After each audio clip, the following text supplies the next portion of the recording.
This is a temple that no one dares to enter. Within the tales lie innumerable avenues of opportunity. For millennia, neither deities nor demons have been able to emerge alive from within. Yet today, a young maiden emerged from within. The young girl gazed at a distant mountain range, a profound smile gracing her lips. "Brother Mu," she called, "in this lifetime, Linger has come seeking a price." After the maiden's disappearance, the temple transformed into countless luminous orbs, converging towards the horizon. Meanwhile, upon a peak of the mysterious sect, a woman of breathtaking beauty was pointing at me, instructing, "Hand over your bones to me in the days to come. A master shall safeguard you. You need not toil in your cultivation any longer." I gazed upon the woman before me, a paradox of appearances. Her eyes brimmed with a profound emptiness. In my previous life, I adhered to my master's command, excavating the essence of my supreme being to save him, which ultimately led to the obliteration of my cultivation, rendering me a mere husk of my former self. I once believed that the protection of my revered master would shield me from future woes. Not long after, Jian conspired with the elders to slander me, accusing me of colluding with demons. No matter how I explained myself, not a single person in the sect stood by my side. Master Lu Ruyan has utterly forgotten the vow made to protect me, as she coldly orders my execution before everyone, commanding that I be slain like a mere shark. In this present cycle of existence, I gaze upon the unconscious Yi Chun lying upon the ground, and then turn my attention to the exquisite Yi Qingsheng before me. Do not speak of what may come in the future. I shall not relinquish the supreme bone. As these words escape my lips, upon hearing these words, Yi Qingsheng was taken aback. She never anticipated that her disciple, who had always been obedient to her, would, at this moment, rebel against her. Yi Qingsheng was instantly filled with profound disappointment, her expression turning icy. "You're truly selfish. How could I have such a self-centered disciple? Have you forgotten the lessons I have imparted to you?" Upon hearing those words, I chuckled. I am well aware of how she instructs herself, always demanding the utmost standards, even if those standards are one she herself finds difficult to achieve. Each day, before the dawn breaks each day, I rise early to journey to Sangtian Mountain in search of the ethereal dew, all for the sake of crafting the spiritual delicacies she adores. Even for the sake of the 7 guardians of the sect, I would not hesitate to stand alone before that demonic window. For this, I am willing to endure repeated physical and emotional wounds. But what is the reward for such sacrifice? It is merely the moment when I err. It is when I err that she punishes me in the most severe manner. Even the slightest mistake invokes her threats, all under the guise of concern for my well-being. Yet, when Yi Chun commits a mistake, no matter how grave, she merely responds with a light-hearted phrase. "He is still young and does not understand." When conflicts arise between Yi Chun and me, regardless of who is right or wrong, I am expected to apologize to the junior disciple. This is solely because I hold the title of elder brother and must yield to the younger disciple. Yet, I am merely 1 year older than the 4th junior disciple. I clench my fists, a veneer of indifference settling upon my face. "Master, you once spoke of how the 2 supreme bones within Yi Chun and myself, when united, would give rise to the precious dragon phoenix supreme bone, capable of aiding our sect in overcoming this impending crisis. Why does the master not persuade the junior disciple to bestow his supreme essence upon the disciples? Such stringent demands are placed upon the disciples, yet the master exhibits such leniency towards the junior disciple. Is this not a case of double standards?" As I spoke, I turned my gaze towards Yi Chun. In my previous life, I had never anticipated that I would voluntarily surrender the supreme bone. Yet, 3 days prior, I had witnessed Yi Chun's knowing smile, casting doubt upon his feigned injury. Thus, I extended my hand towards the acupoints of Yi Chun. As Yi Qingsheng was about to express her disdain, upon witnessing me reaching out towards Yi Chun, she mistakenly assumed I intended to extract his supreme essence. Instantly, her demeanor shifted, and she directed a palm strike towards me. My body fell like a sandbag within the 7 great halls. The terrifying force threatens to shatter my bones. Yi Qingsheng hurriedly approached Yi Chun to examine him. Seeing that he had not lost weight or suffered injuries, she let out a sigh of relief. She turned around and gazed at me with fury. Traitor, do you wish to unearth the bones of your junior disciple? Have you forsaken your humanity? In this very leaf, a divine radiance flashed through my mind, resembling a magnificent temple. Yet, despite the agony coursing through my body, I remained oblivious, propping myself up as I gazed at Yi Qingsheng with a sense of profound yearning. I knelt down with my emaciated body and bowed my head to her 3 times as fresh snow slid down my cheeks, falling to the ground and shattering into delicate flakes. Upon witnessing this, Yi Qingsheng suddenly felt a sharp pain in her heart, as if she were on the verge of losing something of great significance. She hurriedly reached out, attempting to assist me in rising. However, I did not afford her the opportunity. I spoke slowly, expressing my gratitude for the more than 10 years of nurturing bestowed upon me by my master. Today, as a disciple, I shall make amends.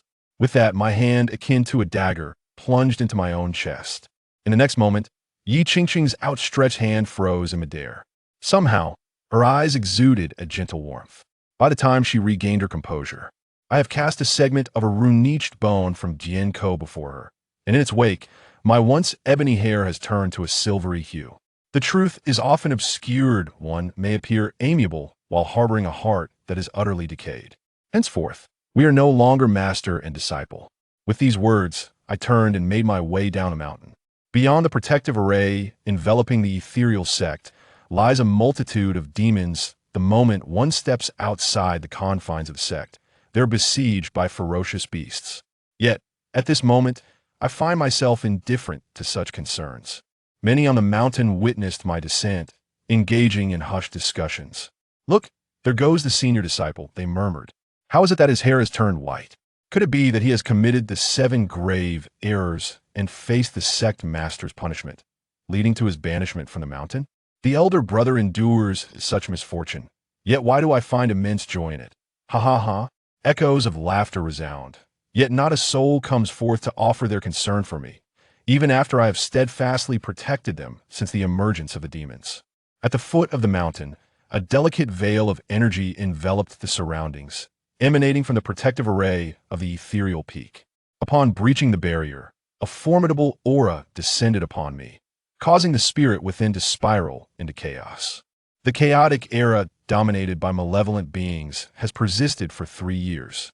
Regardless of one's cultivation level, anyone who ventures beyond the protective confines of their sect is inevitably constrained.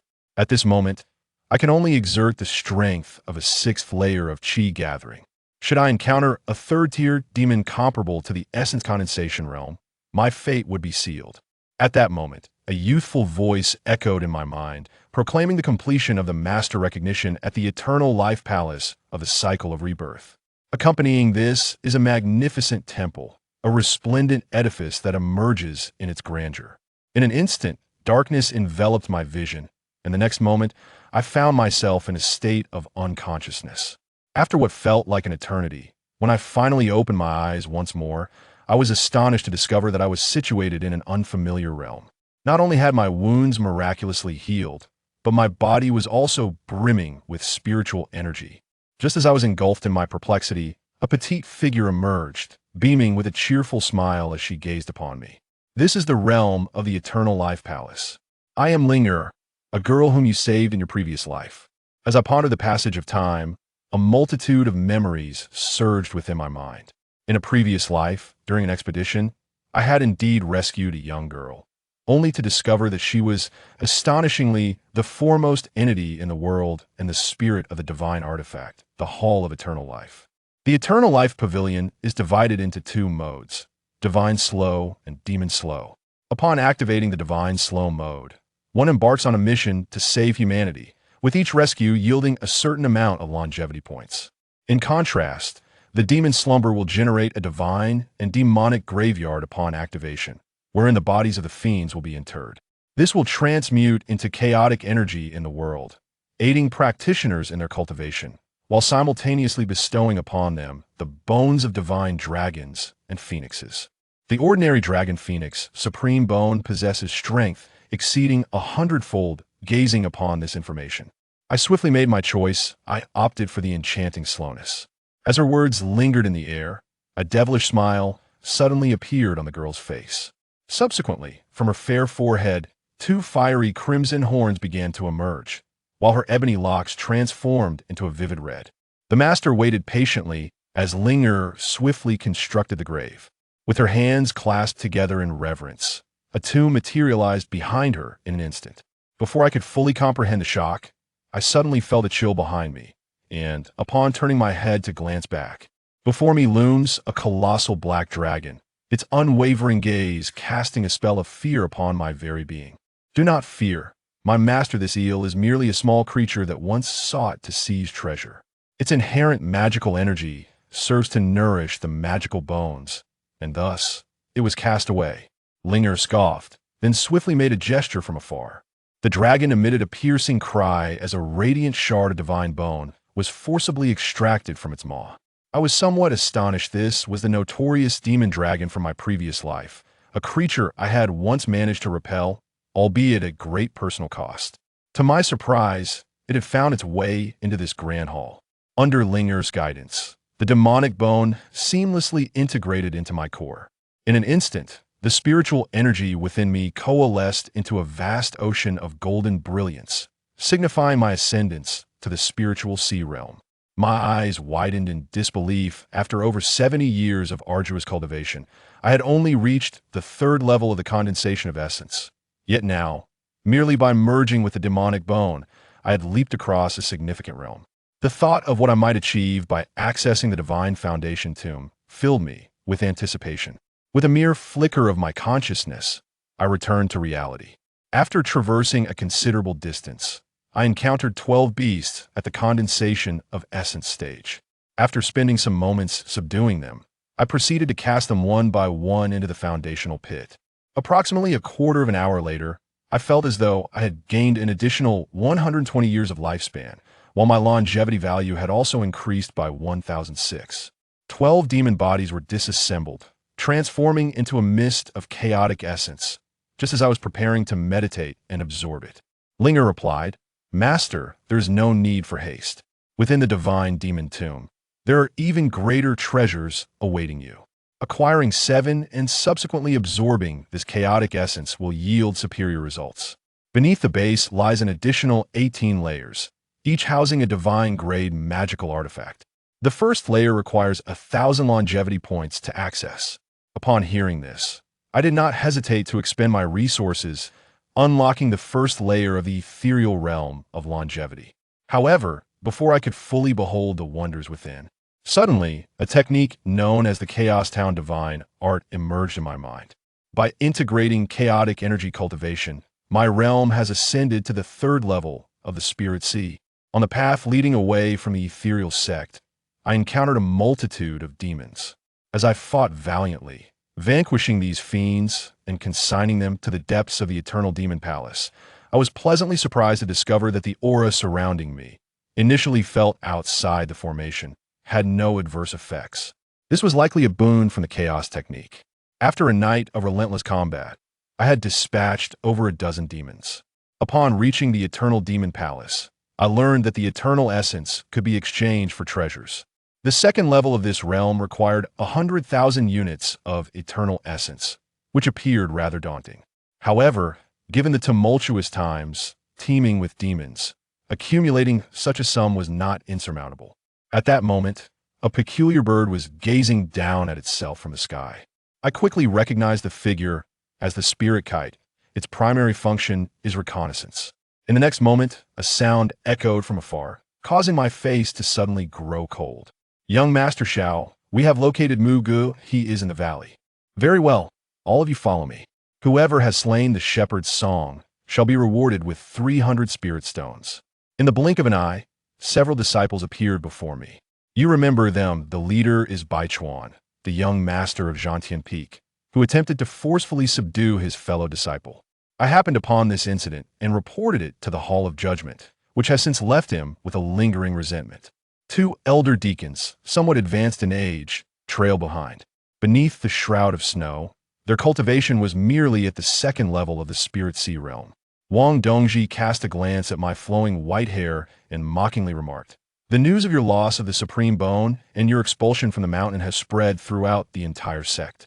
I am quite curious to see who will come to your aid today, now that you have lost the status of the master's disciple. Without any hesitation, I brandish my sword and advance towards the shark of Guangdong. For today, you all shall meet your fate. The terrifying shark-like figure left the two elder attendants utterly astonished. How could it be that this individual's cultivation surpassed that of both of us? Without a moment to ponder, one of them swiftly grasped Baichuan's arm and retreated in haste. However, the other disciples were not as fortunate as the sword radiance reached them. They all fell to the ground, leaving Baichuan utterly astonished. Pastoral, have you not lost your supreme essence? How could you possibly still possess such formidable power? Though I have lost 7 supreme bones, it is still effortless for me to devour you pitiful creatures. With a cold smirk, I lunge forward once more. Upon witnessing my approach, the elder steward immediately sought to escort Baichuan away. However, how could I allow them to escape? Accompanied by the aura of the chaotic town divine art, I resembled an unparalleled sword demon. In an instant, under the suppression of my cultivation, the two elders had their heads severed. Baichuan, witnessing the scene before him, fell to his knees, pleading for mercy. Just as I was about to take decisive action against the shark, Linger intervened, saying, "Master, please wait a moment." Gazing upon the enchanting yet wicked visage that lingers in my mind, I find myself enveloped in a sense of perplexity. In this manner, it has granted him a favorable advantage, and thus it can also yield a greater accumulation of longevity value. Upon grasping this principle, I found myself immersed in contemplation. Shark 3 possesses a reward, tormenting him yields yet another reward. Given this, I promptly began to unfasten my trousers. Ling Er's eyes instantly flushed with embarrassment, and she covered them with her hands. "Master, why do you need to unfasten your trousers?" Certainly, it is akin to wielding a whip upon him. Under the influence of the Longsheng Demon Palace, my fierce temperament has gradually undergone some transformation. Ling blushed as she presented you with a slender, elongated magic whip. Meanwhile, on the other side, the drifting leaves adorned the city as a restless heart arrived at Phoenix Peak. "Junior sister, what has transpired? Why have you suddenly summoned me?" She is Feng Yintong, the senior sister of Yi Qingsheng. Mu'er departed from the ethereal sect after a journey of 7. Feng Yintong was somewhat perplexed. What did it mean to leave the Miao Miao sect? What have you instructed Mu'er to do? He declared that he would sever ties with me. Yi Qingsheng's voice trembled slightly as she recounted the events to me in fits and starts. Upon hearing this, Feng Yintong's expression changed dramatically. How could you commit such an act? Yi Chen's life is precious. Does Mu'er's not hold the same value? Are you still human? Does her conscience not ache? In the past, I have shown kindness to Yi Qingsheng, so admirable that even Feng Yintong, as my esteemed senior, is envious to the point of jealousy. Had it not been for the bond of sisterhood, she would have long taken me under her wing, leaving no opportunity for Yi Qingsheng to squander my potential. Yi Qingsheng felt a sudden pang of anguish in her heart. "Senior sister, please assist me in devising a way to win back Mu'er's heart." Feng Yintong sighed, expressing her envy towards you at times. Despite your apparent lack of conscience, you are fortunate to have such devoted disciples. By the way, what about Mu'er's ultimate bone? You haven't given it to Yi Chen, have you? I have secured it. Yi Qingsheng felt somewhat at a loss. I contacted the Grand Elder of the Floating Mist Peak to take care of Chener, and I shall accompany you to seek out Mu. Feng Yintong nodded gently. On the other side of the valley, I unleashed the lightning whip upon Baichuan, my face etched with fierce determination, while a few fortunate survivors loomed not far away. The disciples descending from the battle sky peak were filled with trepidation. The once-kind elder brother now appeared as a completely different person in their eyes. At the moment of mentioning the 100 Rivers Orchid, I glanced around and noted that this time we had amassed a total of 230 longevity points. The master is truly remarkable. However, someone has been engaging in mischievous antics. Linger wickedly raises her hand 7 times, resembling a diligent student who is all too eager to report on others. What antics are these? I find myself somewhat perplexed. Did I not just acquire the Shark 7? Linger pointed towards the direction of the distant thicket, where a few fortunate survivors dwelled.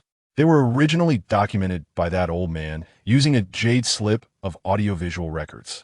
As the sound faded, I swiftly appeared before an elder, not granting him the chance to speak. My sword pierced through his mouth, and after retrieving the jade slip, I turned my gaze towards the remaining three. Mugu, you cannot betray us. The elder has already transmitted the content of the audio jade slip to the 7 great elders.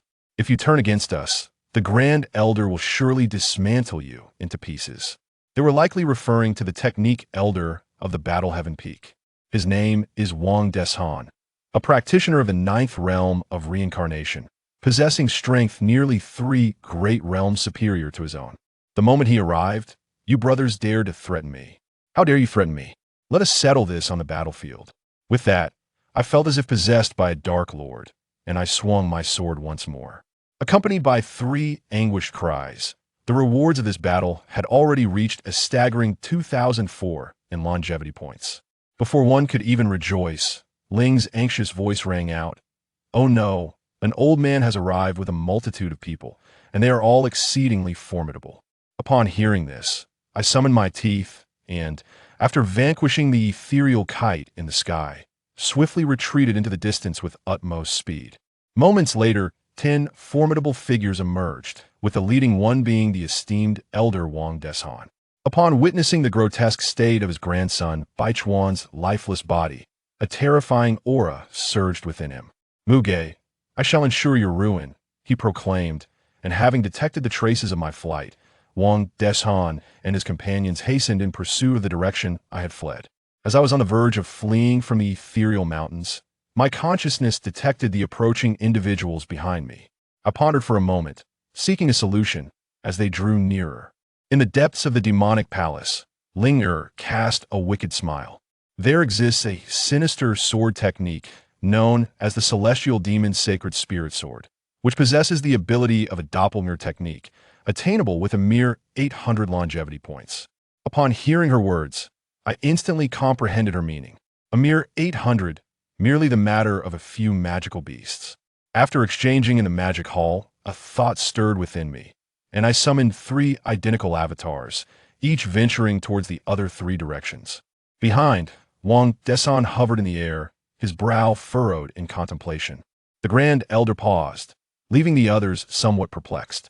Wang Deshan, gazing fiercely in the 4 cardinal directions, bellowed, "This little rascal has employed some form of trickery. His presence is felt in all 4 directions." Elder Lu Gaoyang, the presiding deacon, proposed that they pursue separately, dividing the 12 individuals into 4 teams, each heading in a distinct direction.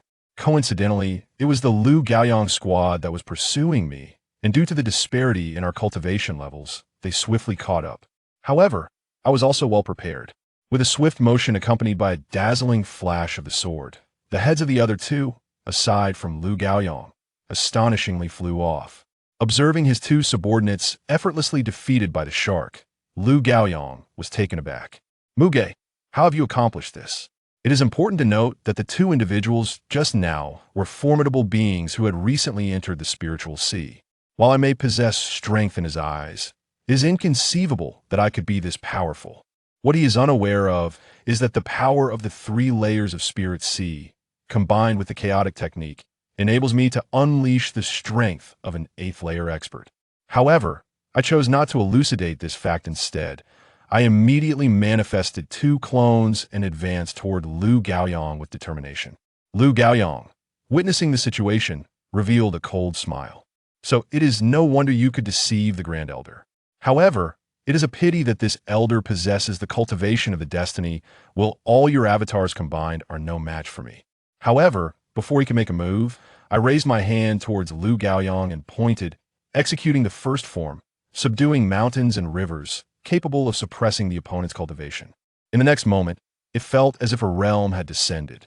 Lu Gaoyang's cultivation in the wheel of fate swiftly plummeted, and when it finally ceased, his aura was reduced to merely that of the 1st level of the spiritual sea. Lu Gaoyang was taken aback. What kind of technique was this? How could it be possible? Without granting him a chance to flee, I immediately thrust my sword forward, the terrifying brilliance of the blade cleaving his body asunder and sending him hurtling away. Yet, it was still a miscalculation. The powerful figures of the fate wheel possess protective talismans bestowed by their sections. Lu Gaoyang rose from the ground, clutching a communication jade tablet in his hand. The Grand Elder, the mongrel minstrel approaches from my direction. His strength is formidable. Come swiftly to my aid, for he is upon me. In the next moment, the glimmer of his sword sweeps across. After ending his life, I cast the 3 rings into the demonic chamber. I had just heard Lu Gaoyan's cries for help. To prevent Wang Deshan from catching up, I departed without hesitation. However, what Ren did not anticipate was that Lu Gaoyang, in a moment of desperation, inadvertently sent a plea for help originally intended solely for the esteemed elder Wang Deshan of the Zhantai Fengtou, the expansive group of the Piamiao sect. In an instant, chaos erupted among tens of thousands of people. Upon seeing the news, Wang Dishan's expression transformed dramatically. They had clandestinely emerged to hunt the sharks without reporting to their sect. Yet simultaneously, your prowess had once again redefined his understanding. On the other side, Feng Yintong, who had just departed from the sect, gazed at the identity token in her hand with a deeply furrowed brow, her countenance darkening. She turned to her companion, Yi Qingsheng, and spoke in a low voice. Junior sister, take a look at the sect's group chat. Perplexed by her demeanor, Yi Qingsheng retrieved her communication token. Upon entering 7 a trace of Spirit 9, a surge of fury erupted from the depths of her heart, compelling her, driven by a primal instinct akin to that of shark, to re-enter Spirit 9 into the token. Wang Deshan, come forth and speak. As Yi Qingsheng's voice of indignation resonated, the disciples of the sect were enveloped in confusion. Had Mu Ge been personally expelled by the sect master? Why then, upon hearing this news, did the sect master exhibit such wrath? On the other side, Wang Deshan gazed at the hand of cards in his possession, his expression dark and foreboding. He harbored a profound apprehension towards Yi Qingsheng, having initially thought that after being ousted by her, she would abandon any further concern for him. However, her tone indicated that she still held some regard for him. Wang Deshan clenched his teeth, addressing the sect leader. Master, the Mu Ge Sha has wronged my son. I am merely seeking retribution for my grandson. I implore you to uphold justice on my behalf. Following this, he shared the contents of the audio jade slip previously provided by the steward with the 7 sect group. Moments later, the entire sect was engulfed in astonishment. Could this truly be the true nature of the senior brother? Surely, he has not succumbed to the perils of madness. Everyone believes I have succumbed to madness, even Yi Qingsheng, whose face has darkened with dismay. How could this happen? How could Mu'er commit such an act? Feng Yintong, having witnessed the recording, coldly remarked, Junior sister, it is no wonder Mu'er chose to part ways with you. How can you harbor such distrust towards your own disciple? I have heard enough about Bai Chuan's character to know that, even if Mu'er were indeed to harm someone, there must be a reason behind it. Upon hearing this, Yi Qingsheng felt a wave of guilt wash over her. She had momentarily entertained a flicker of doubt. With a surge of spiritual power infused in her life token, an enraged voice echoed once more, Wang Deshan, do not dare to speak nonsense to this sect master. If you so much as harm a single hair on Mu'er's head, I shall ensure your soul is shattered. Furthermore, Mu Ge is the sect master's cherished disciple, and I have never expelled him from the sect. Anyone who dares to speak recklessly shall face punishment. As these words were uttered, in the mountains, as I pursued the shark, the 2 elder deacons trembled with trepidation. They turned to Wang Deshan, the Grand Elder, and inquired, what shall we do now? Continue to pursue the shark shepherd song. If Yi Qingsheng insists on investigating, I shall bear all the responsibility alone. Should I succeed in capturing the shark, I will grant each of you a life-reviving elixir. Upon hearing this, the 2 elder deacons immediately stood up. The consumption of Sheng Sandan can lead to an immediate breakthrough, consequently extending one's lifespan. As their lifespans drew to a close, with only a few years remaining, Jian readily acquiesced to the situation. Not far away, Yi Qingsheng felt a pang of pain in her heart as she put away her identity token.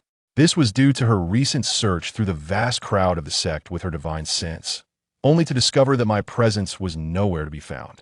Not only had I departed, but I had also severed all ties with the groups related to the mysterious Cloud sect, leaving them entirely behind. At this moment, I have entered the realm of myriad demons and arrived at a dilapidated little mountain village. The kingdom of myriad demons is adjacent to the ethereal sect. 3 years ago, when the demons descended upon the world, the entire kingdom of myriad demons was enveloped by a chilling barrier known as the Snow Absolute. Anyone who enters this realm finds their cultivation diminished by an entire level. However, due to my cultivation of the chaotic demonic arts, I have not experienced the weight loss one might expect. Wang Deshan, that old tortoise, has likely seen his cultivation diminish to the 7th level of the profound realm. Those in the blue profound realm are unable to fly, making it no simple task to catch up with him. If I were to further suppress his cultivation, perhaps I could turn the tables on him. Nevertheless, to ensure my success, I must enhance my own cultivation once more. Upon this realization, I sought refuge in a secluded, dilapidated temple. After burying the myriad of demons I had gathered within the confines of the enchanted hall, my longevity value ascended to 57,003. As the technique unfolds, the recently decomposed chaotic essence is swiftly absorbed, elevating my cultivation to the 7th level of the Spirit Sea. Considering Wang Dishan's impressive prowess, I took the advice of Ling El in exchange for some treasures known as the Eternal Life Magic Talismans. The 4th level Eternal Life Magic Talisman possesses the remarkable ability to severely wound those in the Fate Wheel realm. When employed in conjunction with a wet chaos technique, it is certain to silence Wang Dishan's ferocity. Each talisman is valued at 200 Eternal Life points, and I shall exchange for 70 of them in one go. Shortly after I entered the quaint village, Wang Deshan followed closely behind. At that moment, an unsettling premonition stirred within him. Though the village appeared diminutive, to his eyes it resembled a portal to the underworld. The kingdom of 10,000 demons is indeed formidable. Even a small mountain village on its border evokes such a sense of dread within me. Seizing the opportunity, while the formidable demons of this kingdom remain unaware of my presence, I shall depart swiftly. Wang Deshan harbors a deep apprehension for this place, particularly due to the invasion of a formidable demonic army from the kingdom of 10,000 demons that occurred last year. Though he ultimately repelled the 7 malevolent beings attacking the Misty sect, it came at the harrowing cost of 7 lives, all under the chilling influence of the snow's desolation. At present, he can only manifest the cultivation of the 4th layer of the 3 profound realms. If he were to encounter those demon generals, it would undoubtedly lead to his demise. To his dismay, none of his subordinates, who initially accompanied him, managed to catch up after reaching the border of the 70,000 demon kingdom. At that moment, Wang Deshan beheld a figure standing on the wide avenue of the mountain village ahead. "Finally, I have found you, Muga." Fearing that I might escape once more, Wang Deshan immediately charged forward. However, I merely stood my ground and extended a palm, invoking the first stance of the chaotic suppression technique, subduing the mountains and rivers.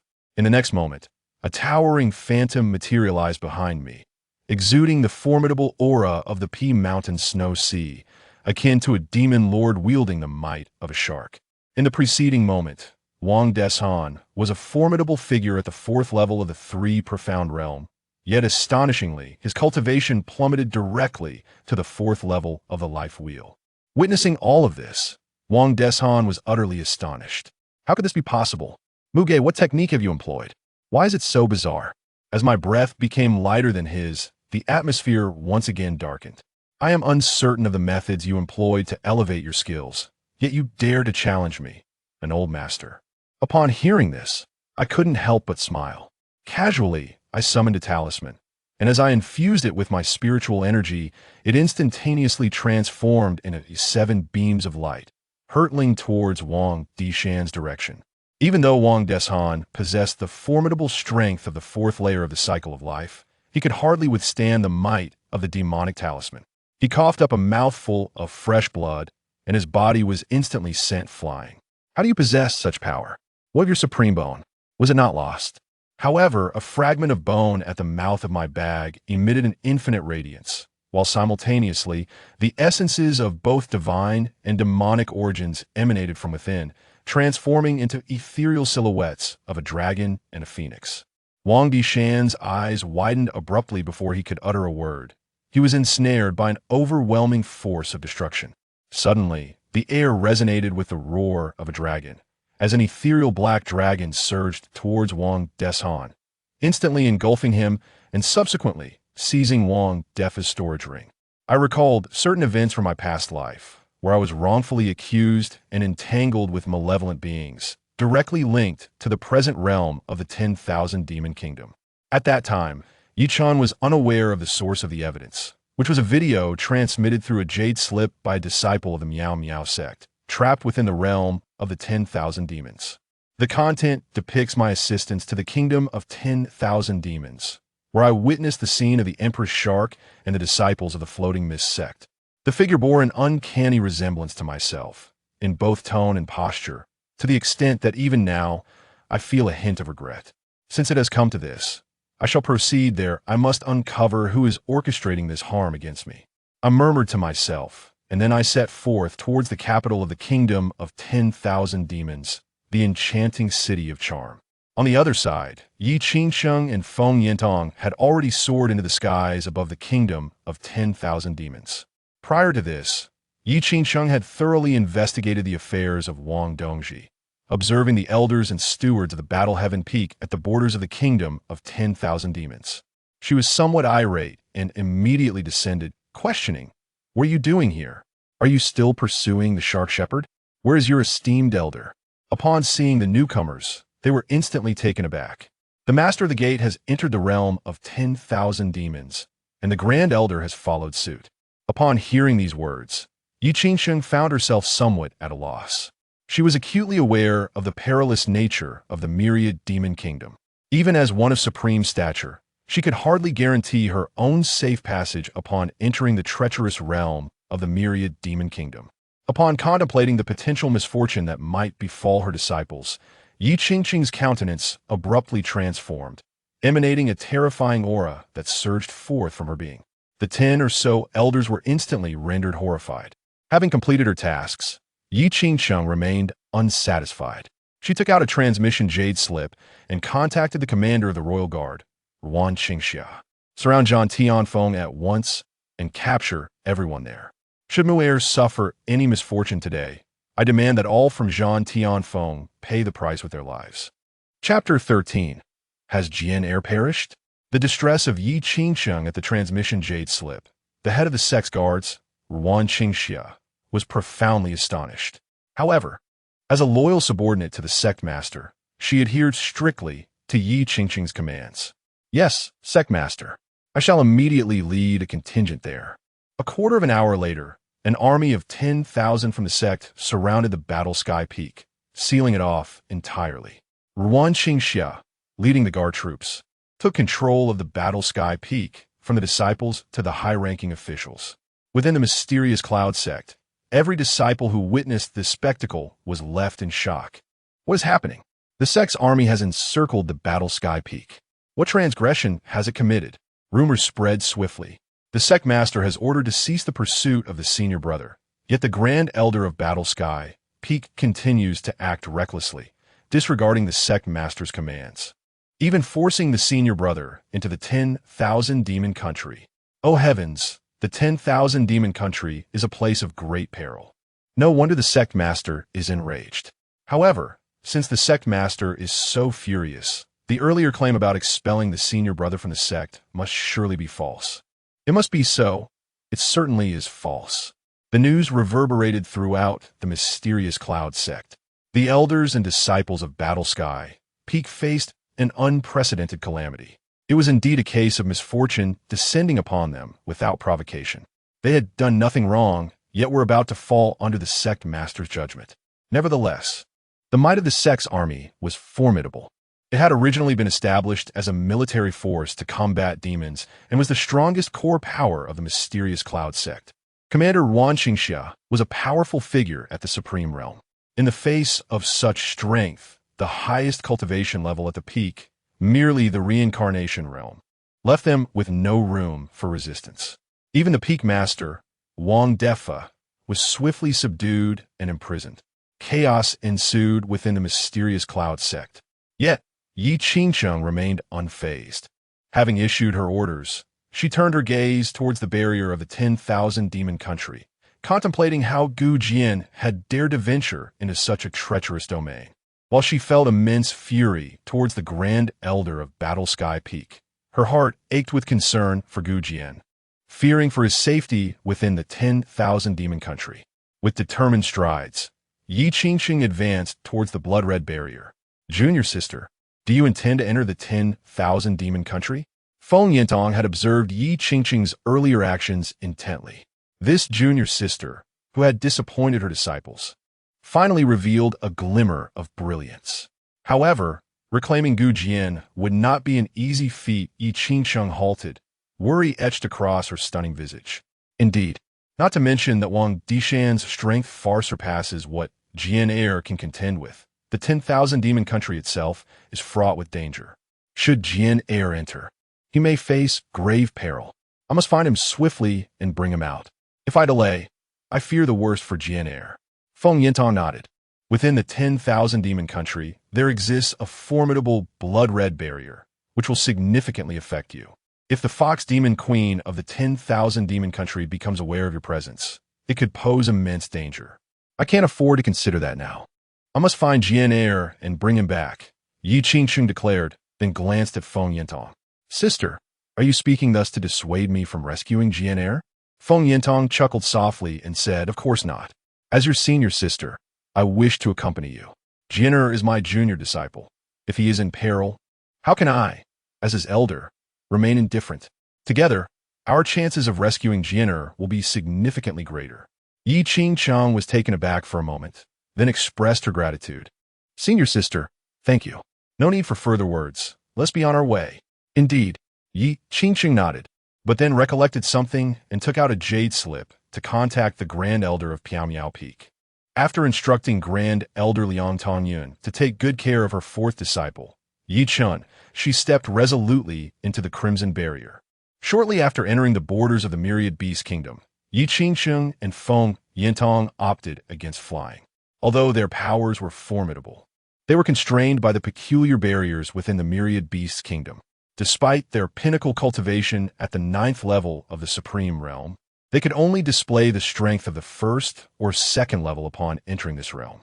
The Myriad Beasts Kingdom harbored formidable beasts that rivaled human supremos, and some of these monstrous beings were even stronger than they. If their whereabouts were to be revealed, it would spell trouble. Half a day later, Yi Qingqing and Feng Yintong arrived at a secluded village. The air was thick with the presence of Gu Jian and signs of a recent struggle. The two exchanged a glance, their spirits stirred, and promptly began to search for Gu Jian with their divine senses.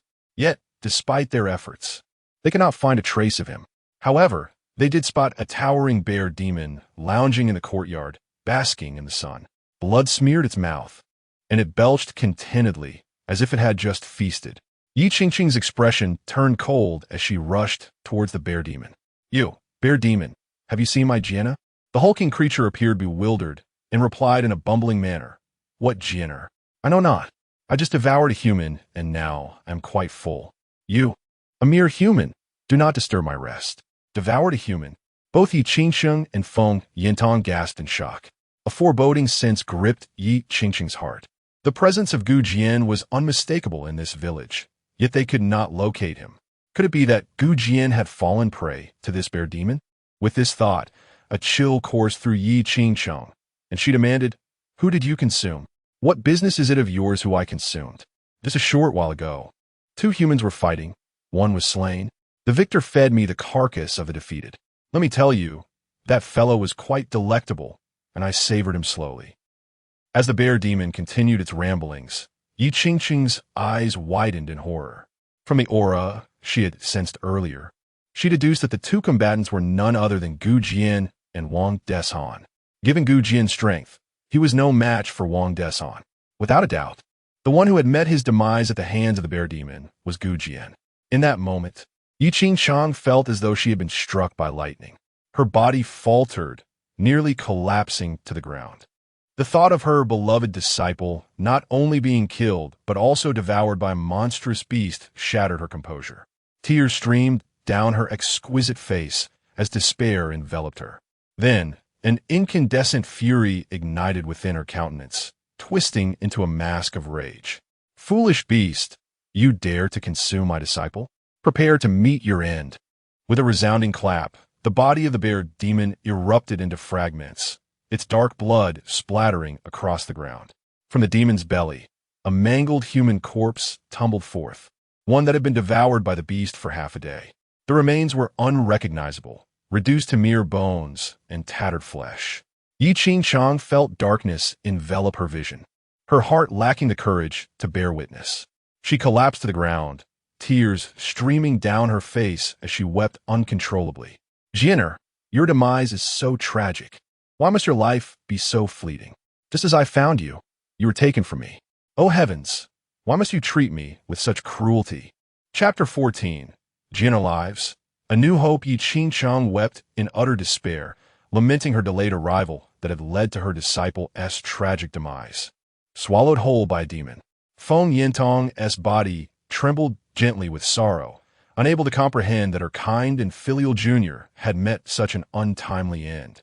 As Yi Qingchang cried bitterly, Feng Yintong approached the mangled remains of the corpse. Though the features were unrecognizable, she clung to a glimmer of hope and began to discern the details. After a brief moment, Feng Yintong paused, saying, "Junior sister, please do not cry." Yi Qingchang, already a flood of tears, responded, "Sister, Jian is dead. How can you ask me not to weep?" And she fell into another fit of sobs. In the next instant, Feng Yintong's voice rang out again. "This is not Jian. Come look." Although the body is unrecognizable, it is still evident that this is the corpse of an old man. If I am not mistaken, this should be Wang Dishan's remains. What? Pearlescent tears fell to the ground. Yi Qingchang lifted her gaze to Feng Yintong, noting her expression did not reflect mere consolation.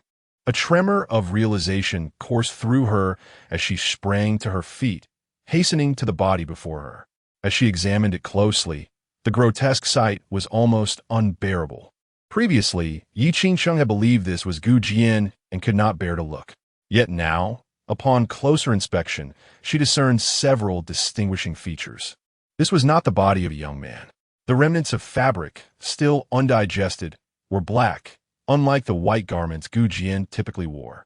Furthermore, there was a missing rib from the chest area. This was truly not Gu Jian. After all, Gu Jian had just lost a vital piece of his supreme bone. Realizing this, Yi Qingchang felt a surge of excitement. I knew Jian could not have perished so easily. Sister, this is not Jian. He is still alive. But how could Jian have survived? He was certainly no match for Wang Deshan. The bear demon had said that Gu Jian and Wang Deshan had fought. Under normal circumstances, Gu Jian should have been the one to perish. Yet, it was Wang Deshan who ended up entombed within a demon's belly? A look of perplexity crossed Feng Yintong's exquisite face as she remarked, "I too am uncertain. Perhaps Jian possesses some hidden trump card. However, what matters most is that he is alive. Yet, the realm of myriad demons is perilous. Should he encounter a supreme-level demon, no matter his hidden advantages, escape from death would be improbable. We must locate him swiftly." Yi Qingchang nodded in agreement, saying, "Indeed, sister. But the realm of myriad demons is vast. Where shall we search?" "Leave that to me," Feng Yintong replied, her delicate fingers weaving intricate gestures. As she did, glimmers of light began to materialize upon her jade-like fingertips. With the emergence of this radiance, Feng Yintong's entire form exuded an aura of profound mystery. Yi Qingchang gazed at her, asking, "Sister, what are you doing? What kind of magic is this?" Feng Yintong cast a glance at Yi Qingchang before continuing her intricate finger movements, explaining, "This is the celestial Tao of Qingkuan technique, a method of divination that can be used to locate individuals, though it consumes one's lifespan." Lifespan? Yi Qingchang was momentarily taken aback, sensing the ebbing vitality from Feng Yintong. Feng Yintong utilized the method of sacrificing her lifespan to deduce the whereabouts of Gu Jian, feeling a pang of guilt towards Yi Qingchang. Nevertheless, she ultimately refrained from intervening. Moments later, Feng Yintong ceased her divination and remarked, "I have a general sense of the direction in which Jian has ventured. Let us proceed swiftly. Should we delay, it may be too late to rescue him from peril." "Indeed, senior sister," Yi Qingchang replied, filled with gratitude, and followed Feng Yintong into the skies. At that moment, Gu Jian, armed with the teleportation talisman exchanged from the Hall of Eternal Life, found himself 3,000 miles away from a small village. Only 2,000 miles remained to the capital of the 10,000 demon kingdom. Jian intended to carve a path to that place, accumulating eternal life points while simultaneously enhancing his own strength. In merely half a day, he vanquished over 20 demons and subsequently returned to the Hall of Eternal Life, enlisting the assistance of the little demon Linger to help bury them. As evening fell, Jian passed by a desolate city. He casually dispatched 2 demons that had ambushed him, discarding their bodies into the Hall of Eternal Life, and prepared to enter the city for rest. At that moment, Linger's voice emerged from within the Hall of Eternal Life. "Master, these 2 demon corpses appear somewhat unusual." Jian's consciousness swept towards the hall, and he asked in astonishment, "Lily, what is different?" "Master, look." The 2 demon corpses reappeared before Jian, one a tiger demon, the other a lion demon. They were 5th-tier demons, comparable to those at the first level of a life wheel. Jian recalled that when they had ambushed him moments prior, he had casually tossed out 2 eternal life talismans and executed the heavenly demon sacred sword technique to eliminate them. Yet now, Linger claimed they were problematic. "Master, observe the runes on the back of their necks." Linger's voice chimed again.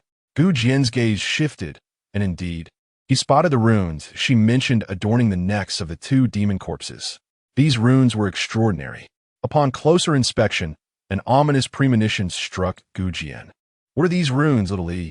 he inquired. Within the Hall of Eternal Life, Linger, her enchanting little face illuminated, blinked her large eyes, and replied, "Master, these are demon control runes. These 2 demons must be someone else's contracted demon servants." "Contracted demon servants?" Jian echoed, astonished. Assuming Jian lacked understanding, Linger elaborated. "The runes on the great tiger and the little lion signify a unique master-servant contract between humans and demons. Once such a contract is established, the demons are bound to obey the commands of their contractor." Jian remarked, "So, these 2 demons belong to someone else?" "Yes, master. There is no doubt," Linger affirmed with a nod. Jian's gaze turned icy. He had initially thought these 2 demons were mere common creatures of the 10,000 demon kingdom. Yet, it appeared they bore a master-servant contract with a human. This implied that someone sought his demise. Jian spoke, "Since a master-servant contract has been established, the demons will undoubtedly heed their master's orders. However, during my time in the 10,000 demon kingdom, I have yet to encounter a single living soul. How could anyone desire to take his life?" He pondered. Could it be that those beyond the borders of the demon realm wished to eliminate him? Yet, how would they know he had entered the demon realm? Was the other end of this master-servant contract connected to someone from the ethereal sect? Jian spoke to himself again, his gaze gradually turning frigid. He was not foolish. On the contrary, he was quite astute. After slaying Wang Desan, he had seized the items on his person, including his identity token. This token granted him access to information within the ethereal sect's ranks. Jian realized that the members of the ethereal sect were already aware of his entry into the demon realm. Undoubtedly, those who wished him harm were likely affiliated with the ethereal sect. But who could it be? Furrowing his brow in contemplation, Jian suddenly recalled a scene from his past life, where he had been framed. A frown creased his brow as he began to connect the dots. This master of the contract before him was likely related to the person who had betrayed him in his previous life. This time, they aimed to leverage his entry into the demon realm to eliminate him. However, what no one anticipated was that the 2 demons sent to kill him were unwittingly vanquished by Jian instead. It was somewhat unexpected, yet Jian's eyes glinted with cold resolve. "Regardless of the identity of this contract's master, your demise is inevitable. In my past life, I suffered greatly from betrayal. In this life, I shall not fulfill your wishes. Furthermore, I will seek vengeance and eliminate you to avenge my past." The little demon, Linger, clenched her tiny fists and exclaimed, "Oh dear master, that person is truly despicable. You must kill him." "Indeed," Jian nodded, determined not only to unearth the culprit, but also to eradicate him entirely. At that moment, reflecting on Linger's words, he began to strategize. Since they were capable of dispatching demons to hunt him down, as long as he remained alive, they would likely not relent. Stronger demons would undoubtedly follow in pursuit. It seemed he needed to devise a way to turn the tables and seize the initiative. After meticulously contemplating his revenge plan, Jian resumed his search throughout the city. In the desolate remnants of the city, numerous corpses lay scattered about. Some were long-dead skeletons, while others had only recently succumbed. It appeared that some had been engaged in combat with the demons, ultimately perishing here. Jian's intention was to find a corpse to impersonate. By employing a ruse to deceive his adversaries, he could shift the balance of power from the shadows to the light, drawing out the enemy before striking back. Moments later, Jian discovered the body of a young man. Surprised by the visage of the corpse, he recognized him. This was Li Bai, the young master of a third-rate faction from the former Chu kingdom. Jian had encountered him once before, and due to his distinctive name, he had made a lasting impression. Later, he learned that the entire Cold Sword sect to which Li Bai belonged had been obliterated by demons. With a sense of melancholy, Jian gazed at the lifeless form and remarked, "Brother Li, I never imagined our paths would cross again under such grim circumstances. I shall borrow your identity for a time. In return, I will avenge you and eradicate the demons responsible for the downfall of the Cold Sword sect." With that, Jian knelt and gently closed the still open eyes of the deceased. Subsequently, he retrieved a jade token from the man's waist, symbolizing his identity. Having completed this task, Jian turned to the little demon linger in the Hall of Eternal Life and asked, "Little Iya, can you disguise him to resemble me? Make it as lifelike as possible, ensuring that no one can detect any flaws." "Yes, Master," Linger replied. "I can accomplish this, but it requires the power of the Hall of Eternal Life, consuming 1,000 longevity points from you." Jian surveyed his ample longevity points and replied, "Proceed with the consumption." "Understood, Master." Moments later, with the assistance of the hall's power, Linger cast her spell. Soon, the man lying on the ground gradually transformed into Jian's likeness. Satisfied with the identical corpse before him, Jian contemplated further. He crouched down, broke a piece of bone from the corpse's chest, and excavated it. After sprinkling some spiritual medicine, he waited for the healing properties to take effect. Once the wound had mended, Jian removed his own garments and dressed the corpse in them. Thereafter, Jian eliminated nearby demons and relocated the body to the center of the desolate city streets. He then concealed himself within the Hall of Eternal Life, patiently awaiting the impending events. Jian surmised that after the demise of the two demons that had ambushed him, a more formidable foe would surely arrive. His intuition proved correct. After a lengthy wait, a golden Peng demon, exuding a terrifying aura, descended from the heavens. Its massive form, with wings spanning 10 zhang, indicated it was a 7th-tier demon, comparable to a human in the reincarnation realm, perhaps even at the pinnacle of that realm. Such strength would pose a significant challenge to Jian. The golden Peng demon landed in the town center and transformed into a humanoid figure. Upon glancing at Jian's lifeless body on the ground, its keen, hawk-like eyes gleamed with recognition. "After an arduous search, I find the prize without effort. Jian is dead. The whereabouts of those two foolish tigers remain unknown, but matters not. Bringing Jian's body back will be a great accomplishment, and my master will surely reward me handsomely." With that, the Peng demon seized Jian's corpse and soared into the sky, its form swiftly vanishing beyond the horizon. However, a mere quarter of an hour later, it astonishingly reappeared in the city. The Peng demon's gaze was sharp and vigilant, its consciousness sweeping the area, seemingly in search of something. Chapter 15. Yi Chen's Scheme. The spectacle is just beginning. Moments later, the Peng Yao withdrew its divine senses. It seemed there was no issue. Perhaps I was merely overly cautious. Upon departing, the Peng Yao had felt a sense of being watched, prompting it to remain vigilant. In retrospect, it was likely that other demons within this desolate city had observed its movements. The Peng Yao, bearing the corpse of Jian, vanished into the horizon. Half an hour later, in a certain part of the ruined city, the fabric of space distorted momentarily. The silhouette of Jian stepped forth from the Eternal Life Demon Palace, casting a glance towards the direction in which the Peng Yao had departed. A cold smile graced Jian's visage, soon replaced by an even colder glare. For that was the direction of the capital of the 10,000 Demons Kingdom. The enchanting city of Mei-Du. All clues pointed towards Mei-Du. Arriving there would surely unveil the truth. Gu Jian mused, promptly making haste towards the capital. Meanwhile, within the ethereal sect of Piao Miao, in a side hall, a figure clad in a black robe stood by the window. Upon closer inspection, it was none other than Yi Chun. To everyone's knowledge, he was gravely injured, lying unconscious upon a bed. Yet at this moment, he bore no traces of injury. Yi Chun, around 20 years of age, possessed an extraordinary appearance and an impressive demeanor, his eyes shimmering with brilliance. He exhibited a composure rare for someone of his age. At this moment, he held a communication jade slip in his hand, through which echoed the sinister voice of a demon. "My lord, I have 2 messages to report, one good and one bad. Which would you prefer to hear first?" Yi Chun replied with an indifferent expression. "Let us begin with the bad news." The jade slip vibrated gently, and the voice resumed, "My lord, the white tiger demon and the lion tiger demon have gone missing." Yi Chun nodded. "They are likely dead." "Dead?"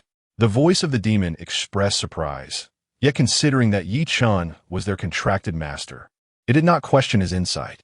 For when the white tiger demon and the lion tiger demon perished, the bond with their master would shatter, allowing Yi Chun to sense their demise instantly. They have truly met their end. Could it be the work of Gu Jian? The Peng Yao pondered aloud. Yi Chun remained silent. He had dispatched his subordinate demons to pursue Gu Jian, and the white tiger demon and the lion tiger demon were merely scouts. Although not particularly powerful, their untimely demise was somewhat unexpected. Yi Chun dismissed the deaths of the 2 minor demons from his mind, gripping the communication jade slip once more, and inquired, "Peng Hai, what is the good news?"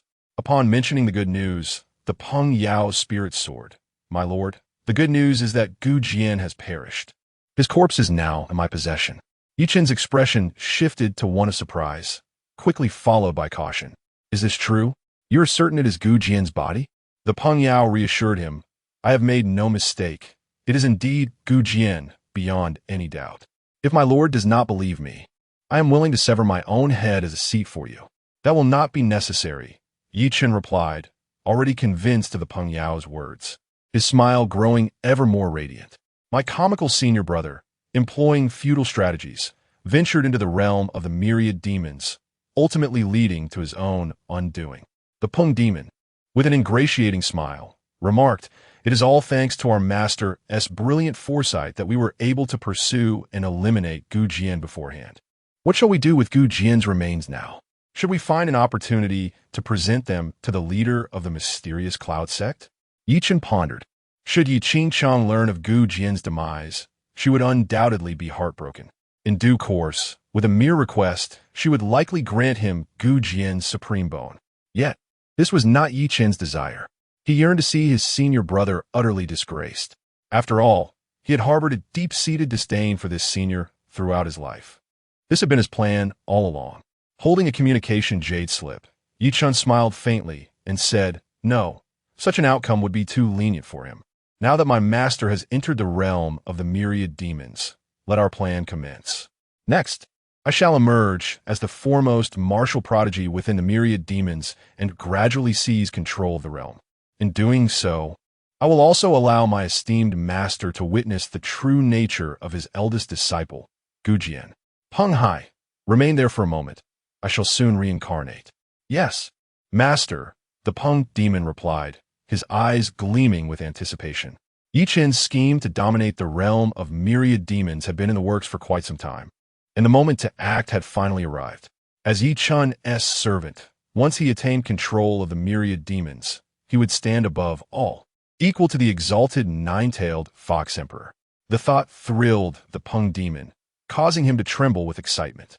After concluding the communication, Yi Chun turned to the esteemed elder, Liang Tongyun, beside him and said, "Aunt Yun, I am heading to the realm of myriad demons.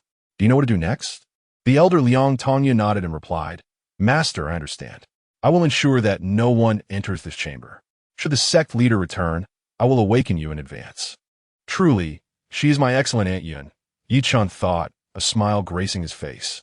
He then reclined slowly upon the bed. As he lay down, mysterious runes began to materialize around him, accompanied by faint currents of teleportation energy. However, it was not Yi Chen's physical form being transported. Rather, it was a fragment of his soul.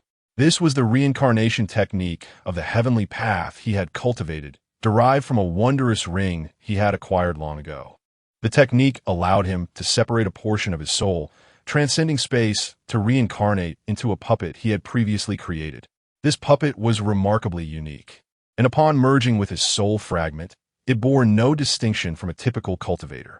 The only cost was that while he utilized this fragment of his soul, his true self would fall into slumber.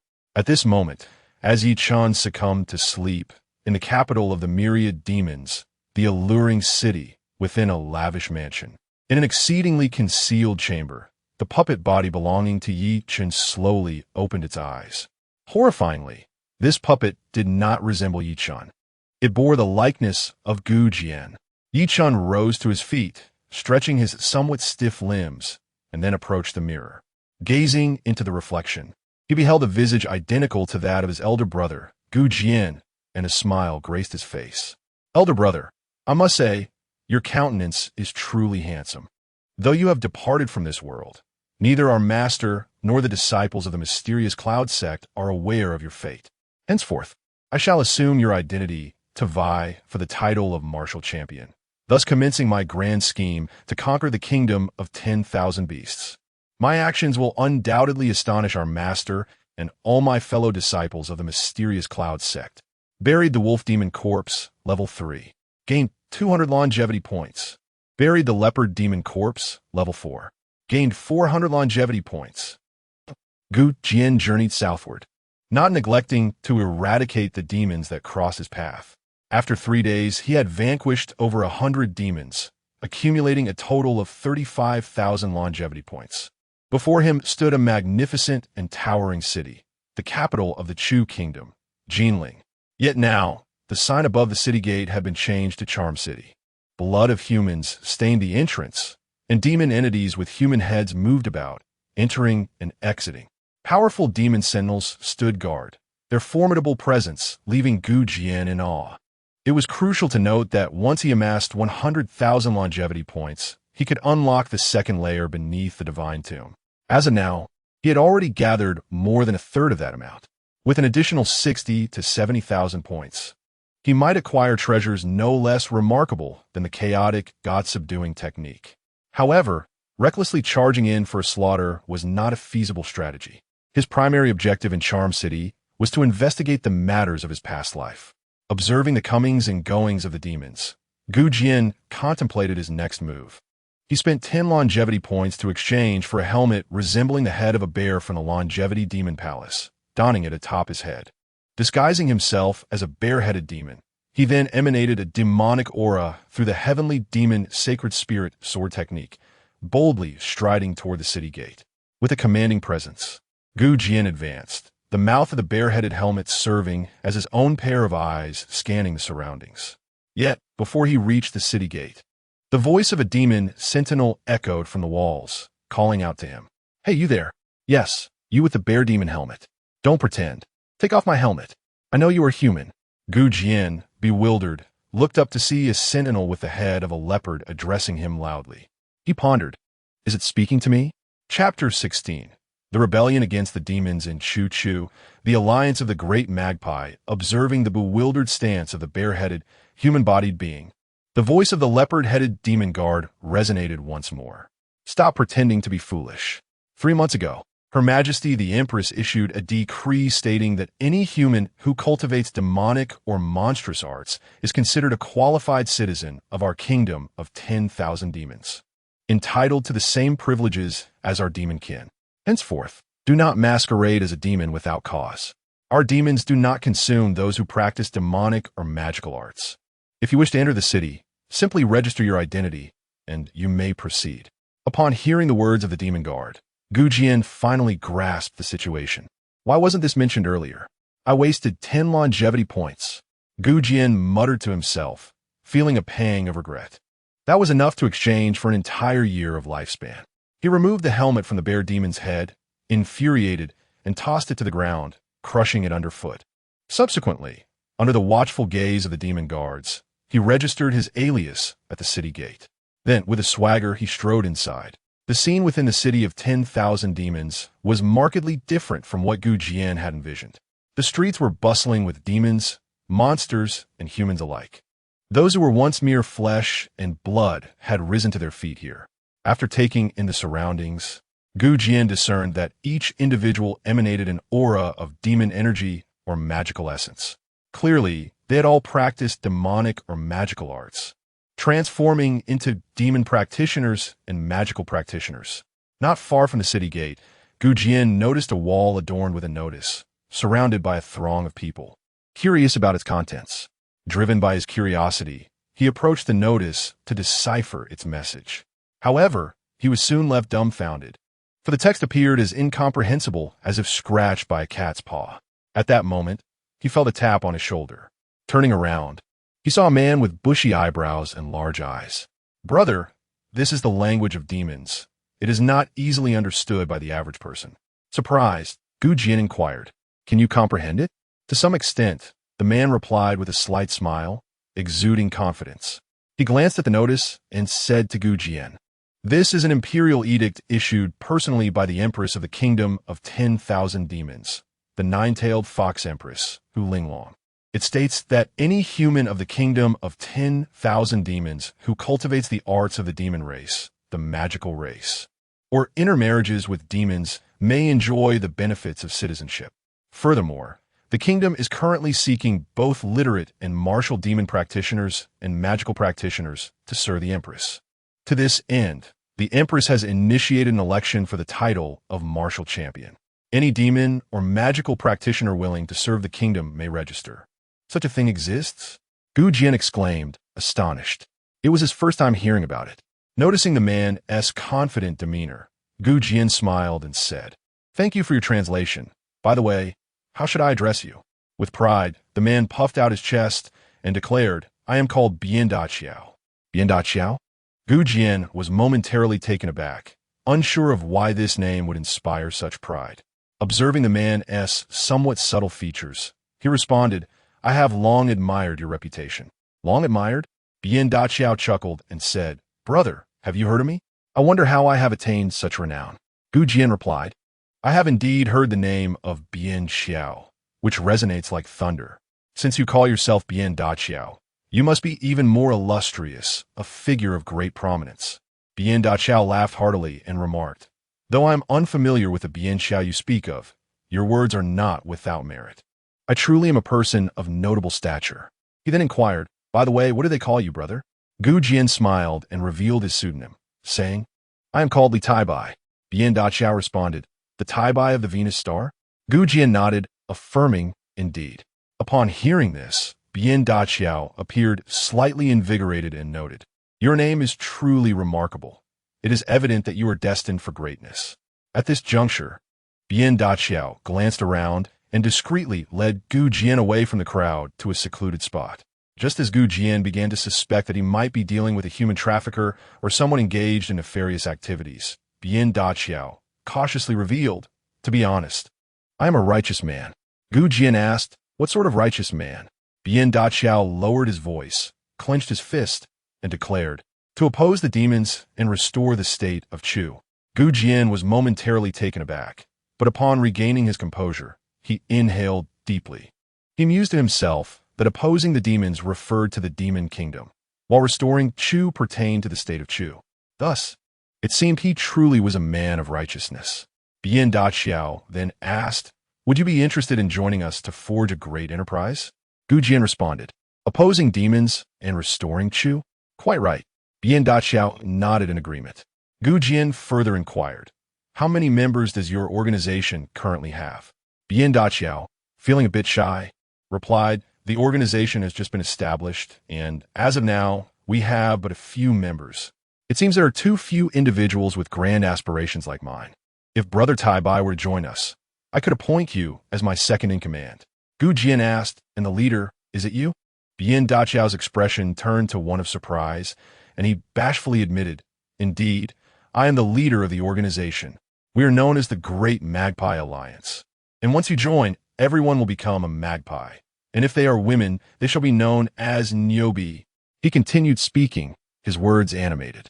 Gu Jian's lips twitched. He had begun to perceive this man as somewhat eccentric. He thought to himself that even if one wished to oppose demons and restore Chu, one ought to be more credible. The very name Great Magpie Alliance sounded dubious. Gu Jian even speculated that this organization consisted solely of Bian Daqiao, and if he were to join, there would be 2 members. Well, Brother Tai Bai, are you interested in joining my Great Magpie Alliance? If you are inclined, I could slightly alter the name to the White Magpie Alliance. The white would represent you and me. Magpie naturally referred to Bian Daqiao, while white signified Li Tai Bai. Gu Jian awkwardly chuckled. I am not interested. In comparison, I would rather take the examination for the martial champion. Take the examination for the martial champion? In an instant, the heart of Bian Daqiao ached. Such an exceptional talent was destined to compete for the title of martial champion in the kingdom of 10,000 beasts. Yet soon after, a spark of inspiration seemed to ignite within him, and he exclaimed, Brother Tai Bai, what a splendid idea. How did I not think of it before? Gu Jian, bewildered, wondered what he was referring to. What splendid idea. However, Bian Daqiao's excitement was palpable as he continued. The most effective method to overthrow a dynasty is to instigate its internal disintegration. A 1,000-mile dike can be destroyed by an ant's nest. No matter how robust a dynasty may be, internal strife inevitably leads to its downfall. Brother Tai Bai, do you intend to become the martial champion of the kingdom of 10,000 beasts and subsequently dismantle it from within? Gu Jian was utterly confounded. He had never considered such a notion. Bian Daqiao, however, wore an expression of profound admiration, his excitement intensifying. For he was indeed a man sharing a name with the illustrious Tai Bai Jinxing. My reverence for you, Brother Tai Bai, is akin to the ceaseless flow of the Yangtze River, as relentless as the flooding of the Yellow River. Brother Tai Bai, do you have any yellow paper? Gu Jian inquired. What do you need yellow paper for? Bian Daqiao replied. Of course, to burn for a brotherhood pact.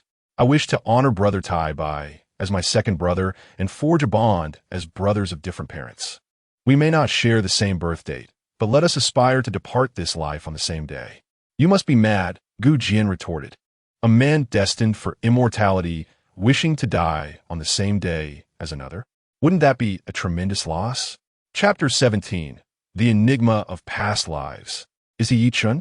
Gu Jian, unable to bear the presence of this individual, strode out of the alley without a backward glance. He then made his way towards the heart of the city. Prior to the arrival of the demons, Gu Jian had visited Jinling on numerous occasions and was somewhat familiar with the area. Now, he yearned to revisit a location he had once seen in the jade slip of audiovisual memories, hoping to uncover some clues. However, as he passed by a bustling edifice in the city, he came to a halt. The plaque above the entrance bore the inscription, Slide Demon Office. Outside the building, a long queue had formed. Upon closer inspection, Gu Jian noted that the individuals waiting were all demon cultivators and magic practitioners. Some were engaged in animated conversations as they stood in line. After listening for a moment, Gu Jian realized that this was indeed the venue for the examination of a martial champion of the 10,000 Demons Kingdom. Gu Jian held no aspirations for the title of martial champion and had no intention of pledging allegiance to the Fox Demon Empress of the 10,000 Demons Kingdom. His purpose in coming to the enchanting capital was to investigate matters from his past life. Just as he was about to divert his gaze from the long line outside the Slide Demon Office, something caught his eye. In an instant, he stepped back into the shadows of a wall. He observed a man clad in black emerging from the Slide Demon Office, accompanied by a woman exuding an air of malevolence. The black-clad man wore a faint smile and appeared to hold a significant status. As he exited, many of the waiting demon cultivators and magic practitioners greeted him with respectful gestures, some even addressing him as Brother Gu. The black-clad man merely nodded slightly before departing with the sinister woman. Watching their retreating figures, Gu Jian's expression turned icy. For the visage of this man was strikingly identical to his own. Was he the one who had betrayed him in his past life? At that moment, Gu Jian felt a gentle pat on his shoulder. Turning around, he found a stout, beady-eyed Qian Dak had appeared behind him, seemingly out of nowhere. Before Gu Jian could utter a word, Qian Dak said, "Apologies, Brother Tai Bai. I was in the wrong earlier. Upon reflection, I realized I should not have relegated you to the role of second brother. I shall elevate you to that of big brother. Henceforth, you shall be my esteemed Brother Tai Bai." Gu Jian, Qian Dak continued, "However, Brother Tai Bai, what brings you here?" Gu Jian did not respond. Instead, he cast a glance at the figures departing in the distance and inquired, "Brother K, do you recognize those two individuals?" Following Gu Jian's gaze, Qian Dak looked over as well. He appeared somewhat surprised, then scanned the pair with his spiritual sense and smiled. "Brother Tai Bai, you have indeed asked the right person. The man is Gu Jian, the eldest disciple of the mysterious Cloud sect. He arrived in the 10,000 Demon City about 2 days ago and has become a guest of the Minister of Military Demons. The woman is known as the Snake Princess, a serpent demon who serves as the steward of the Minister of Military Demons estate." Upon hearing Qian Dak's words, Gu Jian's gaze grew even colder. Indeed, this was the impersonator from his past life. He had arrived in the 10,000 Demon City merely 2 days ago. The timing coincided almost perfectly with the incident involving his substitute corpse. Undoubtedly, this impersonator was in league with the rock demon who had taken away his substitute corpse that fateful day. Gu Jian mused to himself, "In the eyes of the one behind the Peng Yao, I am already deceased.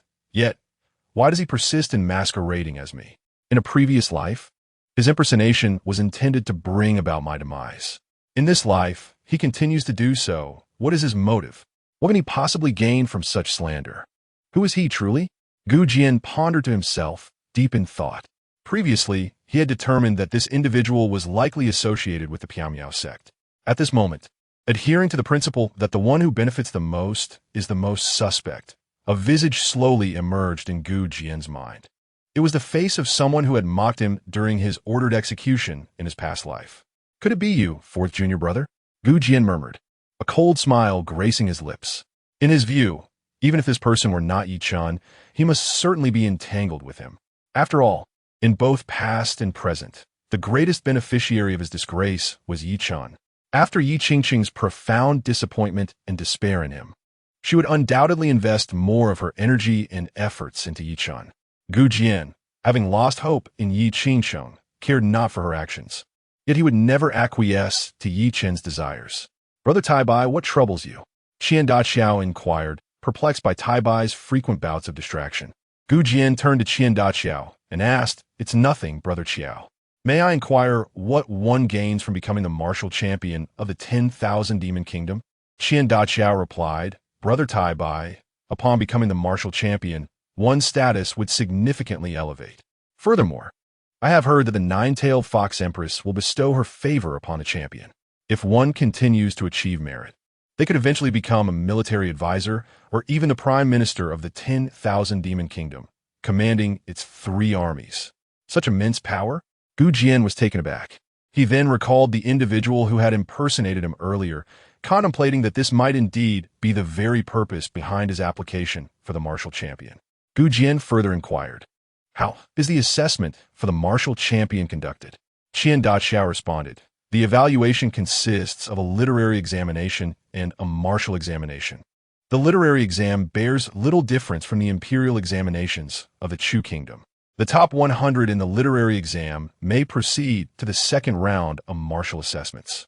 "And how is the martial assessment conducted?" Gu Jian pressed. "It is said to be a contest in the arena, a battle to the death. Only those who survive will be crowned the martial champion of the 10,000 Demon Kingdom." Qian Daqiao remarked, his eyes sparkling with admiration. "Brother Tai Bai, why are you so inquisitive? Do you truly intend to compete for the title and then undermine the 10,000 Demon Kingdom from within?" At this point, Qian Daqiao's eyes glimmered with increasing excitement, his expression shifting to one of admiration. Gu Jian, however, paid little heed to Qian Daqiao. He was consumed by his thoughts. Since the martial assessment involves life and death battles, if he were to participate and confront the one who impersonated him, could he not seize the opportunity to eliminate him? "This individual, who has taken on my guise, regardless of his intentions, shall not achieve his goals. In my past life, he orchestrated my downfall. In this life, I shall send him to meet the King of Hell. Furthermore, The position of martial champion in the 10,000 Demon Kingdom holds considerable power. Should I attain this title, it would afford me an additional layer of protection as I undertake the task of vanquishing demons. There are countless demons within the 10,000 Demon Kingdom.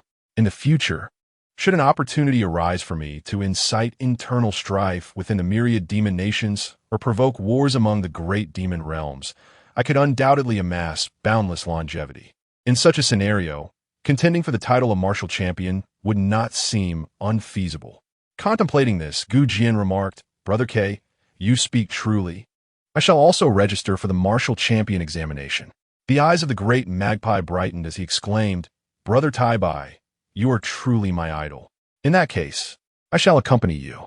Surprise flickered across Jian's countenance. The great magpie clarified, "Do not misconstrue my intentions. I harbor no desire to compete for the title of martial champion. I am here to provide you with support." "Very well," Jian nodded, and together they fell in line. After a considerable time, Jian and the great magpie completed their registration. As they departed from the demon governor's estate, Jian's thoughts drifted once more to Yi Chun, his expression growing cold. It was astonishing that Yi Chun, despite his injuries, could still orchestrate such actions.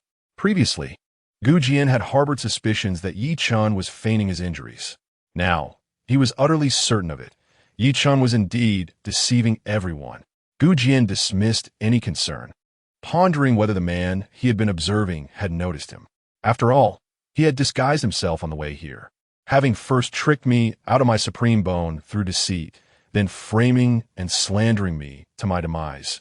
Yi Chun, my dear junior disciple, you truly possess a heart of utmost cunning. In my past life, I met my end due to your treachery, my reputation shattered. In this life, let it be your turn to fall from grace. I shall undoubtedly send you to the depths of hell. Chapter 18. The sacred level technique. Having established a connection between this matter and Yi Chun, Jian could not possibly let him go.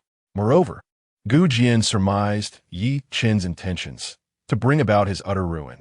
However, while Yi Chun appeared to have crafted an impeccable scheme, he had overlooked a significant flaw. Jian was still alive. Now, the focus shifted to Yi Chun. Faced with a similar situation, would she still, as in her past life, place her trust in Yi Chun's words? That evening, upon the suggestion of the cunning Qian, Jian spent 100 medium-grade spirit stones to purchase a residence in the city. After settling in, he discovered that Qian was his neighbor.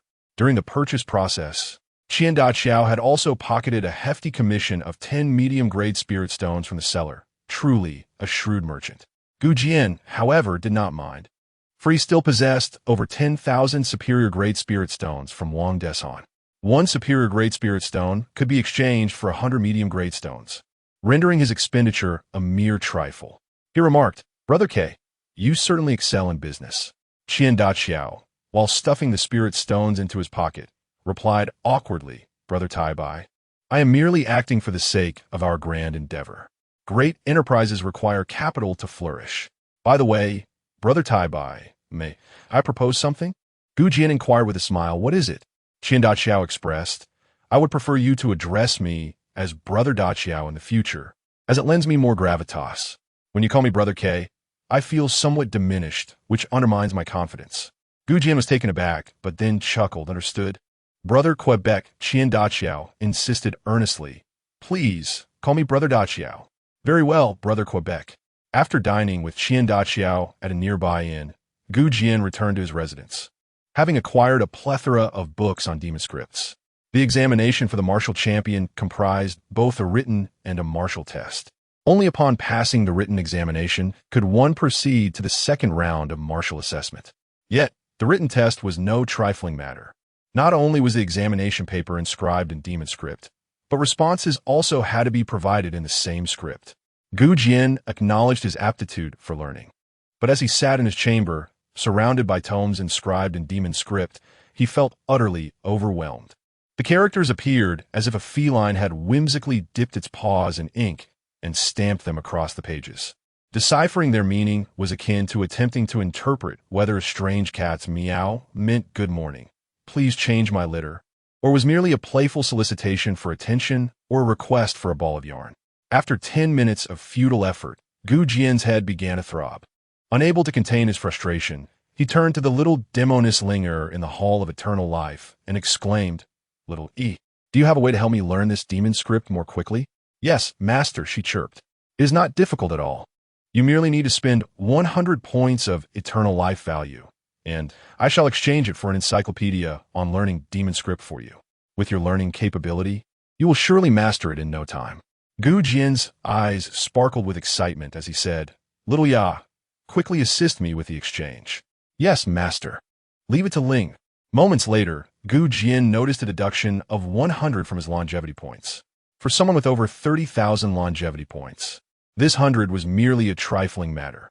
Upon completion of the exchange, a radiant tome appeared before Gu Jian, and before he could fully comprehend the situation, the book transformed into a beam of light that surged into his mind. After a brief moment, as Gu Jian glanced down at the arcane text he had acquired, his eyes gradually brightened with delight. Indeed, had he known earlier, he would have exchanged for this compendium of demonic script sooner. "Next, I shall enhance my power further," Gu Jian mused, entering the Hall of Eternal Life. Throughout his journey to the enchanting city, Gu Jian had vanquished over 100 demons. Yet he had not yet absorbed the chaotic energy generated. He decided to engage in cultivation to assimilate this energy and discover the extent of his enhancement.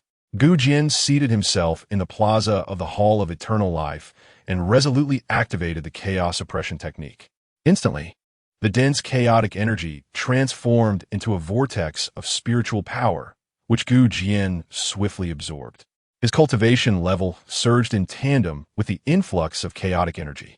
8th layer of the Spirit Sea, 9th layer of the Spirit Sea, perfected 9th layer of the Spirit Sea. As Gu Jian completed the absorption of all the chaotic energy within the Hall of Eternal Life, 2.5 hours had elapsed. The Spirit Sea within his dantian churned rapidly, and a luminous wheel, radiant as the blazing sun, slowly ascended from the Spirit Sea, hovering above it.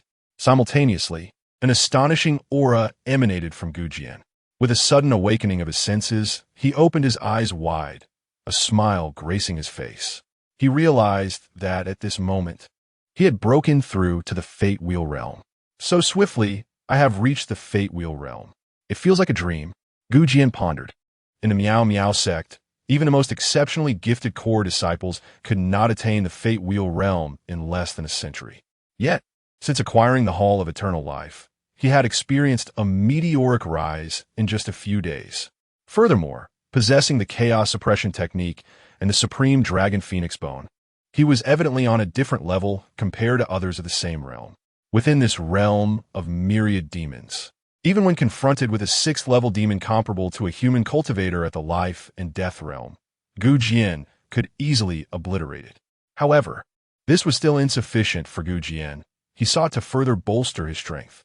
The most effective method for enhancement was through slaying and burying demons.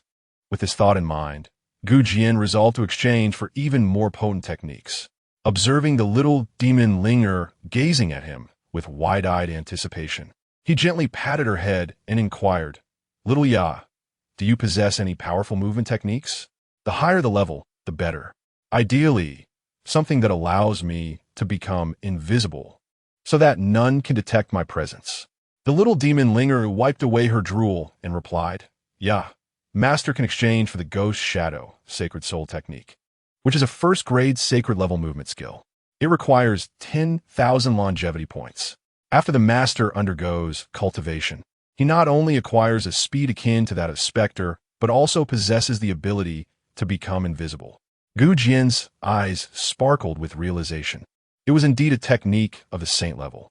In this realm, the hierarchy of techniques, martial skills, and treasures is classified from low to high as yellow, Xian, earth, heaven, saint, immortal, and divine. In the human domain of the Tianwu continent, where the Piao Miao sect and the 10,000 demon kingdom reside, the highest level of techniques and martial skills is typically heaven level, with very few existing above that.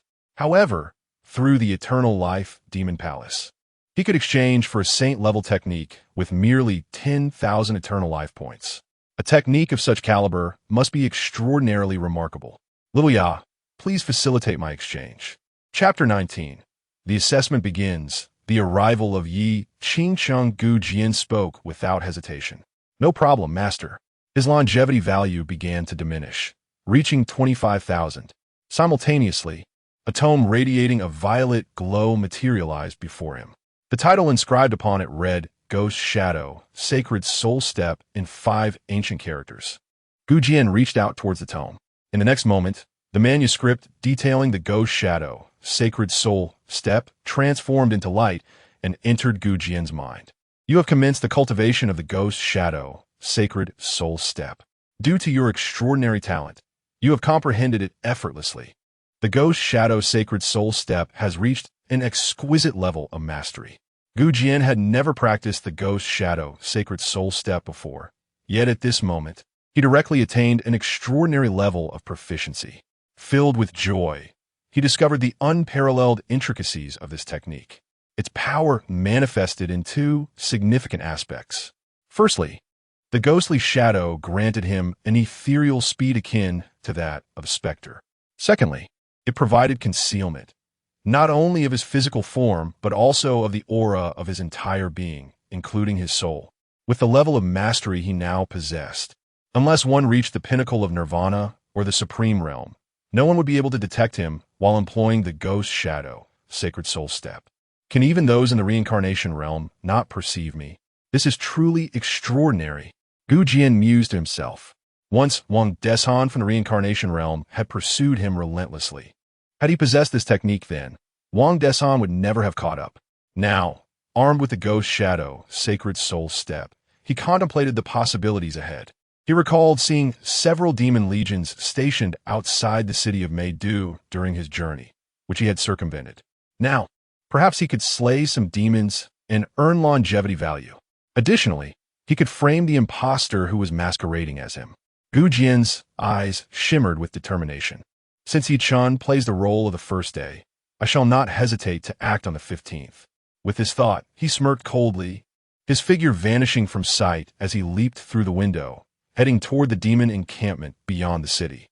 You ambushed a level 4 wolf demon soldier, earning 400 longevity value. You ambushed a level 4 wolf demon soldier, earning 400 longevity value. You ambushed a level 5 leopard demon captain, earning 800 longevity value. For 2 consecutive days, Gu Jian employed stealth to eliminate over 100 demons. To directly infiltrate the demon encampment and slay its denizens was an audacious act. Yet, each time, Gu Jian emerged unscathed thanks to the Ghost Shadow, Sacred Soul Step. On the 3rd day, however, Gu Jian refrained from further slaughter. The defenses of the demon encampment had become increasingly formidable, and some demon leaders, having reached the Nirvana realm, began investigating the matter. Nevertheless, Gu Jian still managed to discreetly dispose of some of his spoils, demon heads, by burying them in the backyard of the residence where the imposter resided. Meanwhile, the remaining demon corpses were all discarded into the Longevity Demon Palace, concealed within the grave of divine demons, thus augmenting his longevity value. 100 demons bestowed upon him approximately 30,000 longevity points, elevating his total longevity points to 56,000. Meanwhile, Feng Yintong, utilizing the art of heaven and earth to trace Gu Jian's whereabouts, parted ways with Yi Qingcheng and arrived first at the enchanting city. Feng Yintong had not cultivated the path of demons or the magical arts. However, infiltrating the city posed no challenge for her, given her supreme cultivation level. With the jade flute gifted to her by Gu Jian, which resonated with his essence, she effortlessly located Gu Jian's residence.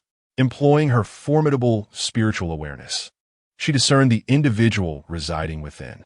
Despite having altered his appearance, the heart-wrenching frost-white hair and the familiar aura resonating with the jade flute allowed Feng Yintong to instantly identify the man in the courtyard as Gu Jian. Observing Gu Jian peruse through books, a smile graced Feng Yintong's face. "Jinner, I have finally found you. You truly have come to the enchanting capital. Delving into some demon texts, what could you possibly be planning?" She mused, her expression tinged with curiosity. Yet, in her gaze upon Gu Jian, there flickered an array of emotions. Uncertain of her own feelings, she felt both compassion and something more profound. After informing Yi Qingsheng of her discovery and sharing her In's address with her, Feng Yintong continued to watch. However, as Gu Jian set aside his book and made his way to the water room, her exquisite visage flushed with color, and her eyes widened in anticipation. On the following day, Gu Jian accompanied Pian Deqi to the examination site for the literary assessment of the 10,000 Demons Kingdom. The examination hall, repurposed from a former office of the Ministry of Personnel of the Chu Kingdom, was partitioned into individual rooms. Over 1,000 candidates would participate in the assessment that day, along with a throng of spectators. The area outside the examination hall was bustling with the figures of humans, demons, and magical beings alike. Gu Jian, armed with a token resembling an admission card, entered the examination hall and found his designated seat. The examination would last for 2.5 hours. Once all candidates of magical and demonic origins had entered, the exam papers were promptly distributed. The paper was inscribed in the demon language, a script incomprehensible to the average individual. Yet Gu Jian read it with clarity. He refrained from answering immediately, sweeping his spiritual awareness across the hall in search of something. After a brief moment, he located an individual who bore an uncanny resemblance to himself within the vast examination room. Observing the characters Gu Jian inscribed on the wall outside the room, Gu Jian let out a cold smile. As he scrutinized this person with his spiritual perception, he noted that despite their identical appearance, the more he looked, the more he felt this person resembled his fourth junior brother, Yi Chun. After all, while one's appearance could be disguised, habitual mannerisms are not so easily altered. It must be Yi Chun. I wonder what means he employed to arrive at the city of 10,000 demons in such a short span. Gu Jian pondered, his gaze flickering with intrigue. He did not linger long on the identity he was impersonating. This was due to the individual activating a mechanism within the small room, which conjured a transparent barrier of energy that thwarted any probing of divine consciousness. Each chamber was equipped with such a barrier, designed to prevent prying eyes. Soon, one by one, the energy barriers of the examination rooms were activated. Shortly after the commencement of the test, Gu Jian also triggered the barrier mechanism in his room, establishing the protective boundary. He then directed his focus towards the examination paper. The paper consisted of various question types, open-ended queries, fill-in-the-blanks, and true or false statements.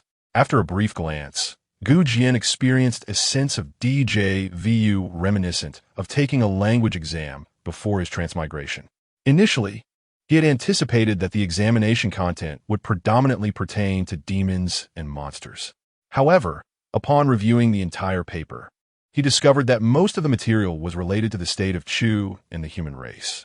Some reading comprehension questions even featured poetry and prose from the state of Chu. It resembled an examination paper used in the imperial examinations of Chu, forcibly translated into the demonic script, with responses required in the same. Did the demons and monsters also revere human culture? Gu Jian mused, contemplating the logic behind it. After all, what culture did these creatures possess of their own? Most of it was merely pilfered from humanity. Once forcibly adapted, they claimed it as their own. This was quite similar to certain nations he had encountered before his transmigration, which shamelessly appropriated others' achievements and declared them as their own. Gu Jian reviewed the examination paper from beginning to end, and soon he felt confident. At the Misty Sect, in his pursuit of becoming a qualified senior disciple and winning Yi Qingqing's affection, Gu Jian had been well-versed in literature since childhood. As a cultivator, his cultural literacy had reached an impressive level. He could likely contend for the title of literary champion of the state of Chu without much difficulty. Once he overcame the reading barriers posed by the demonic script, he found the difficulty of this examination to be inferior to the selection process for the literary champions of Chu. Gu Jian began answering the questions rapidly in demonic script. After a time span equivalent to 2.5 incense sticks, he had completed 70% of the content on the examination paper. This speed would have been astonishing for anyone else. However, Gu Jian felt a twinge of dissatisfaction. Some of the seemingly absurd questions had required him to ponder for a moment longer. For instance, was Dan Dan the name of small dog or a little tiger? After some contemplation, he wrote little tiger, as tigers are known for their predatory gaze. Another question inquired about the names of Heaven's son, Heaven's daughter, and the child of the wind. After a moment's reflection, he boldly wrote, I am, radiant beauty, and water arises. One particular question asked how a tiger demon, tethered by a 3-zhang-long rope, could reach grass 10 zhang away. Initially, Jian considered the possibility of the tiger demon biting through the rope to access the grass. However, after 2.5 minutes of contemplation, he smirked and wrote, the tiger demon does not eat grass. The final question requested the composition of a grand and magnificent poem. Jian pondered briefly before confidently putting pen to paper, transcribing the verses of Bai Gu. Do you not see the waters of the yellow river come from the heavens, rushing towards the sea, never to return? Do you not see the bright mirrors in the lofty halls mourn over white hair, morning like black silk, evening turned to snow? As Jian methodically answered the questions, Feng Yintong, who had been silently guarding him, was overtaken by astonishment. Not only was she taken aback by Jian's participation in the examination for the title of martial champion of the 10,000 Demons Kingdom, but she was also troubled by the sight of a figure who bore an uncanny resemblance to Jian on their journey. This doppelganger had also entered the examination venue. Why would there be someone identical to Jian within the 10,000 Demons Kingdom? Who was this individual, and what motivated them to impersonate Jian? It appeared that Jian was aware of the impersonation. Was his purpose in coming here to investigate this matter? Yet, why would Jian choose to partake in the martial champion's assessment? Feng Yintong pondered aloud. The assessment in the 10,000 Demons Kingdom was designed to select exceptional demon cultivators and magical practitioners to serve the Fox Demon Empress. Feng Yintong found it hard to believe that Jian would engage in such activities. His motivations must surely be more profound. She was momentarily perplexed, but chose to place her trust in Jian, having watched him grow up and knowing his character intimately. After a lengthy period, the written examination for the martial champion finally concluded. With her formidable spiritual perception, Feng Yintong observed the impostor entering a mansion. Subsequently, she directed her senses towards Jian's location. During this process, she noted that Jian deliberately passed by the mansion where the impersonator resided, occasionally glancing inside. Clearly, Jian was aware of someone masquerading as him. His presence in the 10,000 Demons Kingdom was undoubtedly linked to this individual. It was likely that he was currently investigating this issue. Feng Yintong nodded slightly, feeling an impulse to infiltrate the mansion and apprehend the individual for interrogation. However, she worried that such an action might disrupt Jian's plans. After a moment of contemplation, Feng Yintong resolved to remain passive. As long as Jian was not in danger, she would not act recklessly. With this thought in mind, she made her way back to the inn where she was staying. Shortly after Feng Yintong returned to her lodgings, Yi Qingsheng, having received news, finally arrived in the enchanting city. Chapter 20. The traitorous senior brother, Yi Qingsheng, finally arrived in the enchanting city, known as Maidu, accompanied by 2 of her disciples, Lu Rian, her second disciple, and Ai Yue, her third disciple. The reason for bringing along her 2 disciples was due to a sudden message from Ai Yue, who insisted that there was a matter of utmost importance that required Yi Qingsheng to return to the sect. Concerned for her disciples' well-being, Yi Qingsheng instructed Feng Yintong to continue the search for Jian while she made her way back to the sect. Upon her arrival, however, she discovered that Ai Yue's sole intent was to claim a promised reward, as she had ascended to the realm of condensation. Yi Qingsheng found herself speechless. Nevertheless, after bestowing upon Ai Yue a precious elixir as a reward, she suddenly recalled Jian's deep affection and care for his 2 junior sisters. Lacking confidence in her ability to persuade Jian to return, she decided to bring her 2 disciples along, hoping they could assist her in convincing him to come back. With Yi Qingsheng, a formidable presence at the Supreme Realm, leading the way, the trio utilized the disguise technique to mask their auras, ensuring no demons detected their presence. Master, how has Jinling's city transformed into such a spectacle? So many demons, and they even understand the art of commerce. It is truly eye-opening. Ai Yue, clad in white, strolled through the streets of Maidu, her face brimming with curiosity occasionally recording her observations with a jade slip. Although Yi Qingcheng disapproved, she refrained from stopping her, merely cautioning her not to share any of it in the sex group. Lu Ruyan also surveyed her surroundings with intrigue. Despite the terror of the myriad demons, they felt a sense of security with their master by their side. However, moments later, the three of them frowned in unison upon overhearing some gossip. They learned of a rumor regarding the selection of a martial champion in the myriad demons nation, and astonishingly, Gu Jian's name was mentioned. Whispers echoed around them, stating that Gu Jian, a guest of the Demon War Minister's residence, was a frontrunner in the martial champion assessment. The trio was immediately taken aback. Lu Ruyan, with her exquisite beauty and tall stature, furrowed her brow and said, "Master, is the myriad demons nation indeed selecting a martial champion? But why do they claim that senior brother is a top contender? Could it be that he is participating in the assessment? Senior brother has become a guest of the Demon War Minister's residence? This cannot be right." Aiua scoffed. "How could they be mistaken? So many people are discussing it. It must be true. I have long suspected that senior brother is not a good person. His kindness toward us was merely pretense. I believe he has come to the myriad demons nation to ally himself with the demons. How could Master have brought us to such a perilous place to search for him?" Yi Qingqing's expression darkened as she admonished, "Yu Wei, refrain from making baseless accusations without evidence. There may be a misunderstanding here." Aiua remained unconvinced, replying, "With so many people discussing it, how could it possibly be a misunderstanding? It is undoubtedly true." At that moment, Lu Ruyan seemed to spot something and exclaimed, "Master, look, that seems to be senior brother." At Lu Ruyan's words, Yi Qingcheng's spirit jolted with surprise.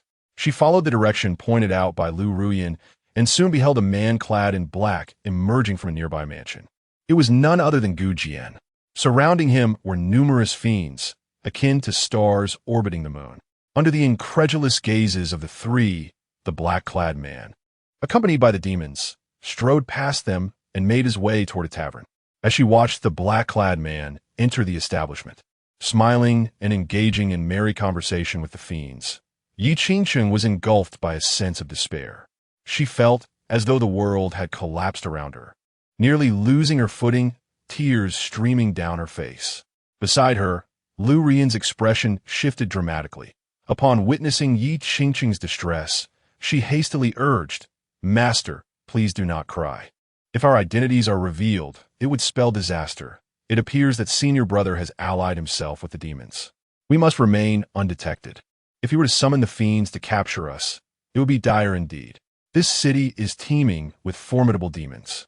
Although Yi Qingcheng possessed peak power at the Supreme Realm, she was constrained by a blood-red barrier. Should her identity be exposed, she would be unable to safeguard her disciples. Realizing the peril of their situation, Yi Qingcheng forcibly stifled her tears, yet her heart remained heavy with anguish, shattered by disbelief. She could scarcely fathom that her most cherished disciple had committed such an act. She had traveled to the 10,000 Demons' kingdom to seek him out, grieving for his demise, only to discover he had already pledged allegiance to the fiends. Disappointment and sorrow consumed her, but to protect herself and her disciples from exposure, Yi Qingcheng led Aiua and Lu Ruyan to retreat at a distance, utilizing her spiritual sense to scan the tavern. Observing Gu Jian and the fiends clinking glasses and reveling together deepened her heartache. The pain in her chest felt as though it might shatter, leaving her at a loss for what to do. At that moment, her identity token at her waist gently vibrated. Instinctively, Yi Qingqing glanced down and saw a message from Feng Yintong. Lu Ruyan noticed as well and said to Yi Qingcheng, "Master, it's from Elder Feng. It seems she is urging us to join her. Perhaps we should first meet with Elder Feng to discuss senior brother's situation." Yi Qingcheng, feeling somewhat disoriented, forced back her tears and replied, "Very well, let us seek out her sister." Lost in her thoughts, Yi Qingcheng was unsure how she arrived at the inn where Feng Yintong was staying. Her spirits were exceedingly low. Along the way, Aiua incessantly complained, disparaging Gu Jian, to which Yi Qingcheng could only silently endure.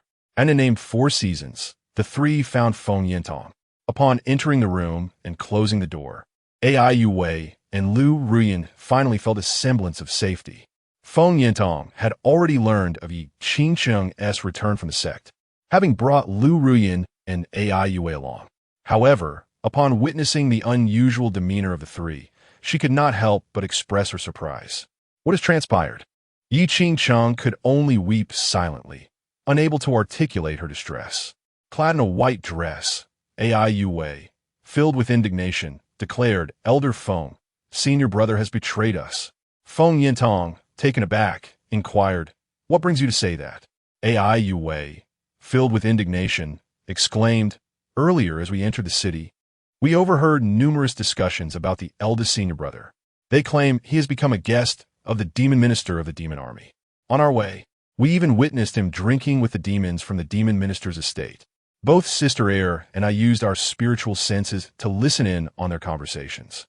To our astonishment, the demons of the 10,000 demon kingdom addressed him as my lord. It is evident that he holds significant status among these fiends. He has even participated in the martial arts examination of the 10,000 demon kingdom. Master Uncle, though I loathe to admit it, our eldest senior brother has allied himself with these demons. I never imagined he would stoop to such depths.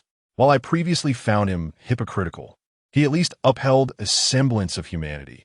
Now he has abandoned even that. He is no longer human. He is unworthy of being my eldest senior brother."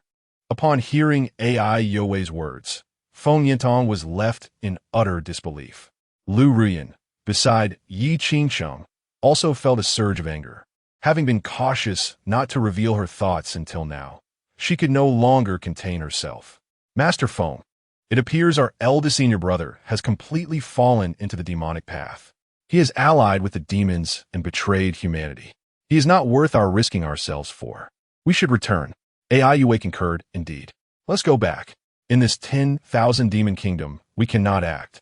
If we encounter him outside, we shall confront him each time. It would be best to capture him and hand him over to the judgment hall for the elders to adjudicate. That despicable eldest senior brother, colluding with demons, deserves to have his bones dismantled by the elders of the judgment hall." Feng Yintong was taken aback by their words. "Wait, do you suspect that Jian has sided with the demons?" Ai Yue responded, "What suspicion? We witnessed it with our own eyes. The eldest senior brother has indeed allied with the demons." Feng Yintong shook her head and turned to Yi Qingcheng, asking, "Junior sister, do you share this belief?" Yi Qingcheng remained silent, tears streaming down her face. Her expression suggested she too accepted Ai Yue's assertions.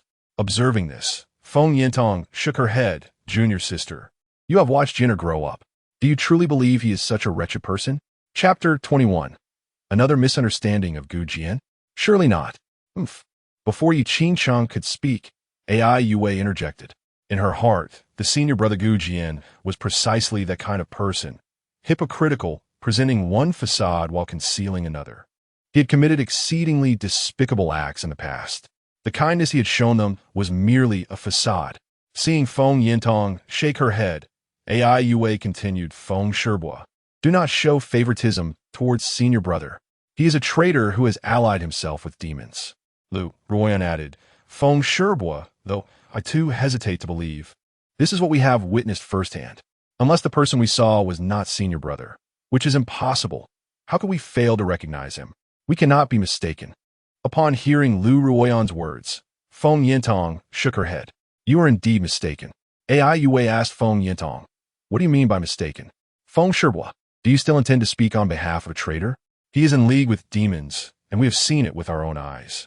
Feng Yintong shook her head, replying, "What you see is not necessarily the truth. To my knowledge, there is indeed a Gu Jian closely associated with demons in this city. But that Gu Jian is not Jianer." Lu Ruoyan and Ai Yue were momentarily stunned, unable to grasp Feng Yintong's meaning. Yi Qingcheng's sorrowful expression deepened with a hint of confusion as she asked, "Senior sister, what do you mean by that?" Feng Yintong replied, "It is quite literal. Simply put, the person you saw today is not Jianer. He is an impostor." "What?" Ai Yue and Lu Ruoyan were instantly dumbfounded. Yi Qingcheng was equally astonished. Ai Yue said, "Feng Shibo, Donotist, how can you be certain that the person was impersonating senior brother? What if he truly is senior brother?"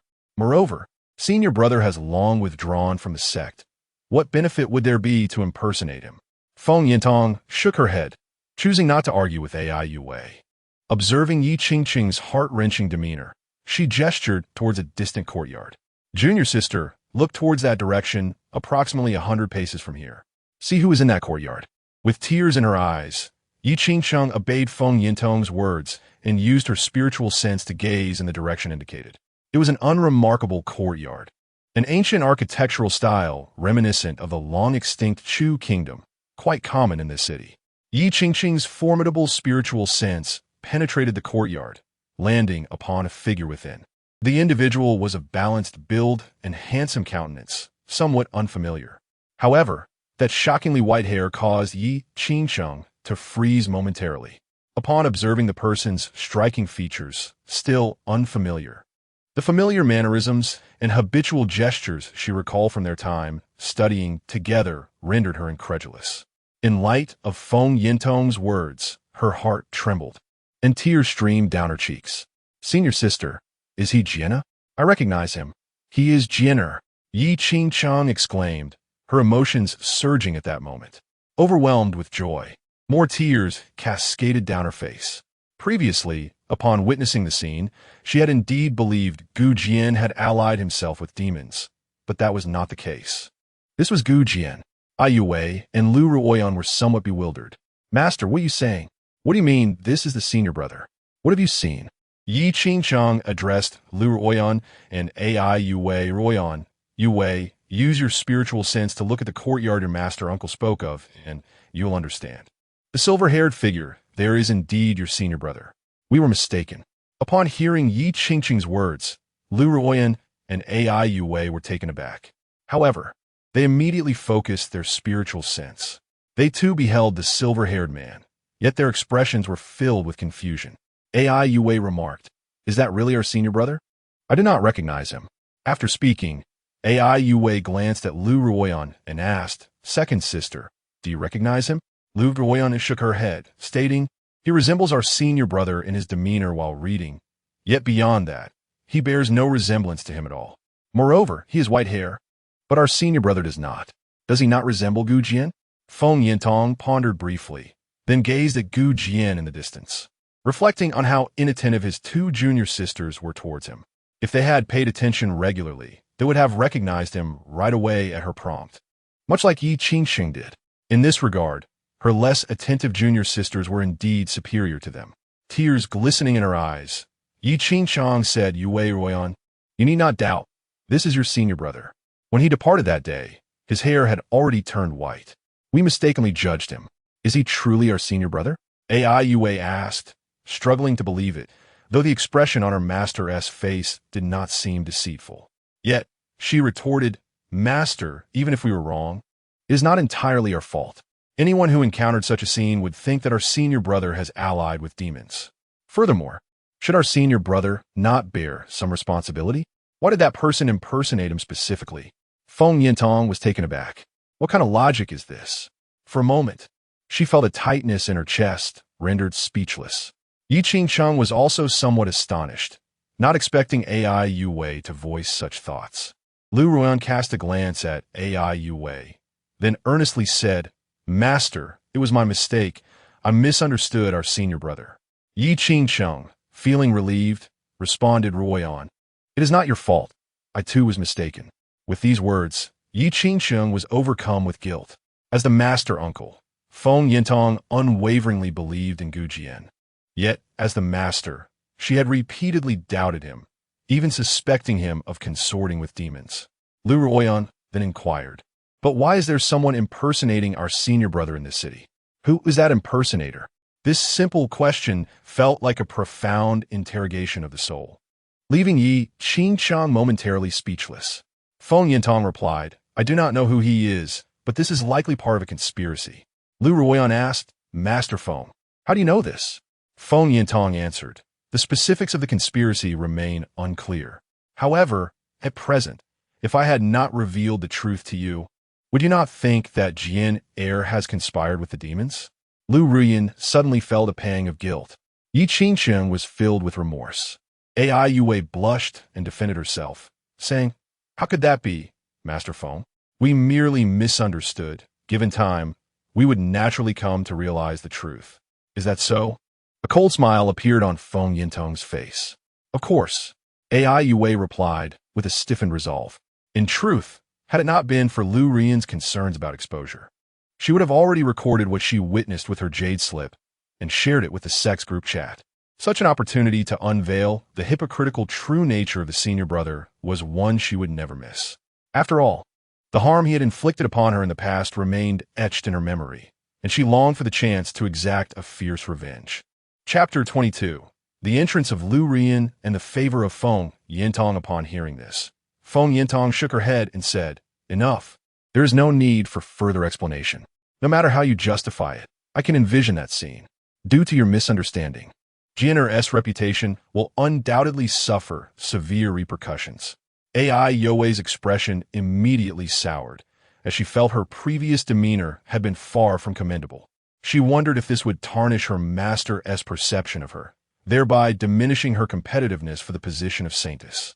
After all, her accompanying her master had been contingent upon the promise that if she could persuade the senior brother to return, it would bolster her accomplishments, allowing her to outshine her rivals in the contest for the title of saintess. Feng Yintong paid no further heed to AI Yue and turned to Yi Qingsheng, inquiring, "Junior sister, Jian is over there. What do you intend to do next?" Yi Qingsheng wiped away her tears and responded, "The capital of the demon nation is far too perilous.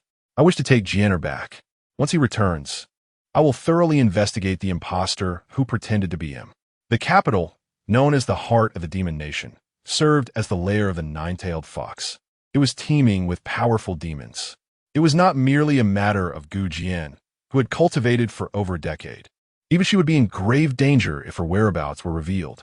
Thus, in Yi Qingsheng's view, the foremost step was to lead Gu Jian away from this treacherous place. However, Feng Yintong shook her head. "I agree, but I fear Jian will not return with you. After observing for an entire day and night, I believe he has significant matters to attend to here. He will not depart lightly until his tasks are completed." But Yi Qingsheng misconstrued her senior sister's words, interpreting them to mean that she had irreparably wounded Gu Jian's heart, prompting him to refuse her return. With a pang in her heart, she replied, "Senior sister, I cannot be certain, but since we have come this far, I wish to make an attempt. I have also brought Yue and Ruyan along. Jian has always shown great affection for Yue and Ruyan. If they persuade him, he might heed their words." "Them?" Feng Yintong shook her head. Previously, upon hearing that they would come to the demon nation, she had felt there was some hope in sending them. After all, they had grown up alongside Gu Jian. However, after witnessing AI Yue and Lu Ruyan's recent conduct, she felt the chances were slim. It would be far better for Yi Qingsheng to approach him herself. Ai Yue, observing Feng Yintong's demeanor, was quite dissatisfied. With her brows furrowed, she addressed Feng Yintong. "Master Feng, what do you imply? It sounds as though you believe my abilities are lacking. Is it not merely a matter of persuading the senior brother to return? How difficult can that be? With my intervention, I could resolve this in the blink of an eye." Lu Rian also harbored discontent, though she was evidently more discreet. She softly interjected, "Master, since our mentor has summoned us here, it indicates some level of confidence in our capabilities. The senior brother has always treated us well. I trust he will listen to our counsel. Ruyan will give her utmost effort." Feng Yintong remained unconvinced, still doubtful. However, considering the inherent dangers of the capital, should they succeed in persuading Gu Jian to return, it would indeed be a favorable outcome. She remarked, "You may proceed, but I advise you to adopt a more amiable demeanor towards Jian." AI Yue huffed, "Master Feng, you need not worry about that. We have always maintained a kind attitude towards a senior brother." In her heart, she thought, how absurd. That hypocritical senior brother dares to expect kindness from her? He is utterly unworthy. Witnessing such a scene, Feng Yintong shook her head once more. Yi Qingsheng also furrowed her brow slightly. At that moment, Lu Ruyan turned to Yi Qingsheng and softly said, "Master, allow me to seek out senior brother first. I shall endeavor to win him back." AI Yue's eyes widened in disbelief. "Senior sister, what do you mean? Are you trying to compete with me?" Lu Ruyan replied gently, "Junior sister, what are you saying? I'm not competing with you. I merely wished to persuade senior brother to return. AI Yue was quite vexed. Lu Ruyan was indeed vying for credit. When they had arrived, their master had mentioned that whoever managed to bring senior brother back would earn great merit. However, Lu Ruyan insisted on going first. AI Yue turned to Yi Qingsheng, saying, "Master, look at senior sister. She is so calculating. Please, adjudicate this matter." Yi Qingsheng shook her head and replied, "You shouldn't speak of your senior sister in such a manner, Yue. She is acting for the sake of your senior brother. It is best to let her try to persuade him first. If she fails, then you may go." From the earlier display, Yi Qingsheng felt that Lu Ruyan was indeed more reliable than AI Yue. AI Yue was infuriated. Nevertheless, since their master had spoken, she felt powerless. With a huff, she remarked, "Senior sister, you are quite something. I will remember this." "Junior sister, I do not understand what you're talking about." Lu Ruyan feigned innocence. Yet her heart brimmed with joy. Securing senior brother's affection would surely solidify her position as the holy maiden. Lu Ruyan then addressed Yi Qingsheng, "Master, if that is the case, I shall take my leave." Yi Qingsheng nodded. "Go ahead, Ruyan. Be cautious." MHM. Lu Ruyan nodded gently and made her way outside. Meanwhile, in the courtyard, Jian frowned. For some unknown reason, he had just experienced an unsettling sensation of being watched by more than one presence, it seemed. This feeling was most unwelcome. After pondering for a moment, he addressed the little demon linger in the Chongqing Demon Palace. "Little Iya, do you possess any treasures that can shield one as consciousness?" "Yes, master," Iya replied. "In the Chongqing Palace, there exists the Absolute Knowledge Pearl. It is a third-tier treasure that can obstruct the probing of divine consciousness, requiring 3,000 longevity points." 3,000 longevity points seemed rather steep. However, after a moment's contemplation, Jian decided to proceed with the exchange. After all, following the recent spate of killings, his total longevity points had reached an impressive 58,000. Quite affluent indeed. "Little Iya, please exchange it for me." "Of course, master," Iya responded. As her voice faded, a deep blue treasure materialized in Jian's hand. He grasped the pearl, and a series of instructions on its usage flooded his mind. Without hesitation, he dripped his blood to claim it as his own. Once he comprehended its application, Jian felt a surge of intent. Subsequently, a barrier that obstructed the probing of divine consciousness expanded outward from him, enveloping the entire courtyard in mere moments. In the end, Feng Yintong expressed her astonishment, saying, "It seems that Jian has employed some artifact to shield his consciousness. We can no longer perceive the happenings within his courtyard." Yi Qingsheng, too, sensed the situation and replied, "It matters not, for we are aware that Jian is inside." However, Feng Yintong contemplated, how could it not matter? After all, on this day, while she was safeguarding Jian, she had also reaped numerous benefits. Yet, considering that Yi Qingsheng and the others had arrived, if Jian were to forego the use of the consciousness-blocking artifact, any private matters they might witness would leave Feng Yintong feeling greatly at a disadvantage. She herself was uncertain as to why she felt this way. Nevertheless, Jian's use of the artifact was indeed timely. Meanwhile, Lu Ruyan had already descended the stairs. Having altered her appearance and disguised herself as a demon cultivator, she traversed the path without encountering any obstacles from demons. Before long, Lu Ruyan arrived at the entrance of Jian's courtyard. Reflecting on the care her senior brother had shown her, she felt a surge of confidence. However, as she stepped into the courtyard, she slightly adjusted her dress, revealing two delicate, fragrant shoulders. After surveying herself with her consciousness, she was pleased to find that she appeared considerably more alluring than before. With an air of elegance, she gracefully entered Jian's courtyard, allowing her silhouette to vanish from the perception of Yi Qingxian, Feng Yintong, and the nearly infuriated AI Yue. "Master, how can my second senior sister engage in such antics?" She exposed her shoulders. "Does she intend to seduce my senior brother? How cunning." Chapter 23. The Art of Dual Tease. Lu Ruyan was utterly displeased. Yi Qingsheng disapproved of Lu Ruyan's actions. However, as long as it could persuade Jian to return, she reluctantly accepted Lu Ruyan's behavior. Lu Ruyan approached the living room, where the door stood ajar. Upon entering, she beheld Gu Jian engrossed in his reading. "Master brother, it is I, Rian," she softly called out. Gu Jian furrowed his brow slightly. Lu Rian was strikingly beautiful. Even with her altered appearance, her allure was undeniable, and her figure was stunningly voluptuous. Within the ranks of the Misty sect, she was regarded as one of the most exquisite women of the younger generation, possessing both an exceptional physique and captivating looks. Yet, Gu Jian was perplexed by her presence. Despite his confusion, he chose to ignore her. This was largely due to the fact that, aside from being a consummate green tea, a term used to describe someone who feigns innocence, countless disciples had fallen under her manipulation. The greatest grievance, however, stemmed from a revolting incident in his past life. During a time when he was accused of colluding with demons, one of his most cherished junior sisters failed to stand up for him or utter a word of justice. She could have vindicated him and proven that the one who had committed murder among their peers was not he, for at that very moment, he had been teaching her how to arrange formations in her cave dwelling, spending several days by her side. Yet, even unto his death, she did not come forward to testify on his behalf. Gu Jian's dismissive behavior left Lu Rian momentarily stunned. Her master brother had chosen to disregard her entirely. Did he not notice that she had revealed her delicate shoulders? Was her current appearance not alluring enough to capture his attention? A sense of frustration welled up within Lu Rian. Then, as if struck by an idea, she smiled inwardly and closed the door behind her. Subsequently, she discreetly reached into her dress and unfastened her bodice. Moments later, she stored the loosened garment in her spatial treasure. Having completed her actions, Lu Rian cunningly undid a button on her dress and approached Gu Jian, her voice dripping with seductive sweetness as she inquired, "Master brother, what book are you reading? Why do you ignore me?"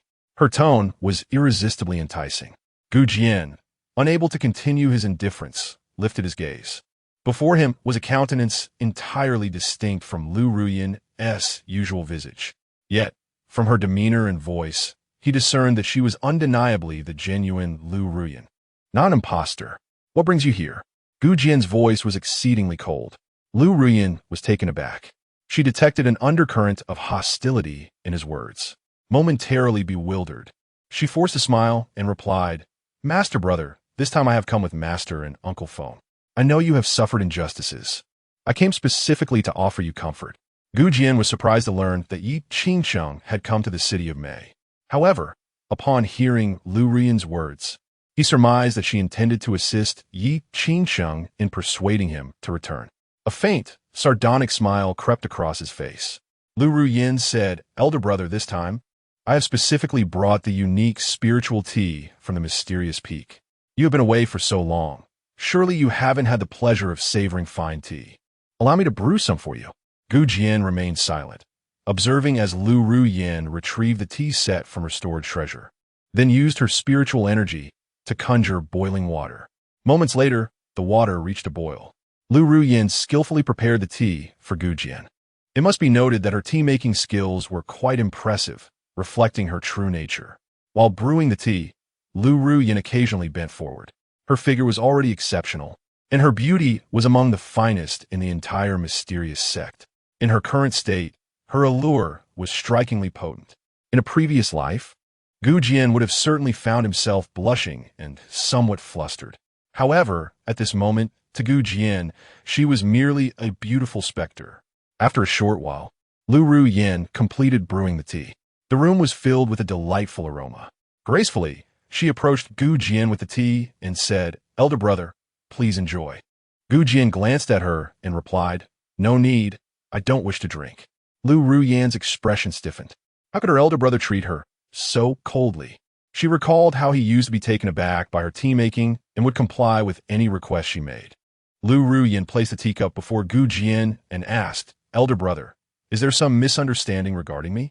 Gu Jian smiled and replied, "What do you think I might have misunderstood?" Observing his demeanor, Lu Rian became more convinced that Gu Jian had misinterpreted something.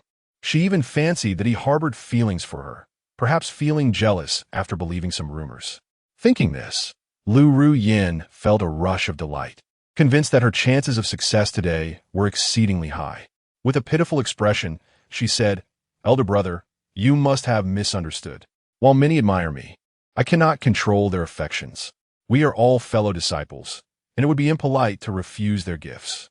However, I have only accepted their tokens of goodwill, not their hearts, for I am not a frivolous person. To be honest, for so many years, the only one I have truly cherished is you, elder brother. At this point, Lu Ruyin blinked, a rosy hue blooming on her cheeks. Gu Jian's face showed surprise, but soon he chuckled. No wonder. You truly are skilled in the art of seduction. Were it not for my past experiences with you, I might have almost believed it. Lu Ruyin looked at Gu Jian and asked, Elder brother, do you not believe my words? Gu Jian smiled, of course not. How many people have you uttered such sentiments to? Upon hearing this, Lu Ruyan's face instantly fell with sorrow. Elder brother, how can you say such things? I have only ever spoken these words to you. In this regard, Lu Ruyin was not lying. After all, she only loved herself. In the eyes of her, all the sycophants are merely moving wallets, their sole purpose being to offer her spiritual stones and treasures. Furthermore, in the future, they are to serve as her supporters in her campaign for the title of Holy Maiden. Within the sect, there is not a single individual who could elicit such words from her. To her, the esteemed elder brother Gu Jian, who has long since lost the supreme bone, is unworthy. The only one deemed worthy is the fourth junior brother, who might inherit the supreme bone from the elder brother. The fusion of two supreme bones could unlock the potential to ascend to the realm of the saints and even higher. Such a person is truly deserving of her affection. At this moment, witnessing Gu Jian's lingering disbelief, Lu Ruyin implored, Elder brother, what must I do for you to trust me? Upon hearing that he had ventured into the perilous land of the 10,000 demons, she, out of concern for him, disregarded her own safety to seek him out. Elder brother, the one who cherishes you the most is Ruyin. How could you bear to see her in distress? Seeing Lu Ruyin's demeanor, Gu Jian chuckled. Why bother? Pretending to like him so deeply, what is the significance? He even speculated that Lu Ruyin's words were merely borrowed from another sycophant who had spoken them to her. Finding them agreeable, she had simply repeated them verbatim. Gu Jian surmised that Lu Ruyin must be after something, prompting her to act in such a manner. Though he did not comprehend her true intentions, a playful notion of teasing her suddenly blossomed in his heart. With a smile, Gu Jian replied, Ruyin, I shall take your word for it. After all, I am quite remarkable. However, many admire this elder brother of mine. What can you possibly offer him? He was curious to see just how far this green tea could go to achieve her aims. Chapter 24. Teasing and slapping Lu Ruoyan initially felt a surge of joy. But upon hearing Gu Jian's subsequent words, she could not suppress her disdain. How could he still feel so self-satisfied without his supreme bone? To claim such excellence? Did he intend to take advantage of her? With this thought, her cheeks flushed slightly, yet her heart was resolute. She understood that today's outcome was almost guaranteed. Gu Jian would certainly not escape. The only variable was the extent of her own sacrifice. Stealing a glance at Gu Jian, Lu Ruoyan spoke softly, Senior brother, Ruoyan harbors feelings for you and is naturally willing to do anything for you. However, please do not let Ruoyan worry, all right? Senior brother, accompany me back to the Piao Miao sect, and once we arrive at the sect, you may do as you please with me. Gu Jian, taken aback, inquired, why must we wait until we return to the sect? Can't we do it now? Ruoyan, are you deceiving me, hoping to coax me back for your own gain? Lu Ruoyan was momentarily stunned, but then replied with a smile, Senior brother, what are you saying? Does Ruoyan seem like the kind of person who would deceive you? I merely care for you sincerely. If you speak like this, it will make Ruoyan sad and even angry. Her face feigned irritation. Yet combined with her exposed shoulders and her current demeanor, it was quite alluring. Amused internally, Gu Jian continued to tease her. All right, no need to be upset. I was merely jesting. However, you did say I could do anything. Is that true? Lu Ruoyan affirmed, of course, senior brother. If you doubt it, Ruoyan can offer you a first kiss right now. No one has ever received it before. Yet, if it means bringing senior brother back, Ruoyan thinks it would be worth it. Moreover, if senior brother desires to take things further, she would not resist, as long as he is willing to return with her. Glancing at Gu Jian, her face reddened again as she said, Senior brother, could you please close your eyes? I am about to kiss you. Gu Jian shook his head, replying, I prefer not to close my eyes. Lu Ruoyan was taken aback, then shyly remarked, Is senior brother eager to see how I look when I kiss you? How vexing. But it's fine if you don't close your eyes. I will do so instead. With that, she closed her eyes. Since Gu Jian was seated at the table, Lu Ruoyan bent down to kiss him. However, Gu Jian shook his head. It must be said that Lu Ruoyan was truly captivating. As the most sought-after woman in the Piao Miao sect, her figure and beauty were unparalleled. Nonetheless, Gu Jian felt no allure from her seduction. On the contrary, he was filled with disgust. Based on his understanding of Lu Ruoyan, it was evident that Yi Qingcheng had made her an offer she could not refuse, leading her to make such choices. Gu Jian believed that if the temptation from him were great enough, she would even be willing to offer herself to him at this moment. Despite being the second most favored disciple of the exalted sect leader of Piao Miao, the popular contenders for the position of the saintess are willing to betray their own purity for personal gain. This brings to mind the previous life, where Lu Ruoyan not only refrained from testifying, but also coldly watched as I was wrongfully killed. Gu Jian was left devoid of any intentions to take advantage of her. As Lu Ruoyan's crimson lips drew nearer, Gu Jian felt an increasing sense of revulsion. Just as she was about to kiss him, he could no longer contain himself and forcefully kicked Lu Ruoyan away. Ah! Boom! Lu Ruoyan let out a painful scream as she fell to the ground. Her body ached, and tears streamed down her face. Yet, she was also bewildered. What was happening? How could the senior brother suddenly strike her? Clearly, she had already captivated him with her beauty. Yet, he had the audacity to hit her? It is worth noting that within the Misty sect, there were countless admirers showering her with gifts, none of whom had ever touched her hand. This time, she had made the bold move to embrace him and even offered a kiss. How could the senior brother hit her? Lu Ruoyan was utterly shocked. She questioned whether she was dreaming until the stinging sensation brought her back to reality. Anger and disbelief surged within her as she exclaimed, "What the hell? Gu Jian, what are you doing? Are you out of your mind? I treated you kindly, and you strike me?" Gu Jian, now standing, retorted with a cold smile, "What of it? Lu Ruoyan, has no one told you that your greed is utterly repulsive?" Lu Ruoyan was taken aback and asked, "What greed? What are you talking about?" With a scoff, Gu Jian replied, "You know full well what I mean. If it weren't for Yi Qingcheng promising you irresistible benefits, you wouldn't even have come to the 10,000 Demons Kingdom, would you? To say you like me is rather laughable." Lu Ruoyan froze. He seemed to know everything. Gu Jian continued, looking down at her. "Enough of this disgraceful display in front of me. Leave at once, or I shall leave your face bruised." Realizing her seductive advance had failed and that she had been humiliated, Lu Ruoyan trembled with rage, yet she understood that remaining would only invite further disgrace. She wiped her tears and said, "Senior brother, I came with good intentions to persuade you to return, yet you treat me this way. I will inform the master." Crying, Lu Ruoyan ran out, leaving Gu Jian behind with a cold smirk. Even her departure had to be accompanied by a pitiable facade. What level of theatrics was this? Moments later, Lu Ruoyan returned to the inn where Yi Qingcheng and Feng Yintong were staying. With tears streaming down her face, she recounted the events in fragmented sentences. She refrained from mentioning her attempt to seduce the senior brother, instead claiming he had humiliated her and forcefully removed her undergarment with intentions of wrongdoing. Thankfully, she had escaped quickly, or she would have faced dire consequences. "Master, the senior brother has changed. He is no longer the same person. I tried to advise him to return, yet he humiliated me. He even tore off my undergarment with malicious intent. Master, you must seek justice for me." Chapter 25. The entrance of Yue Wei, Yi Qingqing's expression shifted dramatically as she slowly remarked, "How could Jian do such a thing? With his character, he would never, unequivocally never, act in such a manner towards a woman." Feng Yintong cast a surprised glance at Yi Qingqing, realizing that it was rare for her to place her trust in Gu Jian. Given Lu Ruoyan's previous and scrupulous behavior, Feng Yintong surmised that Lu Ruoyan had likely attempted to seduce him, but was instead met with humiliation. This thought brought a sense of delight to Feng Yintong. Truly, her own disciple had not disappointed her.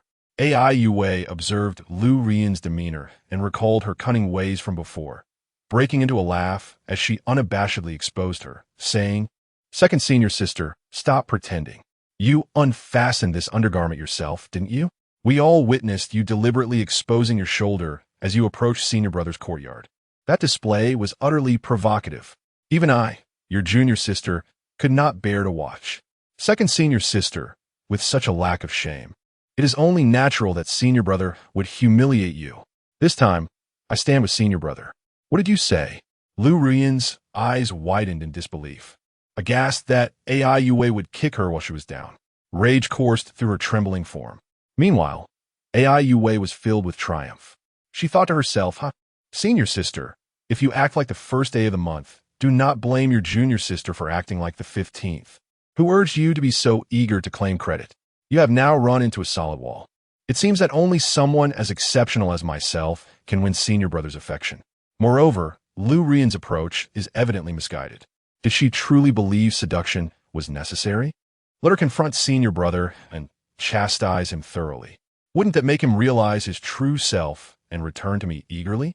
With this in mind, Ai Yue turned to Yi Qingsheng and stated, Master, it is evident that second senior sister is nothing but a source of trouble, completely unworthy of trust. Allow me to handle it. I assure you, I will bring senior brother back in no time. Very well, Yue, I entrust this task to you. Yi Qingsheng replied with a gentle nod. She had harbored great hopes for Lu Ruiyan, but now felt utterly disappointed. They could only rely on Ai Yue. Given her apparent confidence, perhaps she truly had the ability to succeed. A short while later, Ai Yue descended the stairs. Having disguised herself as a demon cultivator, she encountered no hindrance from any monsters along her way. Eventually, she arrived at the courtyard where Gu Jian resided and entered through the open door of the reception area. Gu Jian, engrossed in his reading, looked up at the sound and beheld a young girl clad in a crescent-colored dress stepping inside. She appeared to be around 16 or 17, exuding an aura of demonic cultivation. Yet her demeanor and mannerisms felt familiar to Gu Jian. Before he could fully comprehend the image that flashed in his mind, Ai Yue approached him and swiftly delivered a kick. With a resounding crash, the table before Gu Jian was sent flying, crashing against the wall and splintering into pieces. At this sight, Gu Jian's expression darkened instantly. Even with her altered appearance, he recognized her at once through her actions, his third junior sister, Ai Yue. Only Ai Yue would exhibit such arrogance and rudeness, daring to upend his desk while he was engrossed in his reading. In her previous life, she had shattered his desk more than 20 times, all merely to draw his attention and persuade him to accompany her in actions that contravened the sect's rules. Alternatively, when troubles arose, she would seek his assistance to resolve them. As the benevolent senior brother, he indulged her excessively. Each time she broke his desk, he never held it against her. At worst, he would have her accompany him to purchase a new desk, all the while presenting her with gifts. However, now, Gu Jian's expression darkened. Without hesitation, he raised his hand and struck Ai Yue across the face with a resounding crack. Her head snapped to the side, and she let out a cry as her body was sent flying. Crash! Ai Yue's form slammed against the wall before sliding down to the ground, blood trickling from her mouth. Yet, her expression was one of shock and disbelief. How could Gu Jian have struck her? Had she not merely kicked over his desk? Was it not the case that he had previously found her frankness and charm endearing? And now, he had struck her face directly? As she gazed up, Ai Yue saw Gu Jian slowly rising from his chair, approaching her with deliberate steps. He bent down and lifted her as if she were a mere chick. You find it amusing to kick my desk, do you? He spoke, his tone chillingly indifferent. Ai Yue, in excruciating pain, was taken aback by his sudden violence. His demeanor was terrifying. What had transpired? Had she employed the wrong approach, or had he failed to recognize her? Yes, that must be it. He certainly did not recognize her. It dawned on Ai Yue that she had neglected a crucial step, revealing her identity before Gu Jian. After all, she no longer resembled her former self. The senior brother's affection had been directed towards her, not another. If it were someone else, he would not have been so indulgent. A sense of pride swelled within Ai Yue, yet the pain she felt compelled her to display her anger. Gu Jian, how could you strike me? Do you even know who I am? She exclaimed, her voice laced with indignation. Gu Jian retorted coldly, of course, I know who you are. You are merely that foolish Ai Yue, are you not? How dare you kick my desk? Have you developed some audacity? His words dripped with disdain. Jian chastised himself for having been too lenient with her, for having always acquiesced to her whims. He had once perceived her as a pitiable girl, her biological parents slain by enemies, becoming the adopted daughter of those very foes. Her adoptive mother sought to exploit her, leveraging her status as the third disciple of the ethereal sect's master to acquire treasures. Meanwhile, her adoptive father intended to use her as a furnace for cultivation. Driven by her unique mystical physique, AI Yue remained blissfully unaware, harboring gratitude towards her adoptive parents. As events unfolded, upon her return home for a family visit at the age of 14, AI Yue was to be ensnared by her adoptive father's machinations. Subjected to the poison of desire daily, ultimately becoming a tool for his cultivation and a mere slave. It was Jian who meticulously investigated the matter, preventing AI Yue from returning home, and commanded the formidable members of the affiliated sect of the Piao sect to apprehend the twisted couple. Ultimately, he personally executed them. Feeling a deep sense of compassion for AI Yue, Jian, as the senior disciple, treated her with utmost kindness in the days that followed. However, in his previous life, at the moment of his greatest disgrace, AI Yue, as his third junior sister, not only failed to defend him, but also conspired with the elders who had slandered him. Providing false testimony, she told Yi Qingsheng that she had witnessed him murder his fellow disciples. This was nearly the final straw that broke Jian's spirit. She was even more venomous than Lu Ruyan. A white-eyed wolf would be 100 times more virtuous than she. The events of his past life had become a distant memory. Jian had no desire to revisit the sacrifices and reasons that once existed between them. He chose not to pursue whether AI Yue, sensing a fragment of the truth, believed he had killed his adoptive parents, thus ultimately betraying him. Now that she had arrived and overturned his table, he would not hesitate to settle both old grievances and new grudges alike. Chapter 26. Old Grudges and New Hatreds. The Empress Yue becomes a pig-head. Jian raised his hand, and with a resounding slap, struck her again. The sound echoed as one side of AI Yue's face swelled painfully. Despite the excruciating pain, she was utterly astonished. In the past, her senior brother had treated her with utmost care, as if she were a fragile treasure, fearing that she might fall or melt away. Yet now, he struck her face without hesitation. Was it merely because she had shattered his table? AI Yue, her swollen face in disbelief, felt her fury surge. Jian, you know I am AI Yue, yet you dare to strike me. You have swollen my face. I will tell our master. I will ensure she punishes you. Jian scoffed. Go ahead, do you think I care? With that, he delivered another forceful slap. The sound resonated again as the other side of AI Yue's face began to swell. The agony intensified, leaving her bewildered as to why her senior brother was treating her this way. As Jian raised his hand once more, fear gripped AI Yue's heart. Worried about being disfigured, she pleaded, Senior brother, I was wrong, I apologize. Please, don't strike me anymore. I was wrong, I beg you. Jian chuckled. So quick to beg for mercy, but I have yet to feel satisfied. For every time you kick my table, I shall return the favor. You kicked me over 20 times. Let's make it an even 20. Now, let us proceed. What did you say? AI Yue's eyes widened in disbelief. Was her senior brother truly saying such things? Was he a devil? Terror enveloped her as she realized that after 20 strikes, given Jian's previous force, she would surely be reduced to a pig head. In the next moment, her anguished screams echoed as Jian's hand descended relentlessly. Slap after slap resounded. Ah, ah, ah. With each blow, AI Yue transformed into a grotesque visage, resembling a pig's head. Finally, Jian tossed her to the ground. AI Yue's face throbbed with pain, and as she surveyed her reflection with her spiritual sense, she nearly fainted from shock. She was disfigured.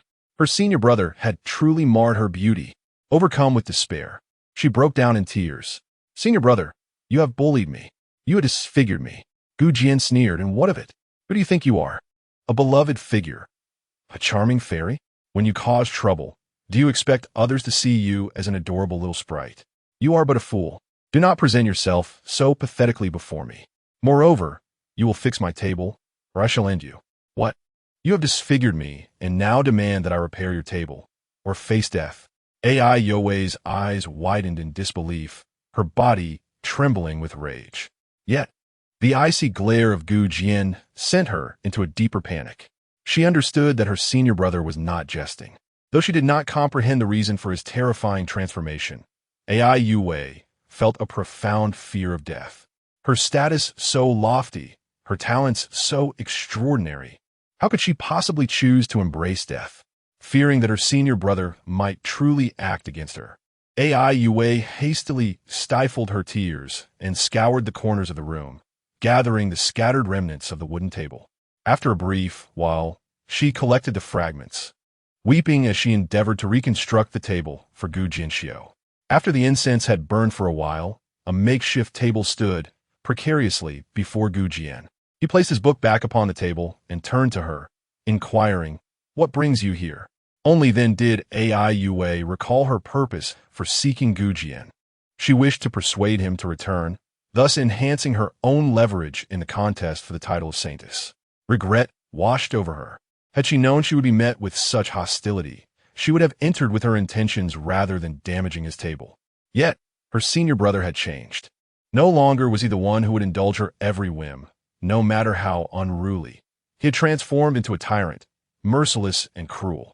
AI Yue felt a mixture of grievance and anger. Yet fearing the unpredictable wrath of this once gentle senior brother, she forced herself to endure. Nevertheless, her body trembled with unease. After what felt like an eternity, her erratic breaths finally began to steady, and she spoke to Gu Jian. "I have come to bring you back." Gu Jian replied, "Back to where?" AI Yue answered, "Back to the Piao sect. The master has said she forgives your defection." Forgiveness? Gu Jian wondered if AI Yue was attempting to sow discord. Yet he paid it little heed, for he had severed all ties with Yi Qingsheng. A cold smirk graced Gu Jian's lips as he declared, "The Piao sect? Not even a dog would return there. If that is your purpose, you may leave." AI Yue could hardly believe her ears. "What did you say?" "I said leave." With that, Gu Jian delivered a swift kick, sending AI Yue sprawling. He spared her life not out of concern, but rather because she was not worth the slightest risk to himself. This was a perilous realm, and he had vital matters to investigate, alongside numerous tasks awaiting his attention. To inadvertently reveal his identity would undo all he had accomplished, and the demons would not hesitate to hunt him down. Moreover, he found a certain satisfaction in the thought of her suffering rather than perishing. Gu Jian even contemplated the possibility of allowing her to experience the torment of demonic manipulation. After all, in both his past and present lives, had he not meddled, she would have long since become someone's puppet. Reflecting on this, Gu Jian acknowledged a degree of abnormality within himself. Yet he resolved to live freely, refusing to endure any indignity, for that was the life he sought in this incarnation.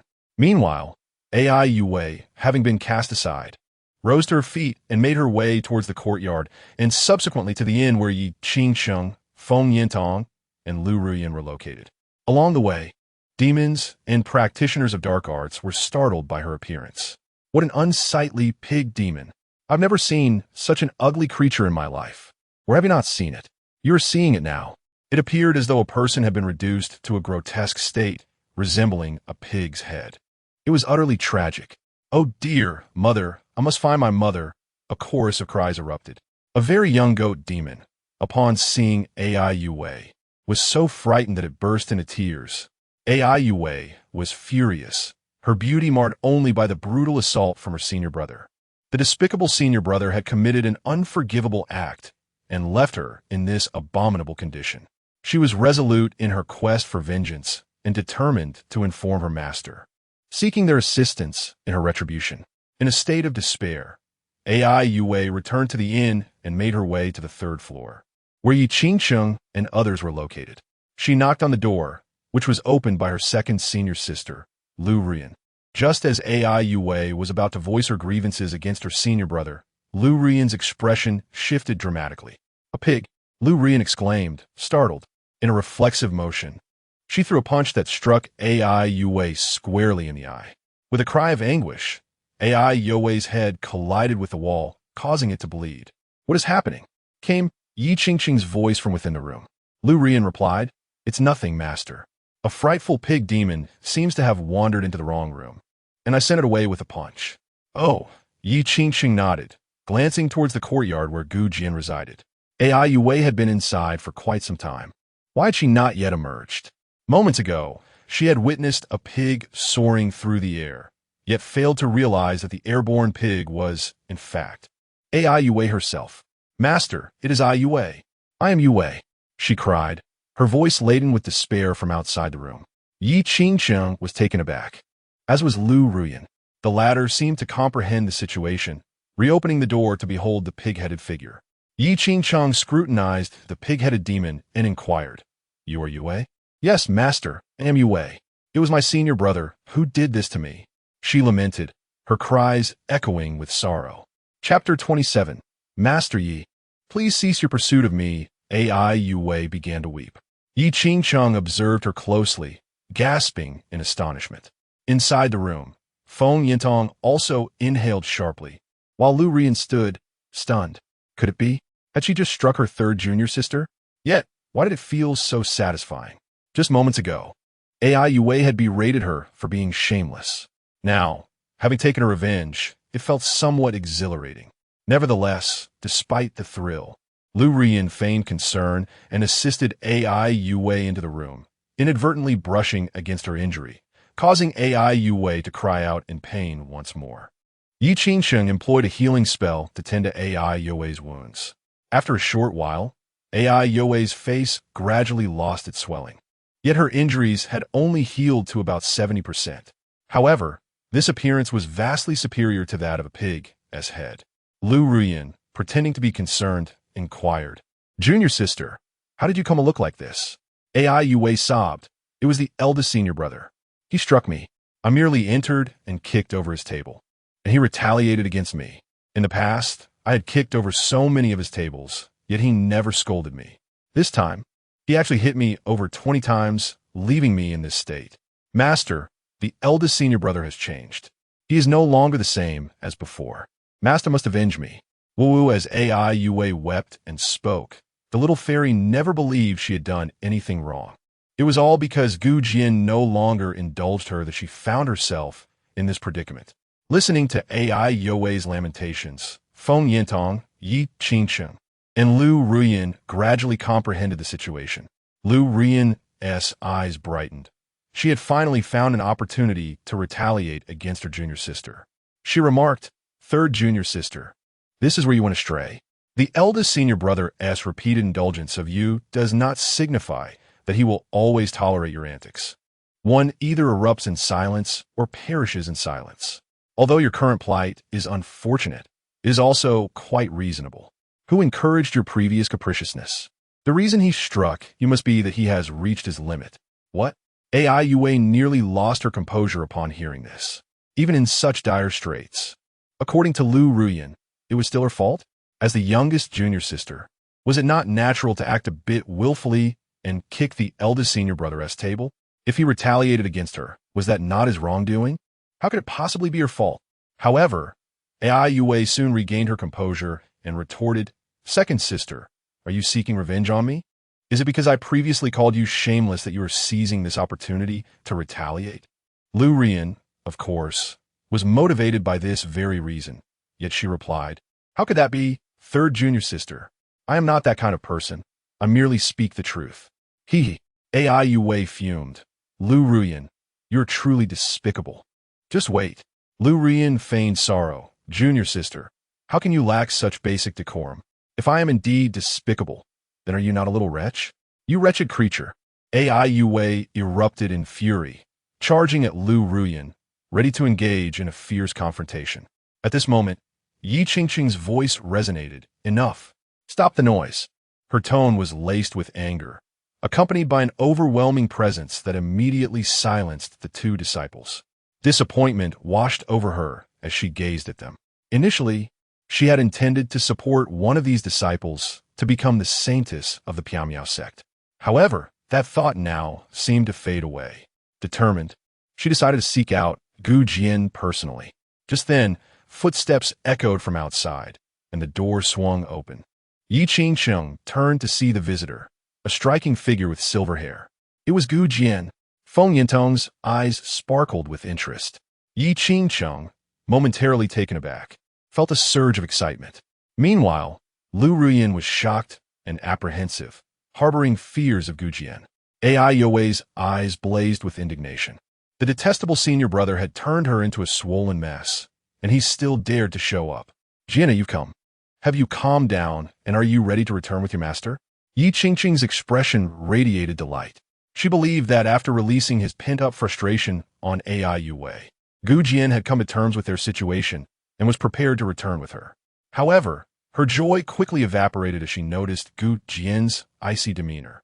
His gaze was as frigid as ancient ice. Once inside, Gu Jian shut the door firmly. He first inclined his head in greeting to Feng Yintong, then turned to Yi Qingsheng and said, "Sect Master Yi, do not deceive yourself. I have severed ties with you. How could I possibly return? I have come to inform you that since our master-disciple bond has reached its conclusion, I hope we can part ways forever and you will cease your entanglement with me." What? The cold address of Sect Master Yi was unbearable for Yi Qingsheng. As Gu Jian continued with his words, she trembled, disbelief washing over her as her complexion paled. She hurried forward to grasp Gu Jian's hand. "No, do you not? I am not trying to entangle you. I merely wish to take you home." Gu Jian disdainfully shook off her hand, a mocking expression gracing his features. "I, Gu Jian, have been an orphan since childhood. Where will my home be? I once claimed that the Piao sect was my family, but that was my own delusion." Chapter 28, A Broken Heart. Late concern as worthless tears streamed uncontrollably down Yi Qingqing's face. "No, Jianer, you're not being overly sentimental. I understand that you consider me as your closest kin. It is I who must apologize to you. I should not have treated you in such a manner. Please forgive me," she implored Gu Jian, offering him her heartfelt apology, and embraced him tightly. A gentle warmth enveloped her.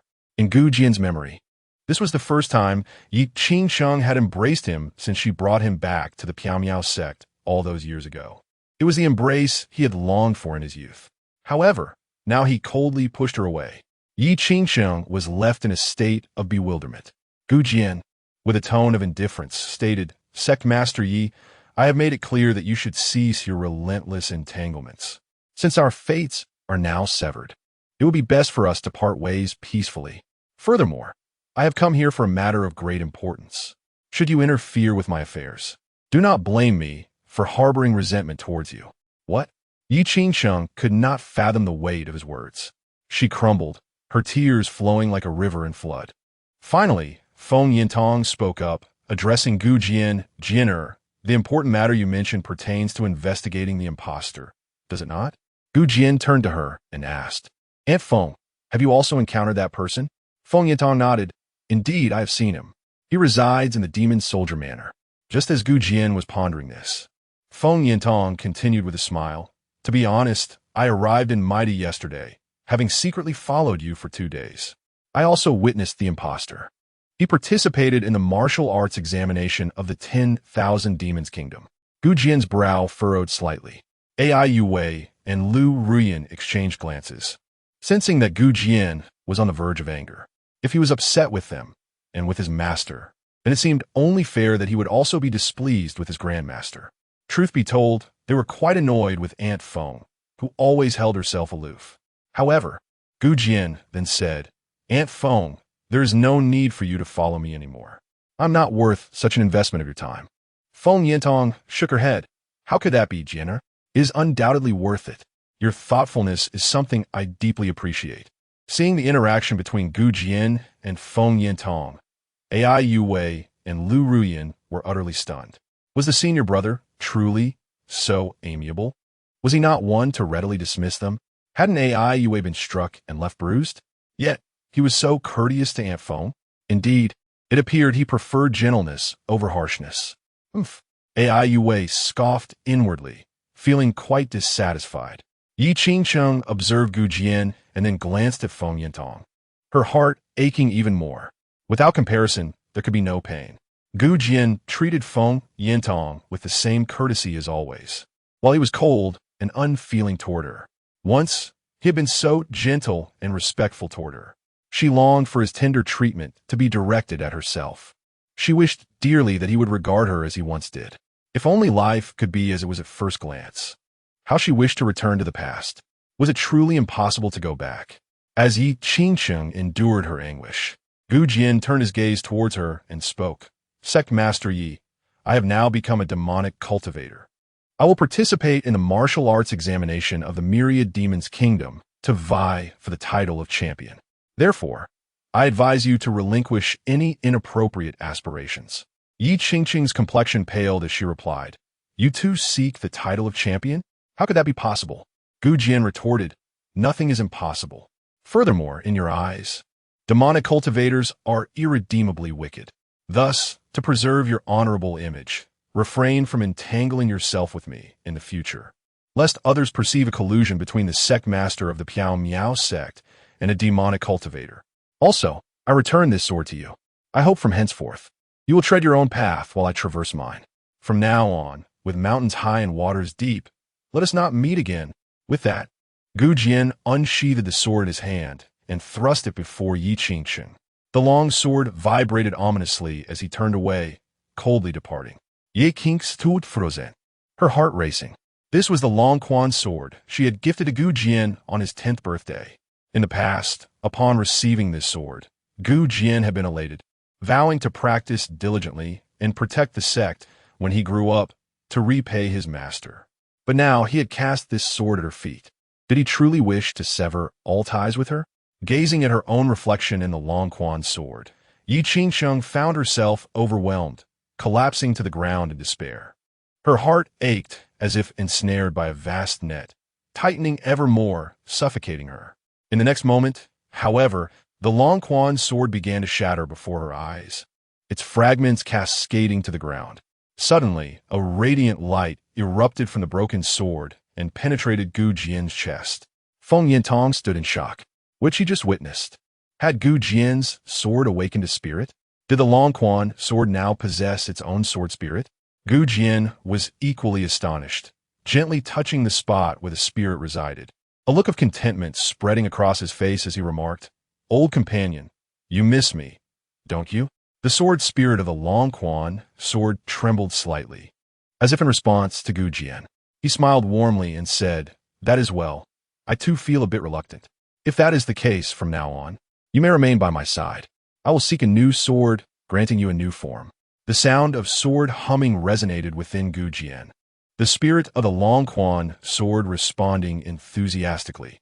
It was a positive and joyous reply, wandering the world with a sword in hand. It still wished to be the blade in Gu Jian's grasp. It seemed that even if Gu Jian were to embrace darkness, it would willingly follow him into the abyss. Chapter 29. Yi Qingsheng, what have I done wrong? Gu Jian nodded slightly, opened the door to the room, and left without looking back. Jianer. Yi Qingsheng knelt before the shattered sword, weeping uncontrollably. She gathered the fragments of the Long Quan sword, piecing them together, as if this act could somehow restore Gu Jian. Yet, all of this was merely self-deception. The broken sword would never be whole again, and the heart turned to ashes would never reignite. The notion of mending a broken mirror was but a beautiful fallacy. Once a person departs, they never return. After a moment, Yi Qingsheng had assembled the pieces of the sword, yet her tears continued to flow. In all her years of cultivation, she had never wept as she did today. It was the palpable resolve of Gu Jian's departure that struck her. Despite exerting every ounce of her strength, she could not reclaim her disciple. Observing Ye Qingcheng's sorrowful demeanor, Feng Yintong sighed. Ai Yue, filled with indignation, exclaimed, Senior brother has gone too far. What is so remarkable about Master merely wishing to probe his supreme bone? Master has already apologized to him. What more does he want? Setting aside the facts, did Senior brother not err? If he were not the sole possessor of the sect's rare supreme bone, would this situation have arisen? Feng Yintong was left speechless in disbelief. Is this even a rational argument? Lu Ruyan, however, sought to comfort Yi Qingsheng, saying, Master, I too believe Senior brother has overreacted. Even though we almost suspected him of colluding with demons, he should not harbor such intense anger. Indeed, AI Yue chimed in, unusually aligned with Lu Ruyan this time. Turning to Yi Qingsheng, he even participated in the martial champion assessment. Is he planning to pledge loyalty to those 9 fox demon queens? Master, if that is the case, he has become a traitor to humanity, unworthy of your sorrow. A momentary shock passed through the tear-streaked face of Yi Qingsheng. Feng Yintong furrowed her brow, unable to contain herself, and remarked, Niece Yue, is this truly your perspective? Do you believe your senior brother seeks to pledge allegiance to the queen of the myriad demons by participating in the martial champion assessment? Is that not glaringly obvious? AI Yue responded with an air of certainty, and upon seeing Feng Yintong shake her head, added, Master Feng, could there be another reason? Feng Yintong rolled her eyes, perceiving her 2 disciples as somewhat naive, and stated, I can think of at least 2 reasons. Oh, both AI Yue and Lu Ruyan expressed curiosity. Yi Qingsheng also ceased her tears, turning her gaze to Feng Yintong. Feng Yintong glanced at the tear-stained Yi Qingsheng and shook her head, saying, Firstly, the individual impersonating Jian also participated in the martial champion assessment. He must have ulterior motives. Thus, Jian wishes to thwart him in this manner, preventing his schemes from succeeding. AI Yue and Lu Ruyan were momentarily taken aback. They had not considered this perspective. AI Yue inquired, and the second reason? Feng Yintong looked at them and continued, Secondly, your senior brother is utterly disappointed with you, Master, and does not wish to return to the Piaomiao sect. Hence, he seeks to use this method to completely dishearten you.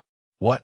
This time, Yi Qingsheng trembled, and more tears streamed down her cheeks. Did he truly despise her so much? To sever all ties with her?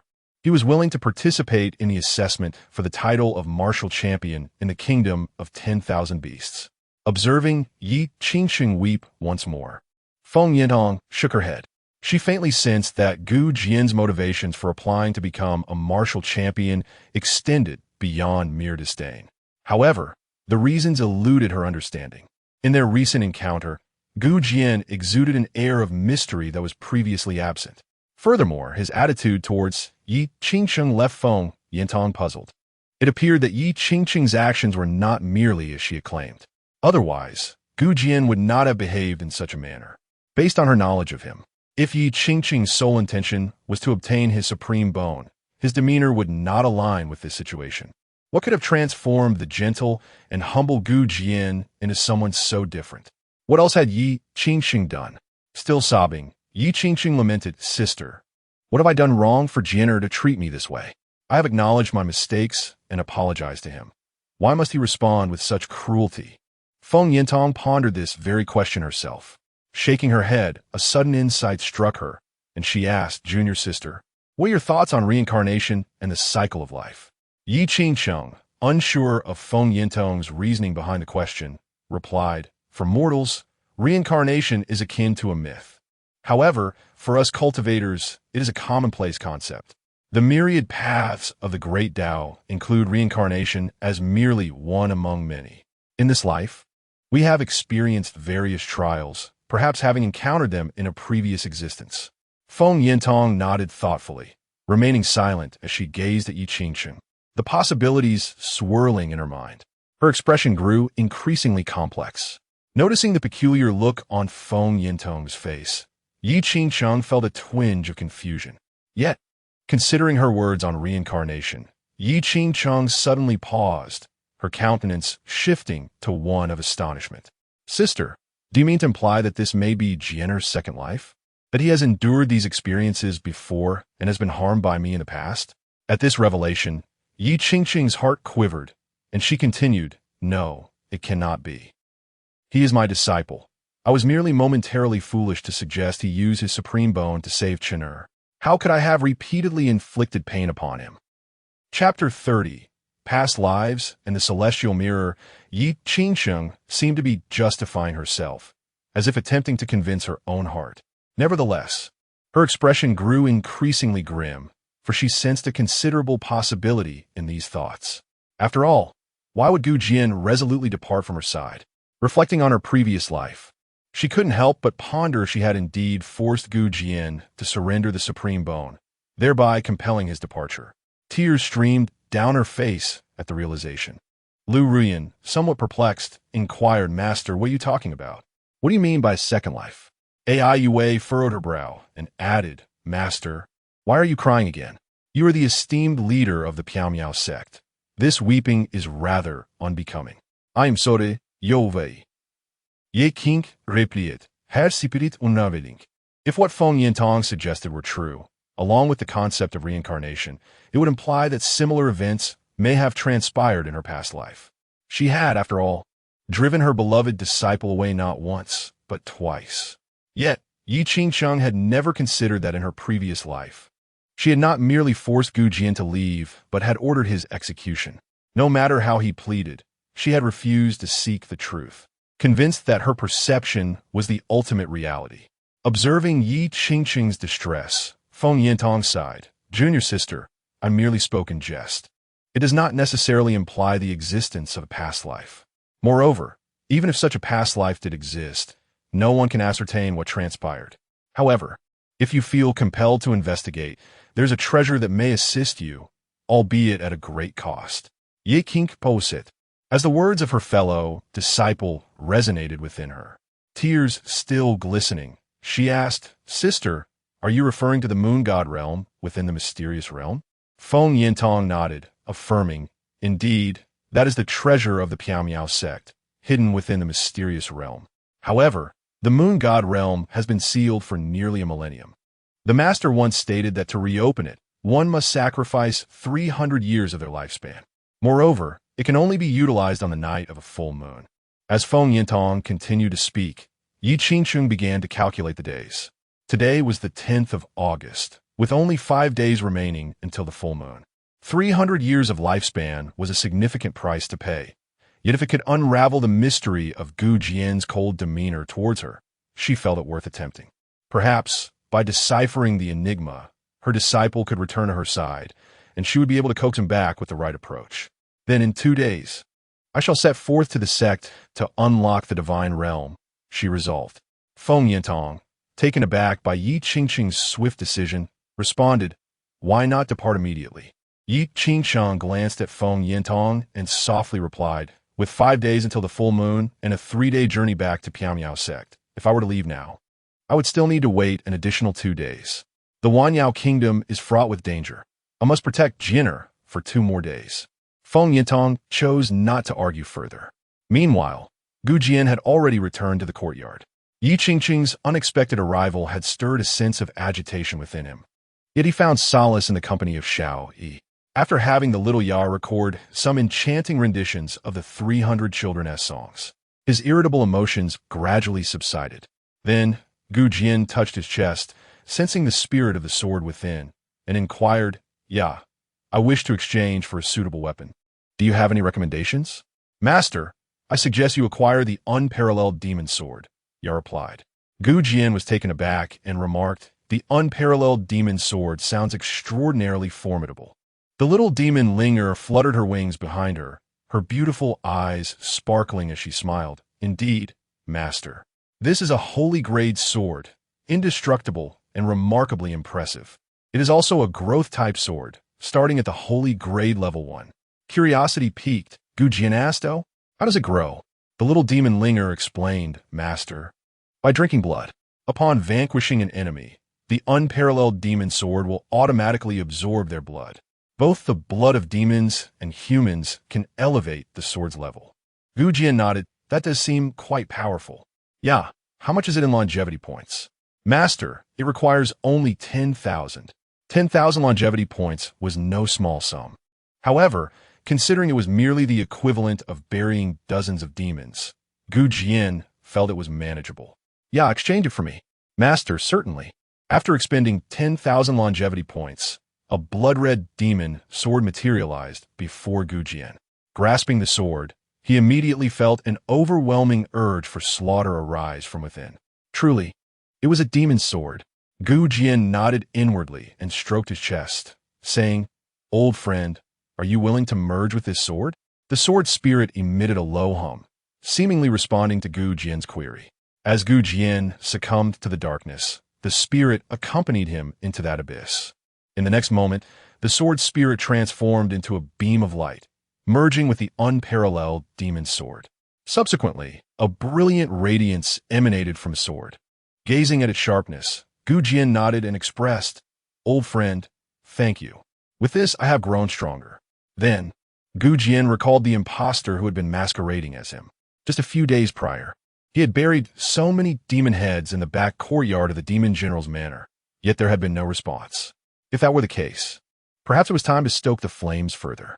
Jian's eyes narrowed slightly as he gazed toward the direction of the demon general's manor, a long-conceived plan taking shape in his mind. A smile crept across his lips. "My dear fourth junior brother, I wonder how you shall respond when I employ your own methods against you." Chapter 31. Yi Chun, how will you respond as night descended? Jian invoked the ghost shadow, sacred soul technique, and departed from the courtyard, heading towards the outskirts of the city. This time, his destination was not the demon army camp, but rather a crucial path leading to the enchanting capital of Meidu. Previously, Jian had expended 100 lifespan points, enlisting the aid of the little demon spirit, Ling Air, to employ magic, harnessing the power of the lifespan demon palace to alter his appearance once more. His once frost-white hair had been transformed back into lustrous black strands. Shortly after Jian's departure, Feng Yin Tong, who had been closely monitoring him, opened her eyes, followed by Yi Qing Cheng, who too awoke. Feng Yin Tong expressed her surprise, saying, "Oh, junior sister, it appears you two are concerned for Jian Air." In a soft voice, Yi Qing Cheng replied, "The 10,000 demon kingdom is fraught with peril. I cannot allow Jian Air to come to harm." Feng Yin Tong nodded in agreement, remarking, "I wonder what Jian Air is up to at such a late hour. It would be prudent for us to check on him to prevent any potential danger. However, Jian Air dislikes interference in his affairs. We should follow at a distance so as not to alert him." Indeed, Yi Qing Cheng gently nodded, instructing Ai Yue and Lu Ru Yin to remain indoors. Subsequently, the two cast powerful spells and departed from their inn, pursuing Jian's direction. From afar, the two women's spiritual senses detected Jian's fleeting shadow. Feng Yin Tong, astonished, remarked, "I wonder what technique Jian Air has mastered. Even I can merely catch a faint glimpse of his silhouette. Yet, this technique seems to bear the essence of the demonic path." Upon hearing the term demonic path, Yi Qing Cheng felt a pang in her heart. She resolved not only to win Jian back, but also to guide him away from the path of darkness. In the valley, 200 li from the southern gate of the enchanting capital, Jian arrived and waited for half an hour. Soon, with his powerful spiritual sense, he perceived over 100 demons escorting a multitude of captives heading towards the valley. Jian nodded slightly. The 10,000 demon kingdom had loosened restrictions on demon cultivators and demonic practitioners, yet their stance towards others remained unchanged. They were either to be treated as food or become slaves to the demons.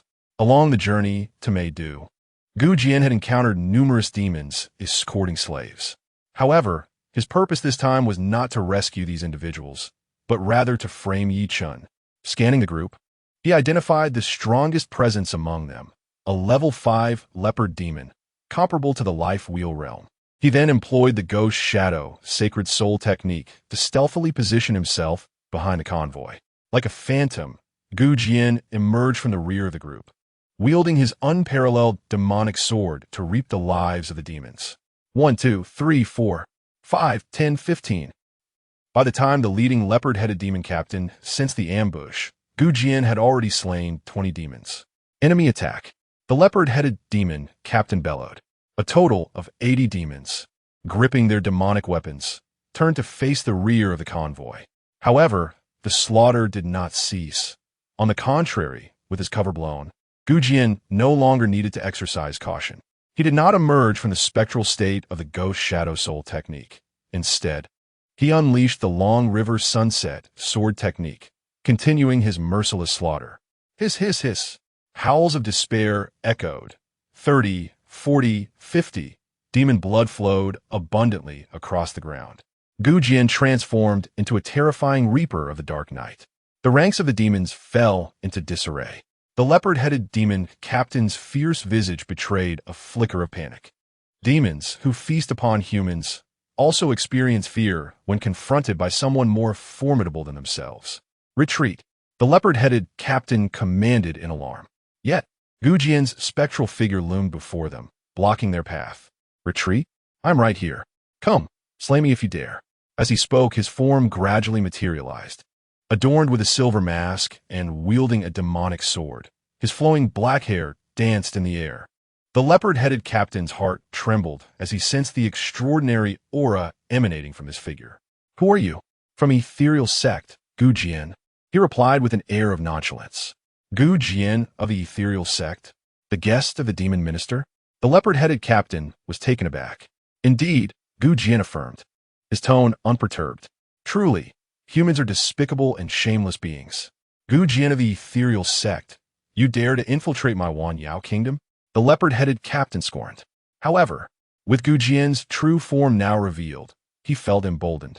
All demon soldiers, kill Jian. Roar. 50 demons surged towards Jian. The terrifying aura of the demons enveloped him. Jian merely scoffed. With a flick of his sword, he executed the long river sunset sword technique to its fullest extent. The dazzling sword light illuminated the darkness, and the resplendent sword radiance swept across the skies.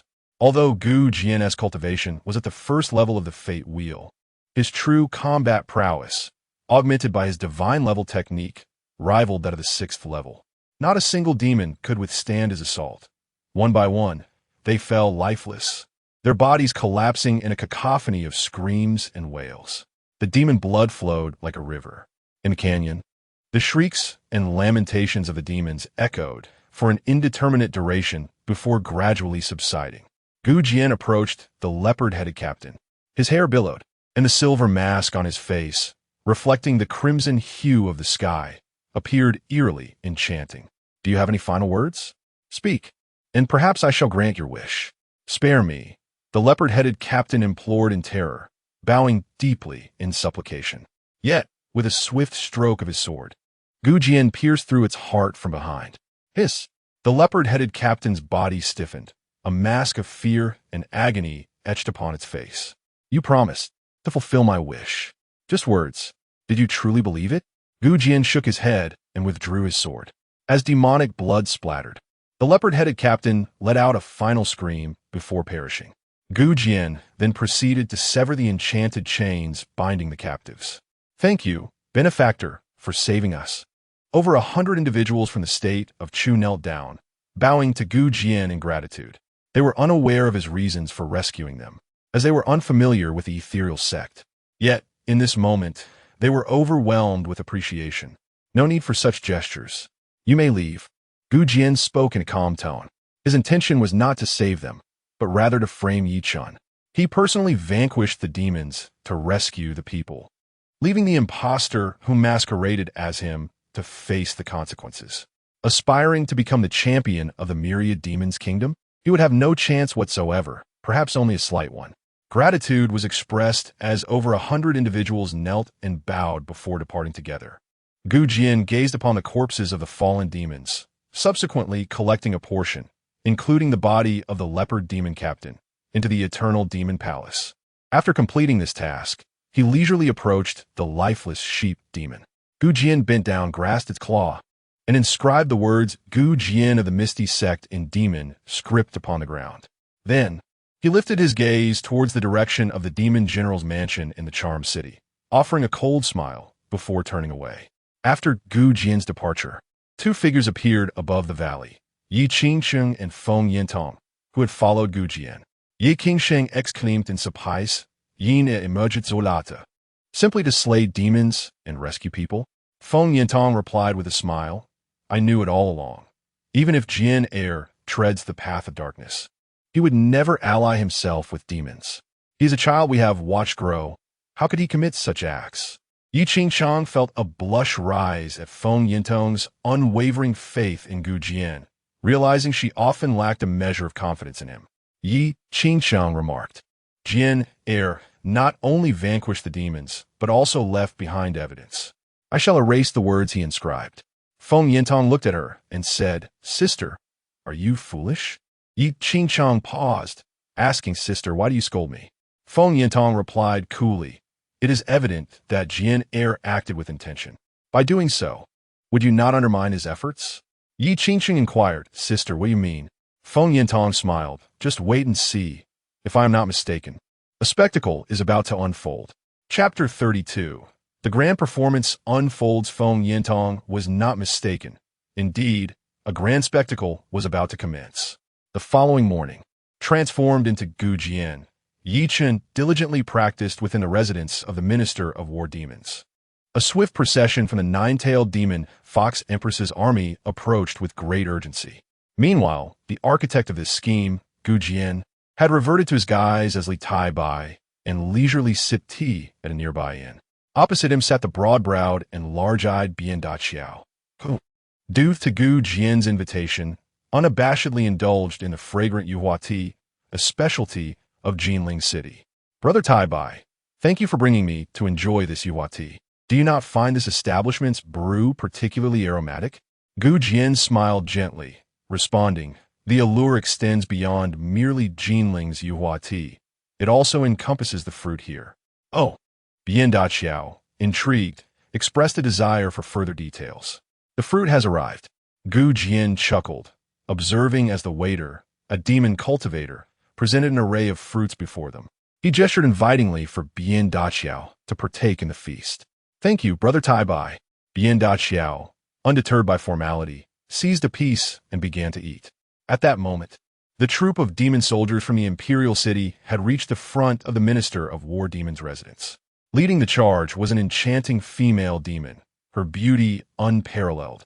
With captivating peach blossom eyes, her figure was alluring, exuding a formidable aura, clad in demon armor and astride a colossal beast.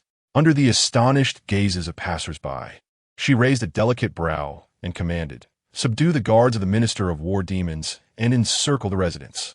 Yes, Commander. The elite soldiers of the Imperial City surged forward, swiftly overpowering the guards stationed outside. As the soldiers burst into the residence, chaos erupted within the Minister of War Demons' abode. The commotion drew the attention of pedestrians on the street. Whether they were demon cultivators, magic cultivators, or monsters, they halted their steps, transforming into a curious audience. Whispers and speculations filled the air. That is one of the 4 great commanders of the 10,000 Demons Kingdom, Commander Wamaduden. She is the sworn sister of Her Majesty the Empress. But why has Commander Hua, at such an early hour, surrounded the Minister of War Demons' residence with her army and ordered an incursion? What transpired? Unclear, though it may be related to last night's tragedy. What tragedy? Last evening, the leopard demon captain, responsible for escorting prisoners, along with 100 magic troops, was ambushed while transporting a batch of high-quality slaves from the state of Chu through the Valley of Fallen Demons. It appears to have been orchestrated by those within the Minister of War Demons faction. How could this be? Is not the Minister of War Demons a loyal subject to the Fox Empress? In these times, loyalty is a murky concept. However, I have heard that the culprit is not the minister himself, but rather his magic cultivator guests. The Minister of War Demons seems to have numerous magic cultivator guests. Are you referring to the one connected to the ethereal sect? The Flower Demon Commander is already in pursuit of the culprits. We shall soon have answers. The vast majority of the onlookers remained in a state of bewilderment. However, it is inevitable that some well-informed individuals have revealed certain tidings.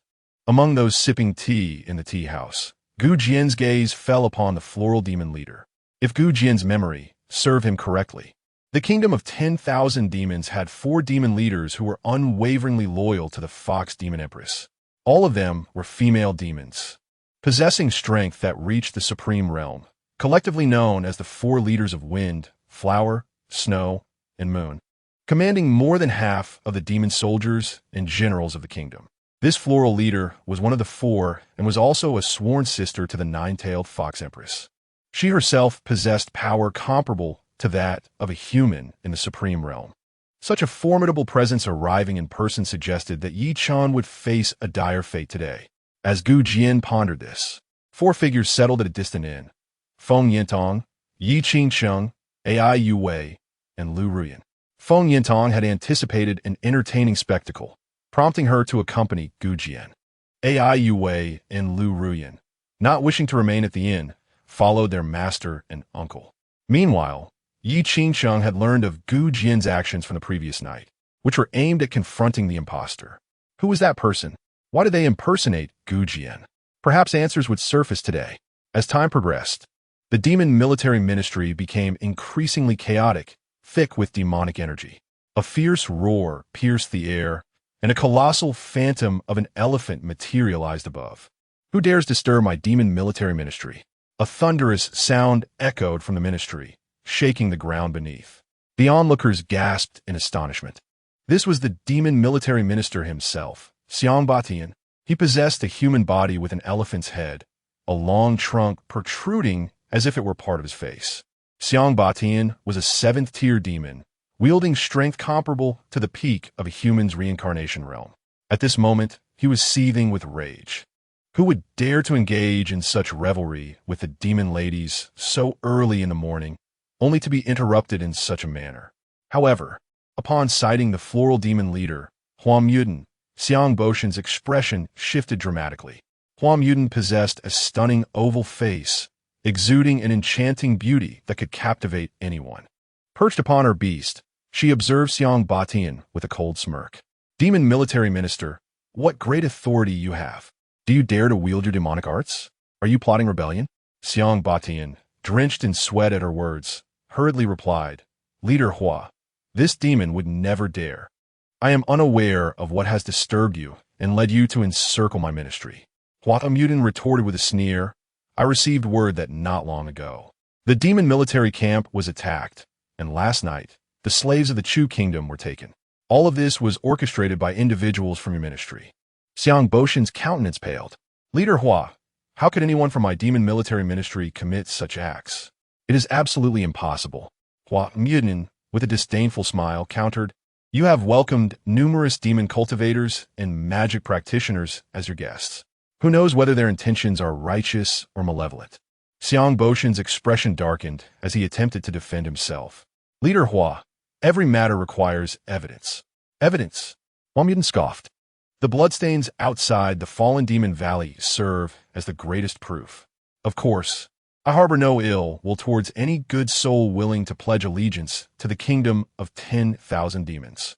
Today, the leader wishes to observe how those who profess their loyalty to His Majesty, the so-called demon cultivators and sorcerers, will attempt to wriggle out of their predicament. As the words were spoken, a considerable number of these entities were apprehended by the royal city's demon guards. Among them was Yi Chun, resembling Gu Jian. Each of their faces bore an expression of grave concern. Upon seeing Yi Chun brought forth, Xiang Boshan's countenance shifted dramatically. How audacious these individuals were to offend the sovereign. It was tantamount to courting death. Xiang Batian seethed with rage, a terrifying murderous intent enveloping his heart. However, fearing the revelation of Yi Chen's taboo identity among the demons, he momentarily restrained himself. The flower demon leader, Hua Yuden, gazed down at Yi Chun from her lofty position and inquired, Are you the Gu Jian of the Misty Sect? Yi Chun, somewhat bewildered, could not comprehend the unfolding events. Gritting his teeth, he replied, Indeed, I am Gu Jian. However, I have long since withdrawn from the Misty Sect and am now a solitary cultivator. Huang Yuden, still perched high above, coldly retorted, I care not whether you have left the Misty Sect. Speak. Why did you abduct the slaves of my 10,000 demon kingdom and slay my demon soldiers and sorcerers? Are you not a spy sent by the Misty Sect? Yi Chun hastily refuted, I have not. I am unaware of what has transpired. Since my arrival in the 10,000 demon kingdom, I have not harmed any demons. I have always conducted myself with propriety. I am innocent. I implore you, Leader Hua, to discern the truth. Chapter 33. The Art of Soul Division. Unaffected by the plan, he claimed he had never harmed any demons. Yet, it was evident that Huang Yuden did not believe him. At that moment, the demons from the Imperial City's demon army, who had rushed in earlier, came rushing out. They carried the severed heads of various demons in their hands. These heads were grotesque, smeared with demon blood and dirt. The demon soldiers and generals cast the severed heads onto the ground. Yi Chun was suddenly taken aback. Minister Xiang Batian of the demon army, was also stunned. At this juncture, a small captain among the demon soldiers approached the demon leader, Hua Mutant, and reported, "Leader Hua, these are the demon soldiers who perished in the demon camp over the past few days. Among them is the wolf demon centurion. My subordinates have investigated and concluded that they were all killed by the same individual. The perpetrator of these murders is the same as the one in Luoyao Valley." Hua Mutant nodded, casting a cold glance at Xiang Batian and Yi Chun, who resembled Gu Jian, and said, "How do you explain this?" Yi Chun felt a tingling sensation at the back of his head, as if he were being framed. Moreover, these demon heads were actually retrieved from the minister of the demon army's residence. He found it hard to believe. Was this a setup or a premeditated scheme? "No, I did not commit these acts. Someone must be framing me," Yi Chun said anxiously, his mind in disarray. He could not fathom who would slander him. Nevertheless, he maintained a semblance of composure. "For the past 2 days, I have been at the minister of the demon army's residence, not venturing anywhere. The minister can attest to this. The steward of the minister's residence can testify. Everyone in the minister's residence can confirm my whereabouts." As his words fell, Minister Xiang Batian immediately chimed in, "Indeed, Leader Hua. This demon can vouch for him. What Gu Jian said is true." The steward, Shi Ji, who was beside Yi Chun, also corroborated, "Leader Hua, I can attest to this as well." Then, one after another, demons from the minister's residence spoke in support of Yi Chun. Most of these demons had been subdued by Yi Chun, and at this moment, they all stood by his side. Yi Chun continued, "My lord, I am utterly loyal to Her Majesty the Empress, and I even enrolled to participate in the martial arts examination. I would never act against the interests of the Empress." Leader Hua's brows furrowed. This man spoke with such conviction.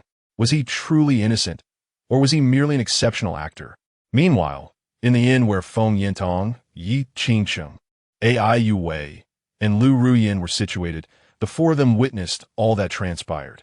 Feng Yintong and Yi Qingcheng had been scrutinizing the individual closely. Feng Yintong remarked, "Junior sister, have you noticed that his demeanor and manner of speaking seem somewhat familiar?"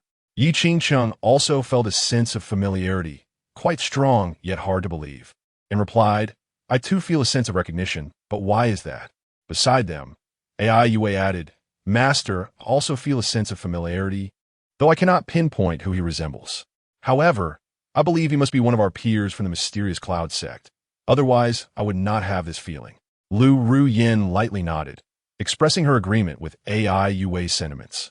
She then remarked, "Though I'm clearly a member of the Misty sect, he dares to impersonate our senior brother. What could he possibly be plotting? Who exactly is he?"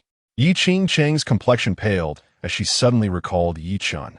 Yet, she quickly dismissed the thought, chiding herself. "How could I even think of Chun?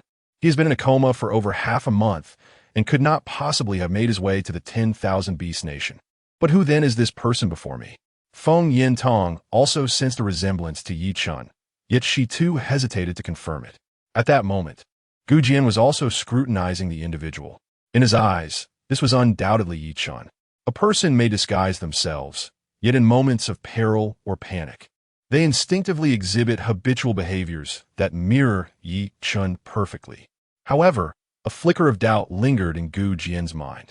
It was as if this person were not entirely corporeal. It felt as though their body and soul had yet to fully converge. While an ordinary person might not perceive this dissonance, it was magnified in Gu Jian's eyes, given that this individual was impersonating Yi Chun with uncanny precision. Reflecting on this, Gu Jian addressed the little demon Ling heir in the Hall of Eternal Life. "Little Iya, could you discern whether this person is indeed abnormal?" "Master, Ling heir also senses that he is rather peculiar, not quite human," the little demon replied. Gu Jian responded, surprised. "Iya, master, Ling heir can utilize the powers of the Hall of Eternal Life to peer into his essence, though it would require 1,000 points of eternal life from you." Gu Jian, taken aback, replied, "The Hall of Eternal Life possesses such abilities? Then please do so." "Iya, no problem, master," she affirmed. Gu Jian's eternal life points diminished by 1,000. Within the Hall of Eternal Life, the little demon's enchanting eyes sparkled with a peculiar light. A force of penetrating essence shot forth from her gaze towards the figure resembling Gu Jian. Moments latte. She withdrew her gaze and, in an ethereal and captivating voice, said, Master, he is truly not human. He is but a fragment of soul. A doppelganger controlled by that fragment.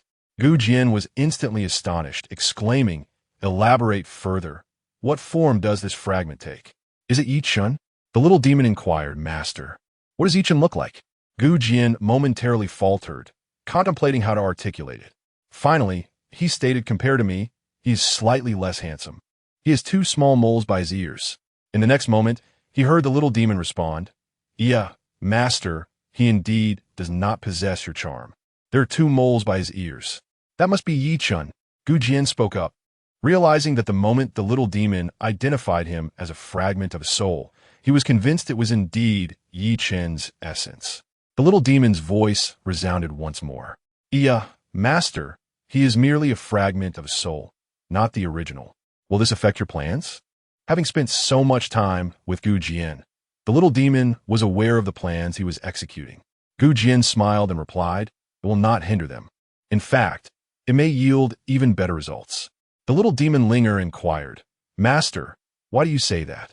Gu Jian replied, It's merely a trivial matter. Linger protested, Oh, Master, please refrain from speaking in riddles. I cannot comprehend such language. Gu Jian reassured her, It's just a jest. Not understanding it is of no consequence. Linger chuckled, Oh, how amusing. Gu Jian then lifted his gaze. Whether it be his true self or a fragment of his soul, as long as it represented Yi Chun, it would not disrupt Gu Jian's plans. However, given that Linger had already discerned that he was indeed a fragment of the soul, Gu Jian proceeded to ask her several questions, meticulously unraveling the intricacies of this soul-splitting technique. Moments later, Gu Jian expressed his astonishment. Linger, are you suggesting that if this fragment of Yi Chun's soul were to be destroyed, it would inflict harm upon his original soul? Indeed, Master. The individual impersonating you has employed a technique known as the rebirth of the heavenly path. This powerful spell does carry its share of repercussions.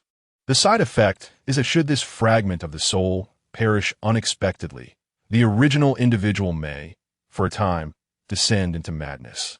He could experience intermittent insanity, and there is even the possibility of losing control of his bodily functions. How revolting, Gu Jian remarked, shaking his head, though he found the situation rather intriguing. It was already known that Yi Chun feigned unconsciousness to deceive him regarding the supreme bone. Yet, the thought of him suddenly descending into madness or losing control was a scene too grotesque to contemplate. Chapter 34. Yi Chun's assertion on one side. Yi Chun swore an oath and declared the execution of a fellow disciple. Meanwhile, Feng Yintong felt an uncanny resemblance between this person and Yi Chun. Every gesture and expression mirrored his own, yet she hesitated to ascertain the truth, for Yi Chun was currently lying in a state of repose at the mysterious sect. She found it utterly perplexing how someone, who was supposed to be resting there, could possibly appear here. Feng Yintong, overwhelmed by confusion, cast a glance at Yi Qingcheng. Yi Qingcheng, biting her crimson lip, fixed her gaze intently on the person before the demon general's residence, who was incessantly offering explanations. Her expression was far from pleasant. It appeared that the junior sister also perceived the similarity between this individual and Yi Chun. Feng Yintong murmured to herself, and once more her consciousness swept over the scene. At that moment, before the demon general's residence, the demon General Xiang Batian produced a golden token. This was a life-saving token bestowed by the nine-tailed Fox Empress, capable of sparing one's life in critical moments. Now, he brandished it openly.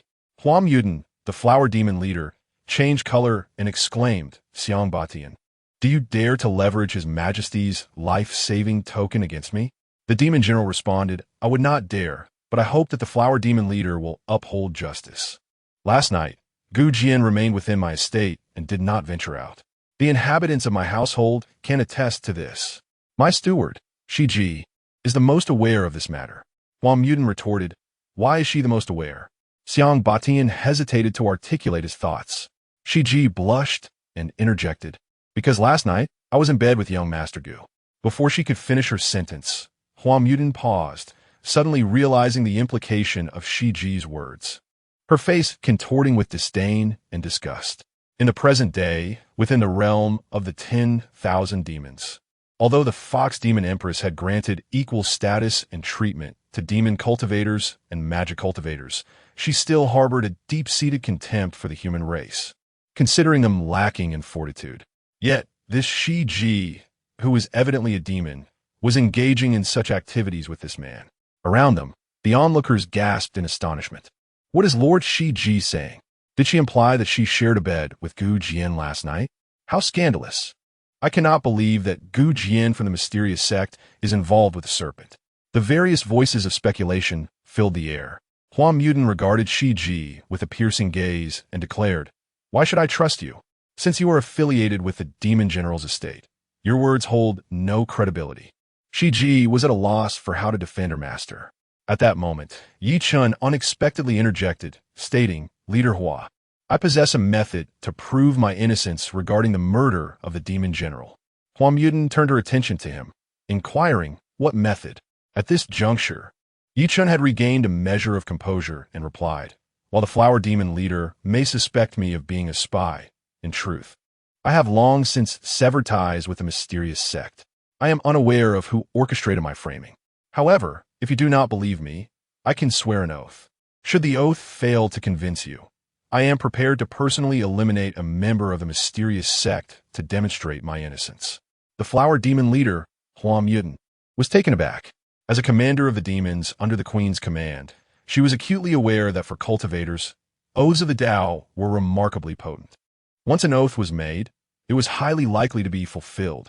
If the individual before her, Jian, was indeed a spy from the Misty sect, he would think twice before slaughtering its members. Alternatively, even if he were to ruthlessly execute them, the act of killing his fellow disciples would destabilize his Tao heart, revealing vulnerabilities. With this thought, the flower demon leader nodded and commanded her subordinate demons, "Bring up the captives from the Misty sect held in the death prison from last year." If he intended to kill, she would allow him to do so with abandon. Last year, the 10,000 Demons Kingdom had launched an assault on the Misty sect, but after half a year, they had failed to conquer it. However, they had captured numerous members of the sect, all confined within the death prison of the enchanting city. While many had perished, a number of resolute individuals still survived. "Yes, Commander." The demon soldiers beside her promptly nodded and headed toward the prison cells of the enchanting city. The onlookers around them erupted in astonishment. Could it be that Jian of Misty Peak sought to slay his fellow sect members? How ruthless! Indeed, it was exceedingly cruel. Even if one was compelled to become a demon cultivator, they should not resort to killing their own. This implied that he could genuinely be loyal to the queen, or perhaps it was merely a desperate bid for survival. Only time would tell. As murmurs filled the air, Ichin's heart steadied once more. In his view, proving himself would ensure his safety. In a distant inn, Jian, observing everything with his divine sense, chuckled. History has an uncanny way of repeating itself. The impersonator of Jian was poised to massacre the members of the Misty sect. Yet, there was a difference. In his past life, at this moment, Feng Yintong was still in seclusion, and Yi Qingcheng was absent from the 10,000 Demons Kingdom. They were unaware that he had been impersonated. But now, they were all present. Jian scanned the distant figures of Feng Yintong and the others with his divine sense, suddenly finding the situation quite intriguing. Ai Yue turned to Yi Qingcheng and inquired, "Master, does this impersonator of our senior brother intend to slay his fellow disciples?" Though the little fairy was brash and domineering, she recognized that a grave matter was unfolding. Yi Qingcheng bit her crimson lip and replied, "Let's observe further." In no time, over 30 captives from the 10,000 Demons Kingdom, disheveled and in disarray, were escorted forward. They had been captured last year, and to this day, they had not begged for mercy from the demons, nor had they perished, which attested to their unwavering spirit. However, after enduring such torment, no skin on their bodies remained unscathed. Their faces were covered with sores, festering wounds oozing pus, and even exposed white bones could be seen. Among the 30 or so individuals were both the young and old, male and female, all elders, stewards, or disciples of the Misty sect. As they were brought before the demon minister's residence, they unleashed a torrent of curses. They cursed the demons and directed their wrath at the demon and devil cultivators present, denouncing them as traitors and sellouts, who had bartered their souls to the demons for the sake of survival. Upon hearing these words, the expressions of those surrounding him darkened, and they averted their gazes. The flower demon leader, Huame, allowed a cold laugh. Even when death is imminent, you remain obstinate. Even your esteemed chief disciple from the mysterious sect has pledged allegiance to our empress. You still persist in your stubbornness. Kneel before me. With that, she unleashed a formidable aura that bore down upon the captives from the mysterious sect. These captives, having long since had their powers stripped away, were utterly defenseless. They coughed up blood and collapsed to the ground. Although they knelt, disbelief lingered in their hearts. For just moments ago, Huame had proclaimed her loyalty to the empress. Struggling to raise their heads, they were indeed met with a familiar visage. Upon seeing Yi Chun, who resembled Gu Jian, they were momentarily taken aback before erupting in furious accusations. Gu Jian, you too have pledged allegiance to these monsters. How can you face the mysterious sect and your master? Chapter 35. Yi Chun vowed, Gu Jian, I would relish the thought of gnawing your bones and feasting upon your flesh. Gu Jian, may you meet a most untimely demise. The curses from the captives of the mysterious cloud sect echoed relentlessly. Yet Yi Chun felt no anger within. After all, they were cursing his elder brother, not him. The leader of the flower demons, Huang Muden, turned her gaze towards Yi Chun and sneered, Gu Jian, will you first slay them or take your vow? Let me take the vow first, Yi Chun replied. For cultivators, oaths hold great significance, but Yi Chun was indifferent to this. After all, the vow was made in the name of his elder brother and would not bear consequences upon himself. With this thought, Yi Chun's heart grew considerably steadier. Once Huang Muden commanded her subordinates to untie Yi Chun, he cast a cold glance at the jeering captives and raised his hand high. I, Gu Jian, vow before the heavens to serve the fox demon empress loyally in this life. Should I betray this vow, may the heavens strike me down with thunder, and may my spirit and form be obliterated, never to attain rebirth. May I bear a son without an orifice. As his voice fell, an eerie silence enveloped the crimson sky. The onlookers were taken aback. He had indeed sworn an oath, and there was no heavenly retribution. Did this mean he truly intended to pledge loyalty to the fox demon empress? From a distance, Gu Jian touched his nose, bemused. Truly, his younger disciple was remarkable, swearing such a vicious oath in his name. To bear a son without an orifice? My goodness. So, if the child is not one's own, one can act without restraint? Fortunately, the heavens were wise and would not fulfill such a curse. Of course, Gu Jian understood that it was impossible for such a vow to manifest. If oaths could bring about such repercussions, merely swearing could lead to the annihilation of the world. Huang Muden expressed mild astonishment at the cruel vow, but soon coldly remarked, oaths are not always fulfilled. This does not prove your genuine loyalty to the empress. Gu Jian, as the chief disciple of the mysterious cloud sect, it is now your duty to deal with these individuals. I hope you can execute them without a flicker of hesitation. At this point, Huang Muden seemed to contemplate something further and added, to prove you are indeed of the mysterious cloud sect and not a deceiver attempting to masquerade. It would be best for you to employ the martial arts of the mysterious cloud sect to eliminate them. Yi Chun regarded her with surprise and inquired, Leader Hua, do you wish for me to validate my identity? Huang Muden's eyes glimmered as she affirmed, indeed. Yi Chun replied, very well, I request a sword. Huang Muden nodded and turned to her demon subordinates. One of them acknowledged her and handed a sword to Yi Chun. Without hesitation, Yi Chun showcased a flourish before the assembled crowd, demonstrating the opening move of the long river-setting sun sword technique. Yi Chun's intention was solely to prove his affiliation with the mysterious cloud sect, that he was indeed Gu Jian.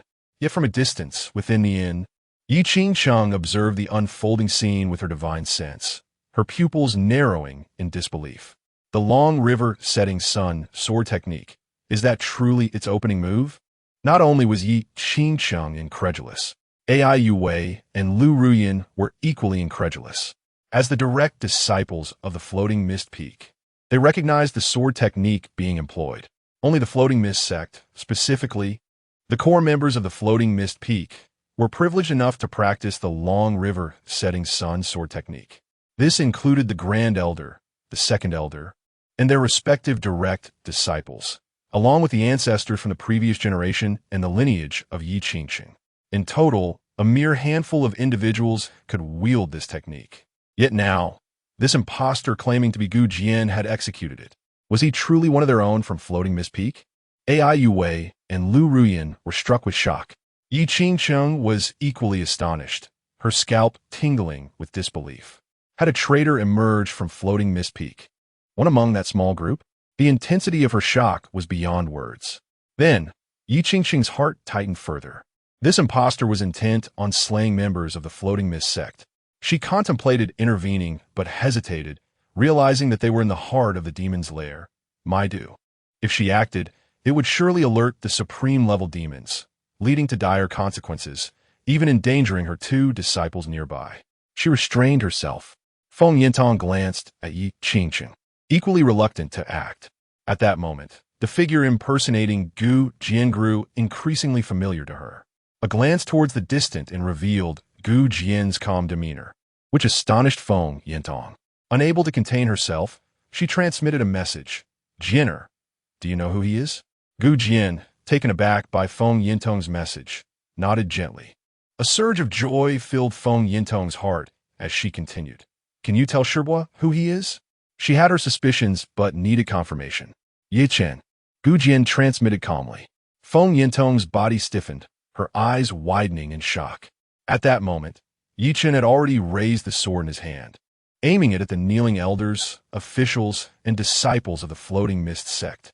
"Thief, I shall ensure your demise. Gu Jian, I will await you in hell. Senior brother, please don't." Among the 30-odd members of the Floating Mist sect, some cursed in rage while others pleaded for mercy. Yet, Yi Chen's hand showed no sign of pausing. With each arc of his sword, the chilling sound of blades severing necks echoed. Members of the Floating Mist sect were relentlessly beheaded, blood splattering across the scene. The sight was horrifically gruesome. Blood sprayed onto Yi Chen's face. That visage, identical to Gu Jian's, revealed no trace of sympathy or reluctance. Instead, it bore an expression of delight, appearing exceedingly pleased. The onlooking demon and devil cultivators regarded Yi Chen, finding him to be a figure of immense ruthlessness. Were they in his position, even if driven by the need to survive, they would never exhibit such a demeanor while slaughtering their own kin. "Leader Hua, is this satisfactory?" Yi Chen, bloodstained, addressed the demon leader, Huang Yuden. There was no room for mercy. This was even a prime opportunity to tarnish Gu Jian's reputation. At that moment, as he made his move, he discreetly transmitted a message to his demonic subordinates within the Ministry of Demon Soldiers, who had yet to be apprehended. He instructed them to capture this scene using a jade slip imbued with sound and vision. Such a vivid portrayal would prove invaluable, serving as a means to frame Gu Jian. Thus, he could seamlessly acquire Gu Jian's supreme bone from Yi Qingcheng, provided, of course, that he emerged unscathed today. Huang Yuden smiled and remarked, "How heartless and cold. Indeed, this does alleviate some of your suspicions, but it does not entirely exonerate you from being the one who slaughtered my demonic soldiers. Given that you were still a participant in the martial champion assessment, it would be prudent for you to accompany me for further investigation. Those who claim you were at the Ministry of Demon Soldiers last night will also be brought forth. I shall thoroughly investigate these matters. If you are indeed innocent, I will release you. However, if you are not, I will subject you to the most brutal tortures of our 10,000 demon kingdom." "I understand." Yi Chen nodded, offering no resistance as the demon soldiers rebound him. In his mind, the moment he decisively severed the heads of over 30 individuals from the Miao sect, he had already secured his safety. This demon commander appeared formidable and resourceful. He trusted he would not be wrongfully accused. Yi Chen was taken away to facilitate the investigation. Minister Xiang Batian and numerous personnel from the Ministry of Demon Soldiers also departed. Onlookers outside the ministry engaged in fervent discussions, lingering for quite some time. They expressed their astonishment at Gu Jian's ruthlessness, concluding that regardless of whether he had personally slain any demons, he was undoubtedly a formidable individual. From a distant tavern, Gu Jian, also observing the unfolding drama, chuckled and shook his head. His dear junior brother had just left, seemingly relieved, as if believing the ordeal had concluded. Did he not realize that this was merely the inception of his misfortunes? His recent actions were nothing short of farcical. Chapter 36. No snowflake is innocent unbeknownst to Yi Chun. Gu Jian had no intention of enlightening him. What amused Gu Jian was that, at the moment Yi Chun committed murder, he engaged in a petty act. Gu Jian noticed that a demon from the Shangs of the demon army had employed a jade slip to record the entire event. Gu Jian could discern Yi Chen's intentions with mere intuition. He aimed to slander him in a manner reminiscent of his previous life, framing him for his own heinous actions. This would lead to Yi Qingqing's utter disappointment, ultimately persuading her to bestow the supreme bone upon Yi Chun. However, Yi Qingqing was merely a short distance away in the inn, witnessing everything with clarity. What would he possibly frame him for? It was rather he who would become a complete fool once his true identity was revealed. Gu Jian mused about the moment Yi Qingqing would realize that her beloved Yi Chun was the one responsible for the massacre of their fellow disciples from the Misty Sect. When she comprehended that Yi Chun not only slaughtered his comrades, but also sought to implicate him while engaging in clandestine dealings within the 10,000 demon kingdom, it would undoubtedly be an intriguing spectacle. He found himself oddly anticipating it. It seemed that indulging in gossip was indeed human nature. This particular tale was rather enticing. Gu Jian muttered to himself, taking a bite of fruit. He speculated that the demon would soon find a way to transmit the recorded scenes to Yi Qingqing, perhaps using the jade slips of the deceased disciples to disseminate the information within the sect's group. Just as this thought crossed his mind, a soft chime resonated, as a jade slip at his waist gently vibrated. Not only did the jade slip on Gu Jian's person tremble, but the identity tokens of Yi Qingsheng, Feng Yintong, Ai Yu Wei, and Lu Ruyan, who were contemplating whether to pursue him, also quivered. Ai Yu Wei instinctively grasped her identity token and glanced at it. Upon reviewing the messages in the sect's group, her expression shifted from confusion to astonishment. Master, something terrible has happened. What is it, Yu Wei? Ai Yu Wei clutched the identity token in her hand and exclaimed, "Quickly look at the sect group. Someone has recorded the moment when that person slaughtered our fellow disciples and has now shared it in the group. Everyone is saying that the senior brother has committed murder against his own kind." What? The expressions of Yi Qingsheng and Feng Yintong changed simultaneously as they hurriedly gazed at the identity token. They were soon inundated with a flurry of messages projected from the ethereal screen of condensed spiritual energy. The senior brother is indeed killing. He has slain many. I recognize that place. It seems to be in the 10,000 demon kingdom, but aren't those all disciples of our Misty Sect? Why would the senior brother kill them? That elder is Bai Quan, the supervising elder of Baiyun Peak. And that woman is from Baiyun Peak as well. Last year, when the demons attacked our Misty Sect, these elders and disciples went missing. They were all captured by the demons. Why would the senior brother harm them? I don't know, but look, the senior brother is surrounded by numerous demons. Without a doubt, he has colluded with the demons. His actions are a display of loyalty. It is exceedingly cruel, and they severed his head as well. I have long maintained that the senior brother is not a virtuous man. His previous demeanor was merely an fade. Do you now believe? Such hypocrisy is intolerable, even for me from Tongshan. Gu Jian has never been a good person. That day, I witnessed him commit unspeakable acts against our female junior disciples, defiling 10 in one breath. This man is nothing short of a demon, shielded only by the sect leader. Otherwise, I would have dealt with him long ago. The scoundrel Gu Jian harms his own sect, and I, Yi Liangchun, wish nothing more than to rend him limb from limb. Where is the sect leader? Quickly, summon the sect leader. Let her behold the true nature of the scoundrel Gu Jian. Are you all too afraid to summon her? I shall do it.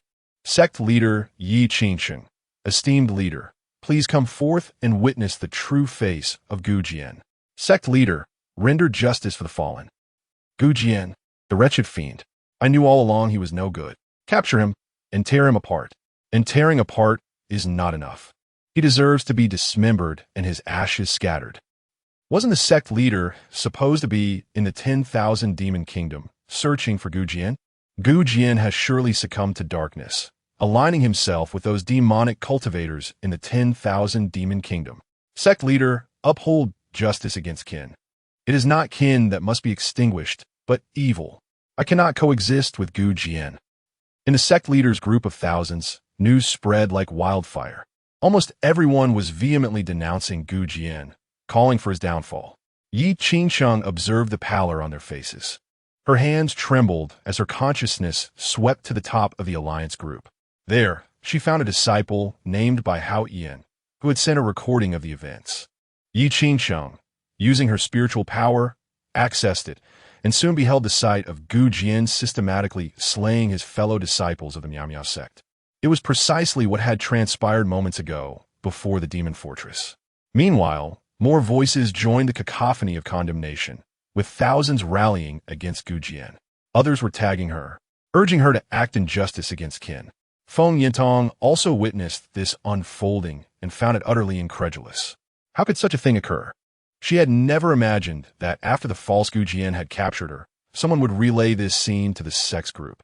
On the other hand, Gu Jian had also seen the messages within the sect group. His identity token had long been discarded upon leaving the Miao Miao sect. The token in his possession was from Wang Deshan. Gu Jian had originally kept this token to observe whether more individuals from the Battle Heaven Peak would be sent to hunt him down.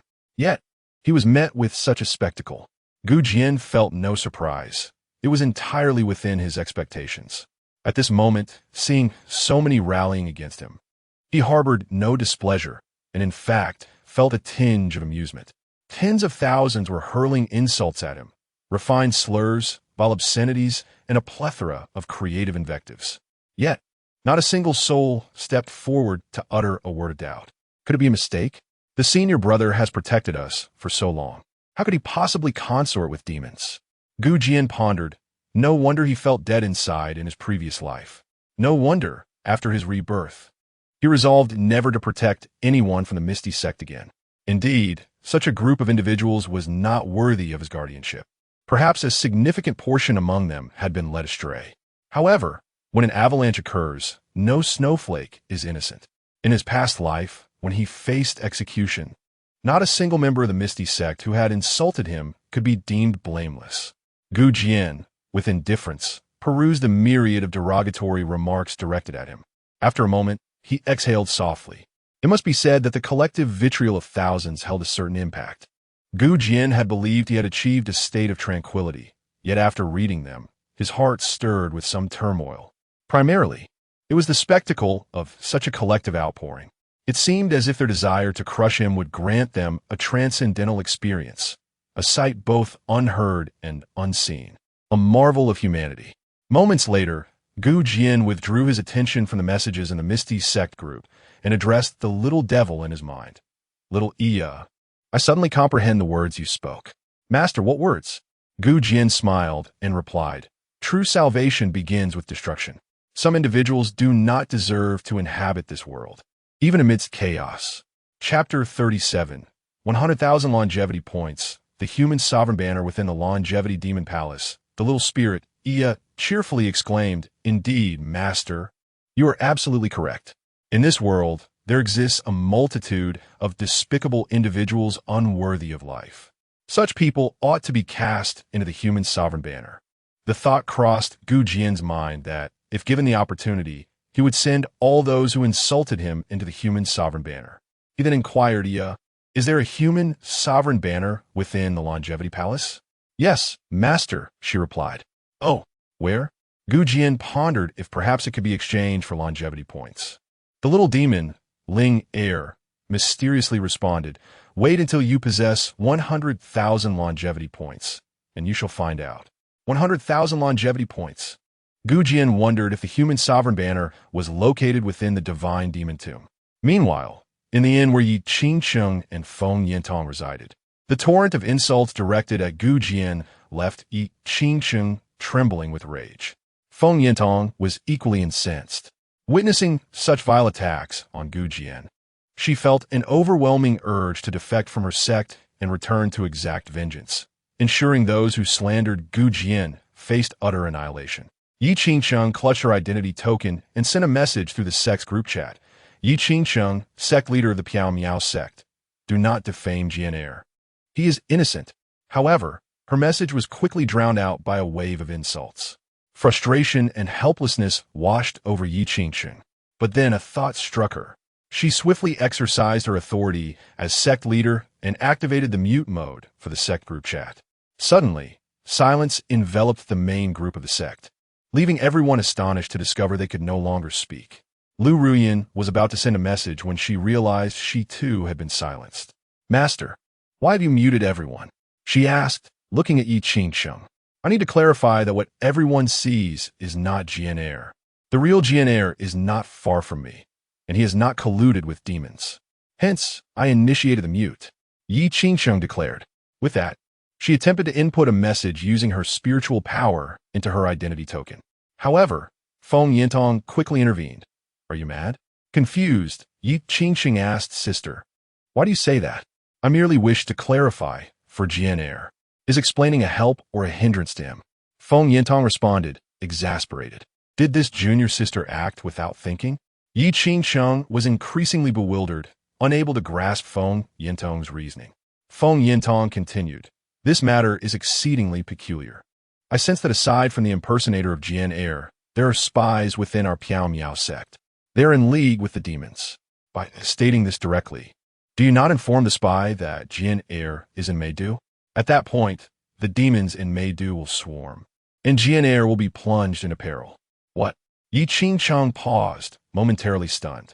Until now, her only concern had been to defend Gu Jian.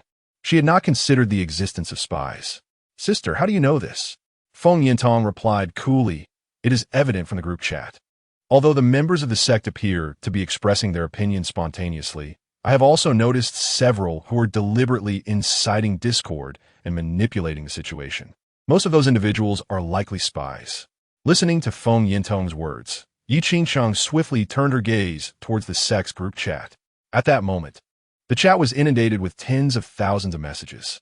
With her formidable spiritual sense, Yi Qingsheng scanned through the array of comments and indeed noticed several that were evidently orchestrated to incite discord. For instance, one individual named Lin Ning remarked that the senior brother had been drinking with demons and had engaged in lewd acts with female disciples after drinking. Another participant, Yu Junpeng, claimed that Gu Jian was shamelessly consorting with female demons in public, which was utterly revolting. Such accusations were entirely unfounded, at least not present in the content transmitted through the Jade Slip. Numerous similar comments were clearly designed to stir trouble. Yi Qingsheng was taken aback, and her expression turned icy as she declared, "The sect is more chaotic than I imagined. How many people are conspiring against Jian? I must investigate this thoroughly." Feng Yintong nodded in agreement and added, "However, there is something peculiar." "Yi Qingsheng, what do you think?" Feng Yintong continued, "It seems Jian has also seen the messages in the group chat, yet he remains remarkably calm. With so many hurling insults at him, his tranquility is quite abnormal, as if he has experienced this before. Words spoken without intent may resonate with the attentive," Yi Qingsheng mused, recalling what Feng Yintong had mentioned about past lives and reincarnation the previous day. A tremor coursed through her heart as she said, "Sister, are you suggesting that Jian has endured similar tribulations in a past life?" Feng Yintong was momentarily taken aback and replied, "You've reminded me. If that is the case, it is indeed a possibility." At this juncture, Feng Yintong furrowed her brow and gazed at Yi Qingsheng. Yi Qingsheng inquired, "Sister, why are you looking at me like that?" Feng Yintong asked, "If Jian had not come to the 10,000 Demons Kingdom, would you have come here?" Yi Qingsheng responded, "No, sister, why do you ask?" Feng Yintong sighed and explained, "If Jian had not arrived, we would not have come either. We would not have witnessed someone impersonating Jian. It must have been the same in our past lives. I am particularly curious to know what our reactions would have been had we not come to the 10,000 Demons Kingdom, but instead learned of everything through the sect's group chat. I wonder what I was doing during that time in my past life." "Sister, you were likely still in seclusion. You had said you would not emerge until you broke through to that realm. It was because Jian left home that I worried he might not return, which is why I sought your presence." As she spoke, Yi Qingsheng's countenance darkened. Throughout this journey, she had repeatedly misjudged Gu Jian, only to later resolve those misunderstandings, largely thanks to Feng Yintong's guidance.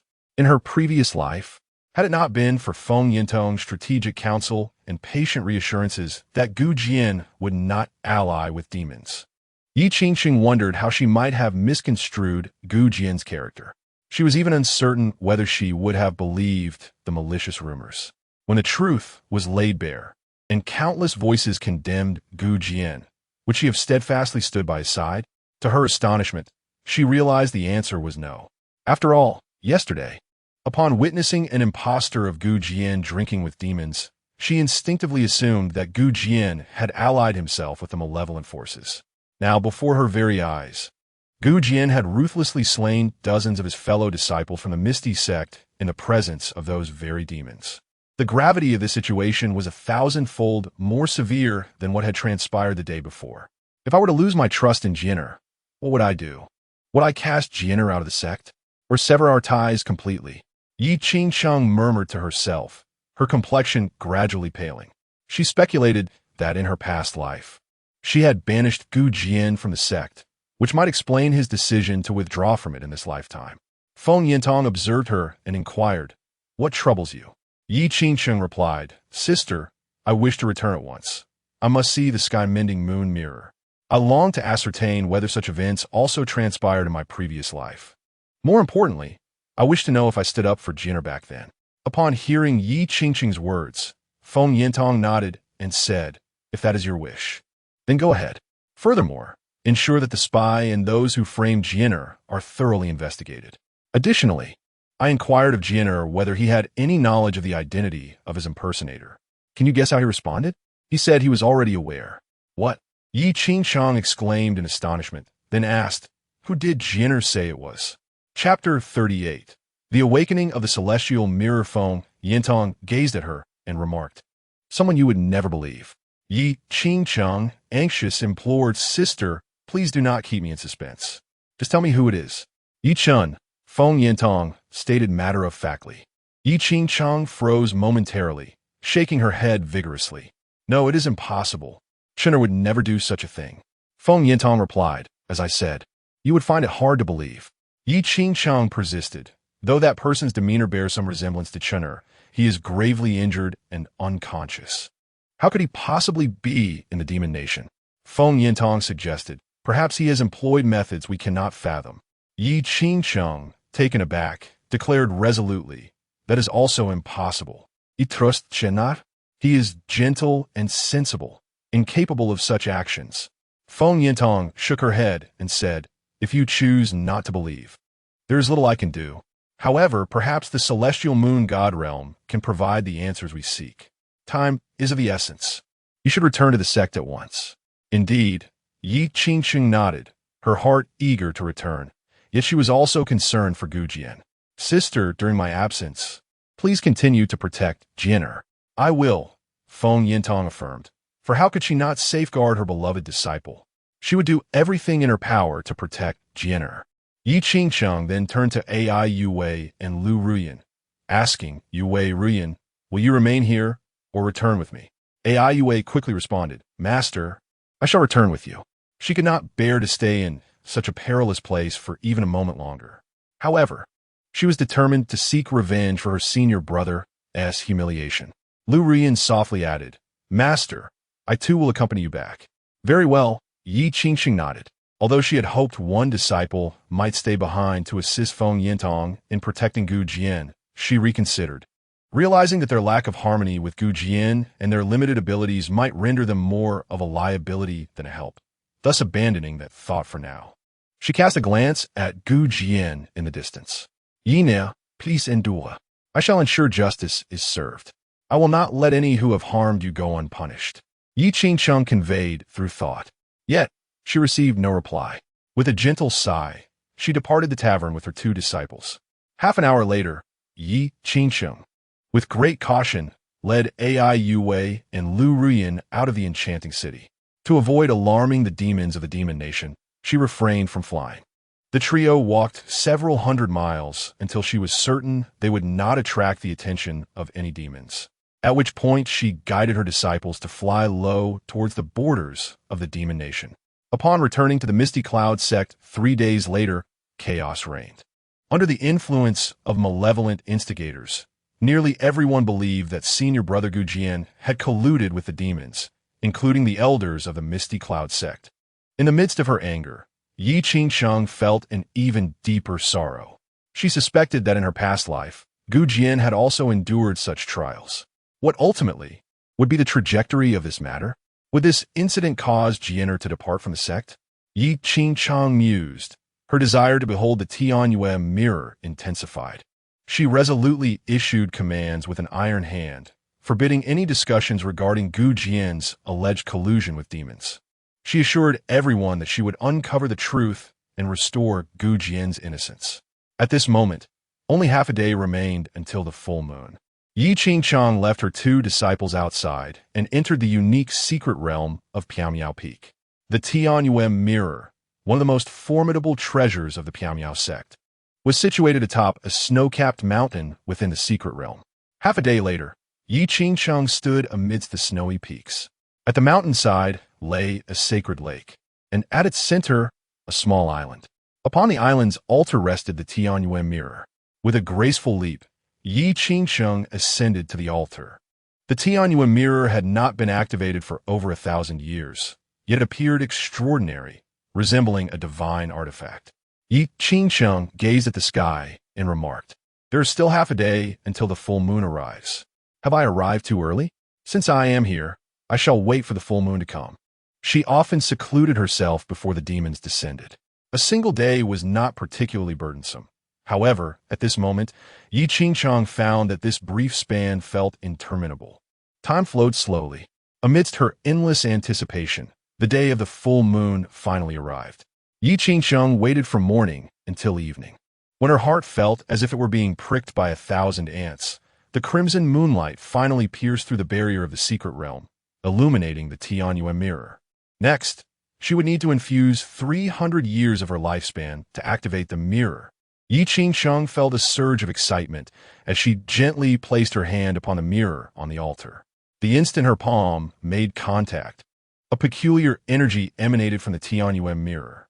In addition, a consciousness from the mirror seemed to inquire whether she would infuse her lifespan. After a brief hesitation, she gritted her teeth and channeled her lifespan into it. In the next moment, Yi Qingcheng felt her own vitality ebbing away. Strands of her black hair transformed into shimmering silver. Simultaneously, the long-sealed Tianyue mirror emitted a faint blue, ethereal glow, accompanied by unique mysteries that attracted the moonlight from above. As the crimson moonlight touched the mysteries of the Tianyue mirror, it transformed into the purest silver hue before being absorbed by the ghostly blue surface. A resonant hum reverberated, akin to a droplet of water breaking the stillness of a serene lake, imbued with an air of melancholy.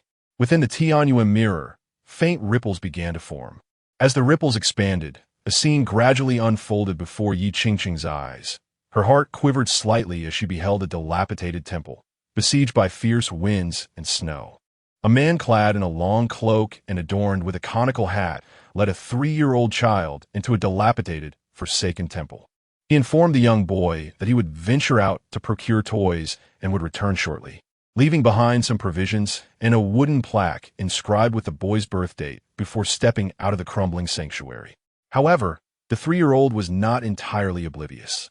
The moment the cloaked figure exited the temple, the child seemed to sense something amiss and desperately pursued him. Witnessing this, Yi Qingcheng felt a pang in her heart. She recognized this scene as a memory of Gu Jian from his childhood. The first tableau she beheld was of Gu Jian at the tender age of 3, being abandoned by his biological father. In the image, the small Gu Jian had already pursued the man out of the temple. Yet, Yi Qingcheng's heart constricted with sorrow. As the little boy dashed out, the cloaked man did not linger. He mounted his horse and departed into the distance. The small child immediately erupted into tears, running through the snow, crying out, "Father, please do not leave me. I do not want toys. I want my father. Father, please do not abandon me. I beg you, do not forsake me." Jian does not wish to be alone. Chapter 39, the first meeting with the master. The little boy ran an unknown distance, stumbling repeatedly in the snow, even rolling down the hillside, yet he could not catch up with the man in the long coat. As night fell, he collapsed in the snow, crying out in sheer exhaustion, but received no response. In the darkness, the young boy's small face was flushed from the cold, filled with fear and helplessness. However, after his tears subsided, he picked himself up, attempting to console himself. Perhaps his father had truly gone to buy toys. If he continued to misbehave, he might be punished upon his return. I should wait for him in the temple. If he comes back and cannot find me, he would surely be angry. With great effort, young Jian rose to his feet, and by the light of the moon, he wobbled back along the path he had come. His face was red from the cold, and his silhouette in the night was one of loneliness and despair. Witnessing this scene, Yi Qingcheng covered her mouth, unable to suppress her tears. It was evident that the man in the long coat was not kind to Jian, often resorting to corporal punishment. Yet, the boy remained obedient and understanding, to the point that it pained Yi Qingcheng's heart. How could there be such a cruel father who would abandon his own child? Yi Qingcheng murmured to herself, watching little Jian stagger through the snow, her heart aching profoundly. She saw him return to the dilapidated temple, believing that his father would surely come back with delightful toys. After returning to the broken temple, the little boy continued to reassure himself, mustering courage as if deceiving his own heart. In the days that followed, he remained in the temple, watching the wind and snow, waiting for the man in the long coat to return. By the third day, his provisions had run out, yet he persisted in waiting. It was as if he believed that by waiting, he would eventually see his father again. However, after a week, the man still had not returned. The boy's gaze gradually shifted from hope to despair. During the blizzard, with nothing to eat, he could only drink the melted snow. His body grew weak, and each day he lay feebly on the ground. He cried until exhaustion overtook him, falling into a troubled sleep, only to be startled awake repeatedly. It seemed he was plagued by nightmares. Upon waking, he would continue to cry, sometimes calling out for his father not to hit him, and at other times pleading not to be abandoned. Unbeknownst to him, half a month had slipped away. Due to starvation, the boy had become little more than skin and bones. He had come to realize that he had been utterly forsaken by his father, lacking even the strength to stand. He lay in the broken temple, staring vacantly at the door. He continued to wait, but perhaps what he awaited was no longer his father, but rather the cold wind, anticipating that it would carry him away. He hoped that in his next life, he would not be a child abandoned by his own kin. The cold wind howled, as the 3-year-old child awaited the arrival of death, alone. Time passed, though he could not tell how long. Suddenly, a woman of ethereal grace stepped through the entrance of the broken temple, gradually coming into the boy's view. As Yi Qingcheng gazed upon the unfolding scene, tears welled up in her eyes once more. For that figure was none other than herself. At long last it had arrived. Had it truly taken me this long?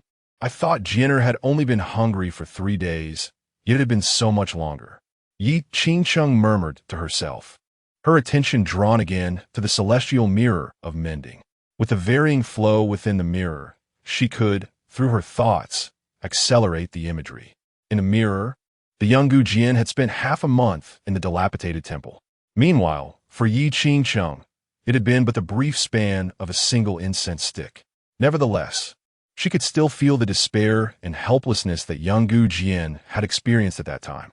A moment later, Yi Qingcheng heard the dialogue between herself and Jian reflected in the mirror. "What is your name?" "I am Jian. You possess commendable talent, a rare martial arts prodigy. I wish to take you as my disciple. Do you consent? Will I have enough to eat?"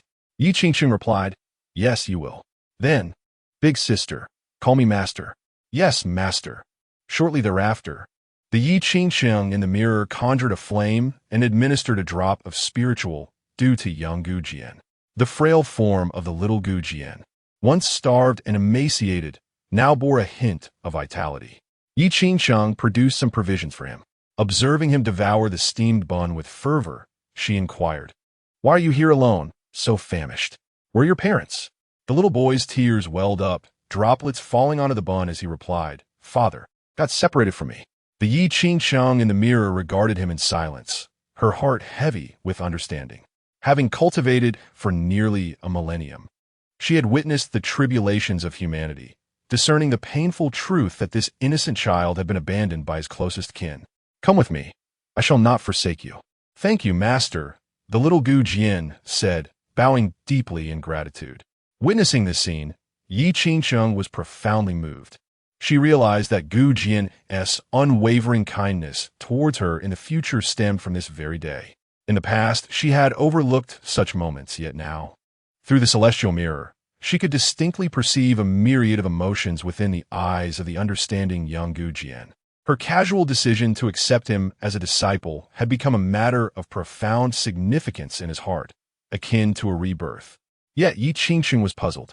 Why did her reflection in the mirror not exude the tenderness she had envisioned?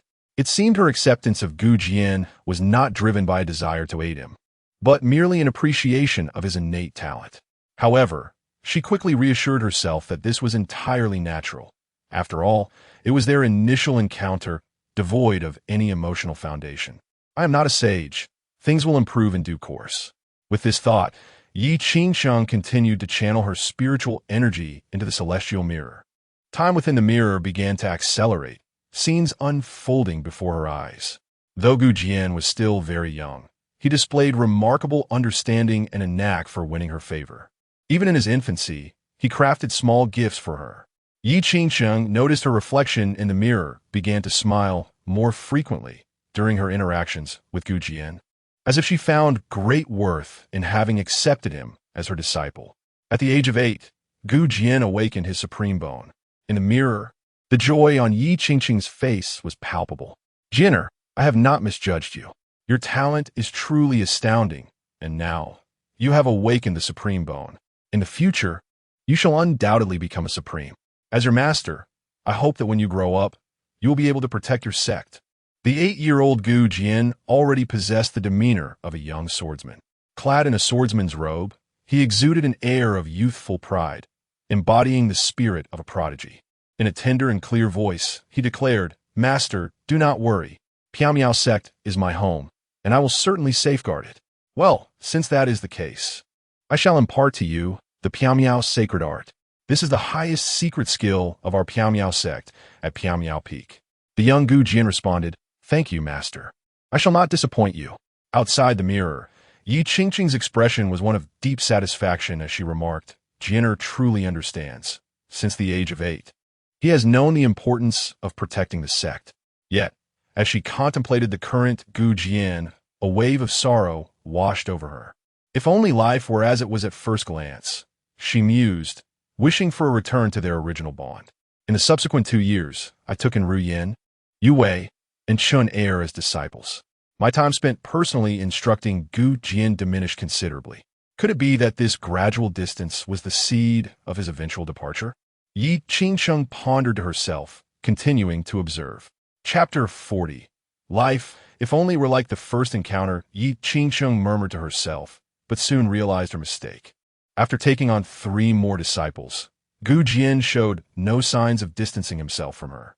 On the contrary, he became even more considerate, understanding the challenges she faced in guiding her 3 disciples. He willingly took on the responsibilities of the senior brother, assisting his junior sisters and brothers with their cultivation and daily lives. Each morning, he rose at dawn to collect spiritual dew, which he transformed into nourishing spiritual food capable of replenishing mental and spiritual energy, delivering it to her. In the secret realm, Yi Qingsheng discovered that preparing a small bowl of spiritual food required an unexpectedly long period. Gu Jian would awaken at the hour of the tiger to gather the spiritual dew infused with the essence of heaven and earth. And by the time he completed a modest bowl of spiritual food, it was already the hour of the dragon. This revelation left Yi Qingsheng astounded. She had always believed that Gu Jian could prepare the spiritual food in no more than 15 minutes. It took a full 2 hours. She initially thought it was due to Gu Jian's youth and inexperience, but soon realized that even as he matured, the process remained the same. The steps involved were intricate and time-consuming, especially the collection of spiritual dew. No wonder the spiritual food crafted by Jian was so delectable. It was a testament to the considerable effort he invested. There was a time when she perceived Jian as listless while she delivered teachings, unaware that he was rising so early each day. In those moments, when Jian treated her with such kindness, she reflected, she too had shown him some measure of kindness. As Yi Qingsheng continued her introspection, she was momentarily taken aback. The image presented before her revealed that her treatment of him was not as benevolent as she had imagined. Each month, when allocating resources to her disciples, she bestowed the finest spiritual herbs and fruits upon her fourth disciple, Yi Chun, the second best on Lu Ruyan, and the third best on Ai Yu Wei, leaving Gu Jian with the remnants. What her fourth disciple, Yi Chun, erred, she would comfort him in his youth, and later, she would indulge and understand him. However, when Gu Jian made a mistake, she often resorted to direct punishment, the severity of which exceeded her expectations. For instance, when Gu Jian accidentally dropped a spiritual fruit intended for Yi Chun, she punished him with 50 strikes of the spiritual whip, merely because Yi Chun claimed it was intentional. Similarly, when conflict arose between Gu Jian and Yi Chun, despite Yi Chun's provocation, she ultimately demanded an apology from Gu Jian, reasoning that he, as the eldest brother, should yield to the youngest disciple. How could she treat Jian in such a manner, exhibiting such disparity in her treatment of them? This was inconceivable. Surely, there must have been some unforgivable transgression on Jian's part that had led her to harbor bias against him. In the secret realm, Yi Qingqing's countenance darkened. She could not fathom that she would treat Gu Jian in such a way. She summoned the power of the reincarnation mirror and peered further into the past. Yet, no matter how many times she revisited the scenes, she found nothing that could justify her actions.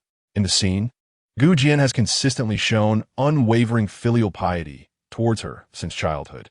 It evokes a sentiment akin to that of a devoted son towards his biological mother. Yet, her demeanor toward him has grown increasingly severe. After reviewing the events several times, Yi Qingsheng realizes that this shift began with the acceptance of her fourth disciple, Yi Chun.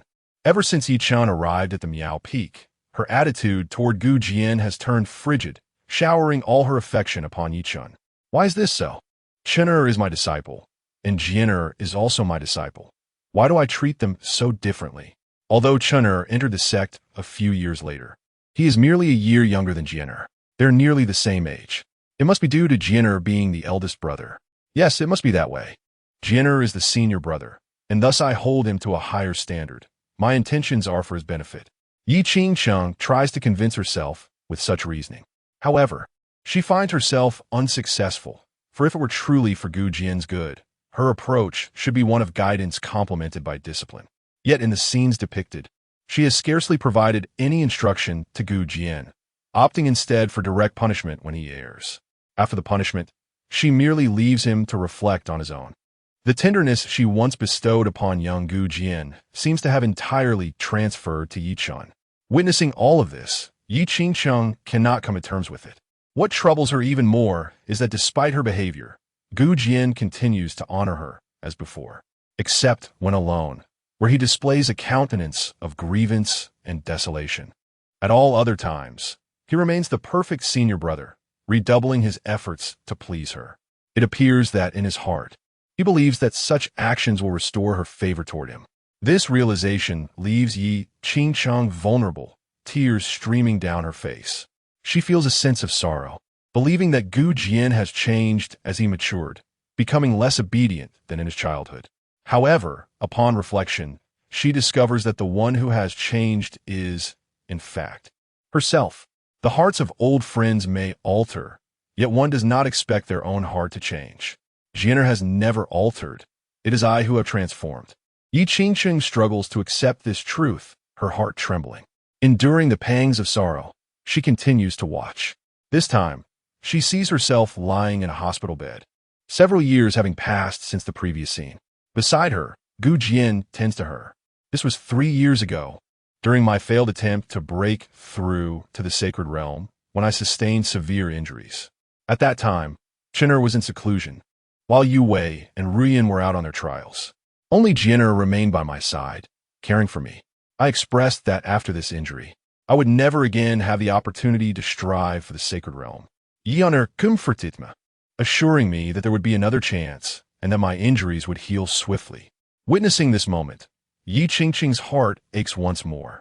Among her 4 disciples, only Gu Jian remained to care for her. It is evident who treats her the best. Yet, she then realizes that Gu Jian's actions following her injuries were not confined to mere care. The scene within the Tiantian moon god mirror shifts once more. It reveals Gu Jian, alone in his cave dwelling, perusing books. That is a tome concerning the intricacies of formations. As he perused its pages, he spoke to himself, his countenance grave. His master had sustained severe injuries to his Tao, and both his fortune and destiny had suffered tremendous losses.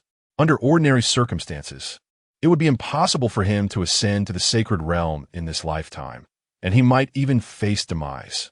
Unless someone were to transfer their own fortune and destiny to his master, the situation would remain irreversible. I am a young sovereign, endowed with extraordinary fortune and unparalleled destiny. If I were to bestow my fortune and destiny upon my master, he would undoubtedly recover. The technique for transferring fortune is known as the celestial array of stellar transmutation, a heavenly grade formation that, with my expertise, I could indeed set in motion. Once the transfer is complete, my fortune and destiny would plummet to their nadir. In this lifetime, I would find it exceedingly difficult to ascend the path of greatness. Yet, for the sake of my master, every sacrifice is worthwhile. Chapter 41. Protecting you for a lifetime.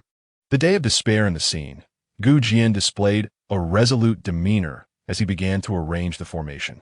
For the young Gu Jian, setting up a heavenly level array proved to be an arduous task. Fortunately, he possessed an innate talent for formations. As he commenced his work, the world had descended into chaos, plagued by the emergence of demons over the past 2 years. Yet, these circumstances did not deter Gu Jian. To gather the materials necessary for the formation, he often ventured outside, risking his life in the pursuit.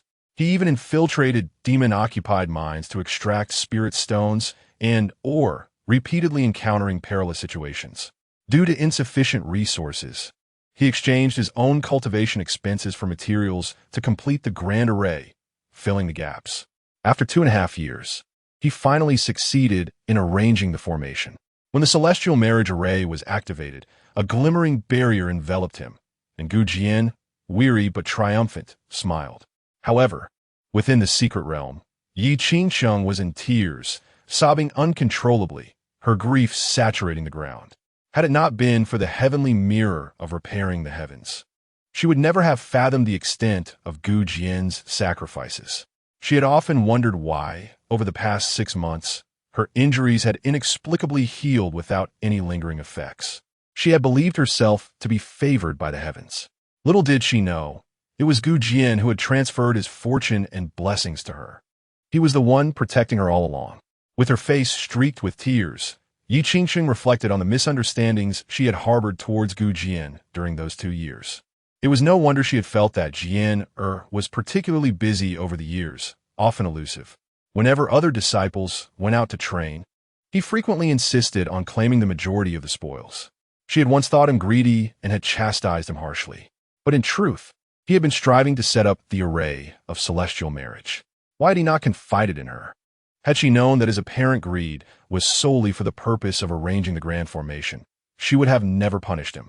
The consumption of resources for a heavenly level formation was immense, which explained why Jian took such risks to extract from the demon-occupied mines. His slow progression in cultivation over the past 2 years was due to his conversion of cultivation resources into materials for the array.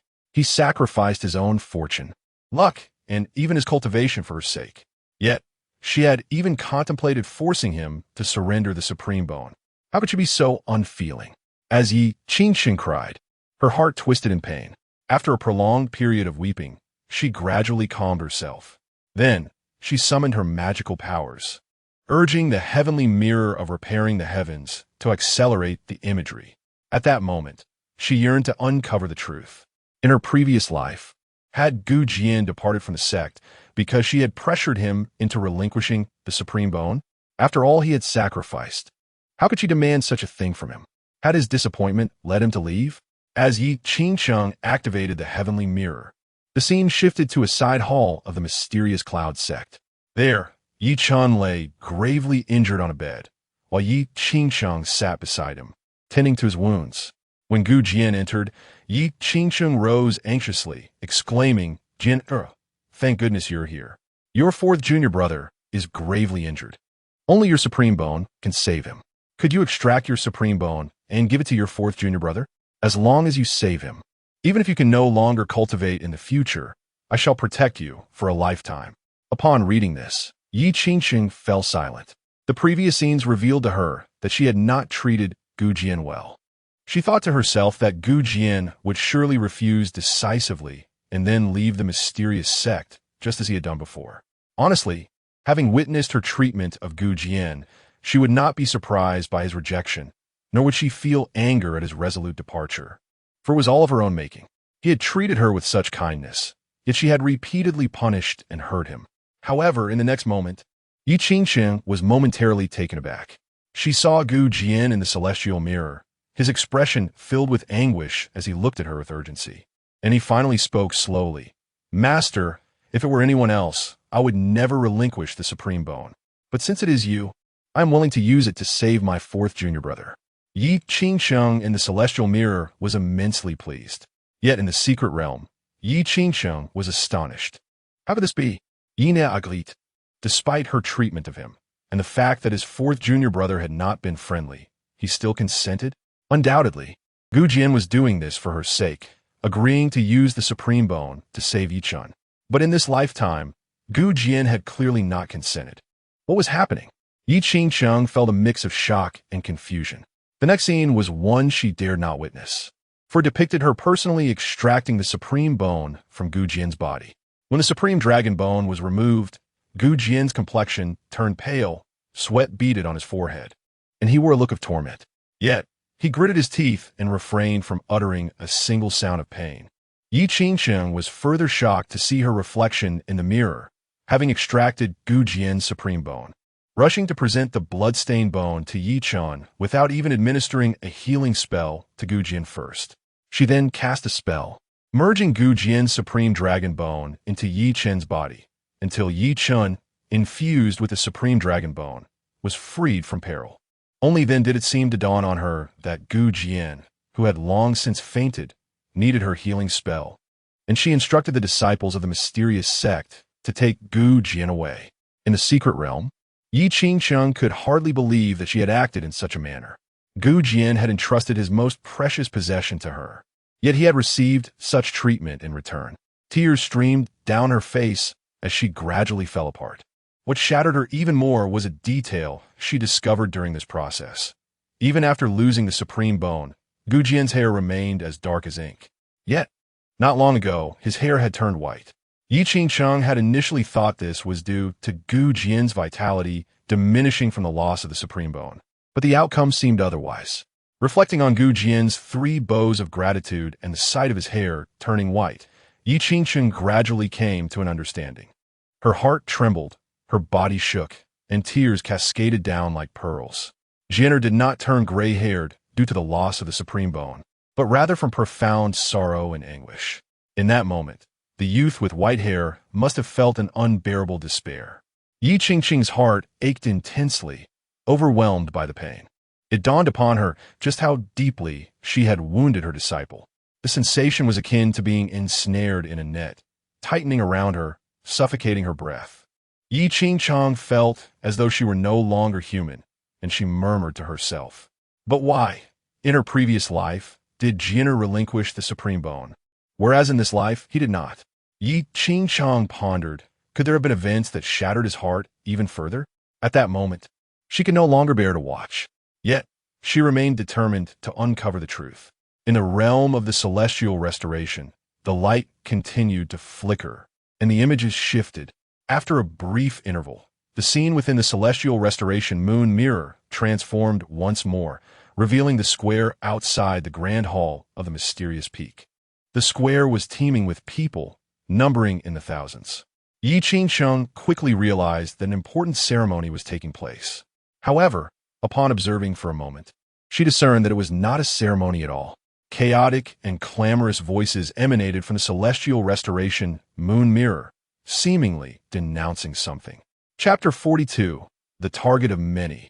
Let Him Be Slain, Part 1.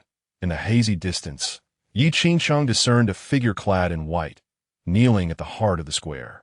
Hastily, she commanded the celestial mirror of restoration with her spiritual energy, magnifying the scene before her. In the next instant, she beheld the man on his knees, none other than Gu Jian.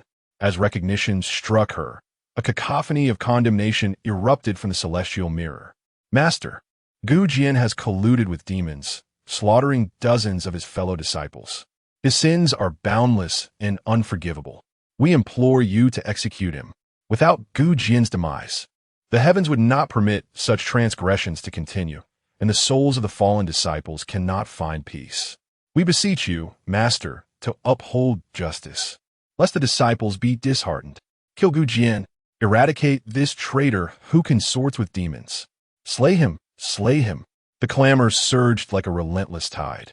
From her elevated position within the celestial mirror, Yi Qingsheng sat regally upon her throne, her demeanor cold and unyielding, gazing down at Gu Jian. Do you not understand your transgressions? I have committed no wrong, Master. Please see the truth, Gu Jian implored. Are you not the one who, before the demons, slaughtered your fellow disciples? You clearly consort with these fiends and yet dare to dispute the evidence. An overwhelming aura bore down upon Gu Jian, rendering him breathless. Simultaneously, Yi Qingsheng held an audio-visual jade slip in her hand. Activating it, a scene unfurled before them. Gu Jian, or rather a figure bearing his likeness, executing the elders and disciples of the Piao sect with ruthless precision.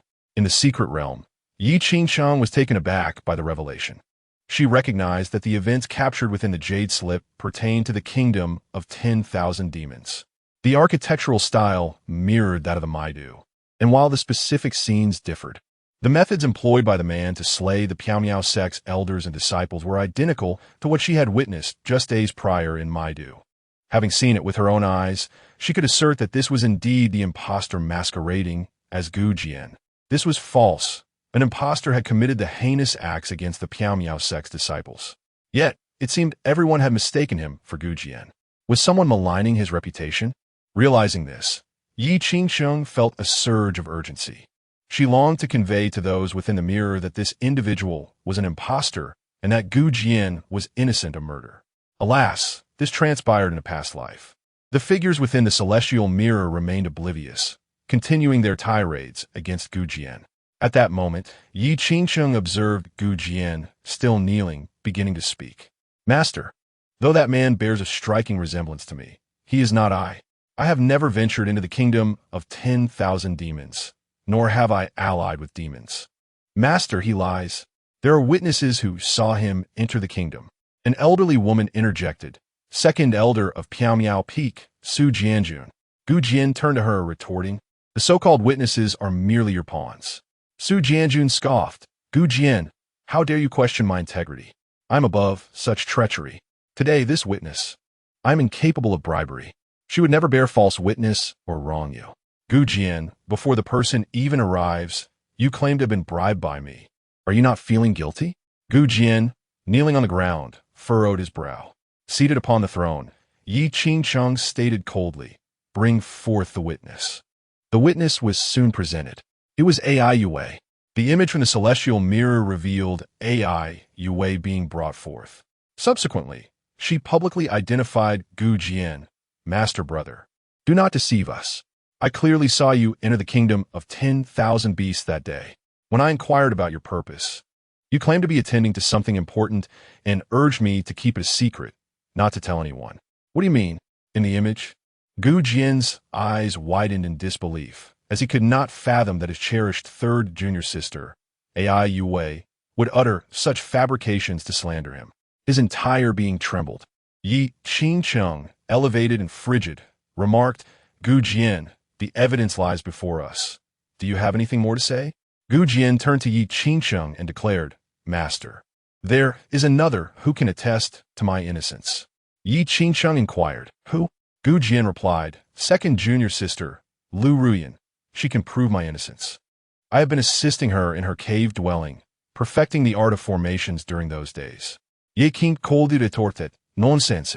Your second junior sister informed me yesterday that she has been in seclusion these past few days, How could she have invited you in her cave to study formations?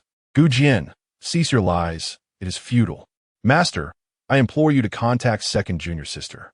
Ruyan, Gu Jian began, only to realize that Lu Ruyan was not in seclusion at all, but was standing silently beside the grand hall. He called out to Lu Ruyan, yet she silently retreated into the hall. Master, the evidence is irrefutable. Execute him. Master, kill him. Avenge the deceased. Gu Jian is nothing but a scoundrel. If Gu Jian lives, my Miao Miao sect shall never know peace. In the secret realm, Yi Qingqing wept bitterly. No, Jian is not colluding with the demons. That is not Jian. Someone has harmed him. Yet, no one heard Yi Qingqing's voice. In the image, the clamor for his execution surged like a tidal wave, drowning out Gu Jian. After a long while, as Yi Qingqing raised her hand, the voices in the image gradually quieted. Gu Jian, do you have anything more to say? The image of Yi Qingqing was devoid of warmth. Gu Jian deeply bowed his head to the ground, sorrowfully stating, Master, I hope you will investigate thoroughly. I am wronged. I fear not death, but I dread dying without understanding, and I fear that after my passing, no one will honor you, Master. Yi Qingqing furrowed her brow. Another elder stepped forward. Gu Jian, if you wish to beg for mercy, just say so. Do not play the emotional card. Do you think that by saying this, the Master will spare you? Had I known this day would come, I would have acted differently. Master, Gu Jian's crimes are unforgivable. I suggest we execute him immediately. Indeed, Master, please issue the order to execute this sinner.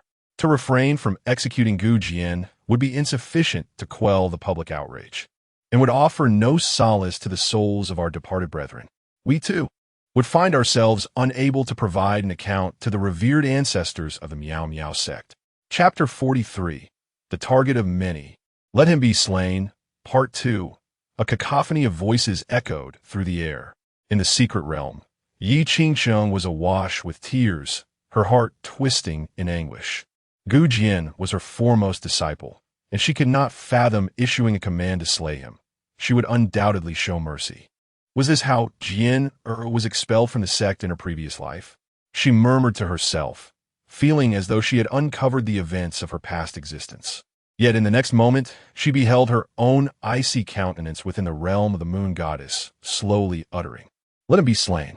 In the kingdom of 10,000 demons, in the alluring city, 3 days had elapsed since the capture of Yichun, who bore resemblance to Gu Jian. Outside, a torrential rain poured, as if someone was weeping in despair. Gu Jian sat in the solitude of his parlor, engaged in a game of chess while sipping tea. However, he was utterly alone.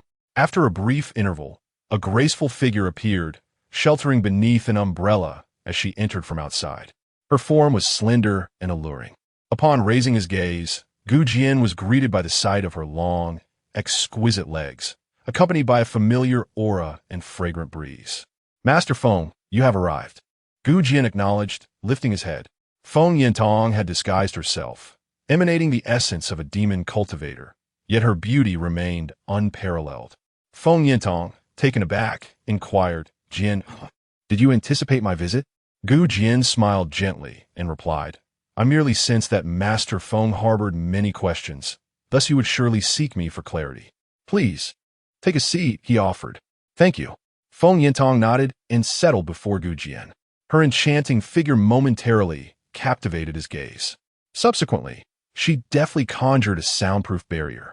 Gu Jian poured a cup of tea for Feng Yintong and presented it to her. A warmth blossomed in her heart as she accepted it. After taking a sip, she sighed, The last time I savored your tea was at the Miao Miao sect. Who could have imagined that this time it would be at the heart of the kingdom of 10,000 demons? Truly, the ways of the world are unpredictable. Indeed, Gu Jian affirmed with a nod. Among the members of the Miao Miao sect, Feng Yintong was perhaps the only one who had shown him kindness. Although he had chosen the path of the demonic way, he retained these memories clearly. He continued to treat Feng Yintong with warmth. Observing the chessboard laid out on the table, Feng Yintong inquired, Were you playing against yourself just now? Gu Jian shook his head, stating, Not against myself. Feng Yintong responded in astonishment. Is it the one who framed you? Gu Jian hesitated, then nodded slightly, saying it could be said that it is, and it could also be said that it is not. Alas, he is now imprisoned. Feng Yintong fell silent, sensing that Gu Jian today was rather enigmatic. So, that person is truly Yi Chun? She probed. Yes, Gu Jian confirmed resolutely. But isn't he at the Piao Miao sect? Feng Yintong voiced her lingering doubt. When she had come to find Gu Jian, she had deliberately sent someone to Piao Miao Peak to check on Yi Chun and discovered him still lying there. Gu Jian smiled softly. The body may recline, but the soul can traverse far and wide. For us cultivators, the separation of the soul is not a rare occurrence. Feng Yintong was momentarily taken aback. A mere statement from Gu Jian dispelled many of her uncertainties. After a moment of contemplation, her gaze flickered, and she inquired, "So, the individual impersonating you is, in fact, a puppet created by Yi Chun after his soul departed, utilizing unique methods?" Gu Jian replied, "That's approximately correct. However, it is merely a fragment of his soul. His own spirit remains dormant within the Miao Miao sect." A fragment of the soul? Feng Yintong was momentarily taken aback and asked, "Jianer, how do you know all this?" Gu Jian smiled softly, saying, "Master Feng, I cannot divulge that information." "Very well." Feng Yintong nodded, contemplating that Gu Jian must have employed some method to acquire this knowledge, a secret of his own. She had no inclination to pry into the secrets of others, especially not of her beloved disciple. However, she then remarked, "Yet, how despicable of Yi Chun. But why would he go to such lengths?" Gu Jian gazed into Feng Yintong's beautiful eyes and explained, "Firstly, for my supreme bone." Feng Yintong was slightly startled. Being an astute supreme, she comprehended Gu Jian's words after a moment's reflection. "He intends to ruin your reputation, and once that occurs, your master will undoubtedly bestow your supreme bone upon Yi Chun." Gu Jian shook his head, saying, "Indeed, but she is no longer my master. Please refrain from mentioning her again, Master Feng." Feng Yintong was taken aback. Pondering the depth of the hurt Gu Jian must have endured to respond thus when she mentioned Yi Qingsheng, who had once been his revered mentor. The greater the love, the deeper the wound. This sentiment transcends mere romantic affection, encompassing familial ties as well.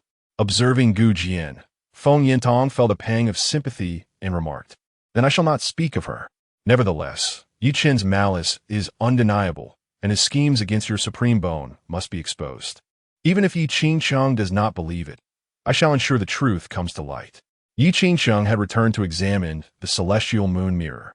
In a previous life, Yi Chun had similarly conspired against Gu Jian, and it was likely that Yi Qingsheng would uncover the truth and recognize Yi Chun's true nature. Yet, a thought crossed Feng Yintong's mind, and she addressed Gu Jian once more, "Jianer, given Yi Chun's elaborate schemes and his ambition to become the martial champion, he must have ulterior motives, correct?" Gu Jian smiled again, affirming, "Indeed, there must be." "What might those motives be?" Feng Yintong pressed. Gu Jian replied, "The specifics elude me, but his ambitions are undoubtedly grand." Feng Yintong nodded in agreement, stating, "I have heard that upon becoming the martial champion of the 10,000 Demons Kingdom, one may gain command over its military and ascend to the position of prime minister." Gu Jian smiled, stating, "In my view, he seeks more than just the title of martial champion. His ambitions are vast, which is quite unfortunate." Feng Yintong concurred with Gu Jian's assessment, recognizing the magnitude of Yi Chun's ambitions. After a glance at Gu Jian, she inquired, "What do you find unfortunate?" Gu Jian smiled. "He underestimates both me and the Fox Empress of the 10,000 Demons Kingdom. He believed that by employing such methods, he could effortlessly execute his numerous plans and ensnare me. Alas, fate had other designs. Not only did he fail, but he also ended up ensnaring himself. If my conjecture is correct, he remains oblivious to the true architect of this chaos." Feng Yintong remarked with a smile, "Jianer, you are quite cunning. However, why is he unaware that it is you? In the wake of such an incident, you should be the first person he suspects." Gu Jian chuckled softly and replied, "Because, in his eyes, I'm already deceased. Perhaps my corpse still lies within his storage treasure." Feng Yintong was momentarily astonished, taking along while the process this before slowly responding, "The cat replaces the prince?" Gu Jian smiled again and said, "Elder Feng, your summary is rather apartment." "Indeed." Feng Yintong nodded, pleased with Gu Jian's praise of her insight. Yet, She was also immensely impressed by Gu Jian. Jian, I never imagined you had orchestrated such a feat without my knowledge. While Yi Chun believed he held all the strings, in reality, you're the one pulling them. He has been led in circles, completely unaware. I truly admire you. It's nothing, Gu Jian replied with a smile, taking another sip of tea. Feng Yintong found Gu Jian's humility charming and recalled something, asking, Jian, you mentioned earlier that he underestimated the Empress of the 10,000 Beast Kingdom. What did you mean by that? Chapter 44. The plans of Yi Chun fall apart. Gu Jian smiled and remarked, it is quite literal. This time, Yi Chun, through his oath and the act of killing his fellow disciples, aims to prove himself.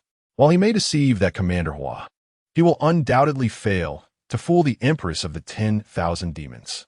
Everything he has done is utterly meaningless. The irony lies in his delusion of having escaped a calamity. At this point, Gu Jian recalled the Empress of the 10,000 demons. Her name is Hu Linglong, the sovereign of the realm, who also happens to be a nine-tailed fox demon. She is astoundingly intelligent and exceedingly suspicious. A year ago, she had led her demonic army to assault the Misty Sect. Although she failed to conquer it, the attack inflicted significant losses on the sect. Consequently, Gu Jian was left with a profound impression of that fox demon empress. Feng Yintong also thought of the fox demon empress Hu Linglong and subsequently said, what you mean by not being able to deceive her is that Hu Linglong, that cunning fox, would not believe him, correct? Gu Jian smiled and nodded. Indeed, not only will she not believe him, but she will also investigate thoroughly. With her capabilities, she will uncover the truth. Since Yi Chun has fallen into her grasp, everything he has done will not escape her scrutiny. After all, the demon race is well-versed in soul-searching techniques. Presently, Yi Chun is but a fish on the chopping block. No matter how many schemes and ambitions he possesses, they are all in vain. Feng Yintong's eyes sparkled. Before she sought out Gu Jian, she had never considered these points. She had even thought that the impersonator of Gu Jian had gained the trust of the demons through his self-proving methods. Believing he had escaped a calamity and could continue to masquerade as Gu Jian unabated. Yet, the moment he was captured signified his doom. Even if Yi Chun did not appear personally, all his ambitions and plans dissipated into nothingness at that instant. It was undoubtedly a substantial blow. Jian, I suddenly realize how astute you have become. Previously, Gu Jian smiled and interjected, you mean I was not as clever back then? Feng Yintong gently nodded, feeling somewhat embarrassed. Gu Jian, with a self-deprecating tone, remarked, in the past, I merely devoted most of my energy to honoring one person. From now on, that will no longer be the case. Upon hearing Gu Jian's words, Feng Yintong felt a pang in her heart. She understood whom Gu Jian was referring to. At that moment, she once again felt the foolishness of her junior sister. How could such a talented and dutiful disciple be treated in such a manner? At this time, gazing at Gu Jian's frosty white hair, Feng Yintong said, Jian, may I propose something to you? Gu Jian inquired, what is it? Feng Yintong replied, if you truly wish to distance yourself from my foolish junior sister, how about I take you as my disciple? Gu Jian was taken aback. Feng Shibua, please do not jest. Feng Yintong chuckled. I'm not jesting. I am quite serious. Since my foolish junior sister does not cherish you, allow me to cherish you instead. I will not let you suffer even the slightest harm. Gu Jian looked at Feng Yintong and shook his head. Feng Yintong continued, what is it? Are you unwilling? Or do you wish to avoid seeing my foolish junior sister? If you do not wish to see her, I can accompany you here. There is no obligation to return to the Floating Mist sect. However, Gu Jian shook his head and replied, I am grateful for your kindness, Master Feng. Yet, after leaving the Floating Mist sect, I have resolved never to take another master in this lifetime. His desire to depart extended beyond merely leaving Yi Qingsheng. It encompassed the entirety of the Floating Mist sect. How could he possibly kneel before Feng Yintong as a disciple? Even if Feng Yintong were not affiliated with the sect, Gu Jian would remain steadfast. Some experiences are sufficient after but a single encounter. Upon hearing this, Feng Yintong felt a pang in her heart. To her, it was evident that Gu Jian must harbor profound emotional wounds to reject her. With a heavy sigh, she conceded, since you are unwilling, we shall speak of this matter another time. After a moment's pause, she turned her gaze toward Gu Jian and added, by the way, Jian, you mentioned that Yi Chun could not conceal anything from that cunning fox, Hu Linglong. Do you have any idea how Hu Linglong will react upon learning this? Gu Jian took a sip of tea and responded. There are likely two scenarios. Feng Yintong, surprised, parted her red lips and asked, "Could you elaborate?" Nodding, Gu Jian explained, "As the Empress of the 10,000 Beast Kingdom, she would not permit anyone to act recklessly behind her back. The first possibility is that she would utterly eradicate Yi Chen's soul and eliminate all demons associated with him, dismantling all of Yi Chen's plans." Feng Yintong nodded in agreement. And the second possibility? Gu Jian continued.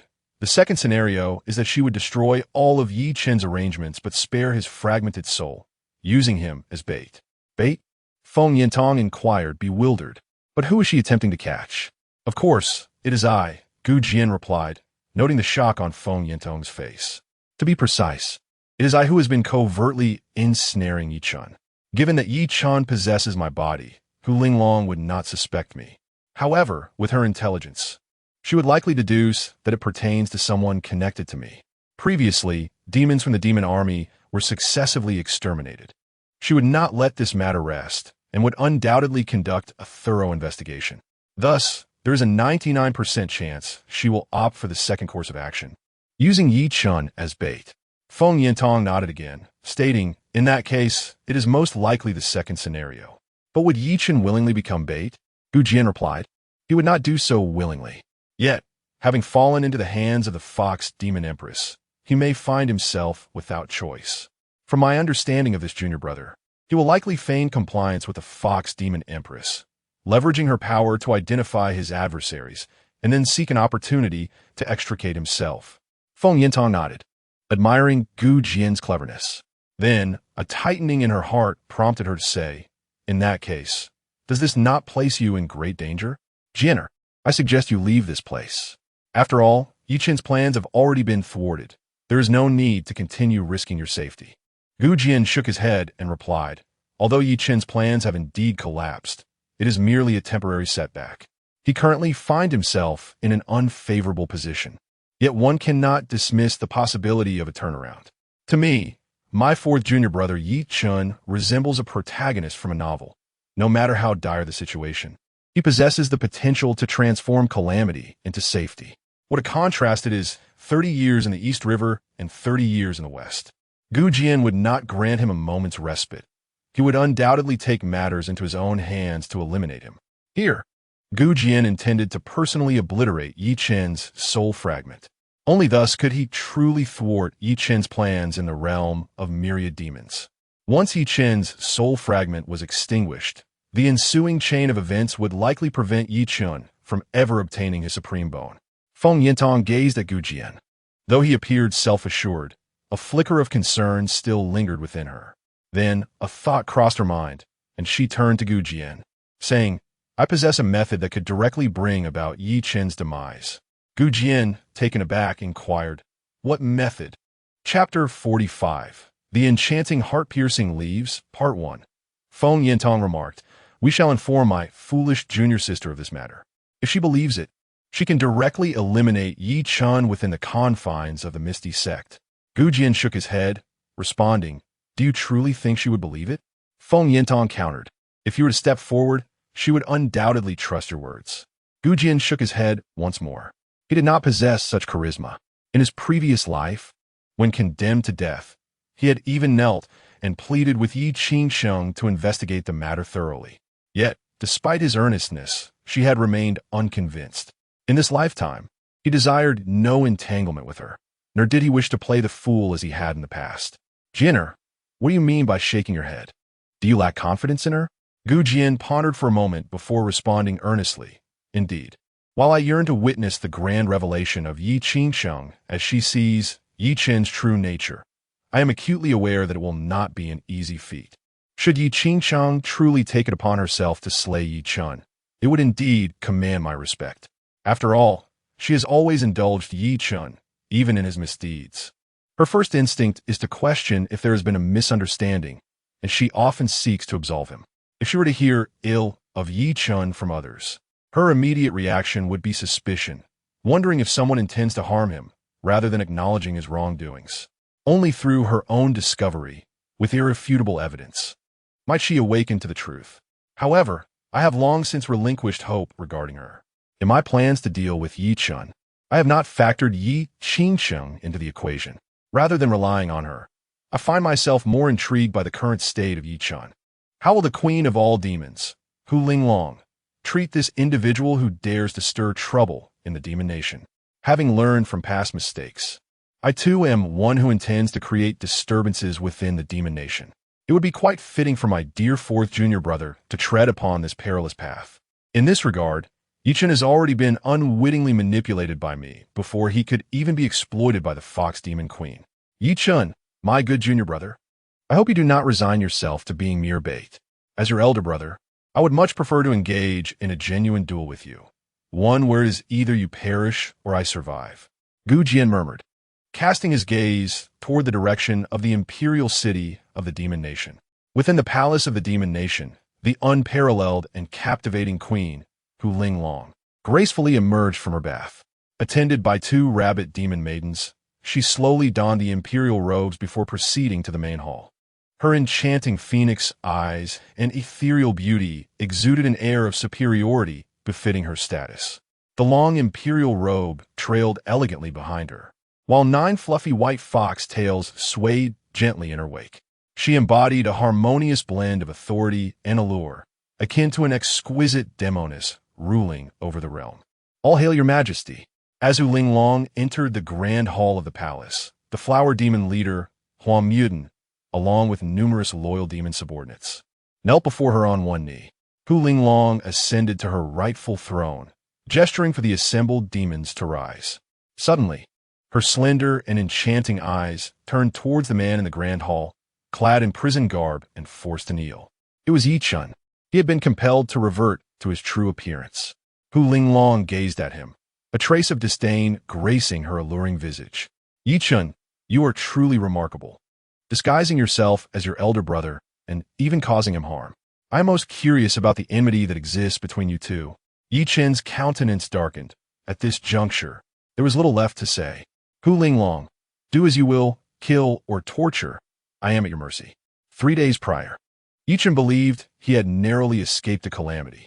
To this end, he had deliberately used his divine sense to transmit a message, inciting his subordinates to falsely accuse Gu Jian, sending the contents from the Jade Slip to the sect's group chat within the Misty Sect. However, upon arriving at the dungeon of the demon realm, he realized that misfortune had only just begun. The body he inhabited, a mere puppet crafted through the reincarnation technique of the heavenly path, rendered him impervious to ordinary tortures. Yet, as the stronghold of the 10,000 demons kingdom, it was not lacking in extraordinary forms of torment. His fragment of a soul was destined to be tormented beyond recognition. Every demon that had entered the demon prison alongside him, as well as the demon servants he had controlled through his beast-taming techniques, were subjected to soul-searching. With even the demon minister, Xiang Batian, not escaping this fate, his plans within the 10,000 demons kingdom had nearly all unraveled. All of this stemmed from the orders of the person before him. Yi Chun felt despair and rage, directed both at the individual before him and at those who had betrayed him. All his tribulations were brought forth by that person. Ironically, Yi Chun remained unaware of the identity of this individual. It was an unbearable frustration. Hu Linglong erupted into laughter, tauntingly declaring, Yi Chun, if you wish to die, is far from simple. Moreover, should I choose to extinguish this fragment of your soul, your true self would also suffer grave harm. You surely do not wish for this fragment to be annihilated. Your threats of death and torture are merely empty words. Am I not correct? Yi Chun's expression shifted. Was Hu Linglong truly a parasite of his thoughts? Gritting his teeth, he demanded, What exactly do you want? Hu Linglong replied, It is quite simple. I desire you to become my obedient tool. An obedient tool? Yi Chun's countenance changed. Are you not afraid I might turn against you? I am not merely the 4th disciple of the Misty Sect's leader. Hu Linglong smiled. I am well aware that you possess more than this identity. After all, I had your several demon servants search for their souls. The beast tamer, the nemesis of demons. What a remarkable identity. It is said that in ancient times, when a beast tamer emerged, all demons would submit. Yi Chen's face fell. It was evident that Hu Linglong had unraveled the depths of his being. He had initially aimed to discreetly control the 10,000 demons' kingdom and even subdue her. Now, however, he felt utterly hopeless. At that moment, Yi Chen heard Hu Linglong continue. Yet, even if you are a beast tamer capable of subduing the demons of the world, now that I am aware, there is little to fear.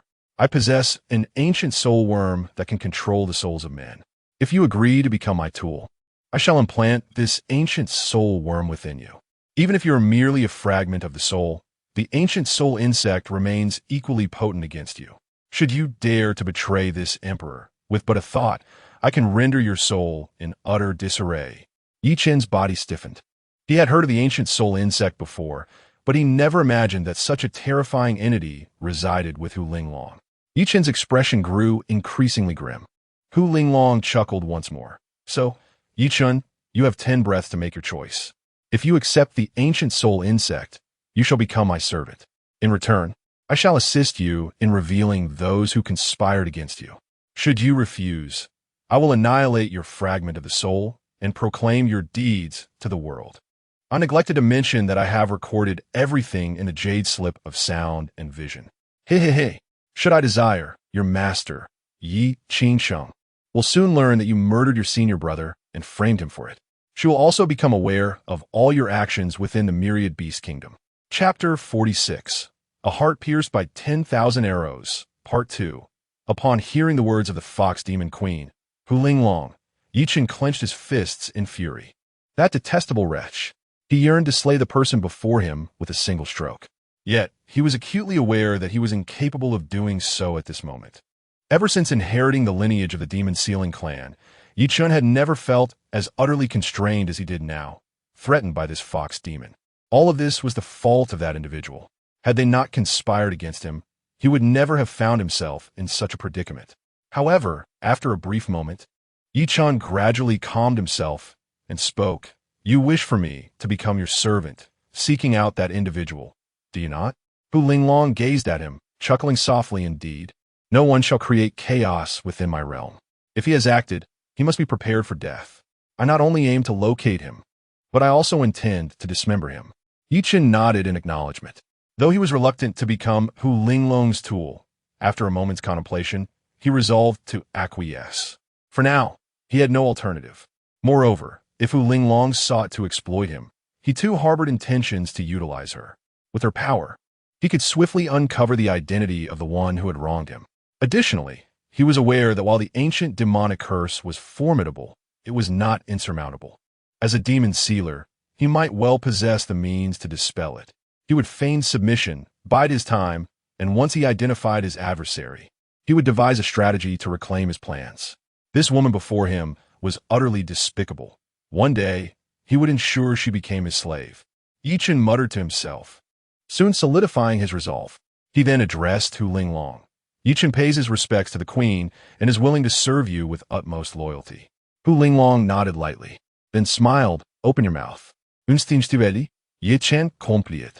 In the next moment, a demonic curse flew forth from Hu Linglong's sleeve, entering Yi Chen's mouth.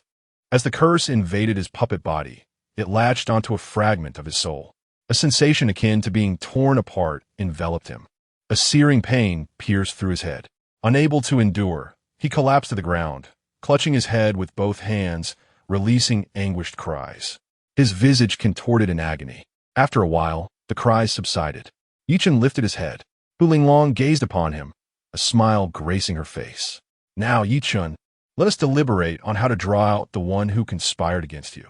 Meanwhile, in the ethereal sect's secret realm, the air was filled with haunting cries.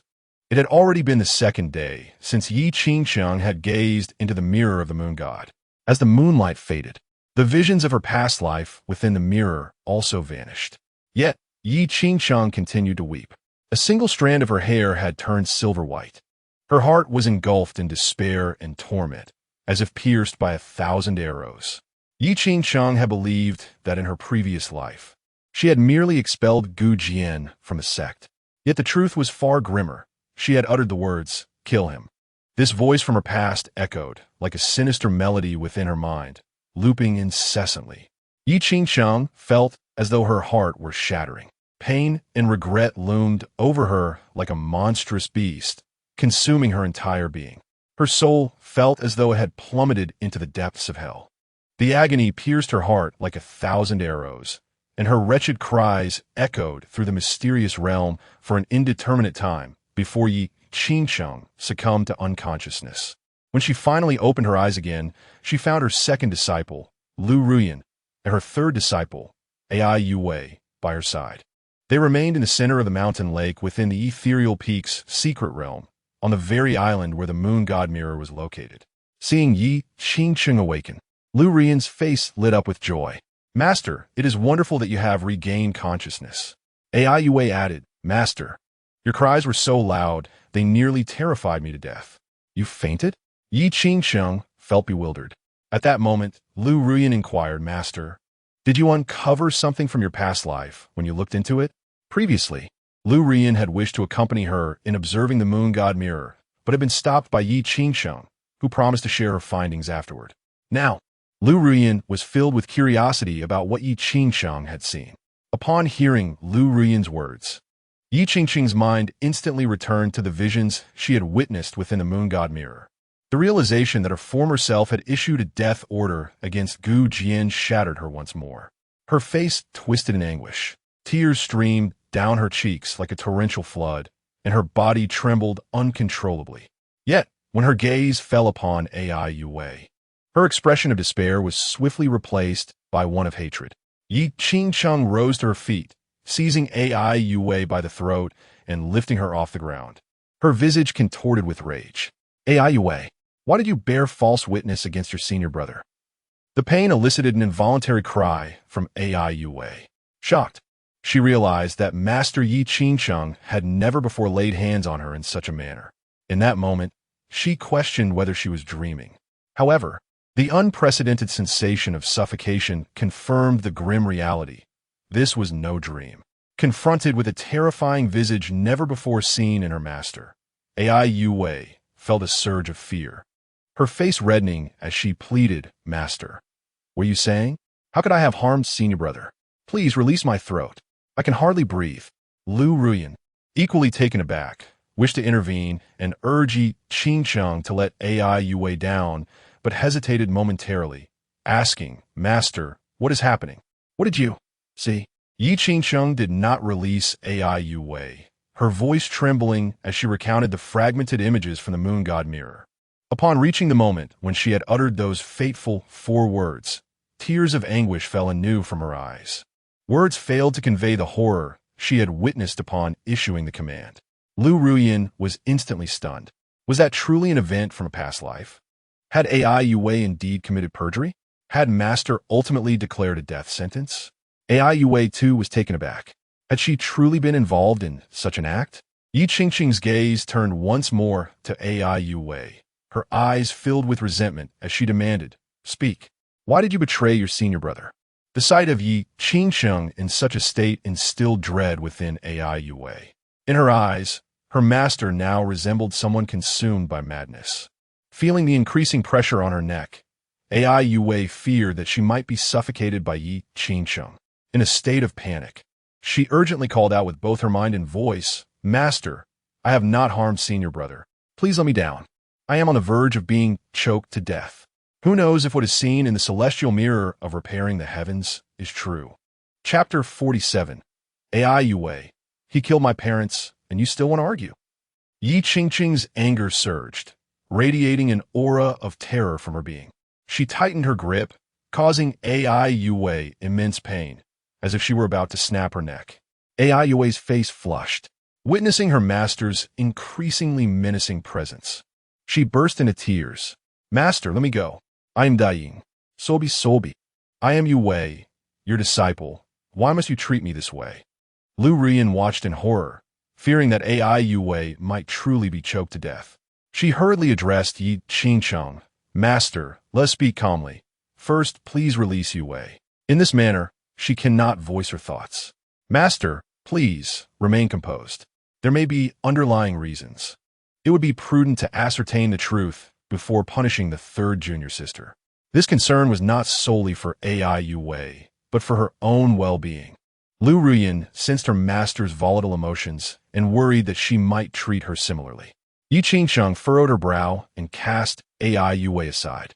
With a thud, Ai Yue landed painfully on the ground, her face turning red as she coughed heavily. Once she recovered, she began to sob again. "Master, you are bullying me too." After crying for a considerable time, Ai Yue began to regain her composure. Beneath her sense of injustice lay an unprecedented fury, and she shouted at Yi Qingsheng, "Master, are you ill? You nearly choked me to death just now." Yi Qingsheng clenched her fists and coldly replied, "At this juncture, do you still dare to speak so boldly?" Yi Qingsheng's demeanor instilled fear in Ai Yue. Yet, thinking of the long-hidden secrets and the actions of Gu Jian, her anger surged, and she cried out loudly, "Master, I am not being bold. The past is the past, and the present is the present.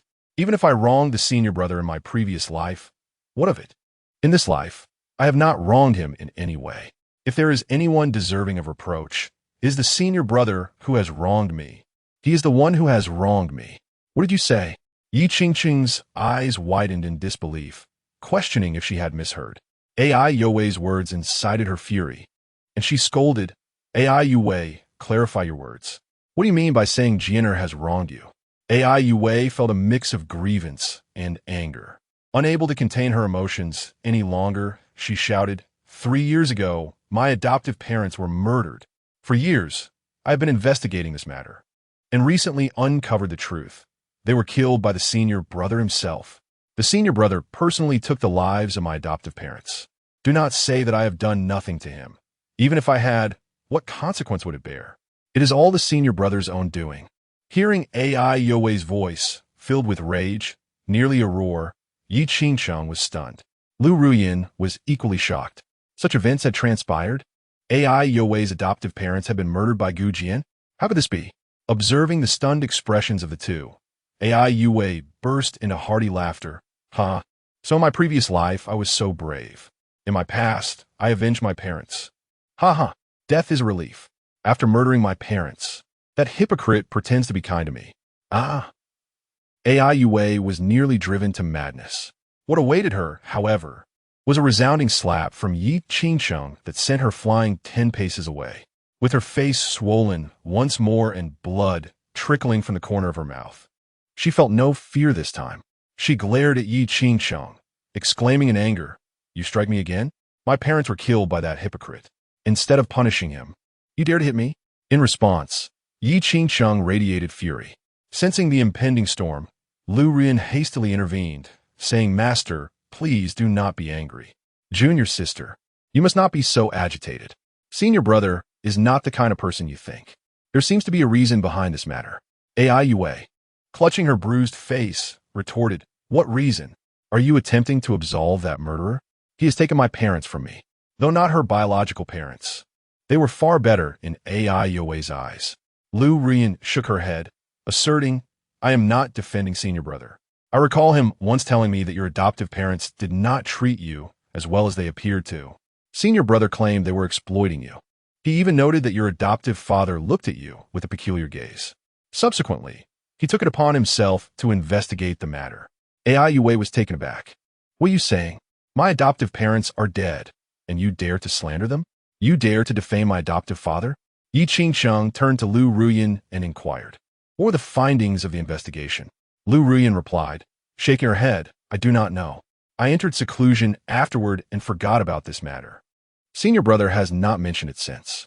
It is only now that I learn of the death of Yue's adoptive parents, if they were indeed killed by senior brother." Lu Ruyan glanced at Ai Yue, then at Yi Qingsheng, discerning the atmosphere before continuing. Then there must have been something amiss. Ai Yue's expression shifted to one of fury. "Lu Ruyan, what do you mean by something amiss? Are you insulting my adoptive father? They are gone, and yet you still defame them. They were so kind to me, so benevolent. After my biological parents perished, they took me in and raised me. How could there possibly be something amiss?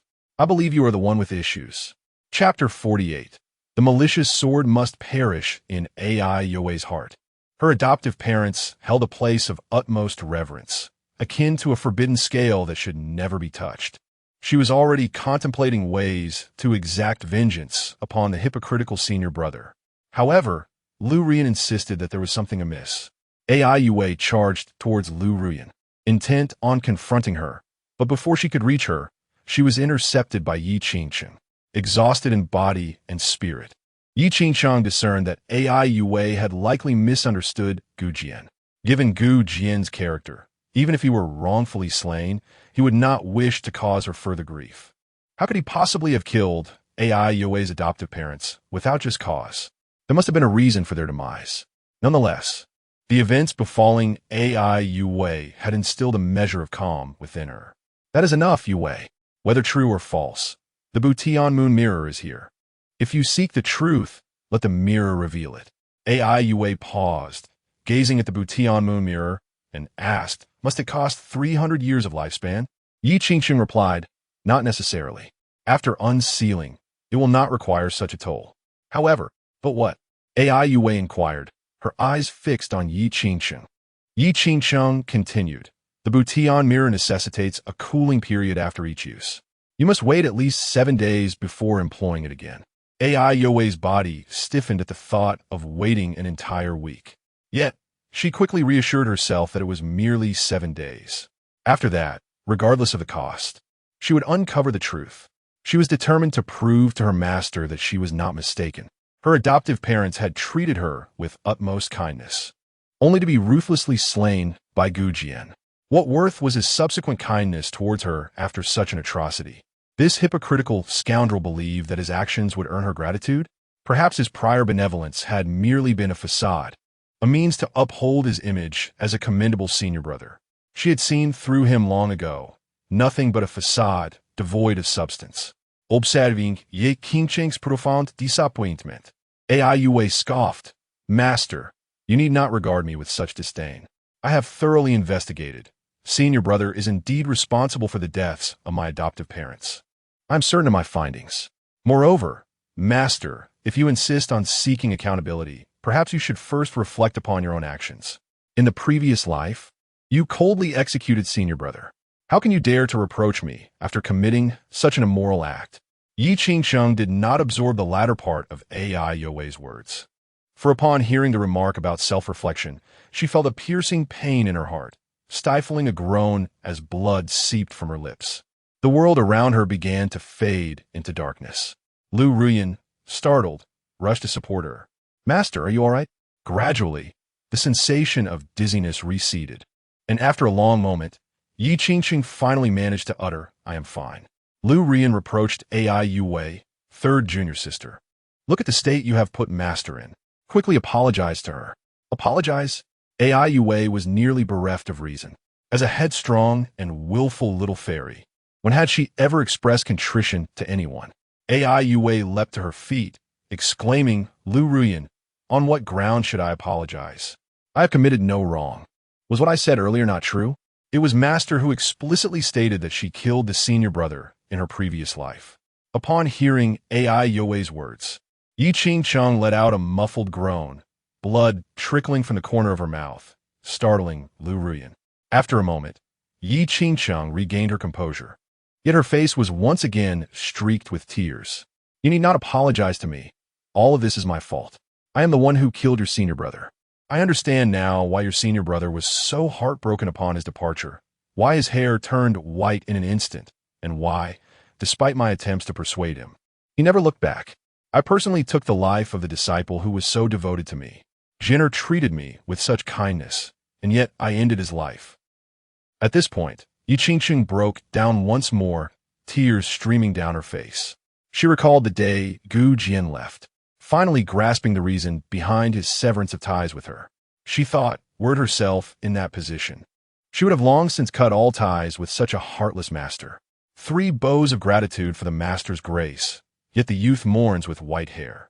Yi Qingcheng finally comprehended Gu Jian's profound sorrow. They had promised to protect him for a lifetime, yet she ultimately commanded his execution. In this life, he believed he could start anew, but she had threatened him with such words. His departure was merely an effort to avoid repeating the past. Yi Qingcheng was consumed by grief. Then, she recalled certain individuals from her past life, those who had slandered Gu Jian. The elders were clearly conspiring against him, and some disciples, who had incited discord within the sect, bore a striking resemblance to those same individuals. With these thoughts, a fierce killing intent ignited in Yi Qingqing's eyes. She wished for their demise, every last one of them. Her eyes turned crimson as she commanded, "Ruyan, come with me." Lu Ruyan was taken aback, sensing that something monumental was about to transpire. "Master, what are you planning?" Yi Qingqing replied resolutely, "Murder. Today, those who have defamed Jian must die." Chapter 49. Yi Qingqing. To clear Gu Jian's name, they must all perish. "Yes, master." Lu Ruyan felt a tremor within her, a vague sense that a significant event was about to unfold. She followed Yi Qingqing as they made their way toward the outer realms of the secret domain. Ai Yue also wished to accompany them, curious about her intentions. However, they had not ventured far when Yi Qingqing turned back. "Stay here and reflect. Only when you've contemplated thoroughly may you join us." What? Ai Yue was nearly driven to the brink of madness. For it was not her fault. Why should she be made to reflect? She yearned to retort. Yet Yi Qingqing and Lu Ruyan had already departed the secret domain, which was subsequently sealed from the outside. Realizing she was confined, Ai Yue felt an explosive rage building within her. "Very well, confine me, will you? Master, just wait. Once I uncover the truth, I shall sever ties with you as well." Oomph. With that, Ai Yue approached the Buitian moon god mirror and sat cross-legged. 7 days. Just 7 days. She would unveil the truth, document it within the jade slip of sound and vision, and then strike back at everyone who had wronged her. How could she possibly be mistaken? Absolutely impossible. A hypocrite remains a hypocrite, and that shall never change. Meanwhile, after leaving the secret domain, Yi Qingqing promptly summoned the military leader directly subordinate to her, Ruan Qingxia. Following a series of cold commands, Yi Qingqing, accompanied by Lu Ruyan, made her way to the plaza of the mysterious peak. This was the very location where she had dealt with Gu Jian in her previous life. Upon seeing it once more, Yi Qingqing could not help but feel a pang of heartache, recalling the scene that had driven her to despair. Yet almost immediately, all her sorrow transformed into a fierce desire for vengeance. Today, she would vindicate Gu Jian and annihilate all who had slandered him. Half a day later, Yi Qingqing took her seat upon her rightful throne. Her second disciple, Lu Ruyan, and the leader of the sect's guard, Ruan Qingxia, stood by her side, swords at the ready. Behind them were the elders of the mysterious peak. The elders from the Judgment Peak and the leaders of the other 34 peaks within the mysterious sect stood on either side of the plaza, each exuding a different aura, yet all wore expressions of grave concern. Before them knelt dozens of disciples and over 10 elders, while thousands more gathered around the plaza to observe. Those on their knees felt an overwhelming sense of dread and unease, while the onlookers were filled with trepidation. Not long ago, Sect Master Yi Qingqing had ordered the sect's forces to apprehend individuals from a list and declared her intent to vindicate her senior brother, Gu Jian. Did he not already have irrefutable evidence of collusion with demons? What need is there for vindication? Indeed, the evidence is laid bare before our eyes. Everyone has witnessed it. Is this not merely an exercise in futility?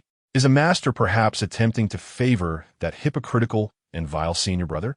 It is quite possible. Such whispers echoed in the shadows. Yi Qingqing cast her gaze upon the two speakers, her eyes icy. "Ruan, apprehend those two." "Yes, sect master." The supreme guardian commander of the sect, Ruan Qingxia, nodded, with a wave of her hand. A contingent of armored guards clad in resplendent golden armor approached the two individuals conversing. These were the two core disciples of the Muling Peak, one named Yangcheng and the other Linyu. Upon encountering the imposing presence of the sect's military, they were instantly struck with terror. "Master, this has nothing to do with us," they pleaded.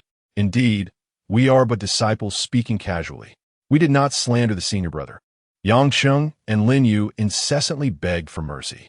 The sect leader, Yi Qingqing, was typically reluctant to deploy the sect's military, as they represented the core armed force safeguarding the Miaozong. However, once called upon, using them against one's own could lead to dire consequences. Just recently, the military had apprehended all the senior figures of the Zhantian Peak including its leader, Wang Defa, and they remained detained, serving as a cautionary tale. Nevertheless, their pleas fell on deaf ears. Soon, both were escorted by the military to the plaza, forced to kneel alongside the other disciples. Witnessing this, the surrounding disciples dared not utter a word, sealing their lips in fear that a single utterance might lead to their own capture in the center of the plaza. Although the events had only just commenced, an ominous premonition gripped them. None of those kneeling there would likely descend the mountain alive. Sweat began to bead on the foreheads of those kneeling. The peak masters and elders also sensed the gravity of the situation, their anxiety mounting in silence. The sharp gaze of leader Yi Qingcheng swept across the assembly of peak masters as she spoke coldly. Everyone is present. Today, we shall begin the vindication of my disciple Gu Jian in the name of the ancestral sword. In the name of the ancestral sword. As Yi Qingcheng's voice resonated, the gathered multitude of disciples was struck with shock. The leaders and elders from the other 34 peaks shared the same astonishment. The ancestral sword represented unparalleled authority. It was a celestial sword carried by the founder and first sect leader, Huangpu Ju Tian, over 30,000 years ago. After the first ancestor transcended the void and ascended, it was left within the sect, the only celestial sword of the Miaozong. It symbolized supreme power. While the successive sect leaders wielded significant authority, they were also bound by numerous regulations to maintain balance and stability within the Miaozong, preventing any abuse of power. Yet, the moment the sect leader called forth the ancestral sword, all restrictions dissipated. She would exercise supreme authority. The only stipulation was that in summoning the ancestral sword, one must swear an oath by their very soul, vowing not to exploit it for personal gain or to harm the sect. Failure to uphold this oath would result in the annihilation of both body and soul by the ancestral sword, casting one into oblivion. At this moment, all elders and peak masters aware of the significance of the ancestral sword were left astounded, some feeling a chill run down their spines. The sect leader's immediate invocation of the ancestral sword revealed her unwavering resolve. Was she truly intent on vindicating Gu Jian? Yet, what was there to vindicate? It was said that, as Yi Qingcheng's voice faded, she rose and pointed toward the sky enveloped by the protective formation of the Miaozong.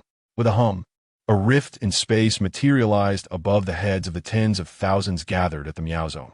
Simultaneously, a radiant beam of celestial light emanated from the rift in space, infused with the overwhelming might of the ancestral sword. As the luminescence of the ancestral sword spread, the souls of tens of thousands from the Miao Miao sect were drawn forth in that moment. Their souls flickered violently like candle flames, as though they could be obliterated by the ancestral sword at any moment. Kneel, bellowed the grand elder of the Judgment Peak. Tens of thousands of disciples and elders, along with the leaders of various peaks, collectively bowed before the ancestral sword. Yet, Yi Qingcheng raised her hand high, fingers poised together, swearing an oath facing the ancestral sword. I, Yi Qingcheng, the 39th generation leader of the Miao Miao sect, vow with my soul. Today, my actions are worthy of the Miao Miao sect and our revered ancestors. I shall never act for personal gain, nor shall I exploit my position for selfish ends, nor shall I endanger the sect. Should I transgress, may my soul be shattered. A resonant hum vibrated from the ancestral sword, stirring the very essence of souls as it radiated a celestial brilliance. It seemed to accept Yi Qingcheng's vow, gracefully descending from the heavens to rest before her. As she grasped the ancestral sword, its brilliance surged, unleashing a formidable aura from her being. Simultaneously, an ethereal figure emerged behind her, radiating divine light, resembling a soul entity. This visage, sacred and inviolable, was perfect and majestic. It was not Yi Qingcheng, but the first ancestral being, as if she had descended from the heavens. Witnessing this miraculous phenomenon, those around were astonished. The ethereal figure of the first ancestor remained with closed eyes, akin to a goddess manifesting upon the earth. She exuded celestial radiance, illuminating all impurities, rendering them utterly exposed. With the ancestral sword in hand, Yi Qingcheng cast her gaze upon her surroundings, and none dared to meet her eyes. The over 100 kneeling individuals trembled in fear, their bodies quaking. Even Lu Ruyan, standing by Yi Qingsheng, felt a surge of anxiety, instinctively clutching her garment tighter. A murderous intent permeated Yi Qingsheng's heart as her piercing gaze swept over those prostrated before her, settling first upon two disciples. Chapter 50. Despair and blood poison. Yi Qingsheng's gaze fell upon her two disciples, Lin Ning and Yu Junpeng. Why do you slander your senior brother Gu Jian? What compels you to frame him? Have you been incited by someone? Lin Ning and Yu Junpeng were the very individuals who had previously stirred discord among the sect members. One of them asserted, "Senior brother has been drinking with demons and has committed unspeakable acts with our female disciples." The other added, "He has engaged in lewd behavior with a female demon in plain sight." Lin Ning, approximately 20 years of age and a direct disciple of the third elder of Baiyu Peak, knelt in fear and exclaimed, "Sect master, I did not. I have not slandered senior brother." Yu Junpeng, around 30, wore a pallid expression, trembling as he pleaded, "Sect master, I am wronged. I am wronged." Yi Qingsheng scoffed coldly. "Even when faced with death, you still cling to your lies." She then turned to the grand elder of the Judgment Peak, Elder Jian, and commanded, "Search their souls." The elders and peak masters standing on either side of the square gasped in shock. The sect master dared to invoke a soul search. As a prestigious sect, Piaomiao sect adhered to stringent regulations. Soul searching was forbidden unless the sect faced imminent destruction. Even the sect master was not exempt. Once subjected to a soul search, the victim's soul would suffer irreparable damage, hindering any future cultivation and potentially rendering them mentally incapacitated. This was a protective measure for the disciples within the sect, which the sect master had always upheld. Yet now, she sought to conduct a soul search without hesitation. However, none dared to intervene against Yi Qingsheng, for at this moment, she embodied supreme authority. Her words were law. To defy her was to invite death. Elder Zhan Taishan, resembling a golden-haired lion, approached Lin Ning with purposeful strides after acknowledging Yi Qingsheng with a fist salute. With a sinister grin, he placed his hand upon Lin Ning's head, initiating the soul search. The anguished cries of Lin Ning echoed throughout the square. Under the soul search, he felt his very essence shattering, his visage contorting in agony. The horrific sounds sent chills down the spines of the onlookers, and those on their knees were paralyzed with terror. Moments later, Lin Ning lost control of his bodily functions and fainted from the ordeal. Elder Jian, resembling a golden-haired lion, furrowed his brow as he processed the memories extracted from Lin Ning. After a brief interval, his expression turned icy as he reported to Yi Qingsheng, sect master. It was the third elder of Baiyu Peak, Shi Hong, who instructed him to do this. As long as he slanders Master Gu, he will receive tenfold the resources for cultivation each month. The crowd was taken aback. Upon hearing Zhan Taishan's revelation, Shi Hong, the third elder of Baiyu Peak, turned ashen, nearly collapsing. Yi Qingsheng's face contorted with fury as she glared in his direction, bellowing, "Shi Hong, come forth at once. Please spare me, sect master. Have mercy." The corpulent elder Shi Hong rolled onto the square, his face awash with terror as he knelt before Yi Qingsheng. Her expression was as frigid as ice. Xiong, the third elder of Baiyu Peak, was a figure well known to Yi Qingsheng. He managed the finances and the expenditures for the disciples of Baiyu Peak. During the onset of the demonic calamity, he had slain several monsters and earned a measure of merit. Yet, his current actions were utterly reprehensible. A fierce glint of murderous intent flashed across Yi Qingsheng's face. Why had he resorted to such treachery? With tears streaming down his face, Shi Hong pleaded, "Master, I cannot speak. I have my reasons. Please, spare me." Reasons? Yi Qingsheng found the irony laughable. In their past life, when they had conspired against Gu Jian, leading to his demise, had he ever mentioned having reasons then? Coldly, she issued her command, "I care not for your reasons." Elder Jian performed the soul search. Yes. Sect leader, Elder Zhan Taishan of the Judgment Peak, approached Shi Hong. Without hesitation, he placed his hand firmly on Shi Hong's head. However, before he could unleash his soul-searching technique, Shi Hong erupted in a furious roar, unleashing a powerful aura that belonged to his reincarnation realm, pushed to its zenith. He then leapt towards the exit of the sect, attempting to flee. Stay! Yi Qingqing's gaze turned chilling as she raised her hand. A beam of sword light shooting forth from her fingertips, the peak power of the supreme realm sweeping across the sky. With two sharp sounds, Shi Hong's legs were severed just above the knees. He let out a harrowing scream as he plummeted from the sky, blood spraying forth. The golden-maned Lion King, Elder Jian Taishan, rushed towards Shi Hong, intent on capturing him and bringing him back to the square.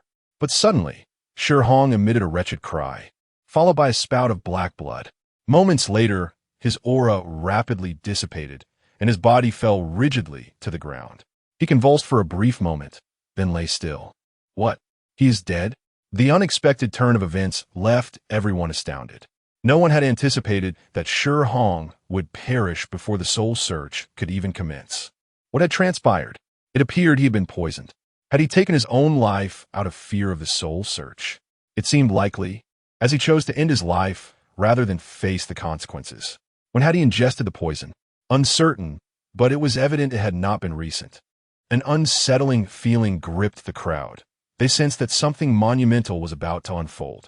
What happened next?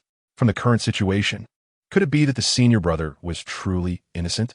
Yet, he had consorted with demons, a hypocrite through and through. Do not speak foolishly.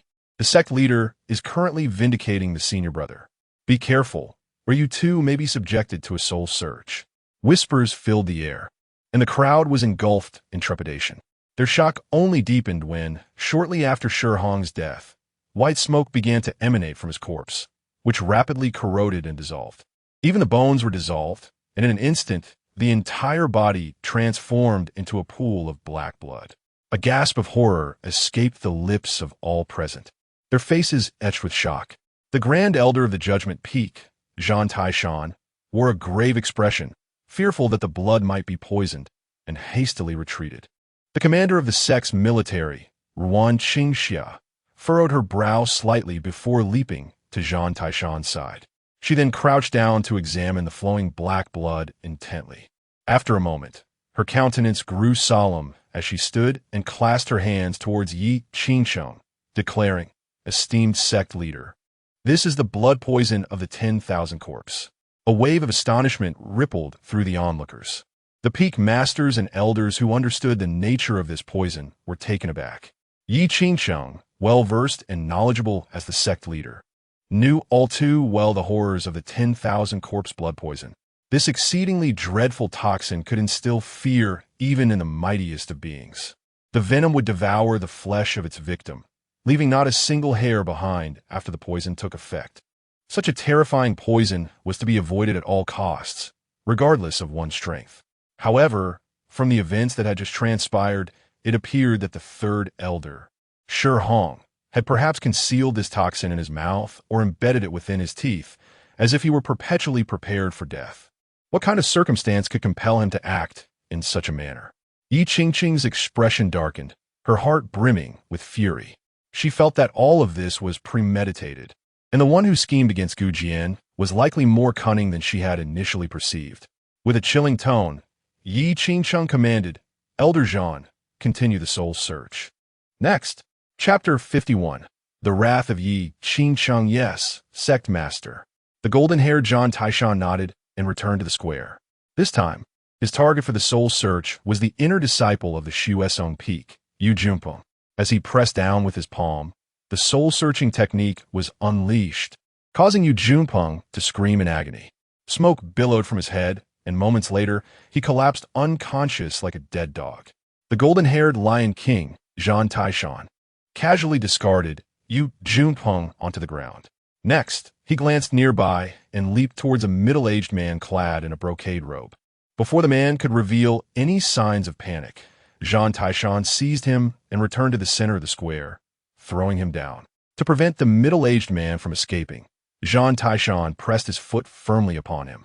His foot, infused with spiritual energy, weighed like 1,000 pounds. Deputy Peak Master Shuesong, explain yourself? Why did you harm Gu Shiji? As the middle-aged man lay beneath Jian Taishan's foot, the crowd was left in shock, particularly the disciples of Xuesong Peak. For the man was none other than their deputy peak master, Shui Borong. The sect, Piao sect, consisted of 36 peaks, each led by a peak master and a deputy peak master. As the deputy, Shui Borong was considered a core member of the sect's upper echelon. Yet, how could such an individual be implicated in the defamation of their senior brother? The spectators could hardly believe their eyes. Shui Borong's face was etched with fear. He seemed on the verge of saying something. Yi Qingqing's expression turned icy as she commanded, "Seal his acupoints." "Yes, sect master." The Grand Elder of the Judgment Peak, Jian Taishan, raised a hand, channeling spiritual energy that sealed Shui Borong's acupoints. Instantly, Shui Borong was rendered immobile, his teeth clenched midway in the air. "Elder Jian, leave this to me." The valiant military leader of the sect, Ruan Qingxia, approached Shui Borong's side. She knelt down and, enveloping her hand in spiritual energy, extracted a hidden poisonous denture from Shui Borong's mouth. Under the horrified gazes of those around, she cleaved the denture with her sword, unleashing a stream of venom infused with an eerie aura. "Sect master, this is the 10,000 corpse blood poison." Ruan Qingxia's expression turned grave. The surrounding peak masters and elders changed color in response. Yi Qingqing's countenance grew even colder. Previously, after the death of the third Elder Shihong at Baiyu Peak, she had sensed a conspiracy brewing. Now, witnessing the same 10,000 corpse blood poison, her conviction solidified that this was a thoroughly orchestrated scheme. Reflecting on the events she had witnessed through the celestial mirror in her previous life, Yi Qingqing's heart ached even more profoundly.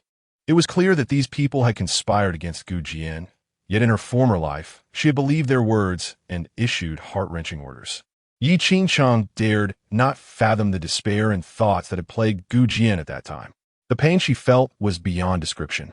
All her sorrow and indignation transformed into a raging inferno of fury as she commanded the Grand Elder Jian Taishan of Judgment Peak, "Search his soul. Our sect must uncover the truth and restore my Jianer's innocence." "Yes, sect master." Grand Elder Jian Taishan nodded and placed his hand upon Shui Borong's head. As the soul-searching technique was activated, Shui Borong let out a dreadful scream, his anguished cries sending shivers down the spines of those present. He was, after all, a vice peak master. In the eyes of the majority of disciples within the mysterious sect, his cultivation and status rendered him a figure of great reverence. Yet now, he was subjected to a soul search, as if he were a traitor to the sect. The sect leader rarely displayed anger, but when she did, none could withstand her wrath. Little did anyone anticipate that merely a few individuals within the sect's group chat would identify senior brother Gu Jian, leading to such dire consequences. The soul search concluded swiftly, as Vice Peak Master Shui Borong was unceremoniously tossed to the ground like a dead dog, cradling his head in pain. The Grand Elder of the Judgment Peak, Jian Taishan, furrowed his brows. Yi Qingqing turned to Jian Taishan and inquired with concern, "What troubles you?"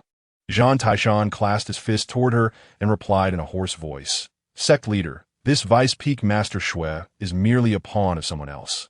The surrounding disciples and elders were astounded by Jian Taishan's words, and the entire plaza erupted in an uproar. A dignified Vice Peak Master was merely following orders? Who could possibly command him? Yi Qingqing, seething with fury, demanded, "Who is this person?" Jian Taishan responded, "A figure referred to as the Master." "The Master?" Yi Qingqing was taken aback. "Who is that?" Jian Taishan shook his head, his brow furrowed. "I cannot say for certain. Although I probed his soul, I was unable to access all of his memories. Some crucial memories seemed to be obscured by an enigmatic force, as if I were touching upon a taboo. No matter how hard I strive, I cannot extract the vital information." Yi Qingqing frowned and coldly declared, "What taboo? I do not believe in such things. Continue the search. We must uncover information regarding this so-called master." "Understood." Jian Taishan hesitated momentarily before nodding. He proceeded to seize Vice Peak Master Shui Borong once more, placing his hand upon his head to resume the soul search. The cries of agony echoed once again, sending chills through the onlookers. The surrounding disciples and elders were filled with trepidation, whispering among themselves, "Who is this master? I sense a grand conspiracy at play. I feel the same way. Could it be that an evil force has infiltrated our mysterious sect, targeting us? Who knows? Does this imply that this master is framing Senior Brother? It appears so. But who is this master? What motive could they have for framing him? Unknown. The air was thick with murmurs. The emergence of this master cast a shroud of mystery over the situation. Many disciples of the mysterious sect felt that events were spiraling into an absurd and uncontrollable direction. None could predict the ultimate outcome, just as none could discern the identity of the master. A quarter of an hour later, Grand Elder Jian Taishan concluded the soul search once more, yet still found himself devoid of any information regarding the master. Jian Taishan's countenance was far from pleasant. This was his first encounter with such a situation, feeling utterly humiliated before the sect leader. At that moment, the captain of the sect guards, Ruan Qingxia, suggested to Yi Qingsheng, sect leader, "It is highly likely that this master is the one who has conspired against the chief disciple of Piaomiao Peak. Since Xue Borong was unable to uncover the truth, we can investigate others. I refuse to believe that others are innocent as well. Even if crucial information is obscured, a meticulous search will surely reveal the faintest clues and restore the truth of the matter." Indeed, Yi Qingsheng nodded in agreement with Ruan Qingxia's words. Today, no matter the cost, she was determined to unearth the one who had framed Gu Jian. Moreover, the fact that a vice peak master from Piaomiao sect had obeyed the commands of a mysterious figure sent a chill down Yi Qingsheng's spine. She issued another command. "Elder Jian, proceed." "Yes, sect leader." Elder Jian Taishan of the Judgment Peak nodded, continuing the soul search on the kneeling disciples and various elder officials. For a while, anguished screams filled the air. After the soul searches, each disciple, while in a state of utter terror, implicated one or two others, including elders and vice peak masters from various peaks. Under Yi Qingsheng's orders, Elder Jian Taishan swiftly approached them, using his formidable strength to subdue them before bringing them to the center of the square. As time passed, the number of individuals kneeling in the square grew increasingly large, and Yi Qingsheng's expression grew more frigid. Simultaneously, her heart ached more profoundly. This was due to the fact that, including the disciples, elder officials, and vice peak masters, there were over 300 individuals collectively slandering Gu Jian. Yet, in her previous life, she had heeded their words and issued such a desperate command.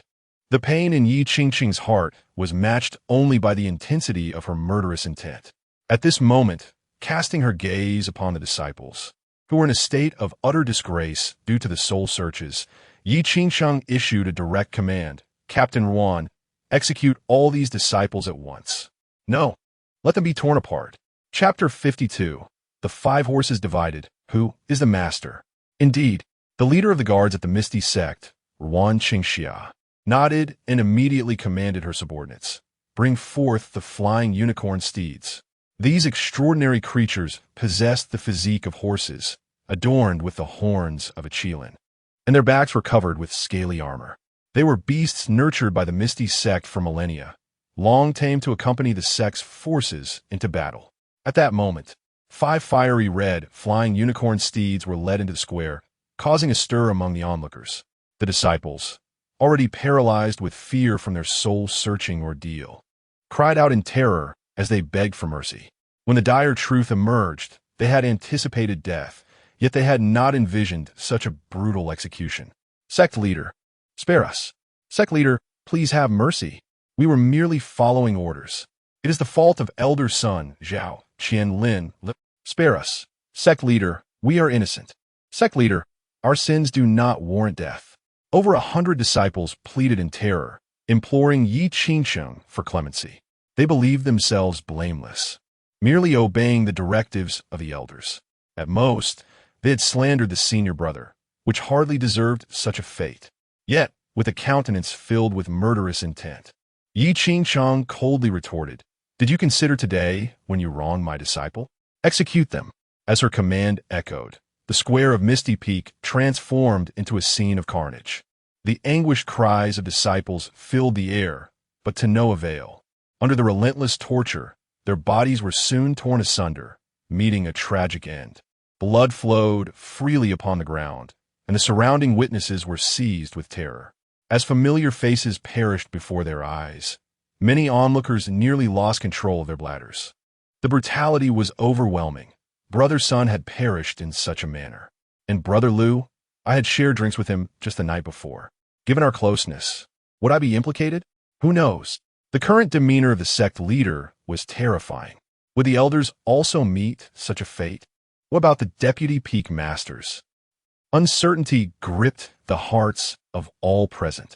This was their first encounter witnessing the sect leader administer such cruel punishment upon her own disciples. Yet, she wielded the ancestral sword and had sworn an oath, and the power of that oath did not recoil against her. This signified that her actions were not a betrayal of the sect. The elders on their knees were no longer calm, collectively beseeching Yi Qingsheng. With a cold smile, she unhesitatingly commanded the Grand Elder of the Judgment Peak, Jian Taishan, to search the souls of each individual present. The conclusion drawn was that among them, whether elders or higher-ranking deputy peak masters, all were loyal to the same person, the master. With so many of you swearing loyalty to the master, do you intend to rebel? Yi Qingqing's expression turned increasingly frigid, an aura of lethal intent enveloping every individual in the square. Yet, even so, she remained unaware of the true identity of this master. However, she remained oblivious to the disconcerted expressions of the elders from the misty peak standing behind her. At that moment, the Grand Elder of the Judgment Peak, Jian Taishan, after probing the soul of a deputy peak master, suddenly raised his head and reported to Yi Qingsheng, respected sect master. Although we cannot trace this individual known as the master, all these elders and deputy peak masters share a commonality. Oh, Yi Qingsheng turned to him and inquired, "What is it?" The Grand Elder Jian Taishan hesitated, casting a glance at an elder behind Yi Qingsheng, and finally said, "I dare not speak." Furios, Ye King retorted, "What is there to fear? Elder Jian, you are even of an elder generation compared to me. Are you also concealing the truth from your sect master?" Jian Taishan shook his head. "Sect master, I would never dare." He then spoke with gravity.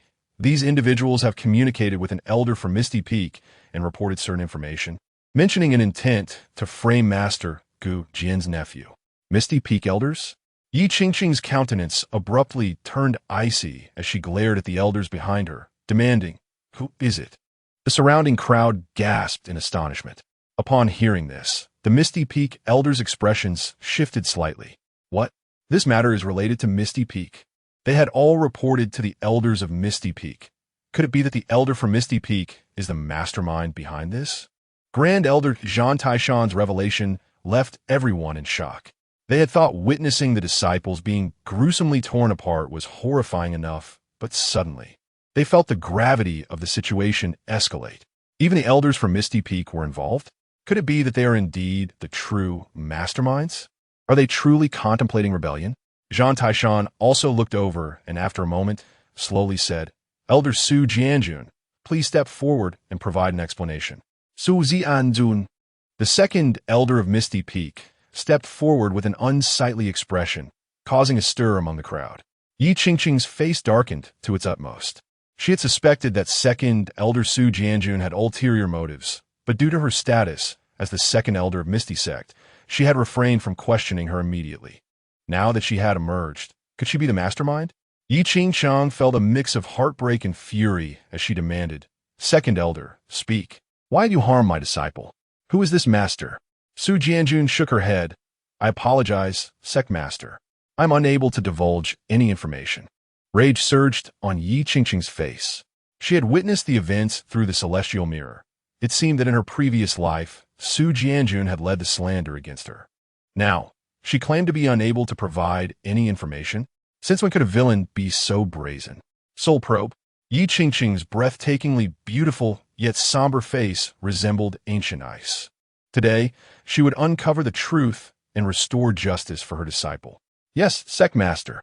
Following Yi Qingqing's command, Grand Elder Jian Taishan approached Su Jianjun.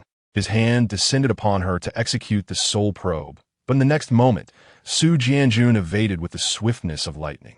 Subsequently, she clawed her hand into a lethal grasp. her expression menacing as she lunged towards Yi Qingqing. A terrifying aura erupted in an instant. Prepare to meet your demise. Ye King. The sudden turn of events astonished everyone. No one had anticipated that the second elder, Su Jianjun, would strike against the sect leader, Yi Qingqing. As the second elder of the Miao Miao Peak, Su Jianjun possessed the prowess of an initial supreme rel practitioner. With a single palm strike, diditfu, gust enveloped Ye King. Yet, Yi Qingqing merely scoffed. The firefly dares to contest with the radiant moon. If you seek death, I shall grant it. Sect leader. Spare her life. A sword gleam materialized in Yi Qingqing's hand, aimed at Su Jianjun. Simultaneously, the voice of the sect's military commander, Ruan Qingxia, resonated through the air. With Yi Qingqing's formidable sword radiance, she shattered the palm wind of the second elder. With two sharp sounds, Su Jianjun was sent flying, her severed arms cast aside. Blood splattered. Su Jianjun's body collapsed to the ground, eliciting gasps of shock from those around. The sect leader has summoned the ancestral sword, truly formidable. Yet, why would the second elder, Su Jianjun, attempt to ambush the sect leader? As an indispensable figure of Miao Miao Peak, Su Jianjun had been Yi Qingqing's right hand and a counselor of sorts. Time and again, she had devised strategies for the sect leader and, in times of demonic invasion, had led the disciples of Miao Miao sect in defense. But how could she have acted against the sect leader in such a manner? What was amiss? Why had events taken such a turn? All the disciples present were bewildered. Su Jianjun's expression was one of profound agony. Her body trembled as she lost her arms, emitting hoarse cries of suffering. Yi Qingqing turned her gaze to the one who had spoken earlier. Ruan Qingxia stepped forward, stating, "Sect leader, she sought to provoke you intentionally, wishing for death. Had you killed her, you would have fulfilled her desire. Her actions are likely an attempt to obscure the truth, perhaps to protect someone." Upon hearing Ruan Qingxia's words, Yi Qingqing regained her composure and fixed her gaze on Su Jianjun anew. Her countenance turned icy as she rose to her feet. "Su Jianjun, you are also the second elder of Miao Miao Peak. This sect leader has treated you well. My master once held you in high regard, allowing you to become my sword attendant at such a young age. Why have you betrayed me in Miao Miao sect?" "I am sorry, sect leader, but I cannot disclose anything," Su Jianjun responded, her face twisted in agony once more. After speaking, she cast a lingering glance towards the palace of Miao Miao Peak, then summoned the spiritual energy within her. Suddenly, her body trembled, and dark blood surged from her mouth. The onlookers turned pale. Yi Qingqing's expression also changed, for she recognized that this was the infamous Wan Jiang blood poison. As the second elder Su Jianjun took her own life, the crowd gasped once more. They witnessed, with their own eyes, the second elder transform into a pool of black blood, utterly lifeless. Was it indeed the Wan Jiang blood poison? Had the second elder resorted to suicide out of fear of guilt? It must be so, but why would she choose to do such a thing? Uncertain. Perhaps it is to shield someone. Yet just moments ago, before her demise, why did she cast a glance in that direction? Could it be that there lies someone she wishes to protect? What place could that be? Is it not the side hall of the Lord's Peak? Suddenly, a cacophony of sounds erupted, and Yi Qingqing's body trembled in shock. Her gaze shifted toward the direction of the side hall, where only Yi Chun and the Grand Elder, Liang Tongyun, resided. Chapter 53. Is she the master? Selling oneself to bury a mother, Yi Qingqing's gaze drifted towards the side hall. Contemplating that only Yi Chun and the Grand Elder Liang Tongyun were present within, her expression soured. Her mind involuntarily recalled the words of Feng Yentong. The one impersonating Gu Jian was Yi Chun. The one intending harm towards Gu Jian was Yi Chun. Could it be that Chun is the master they speak of? Impossible, utterly impossible. Chun is so young. How could he possibly be their master? This is absolutely inconceivable. Yi Qingqing spoke firmly, her thoughts returning to the obedient and sensible demeanor of her fourth disciple, Yi Chun, which instantly stirred a pang of guilt within her. Yet, if it were not Yi Chun, could it be the Grand Elder Liang Tongyun? Inside the side hall, Yi Chun lay upon the bed, showing no signs of awakening. Beside him, Grand Elder Liang Tongyun wore a grave expression. Though her physical presence was there, she perceived the outside happenings clearly through her spiritual sense. Grand Elder Liang Tongyun understood that if a conclusion could not be provided to the sect master today, this matter would undoubtedly be investigated thoroughly. The revelation of the master's identity was merely a matter of time. Casting another glance at Yi Chun, she sighed deeply. Master, Yin Tong can no longer serve you. Upon finishing her words, Grand Elder Liang Tongyun rose and walked towards the side hall's exit. Under the scrutiny of countless gazes, the door of the side hall slowly opened. The silhouette of Grand Elder Liang Tongyun emerged into the view of the crowd. Crimson light filtered through the ethereal formation of the Miao sect, illuminating Grand Elder Liang Tongyun's face and imparting an otherworldly aura. The runes at the nape of her neck flickered before finally merging into her being. She then turned her gaze towards Yi Qingsheng, addressing all those astonished gathered in the square. As incredulity washed over the faces of the onlookers, Grand Elder Liang Tongyun raised her head and spoke slowly, exuding an aura of authority. I am their master, in the realm of the 10,000 Demons Kingdom. In the courtyard belonging to Gu Jian, he remained oblivious to Yi Qingcheng's efforts to vindicate him. Yet, even if he were aware, it would matter little to him. The man he was in his previous life had long perished. In this life, he sought only to live as he desired. Not long ago, he received 3 pieces of news. The first tidbit was that the results of the literary examination had been released, and he had secured the top position. Gu Jian was not surprised. After all, he had employed Song of the Wine in his work, making it unreasonable not to achieve first place. The second piece of news was that Yi Chun had been released. Gu Jian was equally unfazed by this revelation, as it fell within his expectations. Yi Chun's release indicated that the Queen of the 10,000 Demons Kingdom had initiated her scheme against him. It was likely that Yi Chun was now being used as bait to lure him in. However, Gu Jian paid it no mind. Everything had already been anticipated. Additionally, there was a third piece of news that intrigued Gu Jian considerably. It was that every participant in the martial examination would be required to acquire a demon as a servant. Should one fail to do so, an official demon servant would be allocated on the day of the examination. This news is exceedingly intriguing, revealing a wealth of information. After a moment of contemplation, Gu Jian discerned the intentions of the Fox Demon Queen, Hu Linglong. She harbored suspicions that the individual who framed Yi Chun might be one of the competitors.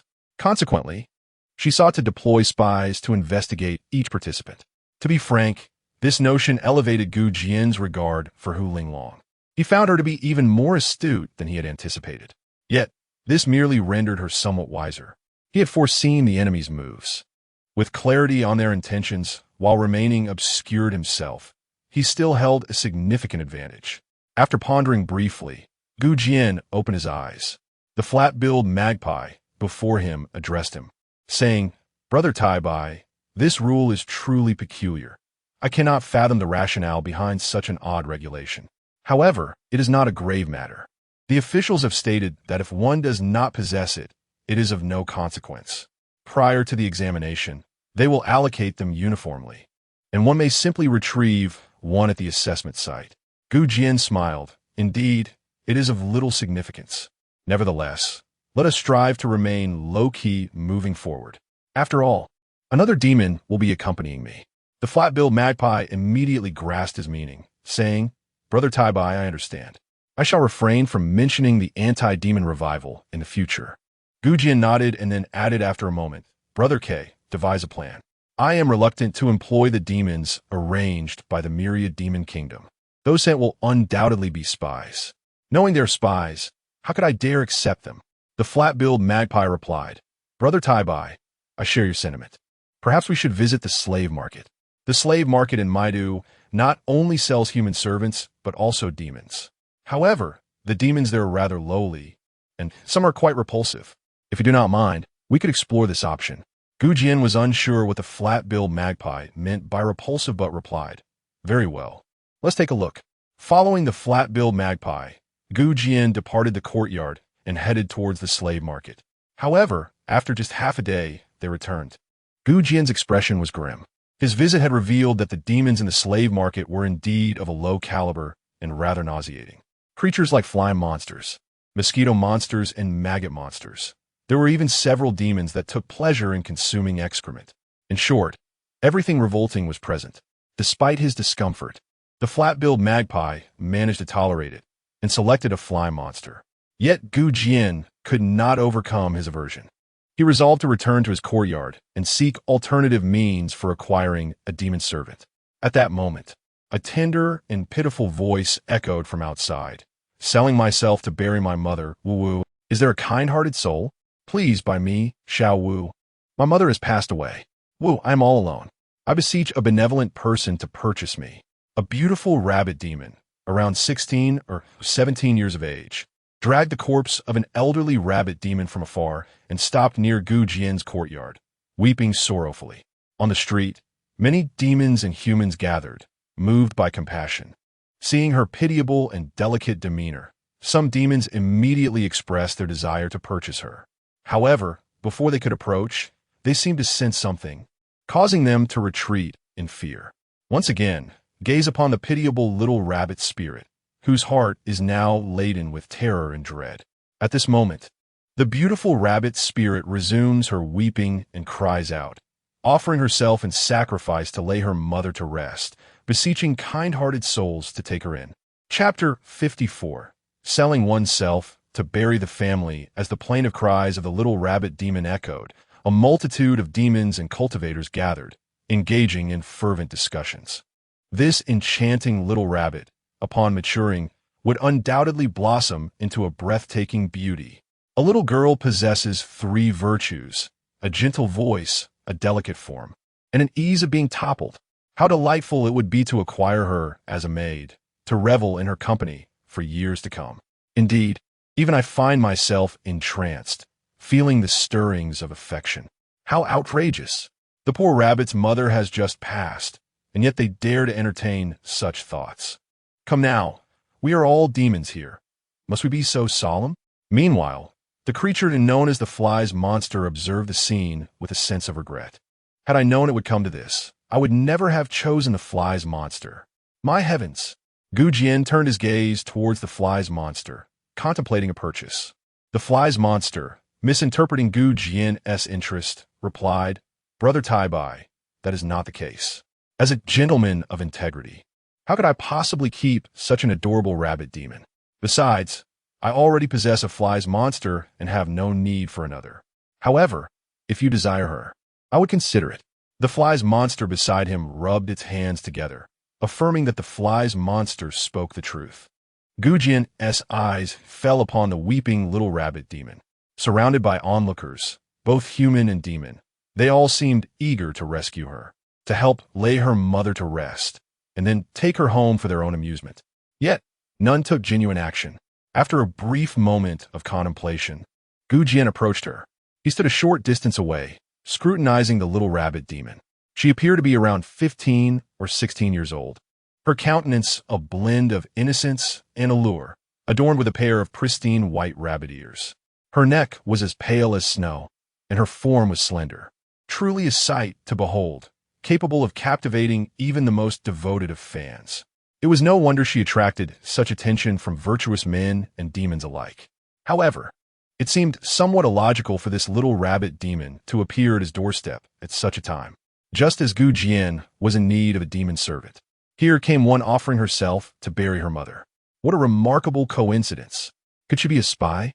As Gu Jian pondered her true identity, a voice resonated in his mind. Jian, this is a trap. Do not be deceived. Surprised, Gu Jian recognized the voice of Feng Yintong, who had been lurking nearby. Unexpectedly, she chose this moment to warn him. Using a method of mental communication, her voice echoed within his mind. After Yichun was released, I have been closely monitoring him and the military demon minister's estate. I witnessed this rabbit demon emerge from the minister's residence. She likely intends to infiltrate your ranks. Feng Yintong had also seen the official announcement from the 10,000 Demon Kingdom regarding the martial examinations rules. And fearing Gu Jian might overlook it, she continued, the 10,000 Demon Kingdom is on the move, and Yichun is also in action. They appear to be seeking a double layer of protection. Jian has arranged for spies and informants for everyone participating in the martial trials. He likely seeks to uncover your identity. Master Feng, I understand, Gu Jian nodded. He had initially thought Jian was astute enough to suspect him, but it seems he simply cast a wide net. At that moment, the little rabbit demon, kneeling on the ground, clutched Gu Jian's leg tightly, pleading with this kind-hearted individual. Please help me. My mother has passed away, and I am utterly wretched. I beseech you, lend me your assistance. Witnessing this scene, all the demon cultivators and magic practitioners surrounding them turned their gazes toward Gu Jian. Someone spoke up, Li Tai Bai. She is so pitiful. You should take her in. Indeed, another added, Li Tai Bai. As the top scholar, you ought to show compassion. Despite being demons and cultivators, they sought to bind him with moral obligations. Gu Jian felt an overwhelming sense of absurdity. As one aspiring to become a formidable Dark Lord, how could he be shackled by morality? He had no need for such constraints. He outright rejected their pleas, feeling no burden whatsoever. However, this rejection would inevitably lead to increased suspicion from Jian. Furthermore, without any demonic subordinates, he would be forced to accept a spy sent by the officialdom of the 10,000 Demons Kingdom the following day. One could only wonder what that spy would look like. If they resembled the revolting creatures from the demon slave market, it would be utterly repulsive. Casting another glance at the pitiful little rabbit demon, Gu Jian suddenly felt a spark of inspiration, conceiving a brilliant idea. Did Jian not wish for her to act as an undercover agent? He could simply subdue her and turn her into a counter-spy instead. With this thought in mind, Gu Jian communicated with the little demon lingerer in the Eternal Life Magic Palace, saying, Little Iya, please check if this little rabbit demon has any contracts on her. After a brief moment, Linger's voice echoed from the Eternal Life Magic Palace. Iya, Master, she does not. Doesn't. Gu Jian responded in surprise. Are you certain? Master. Linger is certain. She has no contracts. Gu Jian nodded, pondering whether it was because Jian had not yet had the opportunity to bind her with a contract or if it was due to Jian's soul being divided, thus unable to perform the contract technique. Regardless of the reason, Gu Jian sensed a splendid opportunity to ensnare Jian. He contemplated his plan and then smiled as he transmitted another message to Ling. Little Iya, does the Eternal Life Magic Palace possess any techniques or treasures for binding demons to contracts? Iya, Master, you can exchange for the contract scroll. This is unique to the Eternal Life Magic Palace. It can bind both demons and humans. Once a contract is established with you, they will become your sole slaves, obeying your commands for eternity. For this little rabbit demon, Iya recommends exchanging for a heavenly grade contract, which only requires 3,000 Eternal Life points. As a master of the Eternal Life Magic Palace, enslaving others also yields rewards. Master, quickly bind her. After signing the contract, you can. At this point, the expression of the little demon Linger turned wickedly eager. Gu Jian's eyes brightened. Indeed, there was an opportunity. However, what did the latter part of Iya's statement imply?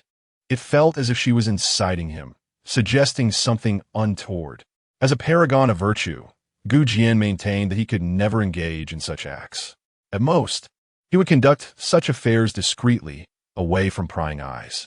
Otherwise, the author would leap from 8 seals of supremacy directly to 9 seals of supremacy. While Gu Jian was engrossed in conversation with Iya, Feng Yintong grew increasingly anxious. She believed that Gu Jian was hesitating. After all, if he chose not to accept the demons as servants, the official representatives of the 10,000 Demon Kingdom would assign him a demonic servant by the following day. From that point onward, he would exist under the relentless scrutiny of these creatures. Contemplating this, Feng Yintong devised a brilliant plan. Jianer, do not accept her as a servant. I have a solution, just wait. Gu Jian was taken aback. He had already prepared to accept this little rabbit demon and bind her to servitude. What other scheme could Feng Yintong have conceived? Nonetheless, since she requested that he wait, Gu Jian deemed it reasonable to comply.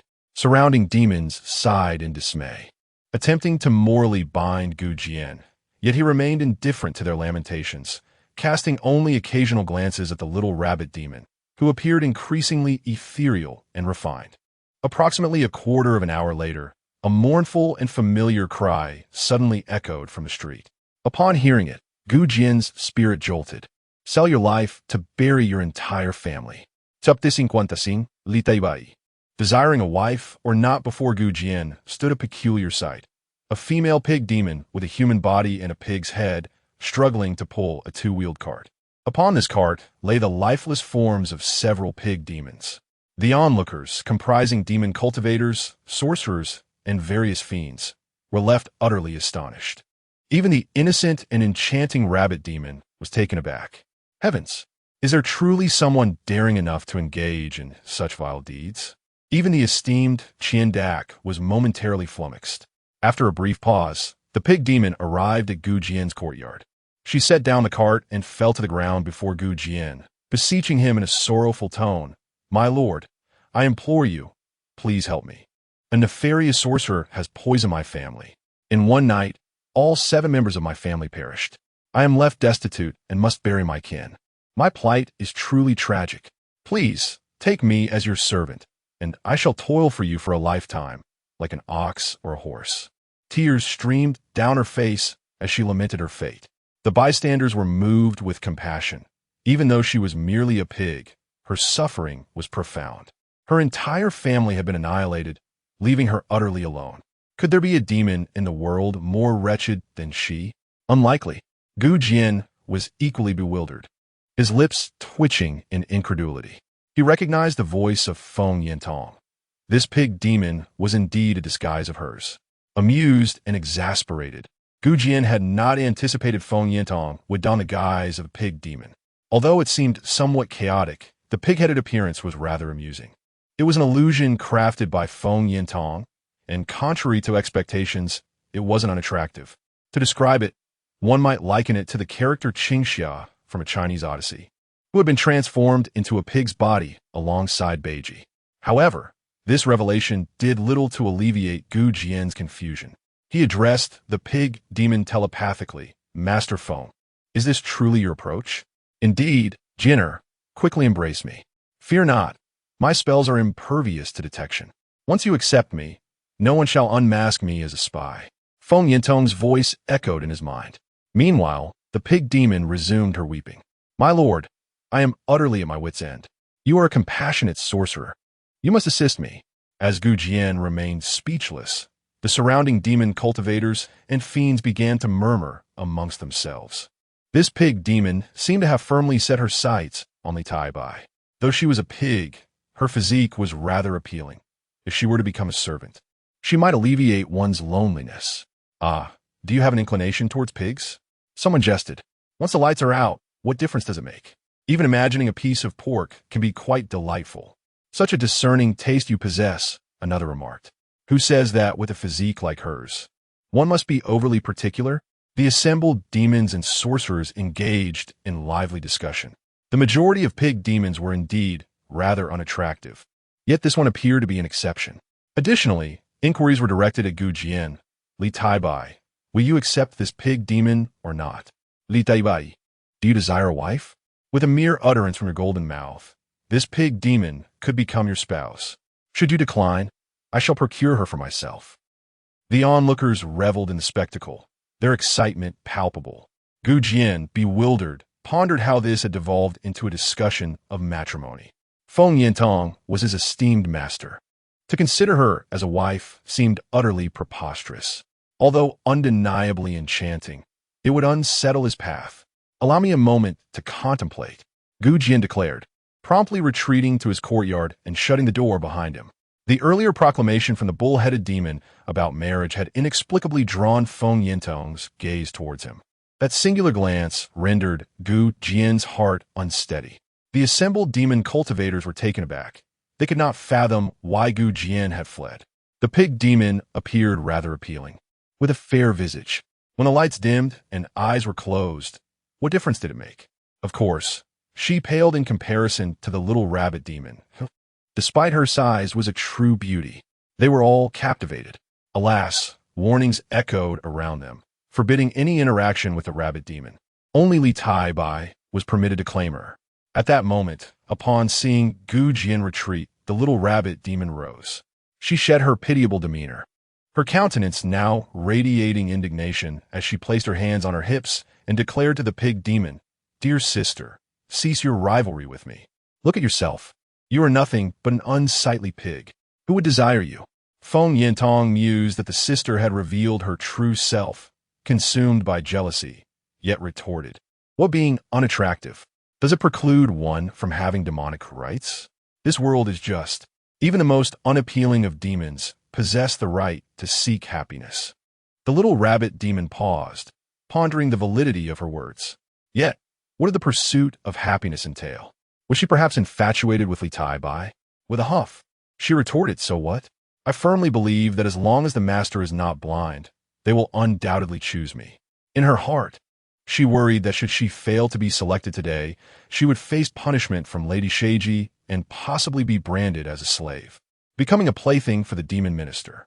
That grotesque elephant demon would surely spell her doom. It seemed wiser to remain a covert rabbit. The pig demon, with a scornful expression, replied, "This has nothing to do with sight. Some value external beauty, while others cherish inner beauty.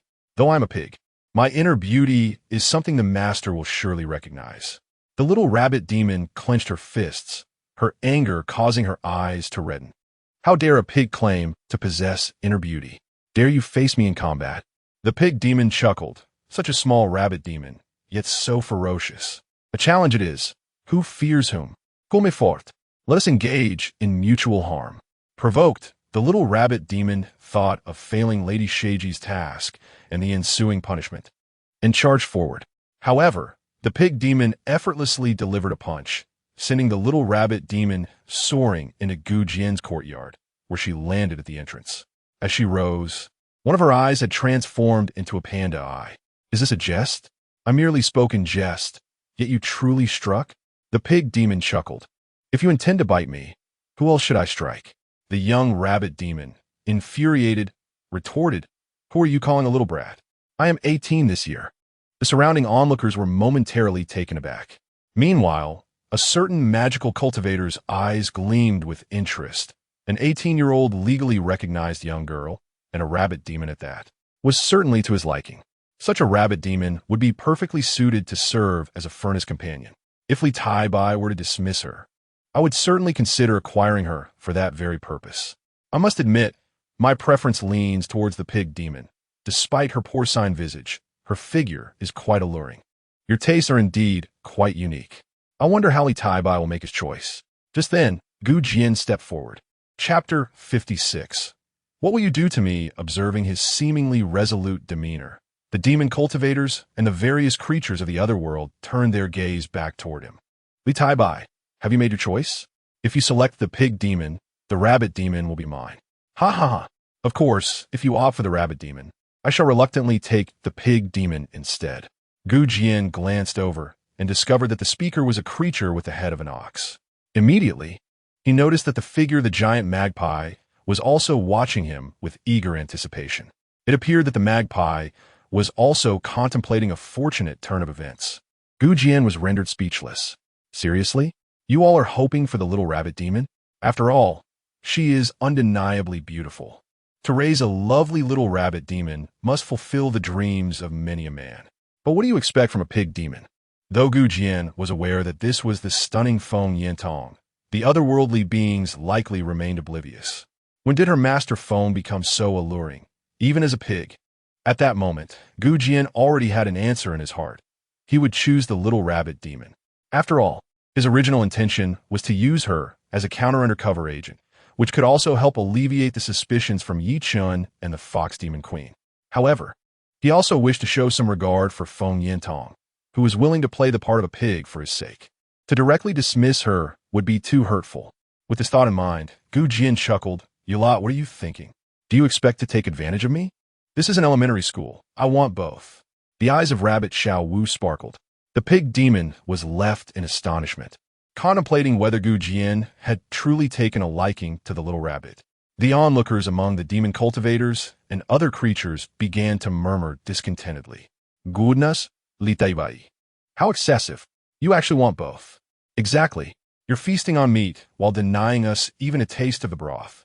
I was already prepared to purchase a dual cultivation technique. And now you tell me you want both? Should I even bother buying it? The surrounding demon cultivators and practitioners of the dark arts were in an uproar. Gu Jian smiled slightly, declaring, "Indeed, I want both." "What of it? Do you wish to fight?" "Do not be deceived by my scholarly appearance. I am quite formidable." With that, Gu Jian rolled up his sleeves, prompting the demon cultivators and practitioners to retreat in alarm. After all, he was to participate in the martial examination, and his prowess was likely considerable. They genuinely dared not engage him. Gu Jian utilized his storage treasure to collect the corpses of the pig demon and the little rabbit demon, feigning a solemnity as he informed them. "We shall bury them on an auspicious day." He then turned to the giant magpie, saying, "Brother Magpie, I shall return to my quarters now. Until tomorrow." The giant magpie was momentarily taken aback. "Brother Tai Bai, are you returning home so soon? Do you mean to discipline them now?" Gu Jian laughed. "I have just acquired 2 demon servants. It is only natural. Otherwise, if they become unruly, it could become troublesome." The giant magpie was instantly on the verge of tears of envy. Had he known it would come to this, he would not have purchased the fly monster. He too desires such an adorable and alluring demon mate. Under the envious gaze of the flat-chested magpie, Gu Jian ushered the pig demon and the little rabbit demon into the room. Outside, the demon cultivators and magic cultivators watching this scene felt their hearts shatter. Undoubtedly, the poor little rabbit demon was destined to be sullied by this fellow named Li Tai Bai. The pig demon would likely share the same fate. Who could have anticipated that Li Tai Bai had such heavy tastes and was utterly unselective? He desired both the rabbit demon and the pig demon.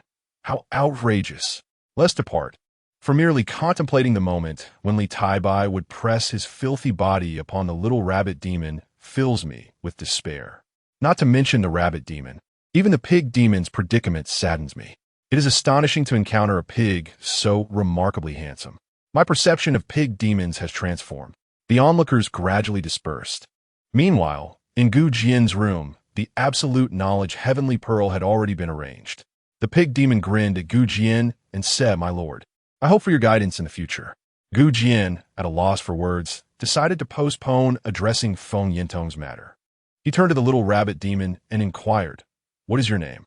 Though the little rabbit demon had come as an undercover agent, upon entering the room, her delicate face instinctively displayed a look of anxiety and fear. "I am called Tu Xiaowu." Tu Xiaowu? Gu Jian was taken aback and immediately asked, "What is your connection to the blue-silver entanglement?" "What? I do not comprehend what you are saying," the little rabbit demon replied, momentarily startled. Gu Jian chuckled. "It is perhaps for the best that you do not know. I nearly thought you were on the path to demise." Numerous question marks floated in the little rabbit demon's mind. Each word was familiar to her, yet when strung together, they made no sense. Gu Jian retrieved a soul contract from his storage treasure, one he had just exchanged at the Eternal Life Demon Palace, and said, "Since you have already sold yourself to me, you must sign this contract of servitude." The little rabbit demon hesitated, saying, "Must I really sign it?" Gu Jian smiled, donning an expression meant to deceive a young girl. "Of course. I purchased you with spirit stones. If you do not sign, I would incur a great loss." "Oh, then I shall sign it." Though sent by the Serpent Queen, the little rabbit demon appeared somewhat naive, unaware of the treachery within human hearts. She bit her finger, foolishly inscribing her name, Tu Xiaowu, upon the contract. In the next moment, the soul contract transformed into 2 beams of light. One shot into the center of the little rabbit demon's brow, while the other descended into Gu Jian's palm. Tu Xiaowu paused momentarily, for at the instant the light penetrated her brow, she sensed a divine apparition rising from her mind. The visage of this divine figure bore an uncanny resemblance to Gu Jian himself, stunning Tu Xiaowu. Even more astonishing was the unprecedented feeling of submission that surged within her heart as she gazed at the person before her. It was as if he were the supreme sovereign, and she, under the divine gaze upon her soul, felt an uncontrollable urge to yield, unable to defy any of his commands. This left Tu Xiaowu in a state of panic as she gazed at Gu Jian and exclaimed, "What have you done to me?" Chapter 57. The enigmatic master who disturbs my heart, what have you done to me? What is this? The rabbit demon, Xiao Wu, exclaimed in distress. Gu Jian chuckled softly and replied, It is nothing of great concern, merely a slave contract. You have already signed it, and henceforth, you will be unable to defy my commands. Xiao Wu's complexion shifted dramatically. No, how could you do such a thing? Please help me undo it. Gu Jian regarded her with a look of incredulity, saying, once the contract has been made, it cannot be undone. But do not blame me. It is your own choice to act as an undercover agent. Had I not compelled you to sign, every action I take would be known to the officials of the demon minister's residence. What? Xiao Wu's eyes widened in shock. You knew I was here as an undercover agent? Gu Jian shook his head. Despite her apparent intelligence, Xiao Wu seemed somewhat naive. However, given her pure and enchanting appearance, one might affectionately call her adorably foolish. Gu Jian smiled. Did you truly believe I was captivated by your beauty? With that, he scrutinized her figure from head to toe. It must be said, the little rabbit demon was indeed striking. Though she appeared youthful, her form was decidedly mature, curvaceous and alluring. Hearing Gu Jian's words, Xiao Wu's expression turned grim. She had thought she was merely acting as a spy, but now she found herself ensnared in a perilous situation, unsure of how this human man would treat her in the future. A sudden wave of fear washed over her, accompanied by a blush, as Gu Jian continued to appraise her, observing every inch of her. At that moment, a stream of information flashed through Gu Jian's mind. Enslave the peerless rabbit demon, Xiao Wu, special physique, incomparable enchantress body. Earned 1,000 longevity points. Gu Jian was taken aback. To enslave this little rabbit demon granted him 1,000 longevity points. However, considering the 3,000 longevity points he had expended, he felt somewhat at a disadvantage. He pondered the opportunity to take further action with the rabbit demon. After all, as the master of the longevity demon palace, engaging in actions befitting his demonic nature would yield rewards in longevity points. As one aspiring to become a formidable overlord amidst chaos, it seemed entirely reasonable to earn some longevity points from his rabbit demon servant. With that thought lingering, Gu Jian felt a tinge of wickedness. He then inquired of the little demon, Ling Air, within the longevity demon palace. Little E, what is the incomparable enchantress body? Is this physique particularly formidable? In the longevity demon palace, the little demon Ling Air exuded a pure yet beguiling aura. With her beautiful, wide eyes, she replied, "Oh, master, the incomparable enchantress body is an exceedingly rare physique among the demon race. It is comparable to the sacred body of the human race. Those possessing this physique are exceptionally gifted." "Oh," Gu Jian exclaimed in astonishment. "This little rabbit demon possesses such a physique. I have inadvertently stumbled upon a treasure." He then turned his gaze to Feng Yintong. Undoubtedly, Feng Yintong had employed a spell, yet he could see through none of it. Gu Jian smiled and said, "Master Feng, Xiao Wu can no longer betray me. You may revert to your original form." "Very well, Jian Air." Feng Yintong nodded, seemingly intent on overshadowing rabbit Xiao Wu. In that instant, she regained her original appearance, akin to 100 blossoms flourishing simultaneously. Rabbit Xiao Wu was taken aback, astonished by the beauty that graced this world. Yet, she was merely a pig demon. Her intellect felt somewhat lacking. Observing Rabbit Xiao Wu's astonished expression, Feng Yintong felt an immense sense of pride, believing she had outshone her rival. At that moment, Gu Jian's voice echoed, declaring, "Master Feng, from now on, I shall take care of Rabbit Xiao Wu. You need not accompany me any longer." Feng Yintong was taken aback, then replied, "That cannot be. Jinner, you are in considerable danger now. I must remain by your side for your protection." Her intent to safeguard Gu Jian had been unwavering, and with this opportunity to protect him closely, she could not let it slip away. Furthermore, with a little demoness nearby, what if they developed feelings for one another through their daily interactions? Would she not be at a considerable loss? Realizing this thought, Feng Yintong's face flushed. What was she even contemplating? Gu Jian, surprised, remarked, "Master Feng, why is your face so red?" "It's nothing, Jinner," Feng Yintong replied. "In any case, I will not leave. Even if you ask me to go, I shall remain."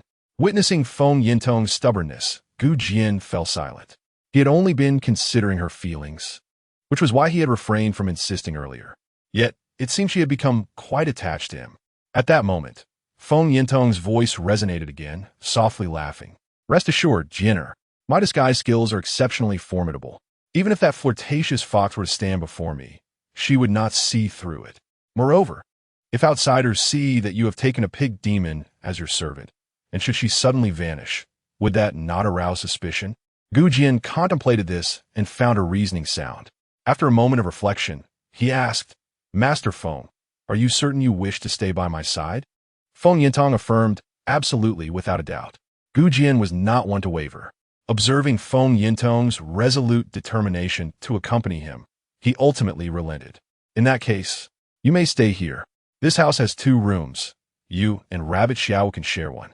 Very well, Feng Yintong replied, her face illuminating with a joyful smile. She then inquired of Gu Jian, Jian, was that the power of the contract you used on this little rabbit demon? Is it safe? Gu Jian chuckled. There is no issue. Otherwise, I would not have allowed you to revert to your original form. This contract scroll is a rare treasure I stumbled upon, incredibly powerful. She would never betray me. With the backing of the Eternal Life Demon Palace, Gu Jian felt completely at ease. Feng Yintong nodded, trusting Gu Jian without a hint of doubt, even if she was unaware of the source of his confidence. That evening, after Feng Yintong and the little rabbit demon had bathed, they retired to their room. Unbeknownst to them, as they passed through the living room, one revealed a snow-white arm while the other displayed a long, exquisite leg. Whether it was the stunning Feng Yintong or the innocent yet alluring rabbit Xiaowu, both were undeniably captivating. Gu Jian instinctively glanced around, once again thrown off balance. He shook his head, casting aside his distracting thoughts, and then rose to head towards the water room. The following day, Gu Jian, accompanied by Feng Yintong, disguised as a pig demon and a little rabbit demon, made his way towards the venue of the martial examination. Along the way, all eyes were drawn to Gu Jian, for he was exceedingly conspicuous. On his left walked a pure and enchanting little rabbit demon, while on his right followed a voluptuous figure, albeit with a pig's head. The little rabbit demon was charmingly beautiful, while the pig demon, well, sported a pig's head, but below that, undeniably exuded a mature and alluring aura. Was that not Li Tai Bai, who had topped the written examination? And why were 2 female demons trailing behind him? Undoubtedly, it was indeed Li Tai Bai. His actions were surely in response to the commands of the Fox Demon Empress. Indeed, it was said that anyone participating in the martial trial must possess a demon servant. The 2 must be Li Tai Bai's servants. However, Li Tai Bai's taste seems rather peculiar. One must admire his choice. Do you think Li Tai Bai prefers pig demons over rabbit demons, or vice versa? As a chorus of voices echoed around, Gu Jian felt a twitch at the corner of his mouth. Feng Yintong cast a glance at Gu Jian, apologetically transmitting, Jian, I'm sorry, I didn't anticipate this. It's nothing, Gu Jian replied through thought. Casting a glance at Feng Yintong's pig head, he added, I might do something that could offend Master Uncle later. Please don't take it to heart. What? Feng Yintong instinctively responded. Gu Jian did not reply. As they were nearing the examination site, Gu Jian casually wrapped an arm around Feng Yintong's waist. Feng Yintong's body jolted. After years of cultivation, she had never experienced such contact with a man. The moment Gu Jian's hand touched her slender waist, her body softened, as if all her strength had been drained in that instant. She found herself unable to take another step. Her heart raced, a mix of anxiety and excitement coursing through her. Seemingly perceiving Feng Yintong's unusual demeanor, Gu Jian inquired telepathically, Feng Master, are you all right? All is well. Feng Yintong feigned calmness, though her enchanting visage beneath the pig head had turned as red as an apple. Her expression remained composed, but internally, she was tumultuous. Oh, Supreme Lord Laozi, Infinite Celestial Venerable, am I taking advantage of Jian? Have I, an old ox, stumbled upon tender grass? Chapter 58. The news of Yi Qingchang. Subsequently, Feng Yintong realized that her thoughts were quite misguided. How could she consider herself as an old cow? Despite having cultivated for a millennium, she was still in her prime, the most exquisite phase of her life. The onlookers, captivated by the unfolding drama, were left utterly dumbfounded.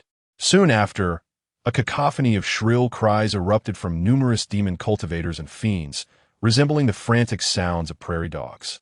Li Taibai certainly had a preference for pig demons. This beast could not even spare a pig demon's affections. Why, oh why, did he neglect the charming rabbit demon? Little rabbit demon, do not pay heed to this beast. Li Taibai, come to your uncle's embrace. Taibai does not cherish you, but I shall not disregard you. The cacophony grew louder, and Rabbit Xiaowu was on the verge of tears. Though she had been forcibly taken as a servant, her pride remained intact. She was not lacking in beauty or figure. How could her oblivious master treat her with such indifference? Moments later, Gu Jian, accompanied by Feng Yintong and the little rabbit demon, entered the examination grounds. This was the training field east of the City of Charm, a place originally designated for military drills of the Chu Kingdom, now entirely belonging to the demons and fiends. For platforms had been erected in a row within the arena. Today, the participants who passed the written examination would compete here for a place among the 32 strongest. Surrounding the square, grandstands capable of accommodating tens of thousands were constructed. As Gu Jian made his entrance, the assembled demon cultivators, fiends, and other supernatural beings erupted in unison. Some female demons directly screamed at Gu Jian, "Is that Li Taibai? Truly dashing. His poetry is exquisite, and he is even more handsome. Taibai, Taibai, I adore you. Just as a mouse cherishes rice." Taibai, cast a glance my way, the chorus of voices continued unabated. Gu Jian was astonished to discover such popularity. Unbeknownst to him, his poem The Wine Flows had transcended boundaries and gained immense acclaim. Countless demon cultivators and fiends were circulating this piece, particularly due to the affection of the queen of the 10,000 demons, Hu Ling Long, for human poetry. In a bid to win the favor of the queen, the elite of the 10,000 demons' kingdom and even the noble women of the fiends were vying to read this poem. Hence, the female demons were fervently calling out.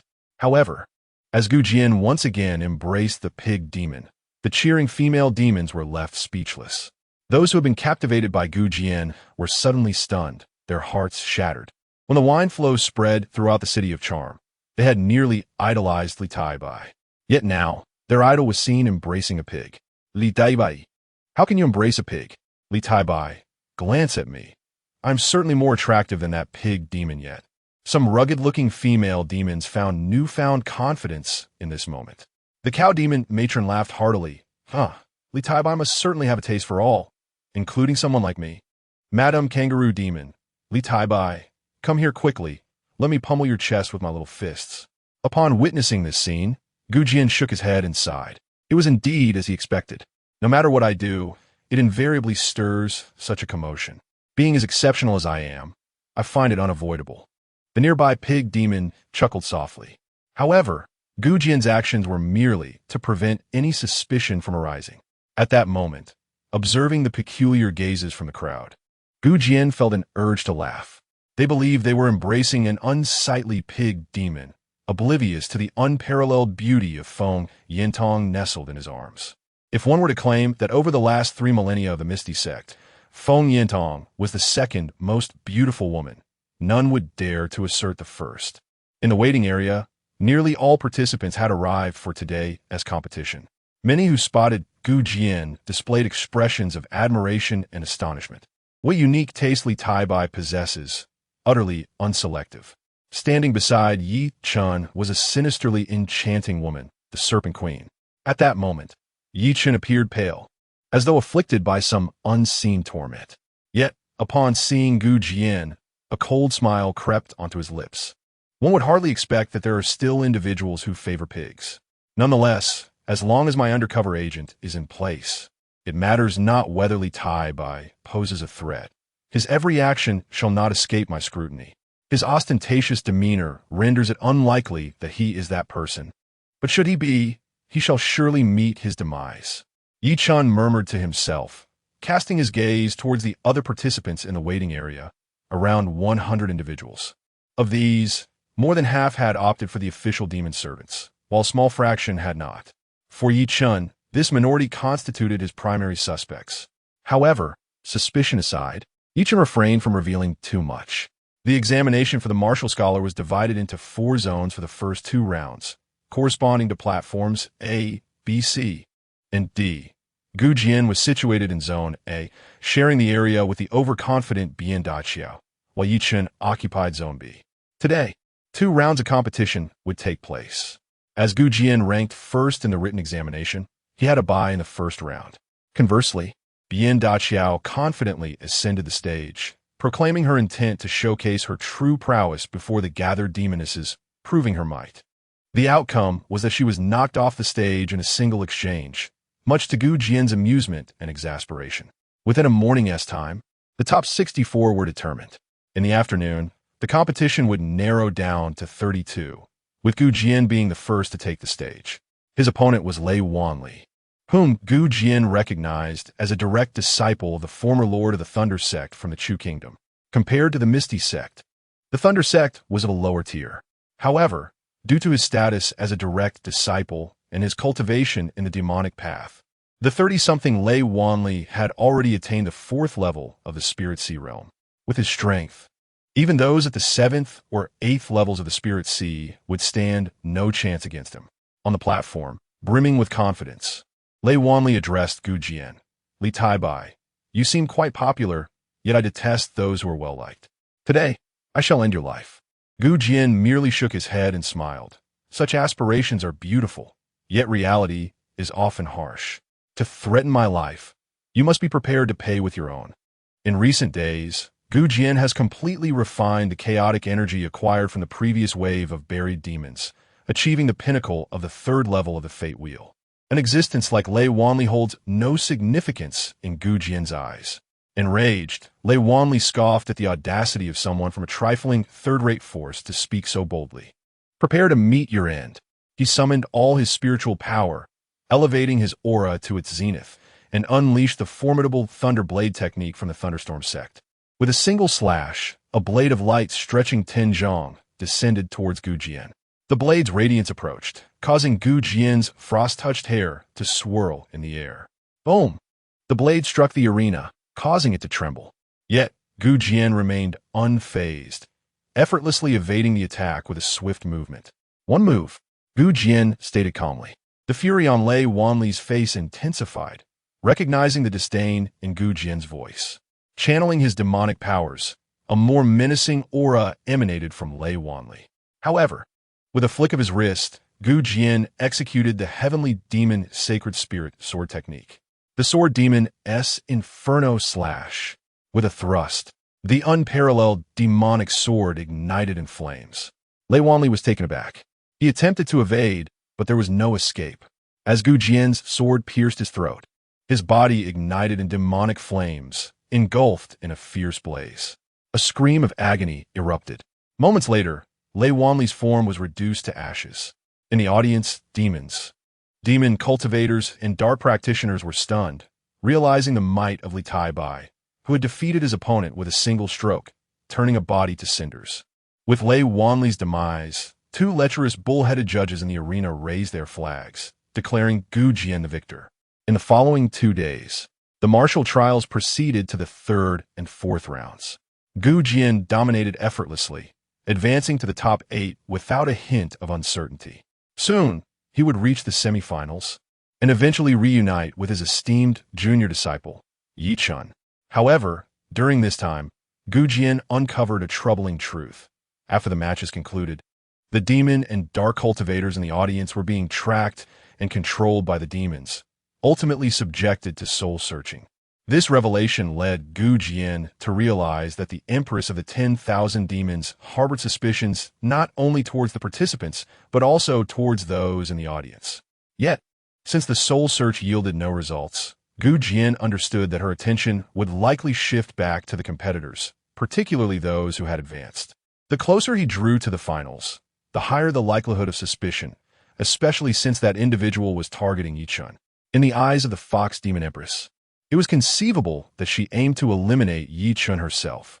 That evening, Gu Jian engaged in a game of chess with the restored Feng Yintong. At that moment, her unique transmission jade slip began to vibrate gently. Instinctively glancing at it, surprise washed over her face. Feng Yintong looked once more, her voice laced with inquiry. "It's my foolish junior sister. Should I reach out?" Chapter 59. The anguish of Feng Yintong Gu Jian was taken aback by Feng Yintong's inquiry for his opinion. Yet he responded, "Master uncle, it is to establish contact." Having said this, Gu Jian rose and made his way toward his chamber. Observing Gu Jian's retreating figure, Feng Yintong shook her head. It was evident that Gu Jian wished to avoid any mention of Yi Qingsheng, even her voice. Feng Yintong felt a twinge of embarrassment. Nevertheless, considering that she had not reached out to her foolish junior sister for several days, coupled with her curiosity regarding Yi Qingsheng's return to the sect to activate the celestial mirror of mending the heavens, Feng Yintong pressed the identity token. Moments later, Yi Qingsheng's voice emanated from the token. "Senior sister," she called out, her tone imbued with profound despondency and sorrow. Feng Yintong inquired, "What troubles you? Have you gazed into the celestial mirror of mending the heavens?" "Yes, senior sister, I have seen much," Yi Qingsheng responded, her grip tightening around the identity token. Her expression one of deep anguish as tears streamed down her cheeks. "I witnessed many things. The filial piety of Jian, which I had previously overlooked, became starkly clear this time. He dedicates several hours each day to prepare spiritual food for me. Do you remember when I sustained injuries on my path to enlightenment? I believe my life was irrevocably shattered. Yet, in the aftermath, Jian arranged the celestial array of shifting stars to bestow his fortune and destiny upon me. Additionally, listening to Yi Qingsheng's fragmented words, Feng Yintong was astounded. She vividly recalled the time when Yi Qingsheng had been injured. She had once feared that her junior sister was doomed to fall. Yet miraculously, Yi Qingsheng's injuries had healed, without any discernible reason. Feng Yintong had come to feel that Yi Qingsheng was under divine protection. But to discover that it was Gu Jian who had utilized a celestial great array to transfer his fortune and blessings to Yi Qingsheng, she could scarcely believe it. Such a gift was invaluable to cultivators, even more precious than life itself. Gu Jian's previous kindness towards Yi Qingsheng had evoked a tinge of jealousy within her. What else? Feng Yintong inquired, sensing that the events of their past lives were far more intricate. Yi Qingsheng, weeping, replied, "Later, Chen was injured. I sought the supreme bone from Jian. He consented and provided it to Chen." What? Feng Yintong's body trembled at the revelation. How could Gu Jian possibly agree to such a thing? Yi Qingsheng's sobs resonated once more. Subsequently, our sect faced numerous spies and slander. At that time, I failed to see through their deceit and believe their words. Feng Yintong thought to herself, as expected, and then asked, "And then? Did you expel Jian from the sect in your past life?" "No." Yi Qingsheng shook her head, once again recalling the events of their previous existence, tears cascading down her face as she struggled to compose herself. She cried out in anguish, unable to articulate her sorrow. After a prolonged silence, she clutched her aching chest and, with a voice filled with profound regret, uttered, "I ordered the execution of Jian." "What did you say?" As Yi Qingsheng's voice faded, Feng Yintong was struck with astonishment, soon followed by an overwhelming fury. Enraged, she realized the depths of Yi Qingsheng's betrayal towards Gu Jian in her past life. How could she have ordered his execution? In that moment, Feng Yintong comprehended Gu Jian's reaction towards Yi Qingsheng. Torn between anger and heartache, she gritted her teeth and exclaimed, "Yi Qingsheng, you are inhuman." Initially, she had believed her junior sister to be merely foolish, but such heinous acts from a former life revealed otherwise. Even if she had been deceived, how could a mentor bear to condemn her own disciple to death? Meanwhile, in the realm of Piao sect, Yi Qingsheng wept anew, responding, "Senior sister, you are right. I'm not human. I owe Jian a debt that I can never repay. In this life, I shall treat him 1,000 times better." Feng Yintong shook her head, remarking on the futility of it all, for the past could not be altered. The thought of Yi Qingsheng's actions filled her with rage. She felt an urge to sever ties with her. Then a thought struck Feng Yintong, and she said, "If you truly wish to care for Jian, then you must eliminate Yi Chen." On the other end, Yi Qingsheng exclaimed, "What? Why?" Feng Yintong incredulously replied, "Since you have seen the mirror of the heavens, do you not understand? Yi Chen is the mastermind behind Jian's plight." Yi Qingsheng trembled slightly, responding, Senior sister, I do not comprehend your words. I have not witnessed Chen'er harm anyone. He has not committed any atrocity. Over the past few days, I have investigated the matter surrounding Jian's framing. What? Feng Yintong was taken aback. You have seen the mirror of the heavens, yet speak such nonsense. Furrowing her brow, she asked, how did you conduct your investigation? Pray, enlighten me. I summoned the ancestral sword. Yi Qingcheng began, recounting her findings in fragments. So many elders, so many disciples, and even our own second elder sought to harm Jian. Those who deserve death have been executed. I never imagined the sect leader had so many spies. Moreover, the true mastermind is, as Yi Qingcheng mentioned the mastermind, Feng Yintong frowned and questioned, ISNT the mastermind Yi Qin? Yi Qingcheng's voice came through again. Senior sister, the mastermind is indeed not Chen'er. Please cease to wrongfully accuse him. The real mastermind is our sect's grand elder, Liang Yuntong. They refer to her as the sovereign. Feng Yintong was immediately taken aback, her mind reeling. Could it truly be grand elder Liang Yuntong? This revelation was beyond comprehension. Yi Qingcheng communicated, it is true, it is she. Liang Yuntong's actions were to elevate her eldest disciple, Dong Xiu, to the position of holy son of our Piaomiao sect. The one impersonating Jian is her disciple, Dong Xiu. Feng Yintong was left utterly bewildered. The truth had been laid bare before her, yet the correct answer eluded her grasp. To her astonishment, she had actually summoned a venerable elder and his most esteemed disciple, Dong Xiu. Feng Yintong had previously encountered Dong Xiu, the disciple of elder Liang Tongyun, who was notorious for his indulgence in vice. To elevate such an individual to the status of a holy son, it was utterly preposterous. Junior sister, you must be mistaken. Indeed, there are issues surrounding Liang Tongyun, yet she is unlikely to be the mastermind behind this. Meanwhile, at the Misty sect, Yi Qingcheng clutched her identity token, shaking her head. Senior sister, it is true. She has confessed. She claims to be the mastermind. Feng Yintong was rendered speechless. Was this the conclusion drawn by Yi Qingcheng? No wonder Gu Jian felt such profound disappointment in her. She had assumed that after Yi Qingcheng gazed into the celestial mirror, the truth would be revealed. Yet this was the reality they faced. Feng Yintong continued, since you have not seen him, how can you be certain he has not committed any heinous acts? With a heavy heart, Yi Qingcheng replied, Senior sister, I believe in Chen'er. He is so well behaved. He would never do such a thing. Besides, I have wrongfully accused Jian. How could I possibly wrong Chen'er as well? Feng Yintong pressed on, and what of Liang Tongyun? Is she still alive? I sense she has not spoken the truth. We should interrogate her if necessary. Yi Qingcheng shook her head. Senior sister, she has already been interrogated. During the questioning, she could not withstand the humiliation and took her own life. Feng Yintong. Chapter 60. The Empress's presence. Feng Yintong found herself at a loss for words once again. Was it truly an unbearable desire for self-destruction? Or perhaps a fear of punishment leading to suicide? Or did she seek to conceal something? Feng Yintong was unsure how to respond. This junior sister was utterly foolish and devoid of conscience. At that moment, the voice from the sound transmission, Jade Slip, resonated once more. Senior sister, I have already slain those who conspired against Jian. Do you think, if I implored Jian, he would forgive me? Feng Yintong snapped back to reality, her anger boiling over. No, he will never forgive you. Had it been me, I would not have forgiven you either. With that, she severed the connection with Yi Qingcheng. Despite having cultivated for a millennium, her emotions surged violently, leaving her unable to find tranquility. Once she composed herself, Feng Yintong noticed that the door to Gu Jian's room was ajar. Startled, she entered to find Gu Jian seated on his bed, meditating. The sight of his silver hair struck a painful chord in her heart. Jian, did you hear everything? Yes, Gu Jian nodded.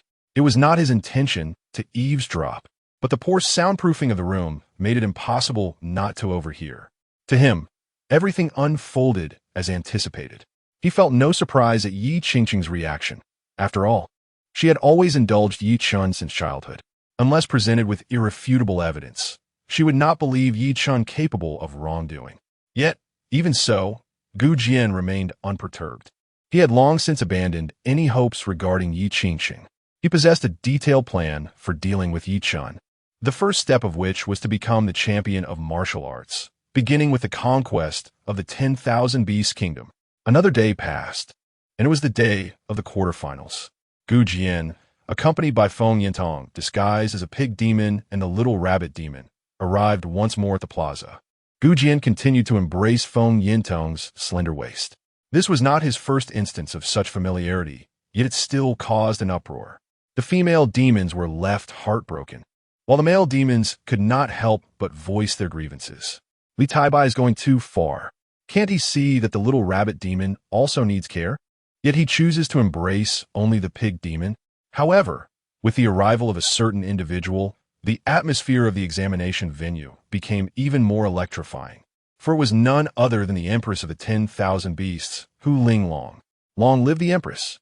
Long live, long live! The Fox Demon Empress, Hu Linglong, donned a splendid red imperial robe, exuding an alluring grace and breathtaking beauty. Her 9 fluffy white tails swayed gently behind her.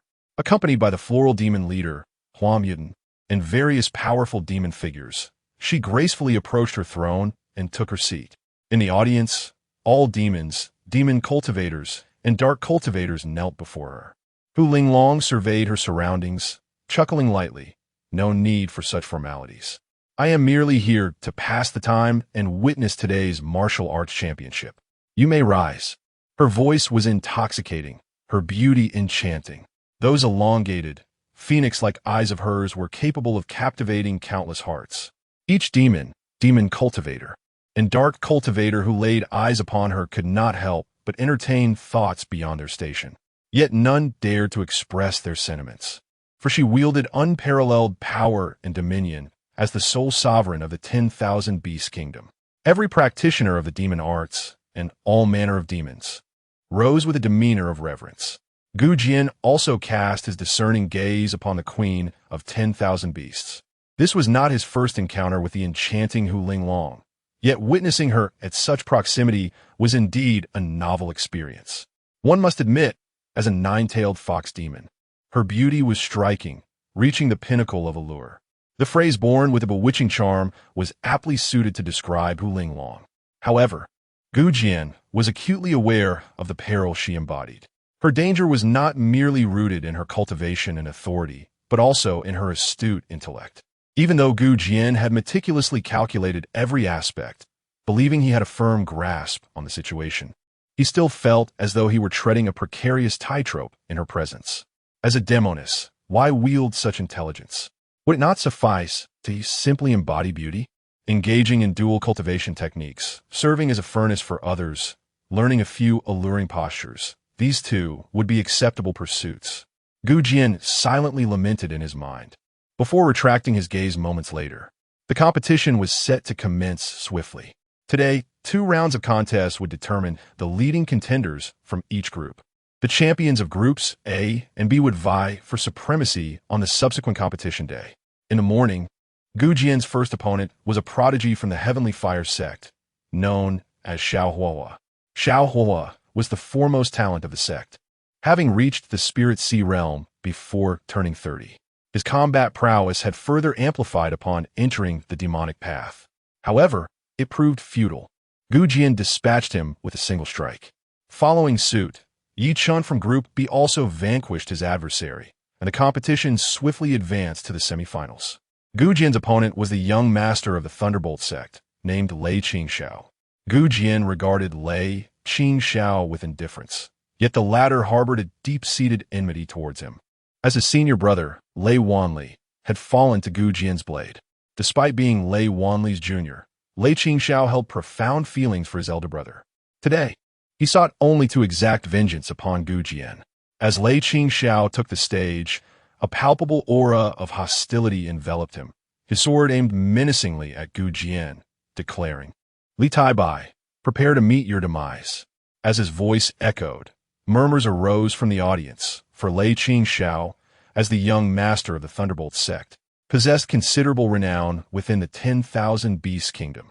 Following his cultivation of the demonic path, he fortuitously acquired a celestial-grade technique known as the Thunder Demon Heart Sutra. In just 3 years, his cultivation had surged remarkably. He now stood at the 7th level of the Spirit Sea, his true combat ability rivaling that of the pinnacle of the 9th level. The whispers resonated from all corners. Upon learning this, Gu Jian's expression turned one of surprise. It appeared this young master had indeed been fortunate in his encounters. Yet to Gu Jian, he was no more than an insignificant insect. With a leap, Gu Jian ascended the arena. Observing the hatred etched upon Lei Qingxiao's visage, Gu Jian inquired, "Do we share a significant grievance?" Lei Qingxiao retorted coldly, "You slew my senior brother Wanli. What do you think? Li Taibai, today, I, Lei Qingxiao, shall bring about your demise. This day next year will mark your death anniversary." Gu Jian chuckled softly and replied, "Is that so? You possess quite the audacity. Unfortunately, the last person who spoke to me in such a manner has had grass grow 3 feet high upon their grave. Without further ado, if you seek death, come forth." Chapter 61. Suspicion arises, another strike, seeking death. A glint of cold light flashed in Lei Qingxiao's eyes as he charged directly towards Gu Jian. His gaze radiated a fierce killing intent, and the Lei Mo Heart Sutra surged within him, unleashing his most formidable technique in an instant. The Frenzied Demon Thunder Slash. This lethal move, derived from the Lei Mo Heart Sutra, possessed an astonishing power that far surpassed ordinary first-tier celestial sword techniques. Yet, Gu Jian regarded it with disdain. It sounded impressive, but in appearance, it seemed utterly feeble. Raising his unparalleled demon sword, Gu Jian executed the heavenly demon sacred spirit sword technique. With a single stroke, a spectral demonic flame materialized and blazed fiercely atop his sword. Boom! The 2 blades collided in midair. A terrifying force surged into Lei Qingxiao's body, and the overwhelming torrent swiftly shattered his meridians, causing him to scream in agony as blood spewed forth, sending him flying across the arena's edge. However, before he could land, Gu Jian advanced a step forward. With a swift thrust, his sword pierced Lei Qingxiao's mouth. Sizzle! Lei Qingxiao's eyes widened in horror. The onlooking disciples and elders of the Kuang Lei sect were taken aback. In the next moment, as Gu Jian withdrew his sword, Lei Qingxiao collapsed to the ground, blood pooling around him, lifeless. Executed the young master of the Kuang Lei sect, Spirit Sea Realm. Gained 270 longevity points. As a stream of information flashed through his mind, Gu Jian nodded slightly and sheathed his sword. The audience, comprised of both humans and demons, erupted into cheers. Feng Yintong observed as Gu Jian approached her and transmitted a message. "Jinner, was that too ostentatious?" Gu Jian shook his head and replied, "Not at all. Deliberately being low-key would only invite suspicion." Indeed, Feng Yintong nodded, feeling reassured knowing Gu Jian was aware of the implications. At that moment, Gu Jian wrapped his arm around Feng Yintong's slender waist. She momentarily froze, looking at the exceptionally handsome Gu Jian, her face blushing once more. The female demons in the audience were left heartbroken. It appeared that Li Taibai held genuine affection for the pig demon. After all this time, they found themselves inferior even to a pig demon. The blow was immense, driving them to madness. On her throne, the fox demon queen, Hu Linglong, gazed at Gu Jian, astonished by the scene before her. This Li Taibai was undeniably powerful, possessing both martial and literary prowess, yet his taste left much to be desired, she mused. Then, as if struck by a thought, she scrutinized Gu Jian closely. Gu Jian had successfully advanced to the finals. Meanwhile, on the B group side, Yichen soon took the stage.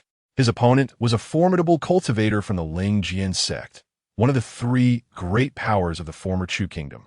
Yichen, employing equally forceful methods, dispatched his opponent in 3 swift strikes, ultimately securing his advancement.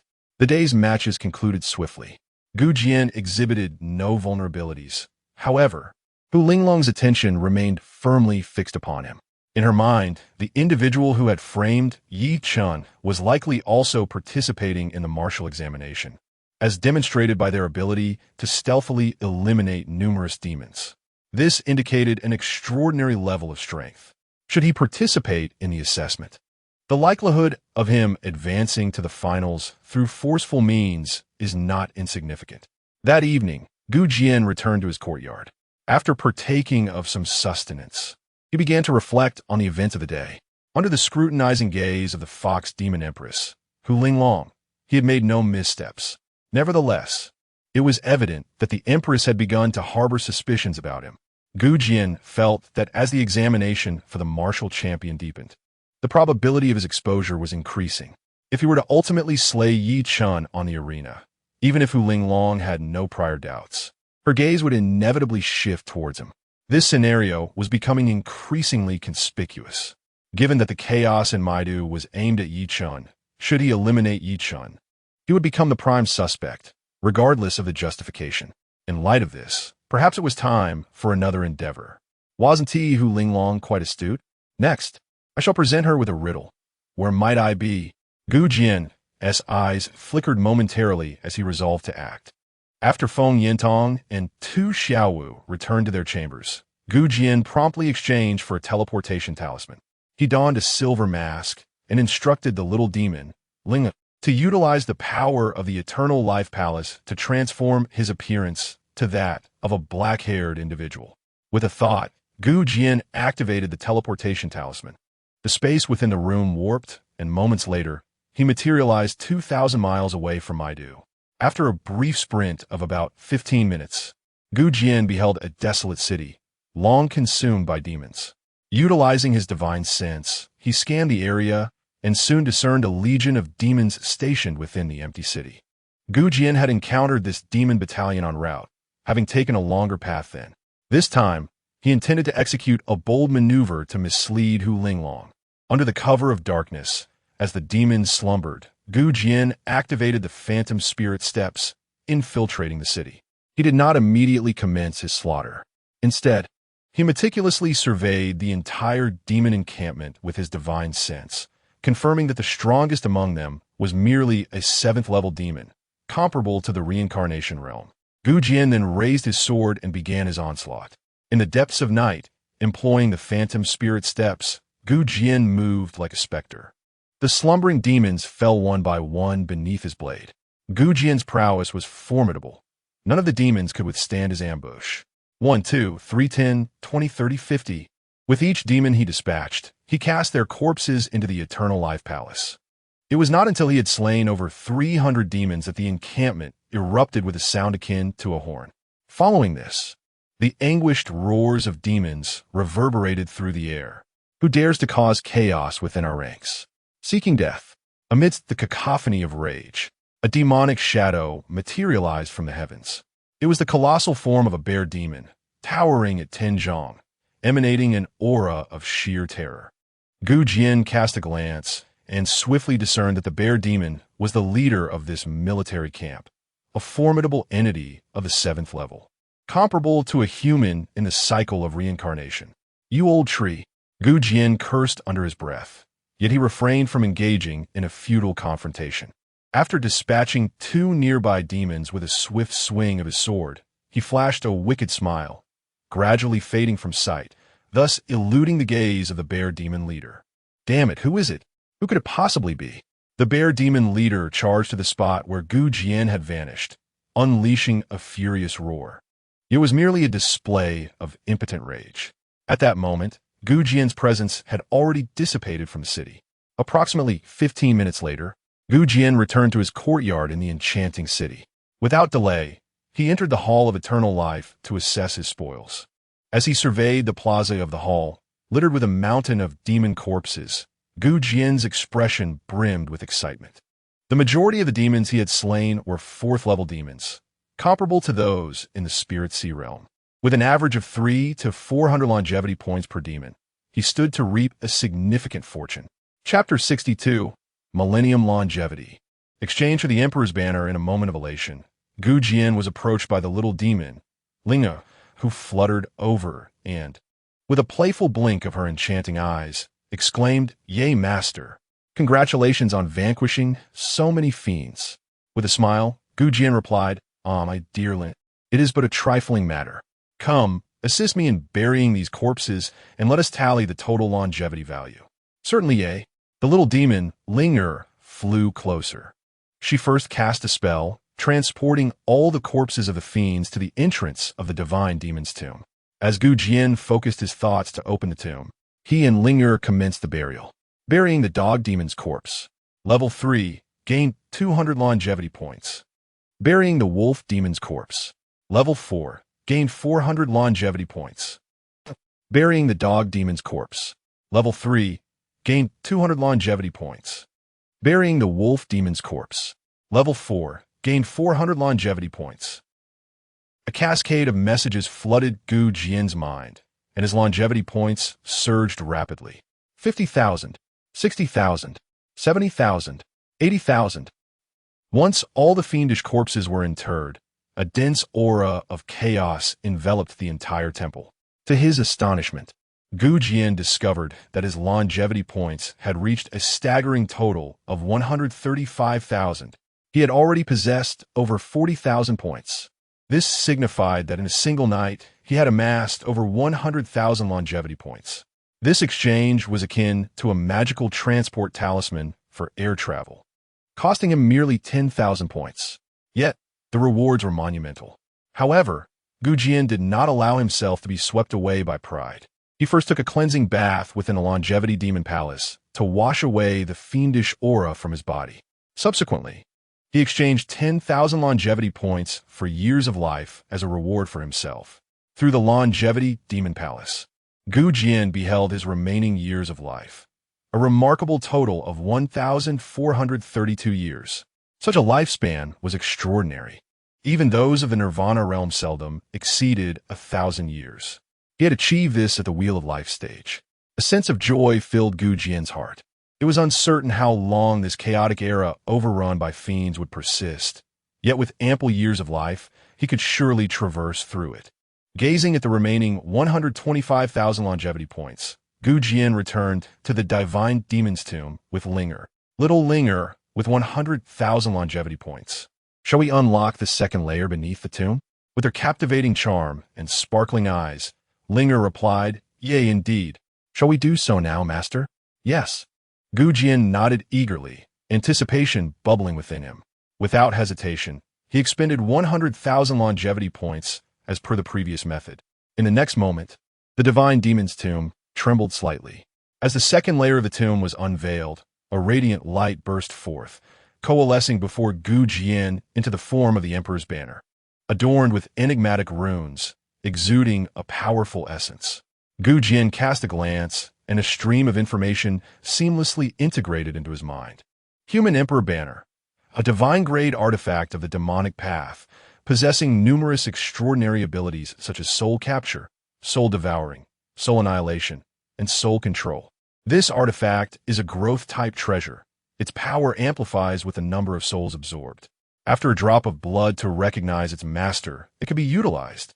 Gazing at this information, Jian's eyes sparkled with brilliance. Without hesitation, he pricked his finger to acknowledge it as his own, and, in the next moment, a profound sensation of bloodline connection surged from the human Emperor banner, as if it had become an integral part of his very being. Truly, it is a treasure from the primordial era, the Eternal Life Demon Palace. The treasures from the Palace of Eternal Life are indeed divine artifacts. Tomorrow marks the finals of the Martial Champion competition. Should the opportunity arise, I shall certainly cast Yi Chun into the human Emperor banner. Jian mused, filled with anticipation.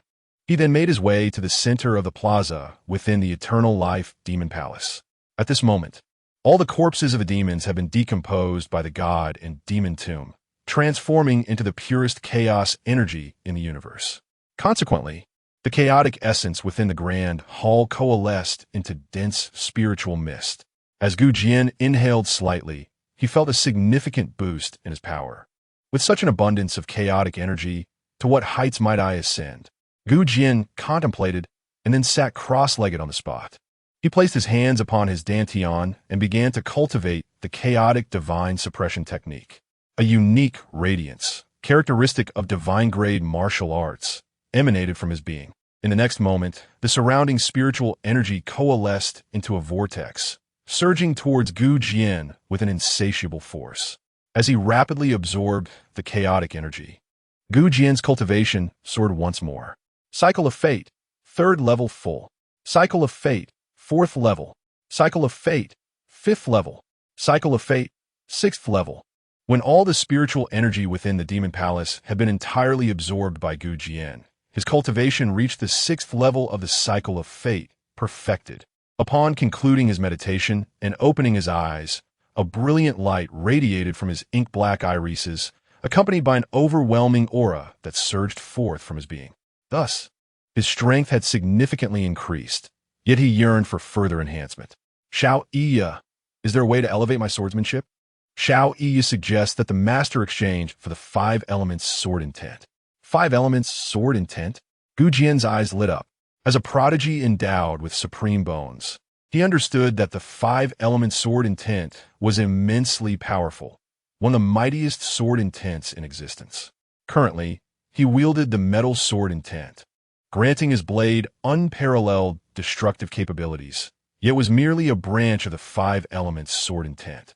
Should he acquire the 5 elements sword intent, his combat prowess would undoubtedly ascend to new heights. Gu Jian inquired, Xiao Iya, how much eternal life value is required for the seed of the 5 elements sword intent? Master, the seed of the 5 elements sword intent currently requires only 5,000 eternal life value. Gu Jian's eyes brightened. I shall exchange for this. Certainly. As Gu Jian's eternal life value diminished by 5,000, a luminous seed materialized before him, emanating a mesmerizing array of 5-colored radiance, utterly captivating. As Gu Jian gazed at it with curiosity, the seed of the 5 elements sword intent transformed into a beam of light, piercing the center of Gu Jian's brow. In an instant, a myriad of understandings regarding the way of the sword flooded into his mind. The sensation was extraordinarily unique, akin to a flower named the sword path blooming slowly within his consciousness, greatly enhancing his swordsmanship. Gu Jian sat cross-legged within the eternal life demon palace, absorbing the nourishment from the sword intent seed. During this process, he felt himself swiftly mastering new sword intentions. After the passage of 2.5 hours, Gu Jian opened his eyes, which radiated with a brilliant 5-colored light. The intertwining sword intents manifested as sword qi, emanating from him and stirring a tempest. This spectacle caused the little demon, Ling Er, who was gazing at him in awe, to cover her skirt and emit a shy squeal. As the sword qi dissipated, Gu Jian's eyes returned to their clarity, and a smile graced his face. Upon comprehension, he realized that compared to the golden sword intent he had previously mastered, this 5-element sword intent was more than 5 times as potent. With the understanding of the 5-element sword intent, Gu Jian felt confident that he could defeat his former 5 selves with a single strike. Of course, this was contingent upon not employing the chaotic divine suppression technique or the divine demon dragon phoenix supreme bone. The blushing little demon, Ling Er, fluttered over and exclaimed, Master, congratulations on comprehending the 5 elements sword intent. You have grown stronger. Gu Jian smiled and patted Ling Er's head, saying, Thank you, little Iya. You played a part in this. Ling Er's rosy cheeks displayed a look of comfort. After acquiring the 5 elements sword intent, Gu Jian pondered and inquired, Is there another way to further enhance my swordsmanship? The charming little demon blinked and replied, Yeah, Master can exchange for the demonic azure lotus sacred sword technique. This is a first-grade sacred-level demonic sword technique, exceedingly powerful. It costs 10,000 eternal life points. Would you like to exchange for it? Exchange. Gu Jian responded without hesitation. Previously, he had practiced the Heavenly Demon Sacred Spirit Sword Technique, which was a first-grade heavenly technique. This sacred-level technique was a significant tier above and surely far stronger. No problem, Master. With Ling Er's melodious voice, a glowing tome appeared before Gu Jian. Stirred, he began to cultivate without delay. In the next moment, information regarding the demonic azure lotus sacred sword technique surged into Gu Jian's mind. He had never practiced this technique before, yet in that instant, he grasped it effortlessly. Overjoyed, he soon realized just how formidable this demonic azure lotus sacred sword technique was. Being another demonic sword technique, It far surpassed the heavenly demon sacred spirit sword technique by immeasurable degrees. Considering Li Bai, known as the Azure Lotus Scholar and revered as the immortal poet, Gu Jian felt a transformation into a demonic sword immortal after mastering this technique. One poem, one cup of wine, one long song, one sword traversing the horizon. The sword of the great river descends from the heavens. This demonic Azure Lotus sacred sword technique is indeed perfectly suited for me. Indeed, monetary investment fortifies one's prowess, and my strength has ascended to a significant tier. Henceforth, I shall surely vanquish Yi Chun and seize the title of martial champion. The following day, while Gu Jian reveled in acquiring the imperial banner and the elevation of his power, the Fox Demon Empress, Hu Linglong, summoned Yi Chun to the imperial palace of the 10,000 Demon Kingdom. This summons was prompted by a recent report she had received, detailing a sudden intrusion by a formidable human warrior in a military camp located 2,000 miles away in the territory of Jiaozhou, under the guise of assassination. This individual had ruthlessly slain hundreds of demon soldiers. To be candid, the sudden demise of 200 or 300 demon soldiers did not pose a significant threat to the 10,000 Demon Kingdom, and Hu Linglong initially dismissed it. However, the vivid descriptions of the slain demon soldiers within the report compelled her to take this matter seriously. The demon battalion stationed in Jiaozhou was situated 2,000 miles from Aidu, and with the death of hundreds of demon soldiers, their bodies mysteriously vanished thereafter. Yi Chen, how do you perceive the situation? Hu Linglong, perched in her regal demeanor, directed her gaze towards Yi Chun.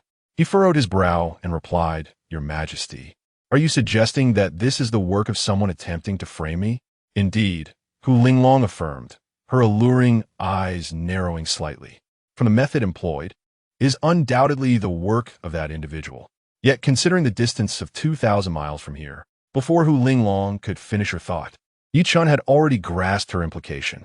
Regardless of one's strength, traversing such a distance within a short span of time is a formidable challenge.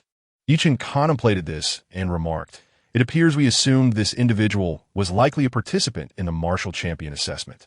However, it would be impossible for a contender to reach that location in such a short time." "Precisely." Hu Linglong nodded, her enchanting visage now etched with doubt.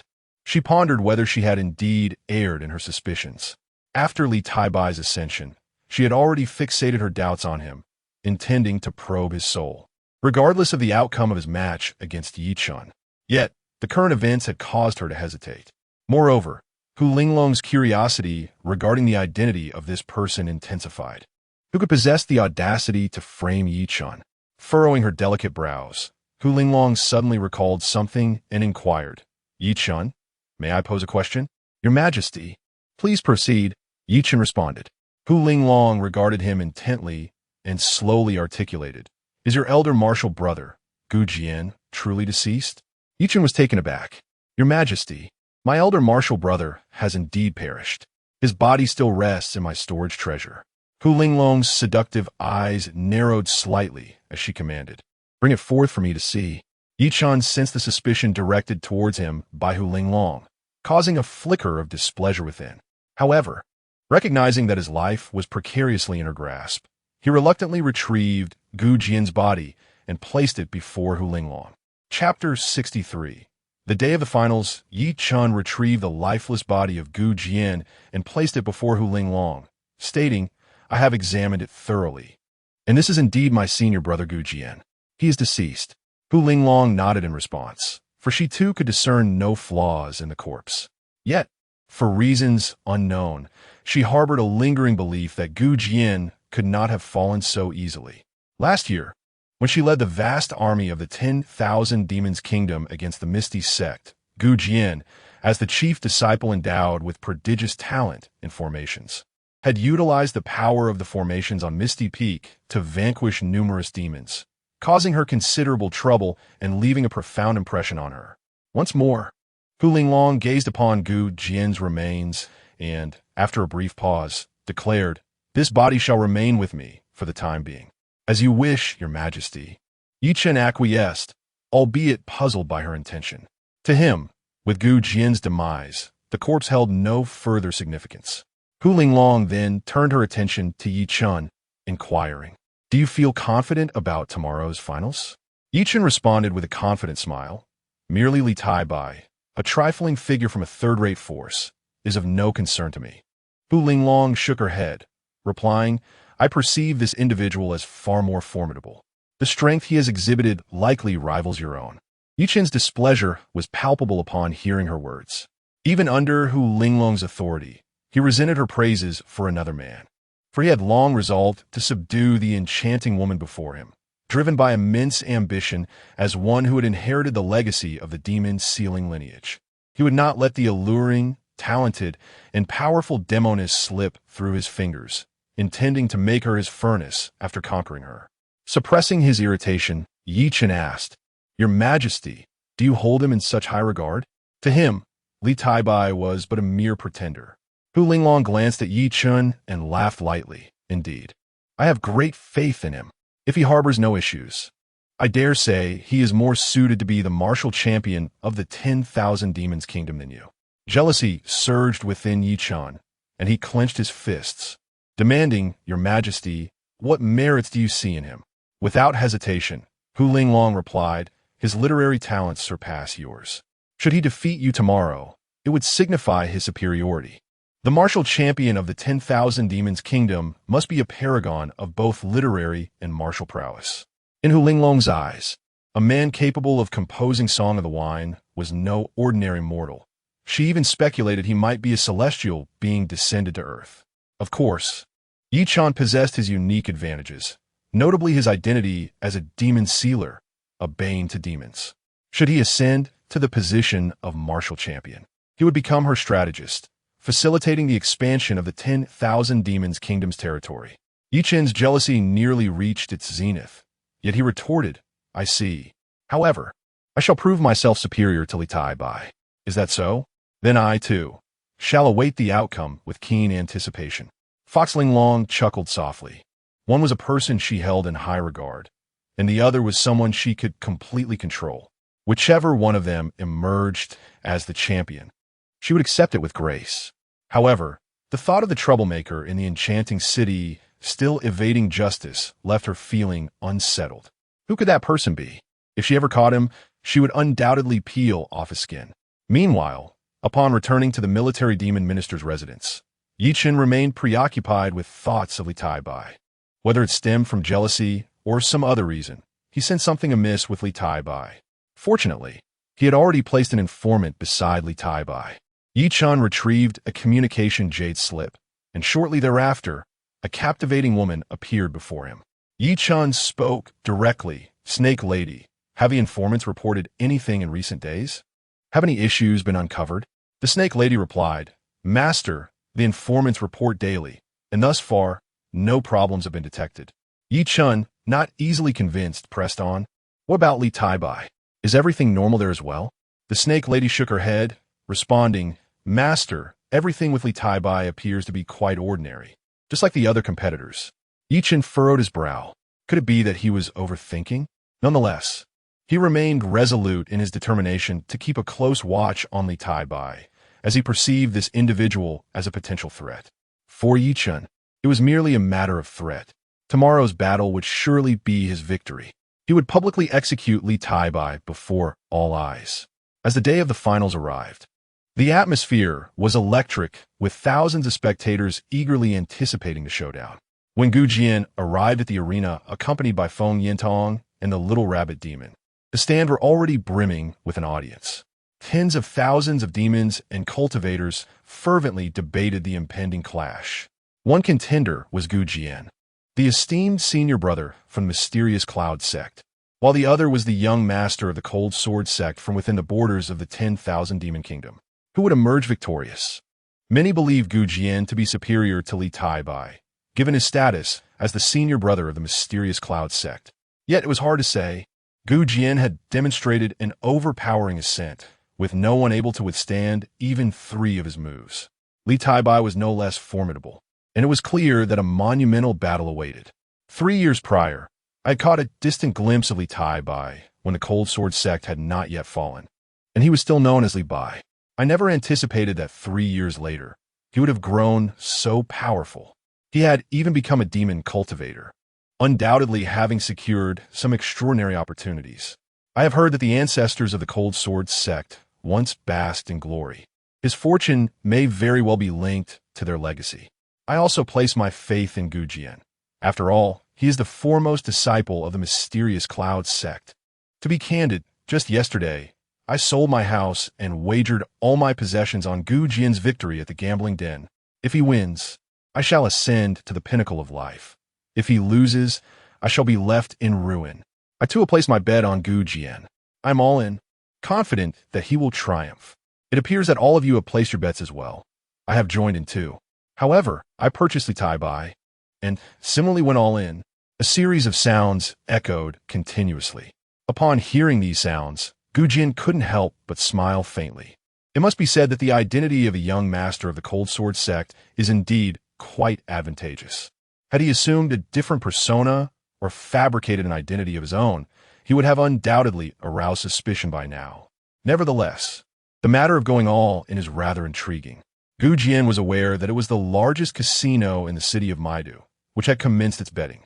The first round of the martial champion assessment began from there. Every participant entering the martial trials had a specific odds ratio. Jian similarly placed a bet, wagering on himself. Unlike others who waited until the final day to go all in, Jian made his bet at the onset of the martial champion trials. At that time, he had odds of 1 to 100. Should he ultimately triumph over Jian, he would reap a reward of 1 million high-grade spirit stones. Chapter 64. The duel with Jian. As Jian pondered these thoughts, Jian, who had arrived earlier, approached him with an air of hostility. Noticing him, Jian's face revealed a look of surprise. "Brother Gu, is there something on your mind?" Jian inquired with a smile, secretly wishing to eliminate Jian. However, at this moment, this dear junior brother appeared somewhat agreeable to Jian, especially since he was about to reap significant rewards thanks to him. Jian glanced at the small rabbit demon beside Jian before his gaze returned to Jian. "There is nothing of particular importance. Merely a reminder for you to cherish the time ahead, as your demise is imminent." Jian was taken aback. In his memory, Jian indeed had a penchant for provoking others, especially when displeased. "So, Brother Gu, are you feeling anxious?" Jian asked. With a cold snort, Jian replied, "What is there to be anxious about when speaking to someone who is about to die?" After speaking, he turned away and departed without casting another glance at Jian. Observing Jian's retreating figure, Jian smiled silently. From his understanding of Jian, it was clear that he was genuinely anxious. Otherwise, he would not have gone out of his way to mock him. Intrigued, Jian planned to eliminate this fragment of Jian's soul that very day. Beside Jian, Feng Yintong also watched Jian, then communicated through thought, "Swordmaster, if you were to slay this individual before you today, would his true self be reduced to a pitiful state?" She recalled Jian mentioning earlier that if Jian's fragment of the soul were to perish, his true self would greatly suffer. Jian smiled slightly and responded through thought indeed, though it would be more accurate to say he would be in a state of utter disgrace, losing control of his bodily functions. Feng Yintong envisioned that scene, shuddering involuntarily, and felt a wave of nausea wash over her. "How revolting! I have never witnessed such a disgusting sight," she remarked. Then, a wicked thought crossed her mind. How would her dear junior sister react upon witnessing such a spectacle? Most likely, she would be utterly horrified. Nevertheless, perhaps this could serve to expose Jian. 2 days prior, Feng Yintong had been infuriated by Yi Qingsheng, but it also strengthened her resolve to unveil Jian's true nature. Such a despicable person did not deserve to remain in the Miao Miao sect. Feng Yintong was determined to unveil him, ideally leading Yi Qingsheng to personally eliminate him. While Feng Yintong was lost in these thoughts, a graceful figure clad in imperial robes entered the square. As she approached, all in the audience rose to their feet and then knelt in reverence. "Long live the Empress! Long live the Empress! Long live the Empress!" The demons cried out in excitement. In their hearts, the 10,000 demon empress, who Linglong was their idol. The expressions of the demon and devil cultivators also reflected admiration. The 10,000 demon empress took her seat upon the throne, gesturing for the gathered demons to rise. With a commanding presence, she announced, "Arise, everyone. Today, we shall witness the birth of the martial champion of the 10,000 demon kingdom." "Yes, your majesty." The demons responded with enthusiasm, rising in unison before settling down to gaze toward the training grounds, where two bull-headed judges had also stood up. Suddenly, they lifted the banners in their hands, and the finals of the martial arts champion assessment commenced, with the contestants making their grand entrance. Jian cast a glance towards Jian, a cold smile gracing his lips as he leapt onto the arena. Clad in a flowing black robe, he stood tall, possessing a visage akin to Jian's, exuding charisma. With a provocative gaze fixed on Jian, he proclaimed, "Come, Li Tai Bai, let's engage in battle." The audience, consisting of various demons and spirits, erupted into cheers. Such audacity and confidence. Jian shook his head. "To flaunt oneself with my face, my dear junior brother, is truly despicable. Just wait, I shall leave you unrecognizable." Jian then sprang forth, landing gracefully on the stage, facing Jian from a distance of 5 paces. Dressed in a flowing white robe, he appeared ethereal, as if descended from the heavens. The throng of spectators, both male and female, demons and spirits alike, erupted in a cacophony of cheers, chanting Li Tai Bai's name. Among them, some flirtatious female demons deliberately showcased their long, delicate legs, seemingly attempting to entice Jian, even declaring their intent to bear him children. Indeed, talent held significance beyond mere appearances. Jian smiled slightly, casting a glance at the alluring legs of the female demons. After all, if it's free to look, why not indulge? It must be said, these demons were quite captivating. Were it not broad daylight, he might have shown them a modicum of respect. "Go, master. Defeat him." In the Changshang Demon Palace, the little impling waved her tiny fists, cheering for Jian with an expression of wicked excitement. Jian, chuckling, communicated telepathically, "Little Iya, should I vanquish him outright or toy with him for a while before delivering the final blow?" "Either way is fine, master." The little imp exclaimed with enthusiasm. Jian nodded. Directly defeating him would lack intrigue. A few exchanges before the finishing blow would not only be more entertaining, but also allow for the concealment of his true strength. "Go, master." Another melodious voice rang out from nearby. Jian turned to see Feng Yentong. Though disguised as a pig demon, his mind conjured an image of his beautiful senior aunt, smiling radiantly and cheering him on. In this context, calling him master seemed entirely appropriate. Yet Jian could not shake off the guilt of breaking taboos. The most beautiful senior aunt in 3,000 years calling him master. Were it not for a pig mask, the image was too provocative to contemplate. Little demon rabbit Xiao Wu had no desire to cheer for Jian. However, fearing retribution in the form of a small whip upon their return, she too discreetly joined in the encouragement. Surrounding the arena, the audience of demons fervently shouted, some rooting for Jian while others supported Yichun. On the platform, Jian fixed his gaze upon Yichun, who in turn met his gaze. The two brothers, in their unique ways, faced off in the realm of myriad demons. Yet, unbeknownst to Yichun, driven by jealousy, he intended to thoroughly humiliate the person before him in front of the Empress. Nevertheless, in the presence of such a multitude, he maintained his composure as a skilled practitioner and coolly addressed Jian. "Li Tai Bai, considering you hail from a third-rate sect, I shall allow you the first move. I grant you 3 opportunities." Jian smiled, replying, "Are you quite certain? If I were to strike, you would scarcely recognize your own mother. Enough of this banter. Let us commence." Yichun spoke, but as the words left his lips, his eyes widened in shock. In an instant, Jian's figure materialized before him. With a forceful punch, it struck true upon Yichun's face. A resounding crack echoed, and Yichun's visage contorted almost beyond recognition as his body hurtled through the air like a cannonball.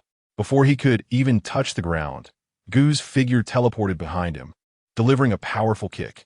The impact was thunderous. With his body suspended in midair, Yichun found himself unable to evade. He desperately twisted his form, yet his back sustained a grievous blow. A pained scream escaped his lips, his eyes bulging as he soared upward. Then, With an agile leap spanning over 10 zhong, Gu Jian ascended above Yi Chun, a wicked smile gracing his lips as he clasped his fists. With a fierce determination, he brought his fist crashing down toward Yi Chen's face. The force was devastating, nearly distorting Yi Chen's features. His body plummeted like a projectile from the heavens, crashing onto the arena below. The entire platform trembled under the weight of his descent, creating a significant crater. And yet, you still dare to allow me 3 moves? How laughable. Chapter 65. Yi Chen's grand move. The Demon Emperor's annihilation. Is this it? You dare to give me 3 moves? How absurd. Gu Jian's figure lightly descended from the air, landing beside the vast pit, where he taunted Yi Chen once more. After refining several hundred chaotic energies transformed from demons, his cultivation had ascended to the 6th level of the fate wheel.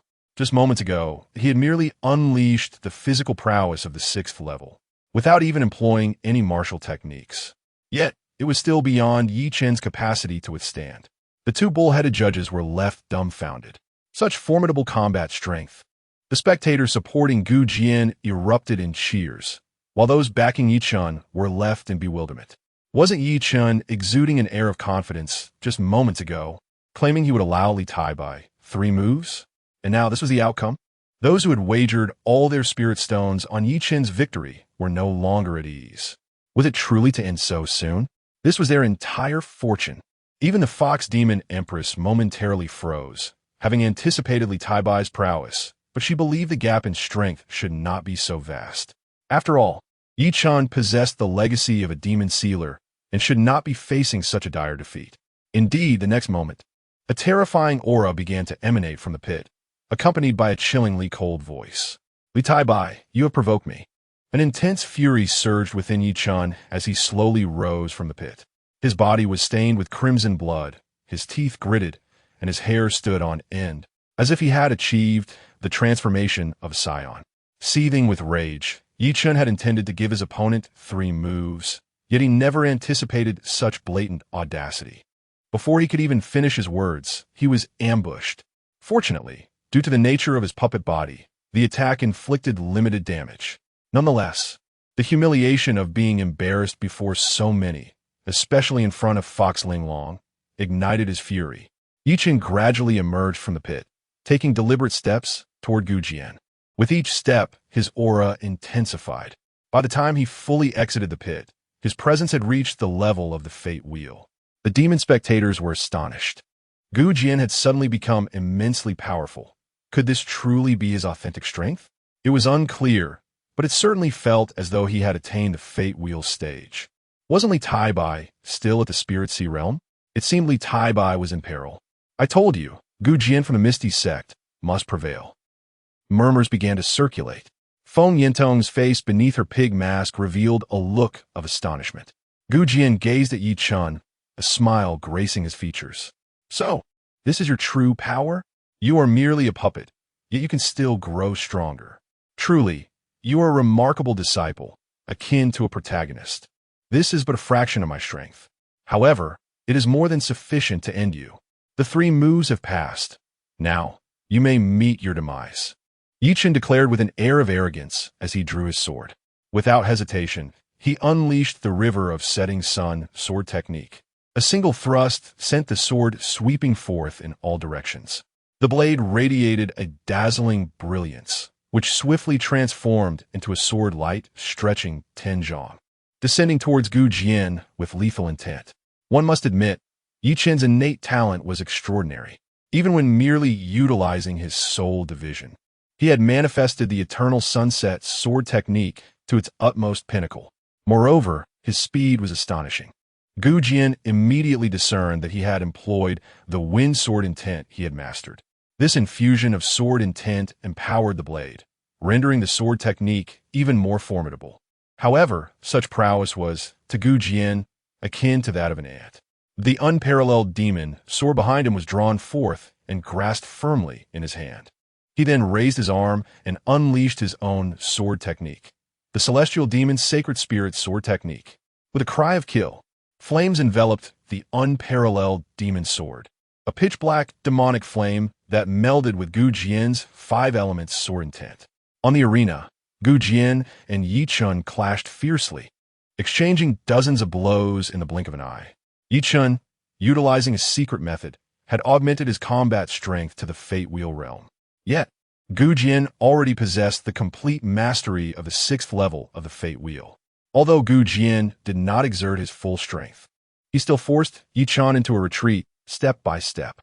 As Yi Chun found himself increasingly beleaguered, an expression of disbelief crept onto his face. Boom! The swords in their hands collided with tremendous force. Gu Jian, observing Yi Chun's labored state, wore a smile, questioning whether this was truly the extent of his power. Was it not too feeble? His taunting words pierced Yi Chun's heart like arrows. Yi Chun's eyes reddened with fury. Do not revel too soon. I can become stronger. Gritting his teeth, he unleashed another form of sword intent, one infused with the attribute of thunder, merging it with the wind sword intent to create the wind thunder sword intent. The sound of thunder surged forth from the sword in Yi Chun's hand, while his eyes sparkled with newfound intensity as he deployed a more powerful technique. Myriad demons, bloodthirst. As crimson light enveloped Yi Chun, he propelled his soul division, further enhancing his aura. Just a moment ago, he had been at the 1st level of the Fate Wheel, yet in the next instant, he experienced a staggering leap, reaching the 4th level of the Fate Wheel. Simultaneously, Yi Chun's disheveled black hair danced wildly, his aura transforming into a formidable and sinister presence.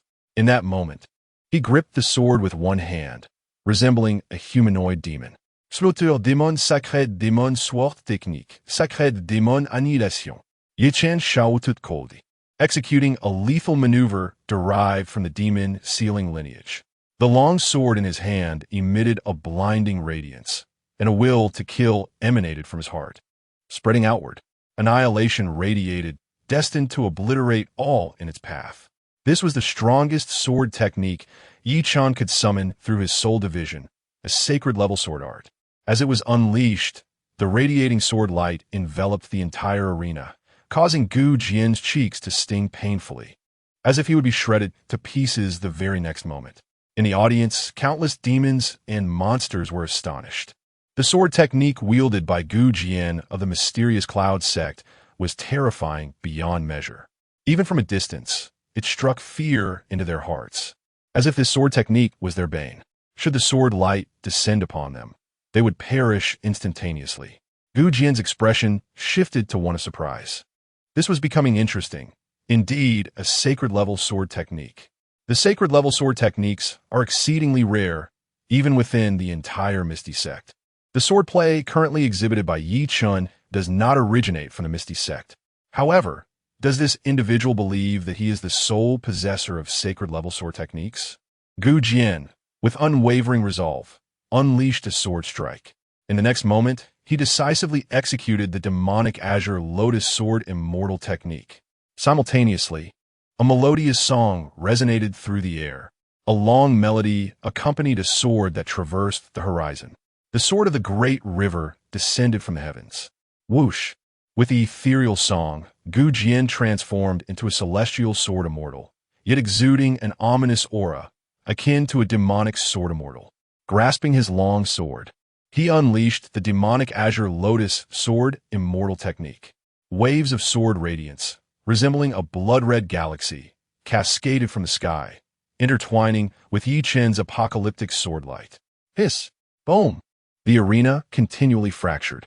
Yi Chun's formidable sword energy was unexpectedly consumed by the blood-red sword radiance. Enveloped by the sanguine glow, Yi Chun emitted a heart-wrenching scream. Chapter 66. Yi Chun's counterattack. Utilizing the Emperor's banner boom, Yi Chun let out a pained cry as his body was sent flying. Gu Jian, seizing the moment, dashed forward, intent on beheading Yi Chun. Just then, a thick mist suddenly enveloped the surroundings, swiftly expanding. To Gu Jian's astonishment, Yi Chun's figure vanished within the dense fog. At the moment of his disappearance, an eerie aura of mystery and lethal intent materialized, enveloping Gu Jian. After a brief moment of sensing, he discerned the presence of a formation. Interesting. Unable to defeat me, you resort to a formation, Gu Jian scoffed, disdain evident on his face. At that moment, a voice filled with hatred emerged from the mist. The formation is also a part of strength. There are no restrictions on rules, and it is permissible. Li Taibai. Today I shall slay you. This shall be your day of reckoning. Within the mist, Yi Qin's voice rang out fiercely as he rapidly activated the formation. Waves of formidable power coalesced into lightning, striking violently in Gu Jian's direction.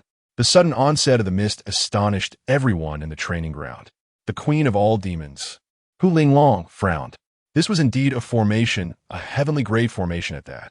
Yi Qin had unexpectedly retained such a tactic, catching her off guard. Even this queen could not penetrate a heavenly grade formation. If he leveraged it to force out ancient demonic goo, it would be exceedingly difficult for me to intervene. I had long suspected he would not be so compliant. A chilling glint flickered in Hu Linglong's eyes as a hint of murderous intent surfaced within her. Yet, her curiosity was piqued. How would this Li Taibai respond? Outside the arena, Feng Yintong furrowed her brow slightly. She too recognized this as a heavenly grade formation, specifically the 6 Ding and 6 Jia formation, renowned for its terrifying power. Concerned, she desperately wished to assist Gu Jian, yet ultimately restrained herself. For the queen of fox demons, Hu Linglong was present. Aside from Hu Linglong, there were several other formidable presences within the demon realm, none weaker than her. Should she rashly intervene, revealing her identity, not only would she be unable to save Gu Jian, but she would likely perish alongside him. Furthermore, Feng Yintong was aware that Gu Jian himself was a remarkably talented formation master. Though powerful, this formation was not on par with Gu Jian's mastery. Employing a formation against him was somewhat akin to a novice showcasing their skills before a master. Gu Jian should possess the means to counter Yi Qin. Nonetheless, despite her thoughts, concern gripped Feng Yintong as she clenched her fists, her palms growing clammy. After all, separated by the formation, she could not ascertain the situation within. Meanwhile, within the formation, Yi Qin was simultaneously repairing his puppet body while controlling the power of the formation, conjuring terrifying bolts of lightning that rained down upon Gu Jian. At that moment, having activated the heavenly grade formation, he was in no rush to eliminate Li Taibai. He yearned to humiliate him thoroughly before delivering the final blow. Run, Li Taibai. Let us see how far you can flee. Gu Jian smiled. Within the Misty sect, in addition to possessing abundant cultivation resources, in numerous aspects, he is found wanting. Artistic flair is but one facet. Another significant dimension lies in the mastery of formations. With his innate strength, Gu Jian is capable of crafting celestial-level formations, while Yi Qin can at best arrange terrestrial-level formations. Enveloped by a celestial-level formation, it is important to note that Yi Qin's deployment, achieved through a formation treasure, falls short of unleashing the true potential of such a formation. Particularly in regard to the present formation, Gu Jian is well acquainted with it. The 6 Ding 6 Jia celestial spirit formation. He is fully aware of its myriad strengths and weaknesses, as well as its lethal traps and secrets. In a flicker, Gu Jian evades bolts of thunder, directing his gaze toward a certain area shrouded in thick mist. A mere pseudo-celestial formation dares to attempt my demise? How laughable! Gu Jian chuckles coldly, a mental image of the formation's layout flashing through his mind. Subsequently, adhering to the formation's principles, he strides step by step into the depths of the mist, not beyond the grand formation, but to its very core. Yi Qin's hidden location. Witnessing Gu Jian not only evade the lethal bolts coalescing within the formation, but also approach his direction, Yi Qin is taken aback. He can scarcely believe his eyes. Surely this cannot be real? Yet, refusing to concede defeat, Yi Qin continues to manipulate the formation with his split soul, once more summoning a terrifying aura of death. In an instant, flames potent enough to incinerate a life wheel realm individual surge from all corners of the formation toward Gu Jian. Within the grand formation, phantoms materialize, 12 in total, each towering 100 feet high. Like formation deities, they lift their feet, advancing toward Gu Jian. However, before they can touch him, Gu Jian blurs and dodges, reappearing right before Yi Qin. A smile graces Gu Jian's face. Upon seeing this, Yi Qin is instantly engulfed in panic. How is this possible? How could someone from the trifling forces of the 10,000 demon kingdom possess such formidable mastery of formations? Who exactly are you? Previously dismissive, Jian had never doubted Li Taibai's identity as the scion of a third-rate power, believing him merely to have seized a few opportunities. Yet now, he harbors profound suspicions regarding his identity. Can you guess who I am? Jian inquires with a slight smile, his signature grin. That familiar smile triggers a realization in Jian, causing his pupils to constrict sharply. Then, Jian's voice resounds once more. Initially contemplating a stealthy demise for your split soul, it seems now you are destined for death. With a thought, the human sovereign banner materializes in Jian's hand. A torrent of soul-harvesting power surges forth from the banner, enveloping Jian. It is the nemesis of all spiritual entities, and Jian's split soul is no exception. Jian, overwhelmed with terror, lets out a soul-piercing wail. In the next moment, the human sovereign banner transforms into an enormous net of the heavens, descending to suppress him. Chapter 67. The Annihilation of the Soul Fragment and Yi Qingqing's doubts. Jian's soul fragment was irreversibly absorbed by the Emperor's banner.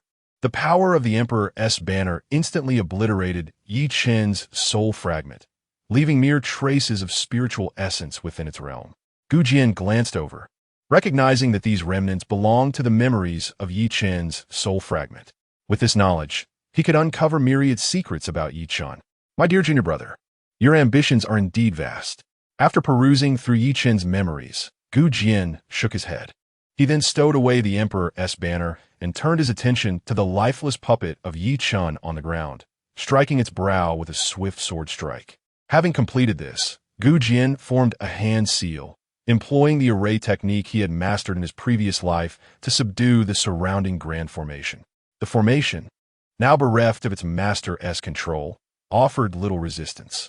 Under Jian's deft manipulation, the dense fog began to dissipate, and the threat of danger swiftly faded. Gradually, 12 banners materialized upon the arena. As a prodigy capable of deploying celestial-grade formations, Jian recognized these banners as the 6 Ding and 6 Jia heavenly spirit flags. A rare set of heavenly treasures even among the ranks of the Misty sect. These 6 Ding and 6 Jia heavenly spirit flags are now mine, Jian declared, unhesitatingly claiming the entire set.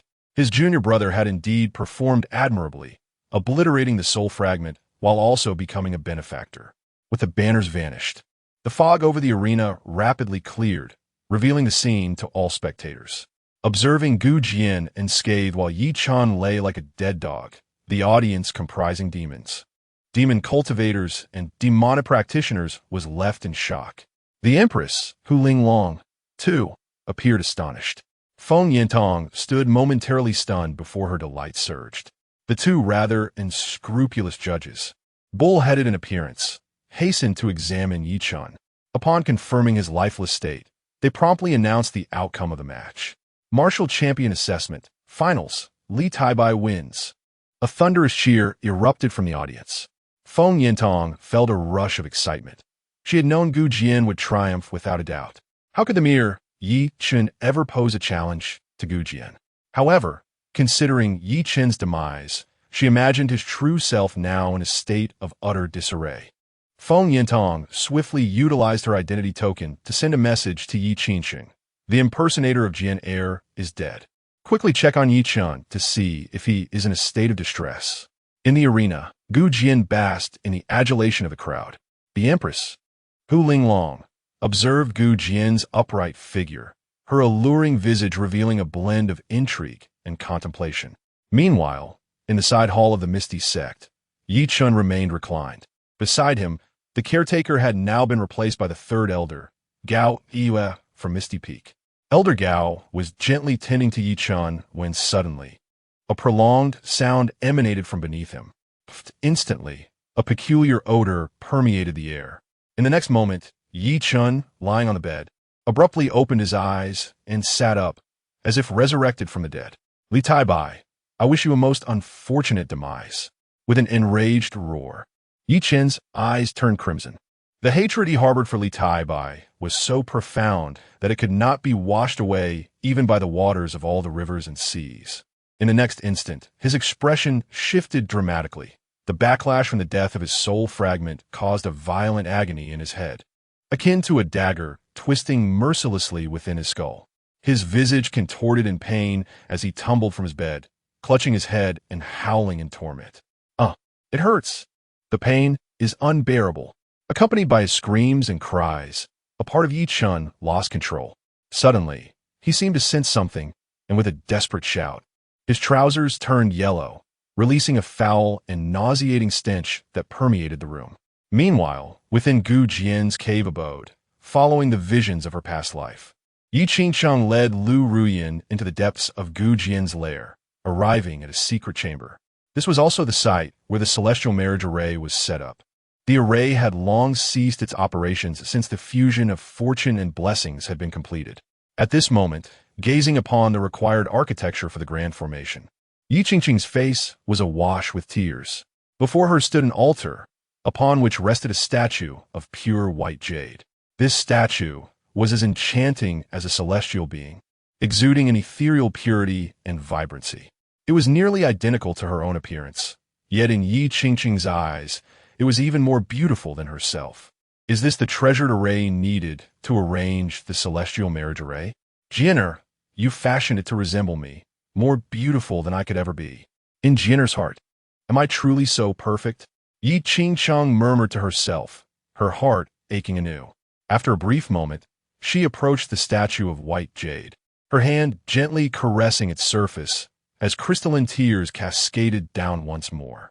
Undoubtedly, Gu Jian had poured immense effort into crafting this treasured array. The creation of the celestial marriage array required a staggering amount of resources. Yet in her past life, she had failed to perceive this and had ultimately condemned him to a cruel death. The guilt she felt was beyond description. It was a collapse, an unprecedented collapse. Yi Qingcheng even contemplated death. However, she understood that death would merely be an evasion. Only by dedicating her life to atone could she alleviate the transgressions of her past. Jianer, you have bestowed the blessings and fortune upon me. From this moment forth, let me return them to you. Ye King, whispered softly. She then carefully stored away the statue that Gu Jian had crafted. Subsequently, she retrieved a piece of spirit jade from her storage treasure, intending to personally carve a statue identical to Gu Jian's.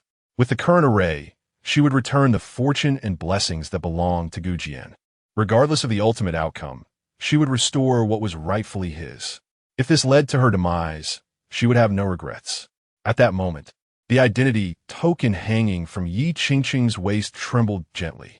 She took the token and examined it. It bore a message from Feng Yintong, stating that Gu Jian had slain the impostor who had been posing as him. Yi Qingqing was initially filled with joy, relieved that Gu Jian had vanquished the impostor. However, her delight quickly transformed into astonishment and grievance. This was due to the fact that Feng Yintong had shared additional information, revealing that Yi Chun would suffer backlash.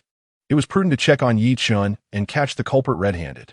How could her senior sister still wrongfully accuse Chun? How could Chun possibly be the one to frame and defame Jian? In her previous life, she had already caused Jian's demise. How could she allow another disciple to be unjustly blamed in this lifetime, especially when it concerned Chun? Nevertheless, since her senior sister had insisted, she resolved to see for herself and ensure that her senior sister would fully comprehend Chen's innocence. Yi Qingcheng murmured to herself, casting one last glance at the secret chamber within Gu Jian's abode before departing. Shortly thereafter, she arrived at the side hall. However, before she could enter, she was halted by an elder she had assigned to look after Yi Chun. Chapter 68. The Awakened Yi Chun and the Divine Mirror of Heaven Restoration. It was the fourth elder of the Miao Miao Peak, Wen Yu, who approached with a beaming smile, clasping his hands towards Yi Qingqing. Congratulations, sect master. I bring good news. Yi Shizhi has awakened. Awakened? Yi Qingqing was momentarily taken aback. Then elation surged within her. Wonderful. Chen'er has finally awakened, she exclaimed, her heart racing with excitement. Yi Chen had been in a coma for over a month, and her concern had been profound. She feared he might never regain consciousness. She pondered if the miraculous effect of the heavenly restoration pill she had administered just days prior had finally taken effect. This singular pill was the only one in the entire Miao Miao sect, a precious gift from her master. 2 days ago, after vanquishing the traitor, she had given the pill to Yi Chun, anxious that his condition might deteriorate further without timely treatment. Since Chun'er has awakened, I shall go find him at once, Yi Qingcheng declared, making her way towards the side hall. However, Elder Wen Yu intercepted her, saying, "Sect Master, you cannot enter just yet." "Why not?" Ye King inwaited. Wen Yu replied, "Yi Shitzi has only just awakened, and the third elder has instructed the 2 maidservants to assist him with his bath." Huh? Yi Qingcheng finally grasped the situation. No wonder Elder Wen had stopped her. Though Yi Chun was her most cherished disciple, propriety dictated that she could not enter while he was bathing. Yet, a flicker of suspicion ignited within her. Was it mere coincidence? Just moments ago, Feng Yintong had informed her that the impostor Gu Jian had perished. Yi Chun would undoubtedly have a significant reaction to this news, and now, as fate would have it, he had just awakened and was preparing to bathe. Was he concealing something? Despite her thoughts, Yi Qingxing chose to wait outside the side hall. As she believed in Yi Chen's character, she preferred to trust that the newly awakened Yi Chun genuinely required a bath, rather than being involved in any subterfuge. Yi Qingcheng waited patiently outside for 2 full hours before the door to the side hall slowly creaked open. She entered without hesitation and found Yi Chun, pale and seated in a chair. The third elder, Gao Iya, stood nearby, while 2 maidservants attended to him. Seeing Yi Chun awake filled Yi Qingcheng with joy. She rushed forward, eager to express her concern, but was momentarily taken aback. Her keen senses detected a lingering fragrance of sandalwood. The side hall had been infused with sandalwood incense, which in itself was unremarkable. However, alongside the sandalwood, an unpleasant stench of decay and nausea wafted through the air. It had been ages since she had encountered such a foul odor. The last time was in her youth, while cultivating before entering seclusion, when she had stumbled upon a similar scent in the lavatory. Recalling Feng Yintong's words, Yi Qingxing's expression darkened significantly. All her words of concern became lodged in her throat, rendering her momentarily speechless. At that moment, with the support of the third elder, Gao Yu, Yi Chun, pale-faced, stood up and bowed to Yi Qingcheng, saying, "Disciple Yi Chun, pays respects to the master." Yi Qingcheng, regaining her composure, turned to Yi Chun and said, "Yi Chun, you have just awoken. There is no need for such formality. Please, take a seat." "Thank you, master." Yi Chun nodded, and with the assistance of the third elder, sat down once more. A slight frown crossed Yi Chun's brow. Master Yi Qingcheng had always affectionately called him Chun'er, yet now she referred to him as Yi Chun. Furthermore, he had been in a coma for a month before awakening. Should she not be overwhelmed with emotion? Why was her reaction so subdued? She did not even offer to assist him. Yi Qingxing's gaze, however, was fixed on the third elder, Gao Yue, as she instructed, "Third elder, please accompany me to the main hall." "Yes, sect master." Though the third elder was puzzled as to why the sect master summoned her at this moment, she nodded in acquiescence. Yi Qingcheng cast one last glance at Yi Chun, saying, "Yi Chun, your injuries have only just begun to heal. Rest well. I shall return to see you shortly." "Yes, master," Yi Chun replied, watching as Yi Qingcheng departed. As her figure vanished from view, Yi Chun's pale visage darkened. The master had changed. After lying unconscious for a month, she had transformed. Her attitude towards him was no longer the same. Yet, the Grand Elder had already taken upon himself all the blame. Why, then, was she treating him with such coldness? Had she not cherished him as her most beloved disciple? Did she know about the destruction of his soul fragment? But that could not be true. She was not supposed to know. Why was this happening? Meanwhile, Yi Qingcheng had ushered the third elder, Gao Yue, into the main hall. Closing the door behind them, Yi Qingcheng cut straight to the chase, asking, "Third elder, I appreciate your efforts in caring for Chun'er over the past few days. However, I sensed something peculiar in the side chamber earlier. Could you elucidate the matter?" A bitter smile appeared on Gao Yue's face as she replied, "Sect master, I fear it may be somewhat embarrassing to explain." Yi Qingxing's expression shifted to one of suspicion as she urged, "Do not hesitate to speak." "Very well, sect master. Gao Yue nodded, saying, "This afternoon, after Chen Shizu awoke, he expressed that he was famished. I took the liberty of instructing my maidservants to prepare some ginseng soup, which Chen Shizu devoured ravenously. However, given his prolonged coma, his digestive system had deteriorated significantly. He had scarcely eaten when he began to experience severe stomach pains, which could not be alleviated. Eventually, I provided him with a pill to ease his discomfort, and he felt somewhat better, but it was already too late. Therefore, I summoned 2 maidservants to assist Chen Shizu with bathing and changing." Yi Qingqing was momentarily taken aback. The third elder inquired, "Sect master, what troubles you?" "Nothing." Yi Qingqing shook her head and replied, "Third elder, I am now aware of the situation. Please return and continue to care for Chener." "Yes, sect master." Elder Gao Yue nodded, casting a dubious glance at Yi Qingqing before departing. Yi Qingqing remained in the grand hall, feeling a sense of misunderstanding towards Yichun. However, for reasons unknown, she could not entirely place her trust in the words of Elder Gao Yue. A lingering doubt resided within her heart. Until this doubt was resolved, she found herself unable to fully trust Yichun. Meanwhile, within the ethereal realm of the Piao Miao sect, where the celestial mirror of restoration was housed, Ai Yue had been confined for 7 days. Despite her frustration and anger, her spirit remained remarkably intact, and she even sensed a subtle enhancement in her cultivation. The abundant spiritual energy within the secret realm of the Piao Miao sect allowed her to effortlessly draw upon her powers, infusing her body with vitality and strengthening her abilities. Finally, after 7 long days, the time had come for her to utilize the celestial mirror of restoration. How infuriating her master was, and that wretched Lu Ruyan, who insisted that she had misjudged the hypocritical senior brother. Today, she vowed to slap their faces with the truth. With determination flooding her heart, Ai Yue set forth toward the sacred mountain where the celestial mirror of restoration awaited, intent on capturing its images for posterity. Chapter 69. The disdained maiden. Approximately half an hour later, clothed in flowing white, Ai Yue ascended the sacred mountain.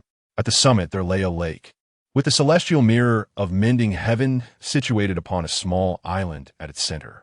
Lacking the ability to fly, Ai Yue approached the riverbank and discovered a small boat. Without hesitation, she boarded it, channeling her spiritual energy to propel herself towards the heart of the lake. The boat cleaved through the waves, and moments later, it reached the shore of the island. By this time, dusk had settled in. A crimson glow permeated the barrier of the secret realm, casting its light upon the surroundings. The moon had yet to appear in the sky. Ai Yue gazed upward, anxiously awaiting its emergence. "Come out quickly. I can hardly contain my eagerness to slap their faces, to make them resound," she murmured to herself. As her endless anticipation reached its peak, night finally descended. The blood-red moon ascended slowly, reaching its zenith. Moonlight filtered into the secret realm, illuminating the earth, shimmering upon the lake, and dancing through the trees. It also graced Ai Yue's white-clad figure. Casting a glance at the celestial mirror of mending heaven, Ai Yue hesitated for a moment before extending her hand. Upon her fingers brushing against the cold surface of the mirror, a surge of information resonated, seemingly inquiring if she was willing to expend her lifespan. Reluctant to part with her vitality, she pondered the prospect of striking the hypocritical senior brother, Lu Rian, across the face, thus revealing his true nature. To Ai Yue, that seemed worth the sacrifice. However, she did not act immediately. Instead, she retrieved a jade slip from her storage treasure. With a surge of spiritual energy, she activated the jade slip and set it aside, aligning it with the celestial mirror of mending heaven. After meticulously ensuring that the images within the mirror would be fully captured by the jade slip, she finally focused her thoughts, indicating her willingness to infuse her lifespan into the mirror. In the next moment, the mirror radiated a brilliant light. As the luminescence spread, Ai Yue's vitality began to wane. Her hair danced in the wind, enhancing her beauty and charm. The blood-red moonlight cascading from the sky was purified, transforming into a pristine essence, which the celestial mirror of mending heaven gradually absorbed.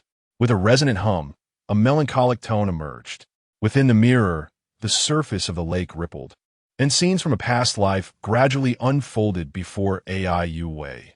A delicate little girl, around 5 or 6 years old, stood outside the gates of the Misty Mountain sect. Surrounding her were onlookers, whispering and pointing. Some of her peers, recently donned in the robes of outer disciples, mocked her as a mere waste, incapable of passing the entrance examination.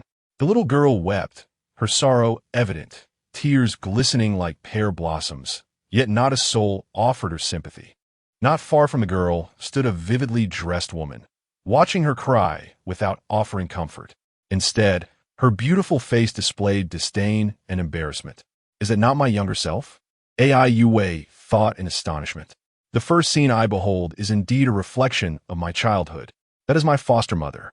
Observing all of this, Ai Wei reminisced about certain events.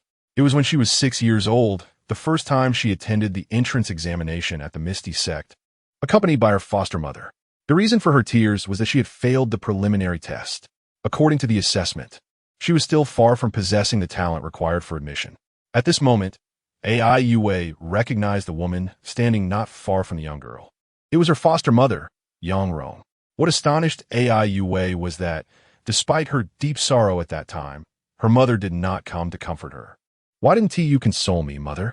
I was truly heartbroken back then. I just wanted someone to comfort me, to hold me. Ai Wei murmured to herself.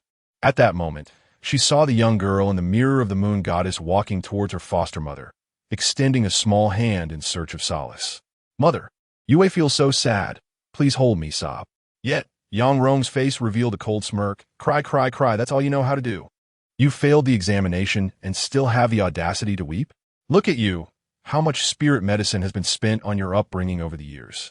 I thought entering the Misty sect would be a sure thing for you, and now this, you can't even pass the preliminary test. Do you have any idea how many resources the Ouyang family has wasted? All of it gone to waste. You truly are a burden. I must have owed you in my past life to have taken you in.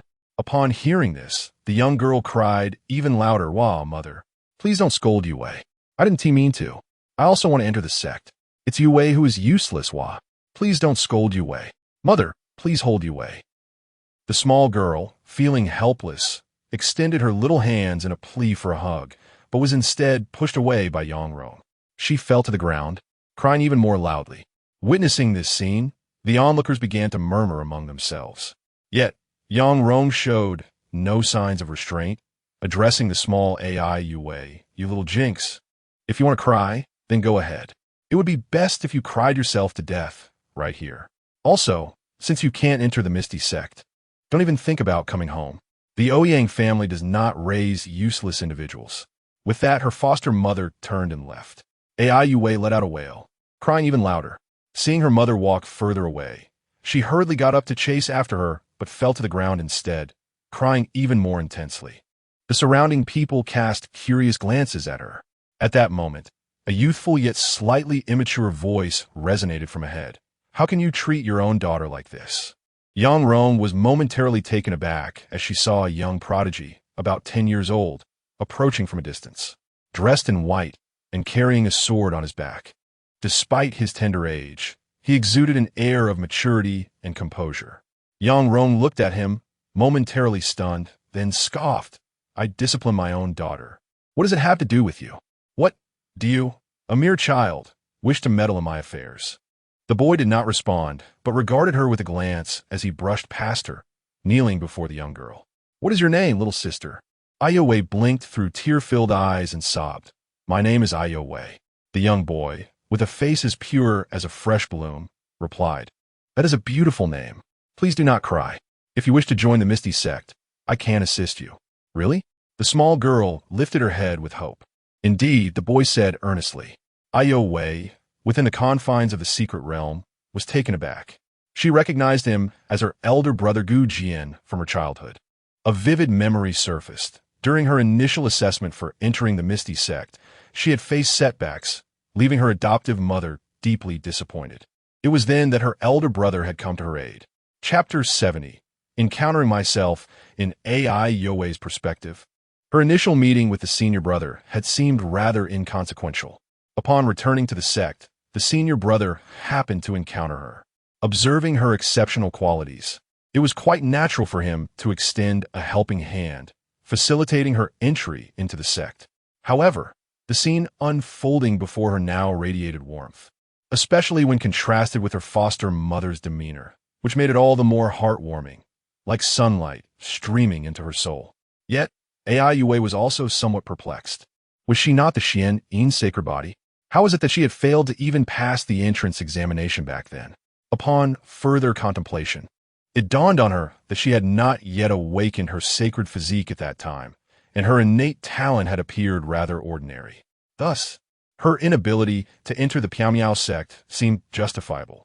Within the secret realm, Ai Yue clenched her fists tightly and cast her gaze toward the Butian Yu divine mirror.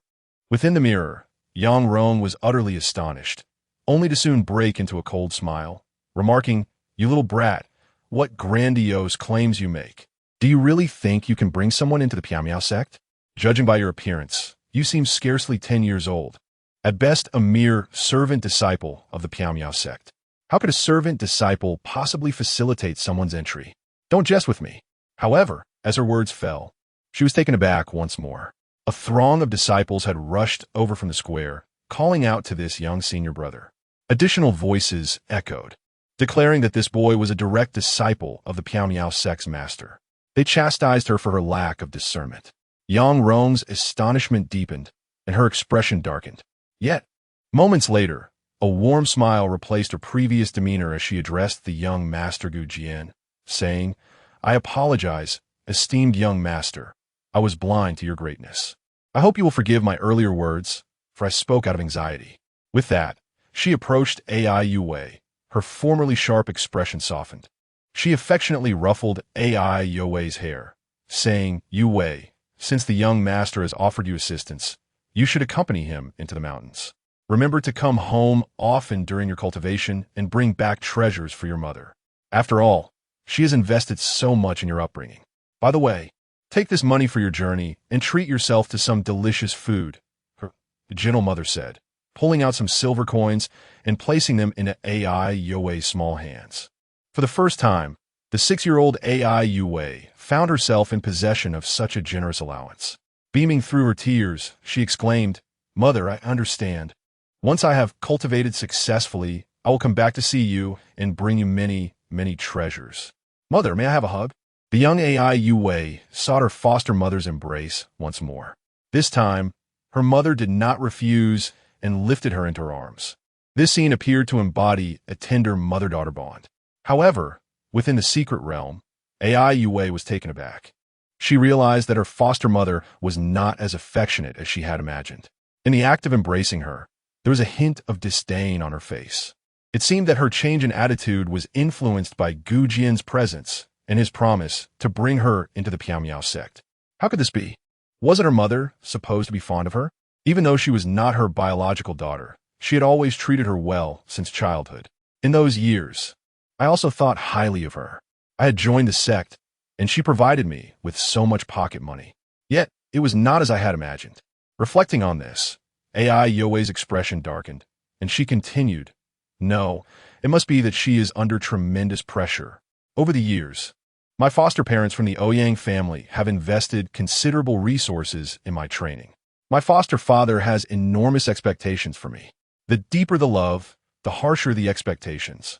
Their demands of me are entirely reasonable, which is why it has come to this. Yes, it must be so," Ai Yue murmured to herself, convincing herself in this manner. Then, the imagery within the heavenly mirror began to shift. It revealed Gu Jian, leading Ai Yue into the mysterious cloud sect. The young Ai Yue gazed around, filled with curiosity, upon learning that the older brother who brought her in was the sect leader's most cherished disciple. Her joy was boundless. Standing before a cave dwelling, the young Ai Yue blinked her sparkling eyes and asked, "Big brother, does this mean I am now a disciple of the mysterious cloud sect?" The young Gu Jian nodded and replied, "Yes, but since you have not passed the entrance examination, you are considered a servant disciple. However, since I have brought you here, I will certainly assist you in becoming a formal disciple. Next, I will arrange for my elder to help you establish a cave dwelling where you will reside. I will also help you enhance your talents.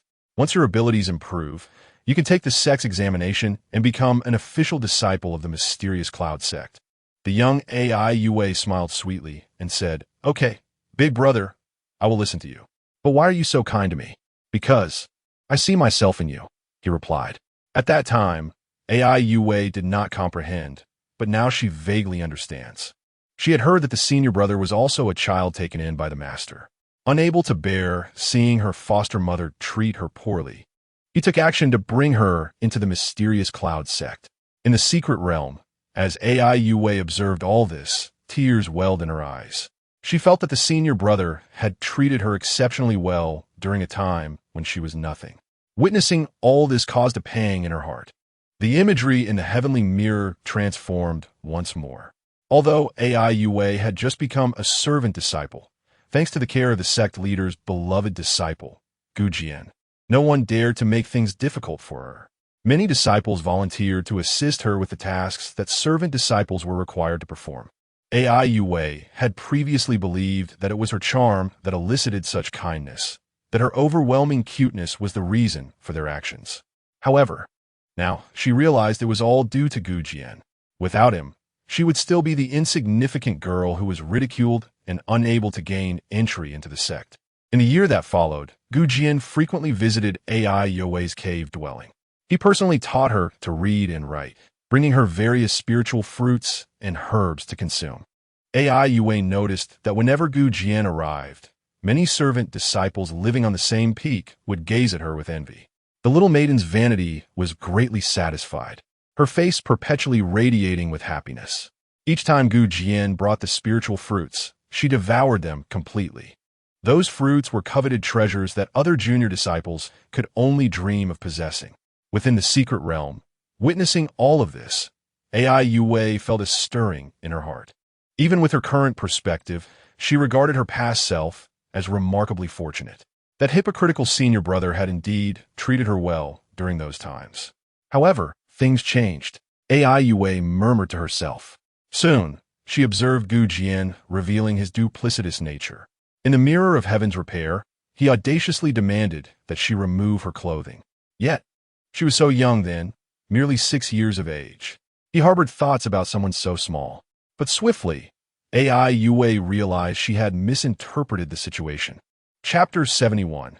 To be pitied or to be despised. After articulating these thoughts, Jian left behind some medicinal herbs and departed from the cave dwelling.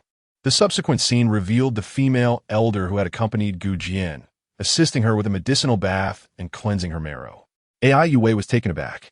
The events from the past were somewhat hazy in her memory, yet the current perspective diverged significantly from her earlier assumptions. It turned out that the disrobing was merely for the medicinal bath. He had already departed by then and had not witnessed it at all. AI Yue realized that she had misunderstood Jian.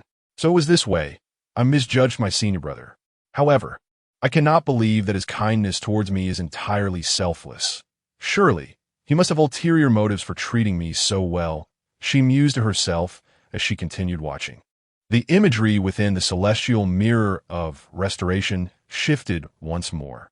With Jian's assistance, AI Yue's innate talent and strength surged dramatically. In less than a year, she passed her assessments and became an outer disciple. Subsequently, she ascended to the rank of an inner disciple, gradually making her mark within the sect. Many elders took notice of her and began to contemplate accepting her as their personal disciple. During this time, accompanied by Jian, AI Yue returned home, bearing numerous gifts, including treasures from the mysterious sect, most of which were actually bestowed upon her by Jian. Within the celestial mirror of restoration, every member of the Ouyang family welcomed her with fervor, treating her like a princess. Both her adoptive father and mother showered her with affection. Witnessing this scene, AI Yue felt a warmth in her heart, recognizing the kindness of her adoptive parents. It was clear that the scheming Lu Ruyan was sowing discord. How could there be any issues with my parents? She reassured herself. Yet, despite the seemingly tender atmosphere, AI Yue sensed something amiss, as her family appeared somewhat opportunistic. Her adoptive mother, Yang Rong, persistently urged her to emulate Jian and strive to become the sect leader's personal disciple. If she could not achieve this on her own, she should seek Gu Jian's assistance, for he treated her exceptionally well and would likely help her. The young girl depicted in the celestial mirror of restoration remained oblivious to her adoptive mother's peculiarities, but the AI Yue in the secret realm discerned them. Nevertheless, AI Yue endeavored to convince herself that they were her parents, acting in her best interest. A degree of opportunism was only natural. At the age of 7, AI Yue celebrated a joyous birthday at home before returning to the mysterious sect with Gu Jian. She continued to relish the attentive care bestowed upon her by Gu Jian. Until that day, when Gu Jian once again presented her with medicinal herbs, the petite girl voiced her request. "Senior brother Gu, I wish to become the sect leader's personal disciple. Will you assist me?" In the celestial mirror of restoration, the innocent and charming young girl appeared. The AI Yue in the secret realm felt utterly mortified.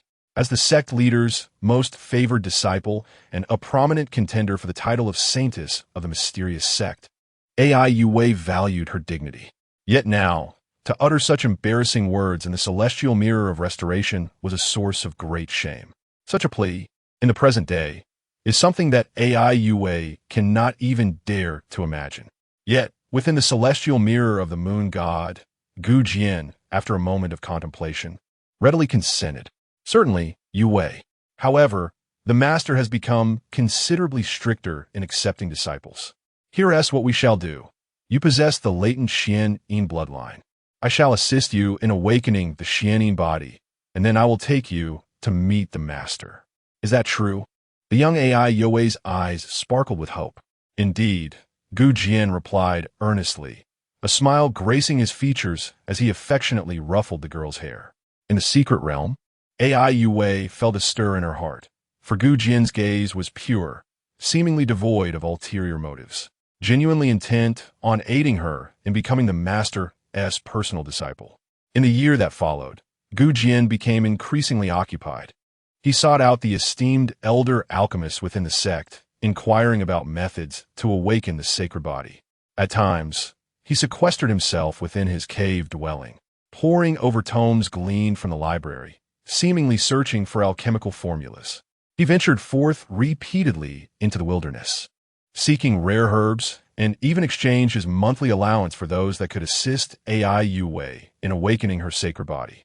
It was evident that the necessary herbs for concocting the elixir to aid AI Yue were being meticulously gathered, yet the cost was steep. During that period, Gu Jian scarcely partook of any herbs himself, resulting in a stagnation of his own cultivation. Moreover, despite being but an 11-year-old boy, he repeatedly ventured into perilous territories to hone his skills. Observing her young senior brother suffer injuries time and again, AI Yue found it increasingly difficult to remain composed. Her heart began to tremble. Inai Yue esse perception.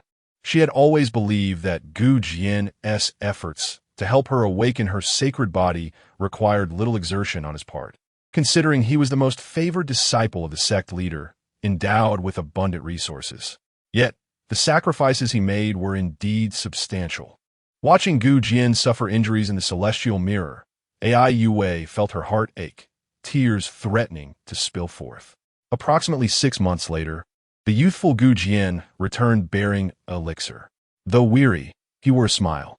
Yue, this Tianling Xianyin pill was crafted by the elder at my request. It should, under normal circumstances, aid you in awakening your sacred body. Take it now. I will safeguard you. Yes, Brother Gu. Thank you. In the celestial mirror, the young AI Yue beamed sweetly. Unbeknownst to her, the price Gu Jian paid for this elixir was immeasurable. Yet within the secret realm, tears streamed down AI Yue's face, for she had witnessed Gu Jian's relentless quest for the materials needed to forge the Tianling Xianyin pill. He had expended nearly all his savings to exchange for the principal ingredient at the spirit artifact pavilion of the sect. Countless times, he had been injured in pursuit of this elixir, and on several occasions, he had narrowly escaped being devoured by ferocious beasts. No, it cannot be true. Even if he treated me well then, surely, his true nature would eventually reveal itself. He must have had ulterior motives for his actions. AI Yue once again sought to persuade herself through such reasoning. For if seeing is believing, she would have completely misunderstood her senior brother. Time and again, her brazen and disrespectful actions towards him would render her the villain. With this thought, Ai Yue felt a surge of anxiety and once more infused her lifespan into the celestial mirror of rejuvenation, hastening the passage of time within its depths. In the next scene, she beheld Yi Qingsheng, the esteemed leader of the Misty sect, who stood resplendent, taking her as a disciple. Ai Yue, you possess the rare and extraordinary profound Yin sacred body, truly remarkable. From this day forth, you shall be my third direct disciple. In the future, I shall assist you in elevating your sacred body to even greater heights. Yes, thank you, Master. The diminutive Ai Yue within the celestial mirror brimmed with excitement. At that moment, she had finally become the third disciple of the Misty sect's leader, embodying the aspirations her parents held for her. Within the secret realm, Ai Yue reveled in the joy of this day, aware that it marked her first pinnacle in life. However, soon after, a pang of discomfort gripped her heart. Up to this point, Jian had done nothing wrong, and she was oblivious to the debts of gratitude she owed her senior brother. Back then, my senior brother treated me quite well. I acknowledge that I had misunderstood him previously. Yet, I am a person who values gratitude. I should have been kind to him in return. Having become the third direct disciple of the leader, I will surely repay him in the future. I will not take advantage of him without reciprocation. With these thoughts, Ai Yue urged the celestial mirror to fast forward, seeking a moment where she might repay Jian. However, upon examination, she discovered nothing. It seemed she had not even uttered a simple thank you while comfortably enjoying all that Jian had provided. Moreover, to her astonishment, after becoming the leader's direct disciple, she had gradually changed. As she matured, she became increasingly willful, obstinate, and arrogant. She often wielded her status as the third direct disciple to bully the outer and inner disciples, even the menial ones, derogatorily labeling them as insignificant. She frequently found herself in trouble. For instance, during her explorations of alchemy, driven by mere curiosity, she would experiment on the sect's spirit beasts, leading to the demise of several precious creatures. She also became devoid of accountability, refusing to acknowledge her mistakes every time trouble arose. Instead, she sought her senior brother, expecting him to bear the blame and clean up her mess. Furthermore, her demeanor towards him was often quite rude, as if it were his duty as her senior brother to do so.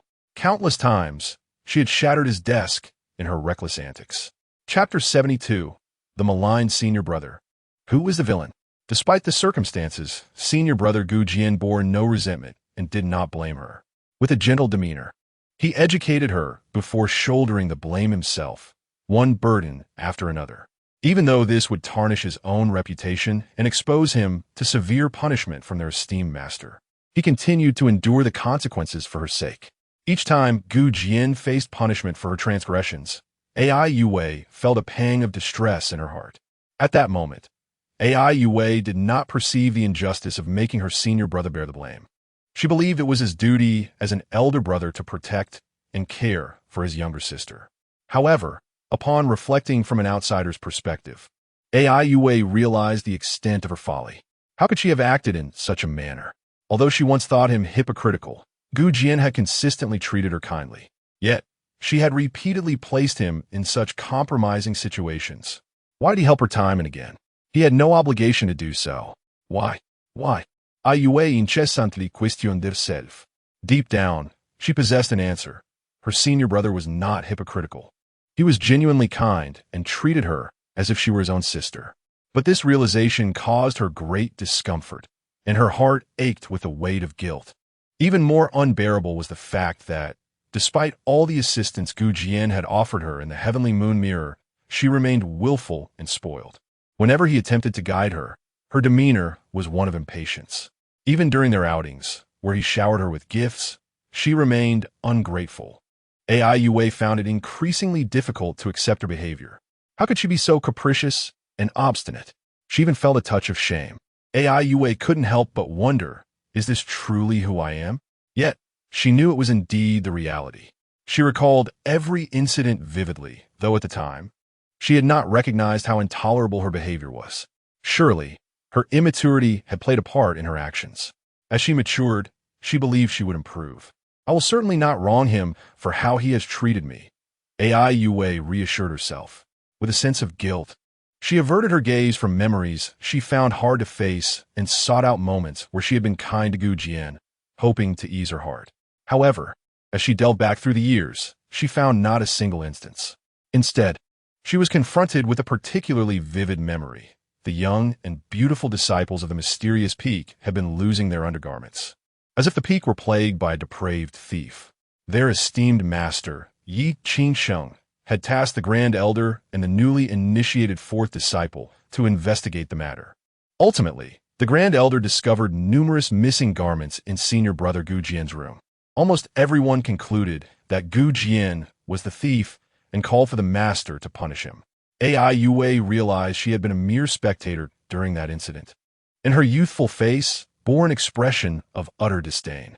It was believed that Gu Jian was the thief.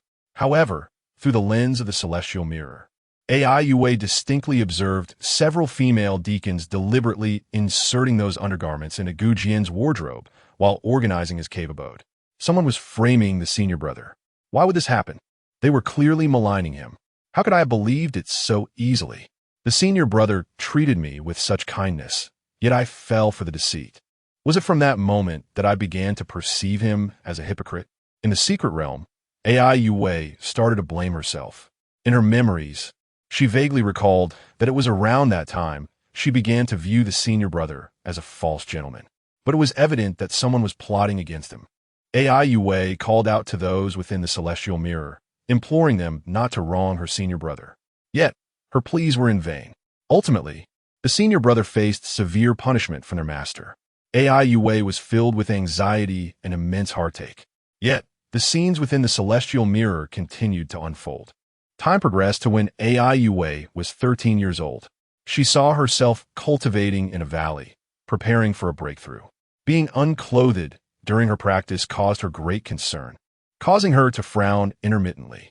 The celestial mirror revealed that senior brother Gu Jian passed by. He did not enter the valley, but instead immediately shielded her.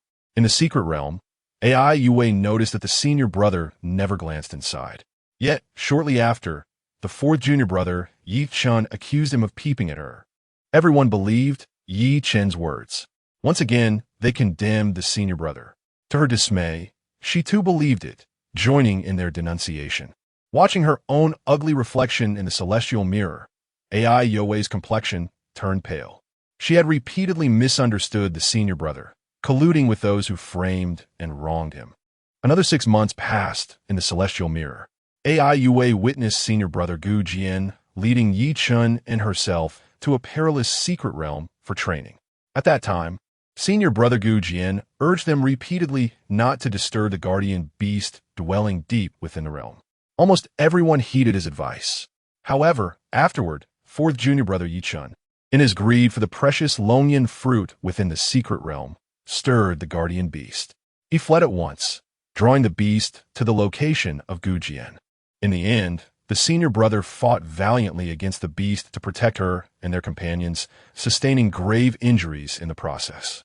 Many companions fell during that encounter.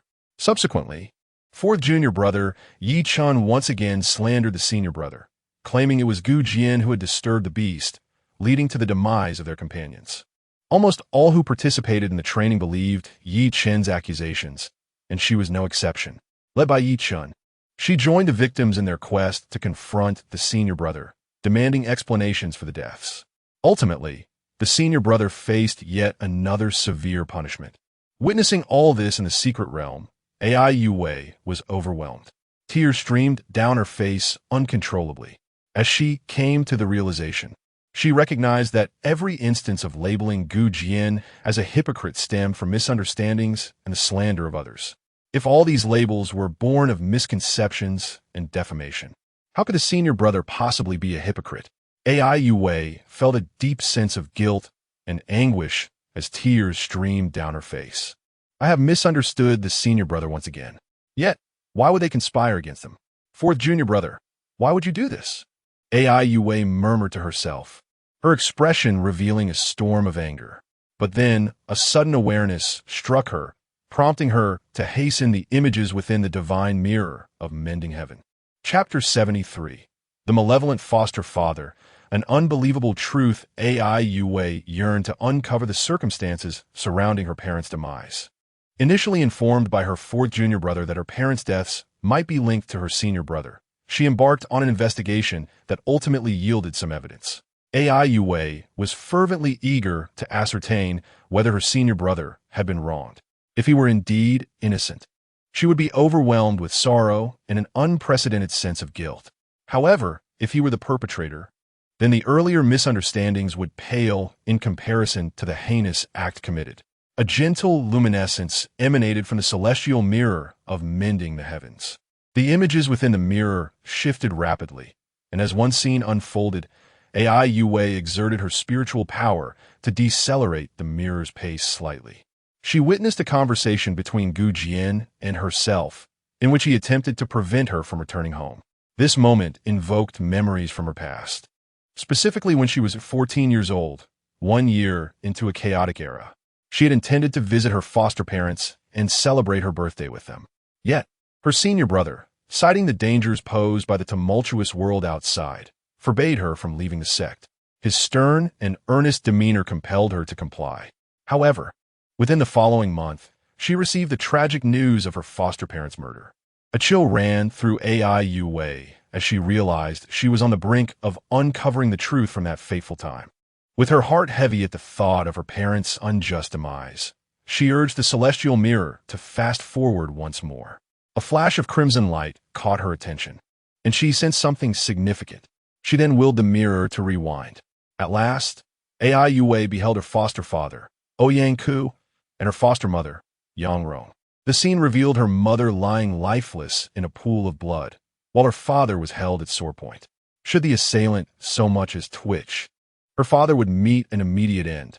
Stunned, Ai Yue turned her gaze towards the sword wielder, only to be engulfed by fury.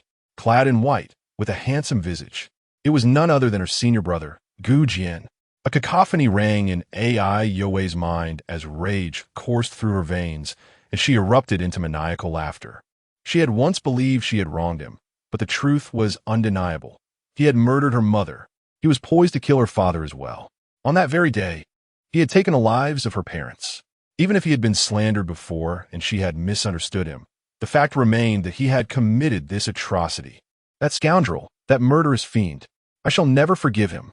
With gritted teeth, Ai Yue's fury surged forth. She glanced at the audio-visual jade slip beside her, wishing to confirm whether it had recorded this scene. She intended to present this evidence to her master and her second senior sister, Lu Rian, to expose the truth. At that moment, a voice emanated from the celestial mirror, unmistakably that of her senior brother. Thus, you raise young Wei solely to drain her blood, merely because she possesses the rare Xian Yin bloodline. Her life is destined to reach extraordinary heights. And you, Ouyang-ku, as her adoptive father, are but a remnant of the nefarious Huanhe sect, which was extinguished long ago. Burdened with the sinister dual cultivation techniques, you aim to rear young Wei to implant the Huanhe demonic curse within her, transforming her into your slave and furnace. The image of Jian was cold and unyielding. His words fell like shards of ancient ice. Hearing his voice, Ai young Wei was momentarily stunned. She turned to gaze into the image reflected in the heavenly mirror, where her adoptive father, Ouyang-ku, wore a visage of sheer terror. Yet, soon his expression twisted into one of malevolence. You speak the truth. I am indeed the remnant of the Huanhe sect you mentioned. But who can blame me for her possessing the Xian Yin bloodline, which later awakened the Xian Yin holy body? It is a unique dual cultivation physique unparalleled in the world. I have practiced dual cultivation techniques for many years and have never encountered such a furnace physique. She is my adopted daughter. What harm is there in asking for her gratitude? Why should an outsider meddle in our affairs?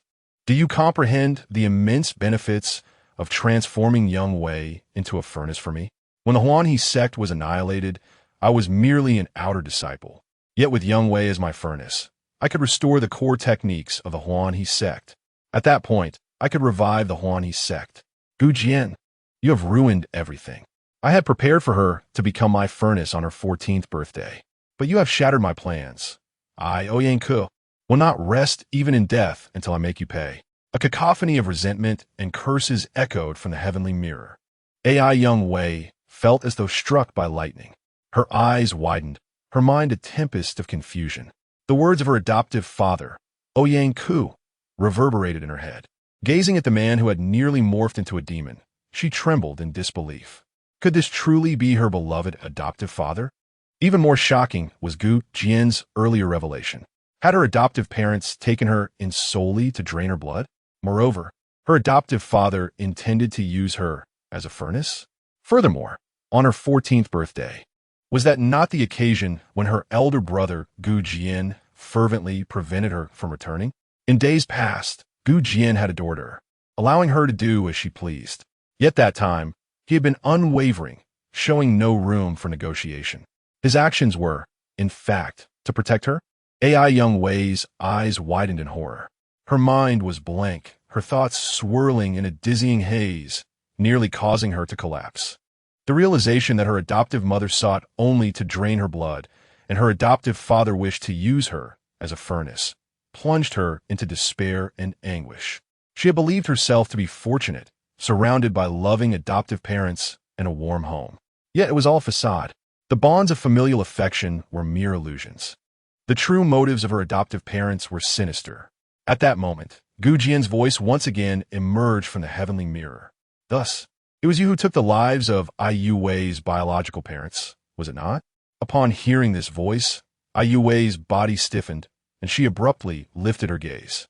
A sinister expression crept onto Oyenku's somewhat grotesque face as he declared, "Indeed, I was the one who killed them.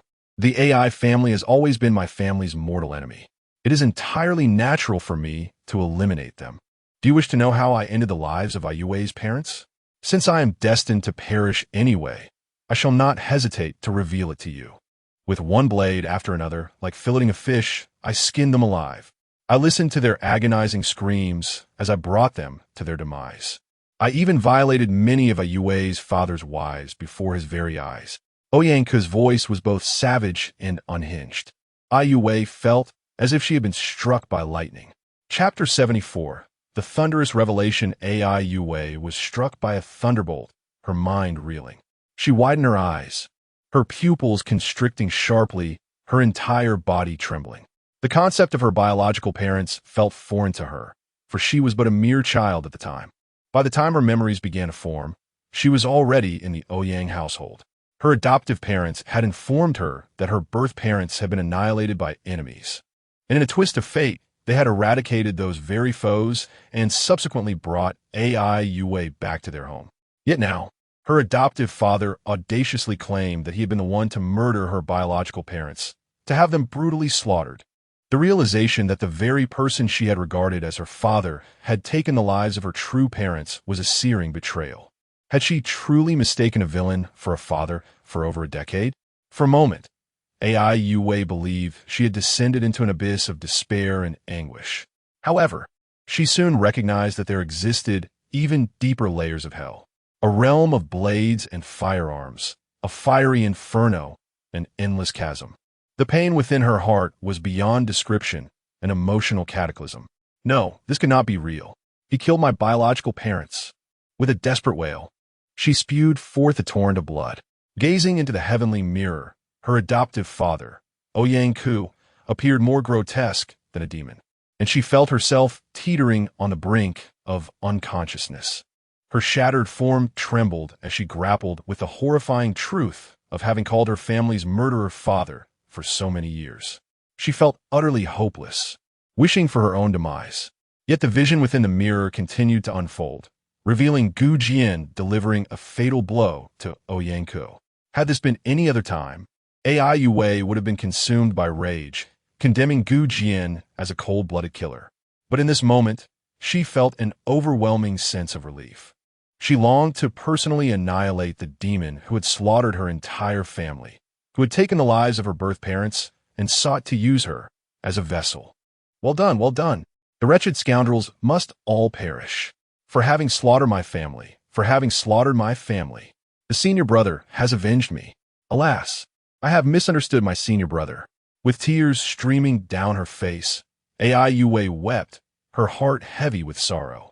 In this instant, she comprehended the depth of her misunderstanding toward her senior brother. Her body, heart, and soul quaked with a weight of anguish and guilt, enveloping her in an endless darkness. Yet, she did not allow the heavenly mirror to cease its revelations. She urged the mirror further, yearning to uncover the events that transpired following her misjudgment of her senior brother. The mirror shimmered with ripples, and the scenes shifted once more. In the vision, an injured house servant from the Ouyang family secretly reached out to her, bearing news that her family had been exterminated. Unable to fathom the horror, Ai Yue rushed back to the Ouyang estate, only to be confronted with the devastating sight of her family's annihilation. From that moment forth, the Ai Yue within the mirror relentlessly pursued the truth behind her family's demise. Alas, months passed without any fruitful leads. At that juncture, a figure approached the entrance of Ai Yue's cave. It was none other than her fourth junior brother, Yi Chun. "Sister Yue, I am aware that you are investigating certain matters," he said. "I believe it would be prudent for you to investigate from the perspective of a senior brother. Perhaps you will uncover the answers you seek." In the secret realm, Ai Yue was momentarily taken aback. She recalled this scene vividly. It had transpired in this lifetime as well. She distinctly remembered the fourth disciple, Yi Chun, asserting that the senior brother, Jian, bore significant suspicion. From that day forth, she frequently found herself entering the senior brother's cave, dwelling under various pretexts. Even in his absence, she stealthily infiltrated, searching for the evidence she desired. As Ai Yue pondered these matters, the imagery within the heavenly mirror of restoration shifted once more, revealing the landscape of Jian's cave. Alone, she meticulously turned the place upside down, and at last, in a secluded corner, she discovered a storage treasure. From it, she unearthed a blood-stained jade pendant, unique to her adoptive father, Ouyang Ko. Upon seeing this bloodied pendant, the visage of the young Ai Yue in the heavenly mirror of restoration contorted with hatred. In the secret realm, Ai Yue's heart trembled. Soon, more tears cascaded down her cheeks, for she understood that from this moment forth, she regarded the senior brother Jian as the murderer of her father. Why did he not reveal these truths to me? Why did he not disclose the true nature of my adoptive parents? Was he concerned that I could not bear the truth? Did he fear I would lose the semblance of love I had? The senior brother had avenged me. If he had shared the truth, I would have believed him without hesitation. Why did he remain silent? Was it precisely for this reason that I provided false testimony? Ai Yue wept as she spoke to herself, recalling the words of her master, Yi Qingchen, when the senior brother was vilified and accused of collusion with demons. She had offered false testimony, ultimately leading to his downfall. Ai Yue's heart ached with profound regret. Though the senior brother had aided her in vanquishing the fiend that murdered her parents, she had persistently regarded him as a hypocrite, even nurturing seeds of vengeance against him. If the senior brother were to perish because of her, Ai Yue would never forgive herself. Yet, no matter how much she contemplated, the events of her past life would not be altered by her remorse.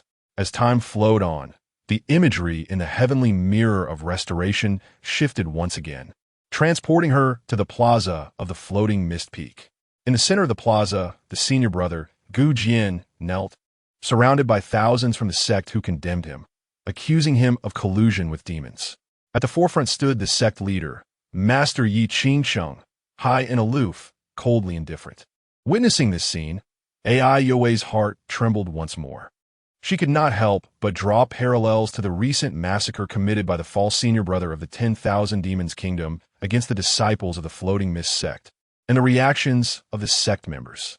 She understood that this was the very moment her master, Yi Qingsheng, had alluded to, the scene where the senior brother was reviled in his past life. In this plaza, the senior brother Jian was ultimately sentenced to death by the order of his master. The mere thought of that horrific image was unbearable for Ai Yue. Yet her gaze searched through the heavenly mirror of restoration, and after a brief moment, she spotted herself standing amidst the crowd. At that time, herself was nearly the same age as the present version of her. Equally enchanting, adorned in a flowing white gown, yet her visage was marred by a sinister demeanor, glimmering with the light of hatred. It seemed as though she awaited the opportune moment to strike her elder brother with a devastating blow. Within the heavenly mirror of mending, nearly everyone was denouncing and vilifying Jian. The scene of condemnation was gradually reaching its zenith. Jian was engaged in his final defense. Master, though that person bears a resemblance to me, she is not me. I have never set foot in the kingdom of 10,000 beasts. The second elder, Su Jianjun, immediately countered, sect leader, he is lying. Someone witnessed him entering the kingdom of 10,000 beasts. I have witnesses among my subordinates. At that moment, she heard Gu Jian's voice resonate. The so-called witness is merely someone you have bribed. Su Jianjun retorted, today, I lack the means to bribe this witness. This individual will not wrong you. Bring forth the witness. As the words of second elder Su Jianjun echoed, Ai Yue observed as the crowd within the heavenly mirror of mending slowly parted.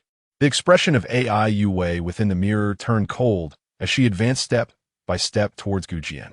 Sensing an impending dread, the Ai Yue within the secret realm suddenly displayed a look of terror upon her face. She shook her head vigorously, trembling all over. Choptu yitmishbesh, Yichen. You must perish. Please, do not wrong my senior brother. I implore you, do not cast blame upon him. In the secret realm, Ai Yue desperately shook her head, weeping inconsolably. Yet, the Ai Yue reflected in the heavenly mirror appeared cold and malevolent. Senior brother, cease your deception. That day, I distinctly saw you enter the kingdom of 10,000 beasts. You claimed to be attending to something of utmost importance, and urged me to keep it a secret, insisting that I must not tell anyone. As Ai Yue's accusations unfolded, Gu Jian's face in the heavenly mirror bore an expression of incredulity. In that moment, the truth was laid bare. The subsequent scene depicted Gu Jian making a final effort, yet no one believed him. Master Yi Qingcheng ultimately delivered her ruthless decree. When Master Yi Qingcheng uttered the words to execute him, Ai Yue collapsed in tears, her sorrow spilling forth uncontrollably. Initially, when Master Yi Qingcheng recounted tales of her past life, Ai Yue had shifted the blame, asserting it was the Master's command to eliminate the senior brother, claiming no connection to it. Yet now, it was evident that Ai Yue had been the greatest accomplice. Had she, as the third disciple, refrained from stepping forward to provide false testimony, wronging her senior brother and leading the master to unwaveringly believe in his collusion with demons, perhaps the master would not have issued such a command. Tears of anguish cascaded down Ai Yue's face as she found herself completely unraveling in that instant. She cradled her head, sobbing softly, her heart aching violently. Within the ethereal secret realm, the echoes of Ai Yue's lamentation filled the air with regret and sorrow. Ai Yue never imagined that she would be the principal architect of her senior brother's demise. He had cherished her deeply, treating her as his own sister. He aided her in awakening her sacred physique, bestowing upon her the finest resources, striving to prevent her from becoming another's vessel. He had even vanquished her adversaries for her sake. Yet, in both her past and present lives, she had been arrogant and overbearing towards her senior brother, treating him with disdain, striking and berating him like a petulant fairy. What right had she to be haughty, to act with such impunity? Without her senior brother, she would have remained a mere triviality in the eyes of others. He had given her everything, and she had shown him no gratitude, repaying his kindness with betrayal at such a critical juncture. Senior brother, I am so sorry. It is Yue who has erred. Forgive me, senior brother. Yue is not human. The depth of her grief eluded description as Ai Yue's heart shattered. After what felt like an eternity of weeping, Ai Yue gradually recalled certain events, specifically that from the scenes within the heavenly mirror, her false testimony against her senior brother had been motivated by a desire for vengeance against her adoptive parents. However, she sensed that prior to this, other machinations had undoubtedly transpired. For as the moment she stepped forth from the crowd was captured in the heavenly mirror, Ai Yue, as an observer, discerned that all of this appeared to be premeditated. There was a conspiracy at play. It was as if she had unwittingly become a participant in the scheme to defame her senior brother. Her presence was but a cog in this intricate plot, a mere fragment of a larger conspiracy. Someone was orchestrating this entire affair. Someone aimed to bring ruin upon her senior brother. Who could it be? Who was the mastermind behind this treachery? Ai Yue muttered to herself, her face betraying a visage of hatred. She placed her hand once more upon the mirror-like surface of the celestial moon mirror, which radiated brilliance. As the images therein began to rewind, as if traversing back through time, scene after scene unfolded within the secret realm, and Ai Yue observed with utmost scrutiny. In her past life, no individual she encountered was spared from her gaze. Eventually, the images settled upon a secluded valley, nestled behind the misty peak. There, a figure stood with his back turned towards her, seemingly engaged in conversation, a chilling voice emanating from the celestial moon mirror. Sister Yue, I have a plan to eradicate that duplicitous senior brother and avenge your parents. What plan? Of course. The figure, still facing away from Ai Yue, recounted the scheme. Excitement surged within the reflection of Ai Yue in the celestial moon mirror. What must I do? How should I assist you? It is quite simple. All that is required is... The figure continued to elaborate. Ai Yue's demeanor in the mirror was one of enthusiasm, yet within the secret realm, her body trembled. Her eyes burned red, and a tempestuous fury surged within her heart. Yichun, I knew it was you. You are the one who has harmed my senior brother. You vile wretch, I shall rend you to pieces. The beauty of Ai Yue's face morphed into a mask of resentment, dark and grotesque, her eyes ablaze with vengeful light. The murderous intent she harbored towards Yichun was insurmountable. Not even the vast oceans could wash it away. A singular thought consumed her mind: to escape, to slay Yichun, to exact vengeance for her senior brother. Yet, trapped within the confines of the secret realm, Ai Yue found herself unable to break free. Desperately, she pondered methods of revenge, and after a moment's contemplation, a solution emerged. There existed a treasure that could aid her in her escape, the demonic breaking heaven blade, a divine artifact of the 9th rank from the Misty sect, once housed within the sect's treasure pavilion. Out of sheer amusement, Ai Yue had stealthily taken it during a visit to the pavilion with her senior brother. However, the incident had soon come to light. The elders of the sect had scoured the entire domain for the stolen blade, yet their search bore no fruit. Ultimately, their suspicions fell upon Gu Jian and Ai Yue. Ai Yue recalled how, upon her entreaty, her senior brother had taken the blame, enduring severe punishment as a result. Driven by fear, Ai Yue had refrained from confessing and had cast the demonic breaking heaven blade into the lake of the misty secret realm. Reflecting upon these events filled her with profound remorse. Yet, her gaze hardened with determination. It had been 2 years since she had cast the demonic breaking heaven blade into this very lake. She fervently hoped she could find it again. Ai Yue murmured to herself, then shed her garments and leaped into the frigid waters of the lake, embarking on her search. The waters of the lake atop the sacred peak of the misty secret realm were exceedingly cold. As Ai Yue plunged into the lake's depths, an overwhelming sensation of her body freezing enveloped her. Nevertheless, she persevered, channeling her spiritual energy to protect her heart meridian, gritting her teeth as she continuously searched through the frigid waters. During her quest, Ai Yue occasionally surfaced, using her spiritual power to evaporate the water clinging to her form, providing herself with warmth before diving once more. She lost count of how many times she submerged. When the dawn of the following day broke, Ai Yue emerged once again, her small mouth clenching a treasure blade. The blade radiated a captivating violet-blue glow, its surface adorned with enigmatic runes. This was the demonic breaking celestial blade, a treasure of the 9th rank in the heavenly tier. Ecstatic at having reclaimed the demonic breaking celestial blade, Ai Yue swiftly ascended the shore. Employing the ethereal technique, she dispelled the cold and restored her physical and spiritual vigor. Once clad in her garments, Ai Yue approached the edge of the secret realm and wielded the demonic breaking celestial blade. Moments later, as anticipated, she exited the ethereal secret realm and made her way towards the direction of the ethereal peak side hall. Yichun, may you meet a most unfortunate fate. Chapter 76. Ai Yue, Yi Chun, go to die as it was nighttime.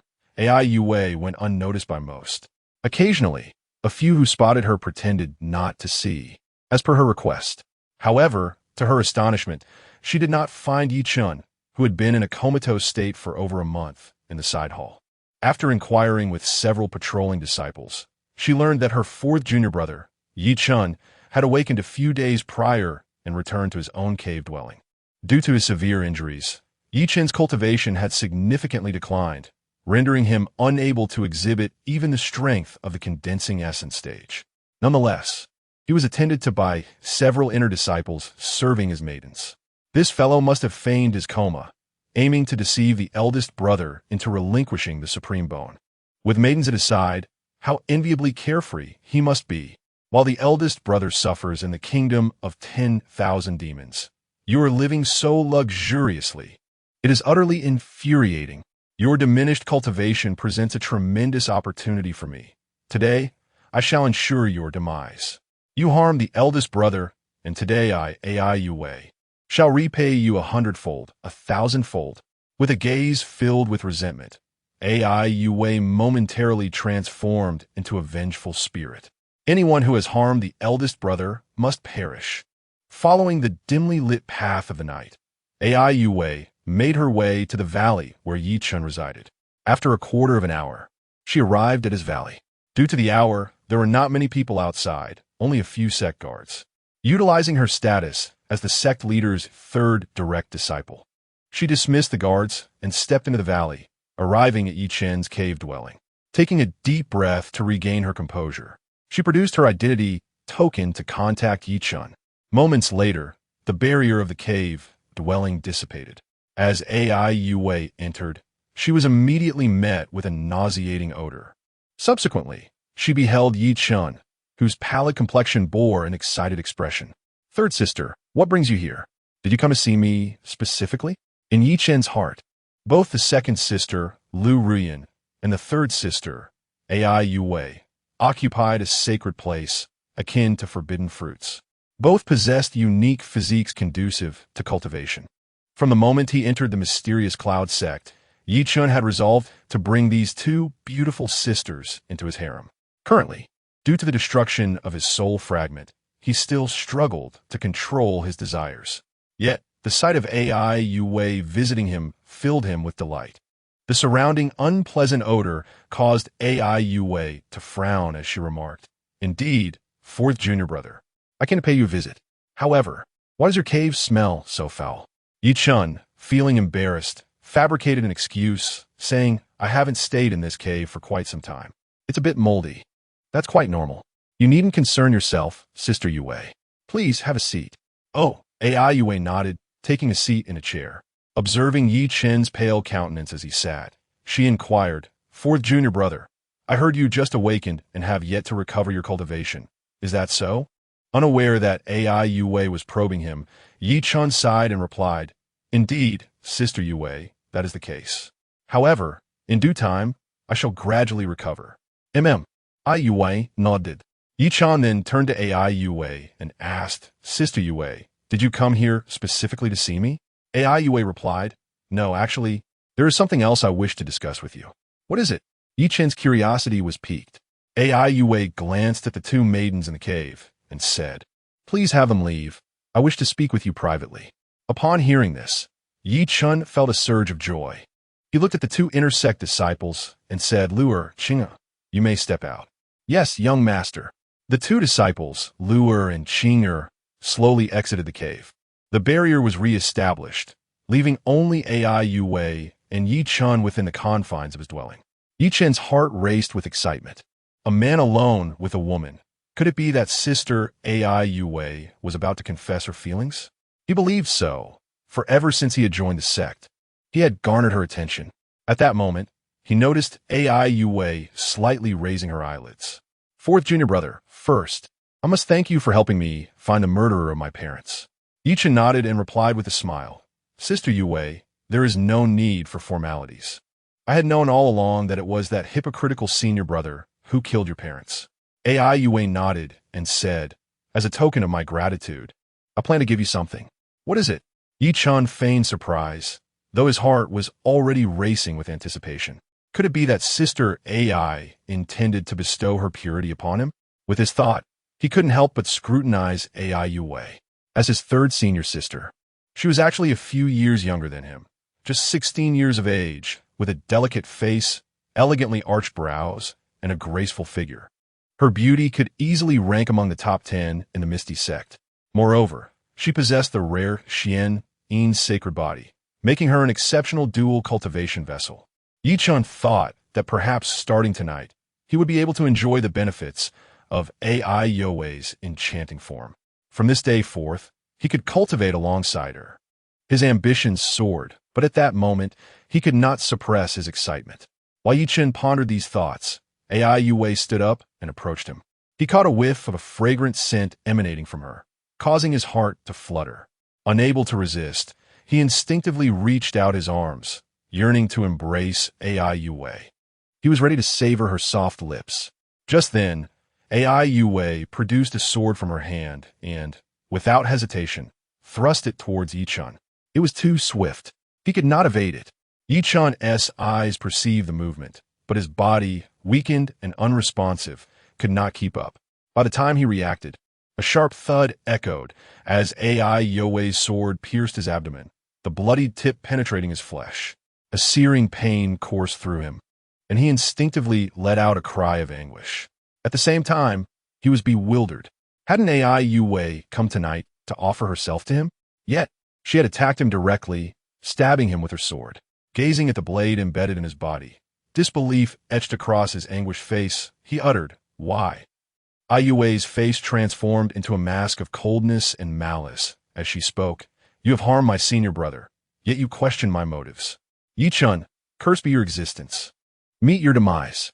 With that, Yue unsheathed her bloodied sword and seized Yichun by his collar. In a swift motion, she plunged the blade once more. Thud!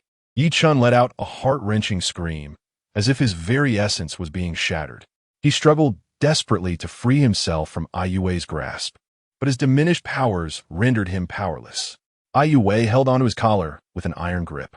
She withdrew the sword only to strike again, and again. Swish! Swish! Swish! Chapter 77. The distressed Yichun and the malice of AI Yue. How dare you harm my senior brother? With each strike of her sword, AI Yue relentlessly thrusts it into Yichun's abdomen. Help me. You have lost your mind. Kook. Blood continues to pour forth as Yichun emits a wretched cry of agony. The two inner disciples who had exited earlier finally sensed something amiss and rushed into Yichun's cave dwelling. Upon witnessing the bloodied Yichun and the frenzied AI Yue, they were struck with shock. "Stop!" they shouted in unison, swiftly brandishing their swords and charging at AI Yue. With a clang, AI Yue raised her sword to deflect their assault, providing Yichun the opportunity to break free from her grasp. Furious, AI Yue exclaimed, "Do you seek death as well? I shall grant your wish." She unleashed the long river-setting sun sword technique, revealing her terrifying prowess as a condensing Yuan realm practitioner wielding a celestial-level sword technique. Though the two inner disciples were formidable, they were no match for the frenzied AI Yue. With a thunderous boom, they were sent hurtling backward. However, driven by their desire to protect Yichun, they quickly regained their footing and engaged AI Yue in combat once more. Witnessing the chaos, Yichun was utterly bewildered. Yet, the agony from his injuries jolted him back to reality, prompting him to retrieve his identity token from the bedside. "Third elder, fourth elder, come quickly to my aid. AI Yue has gone mad. She seeks to kill me."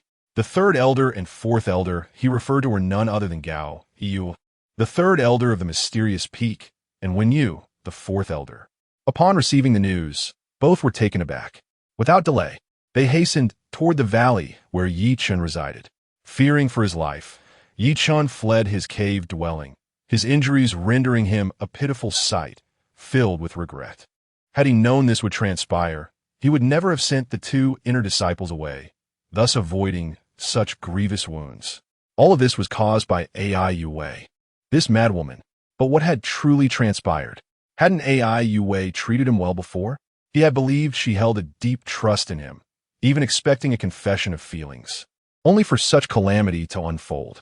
In that moment, a piercing sound of swords echoed throughout the valley. As a powerful aura approached, Yichun felt a surge of clarity and steadied his heart.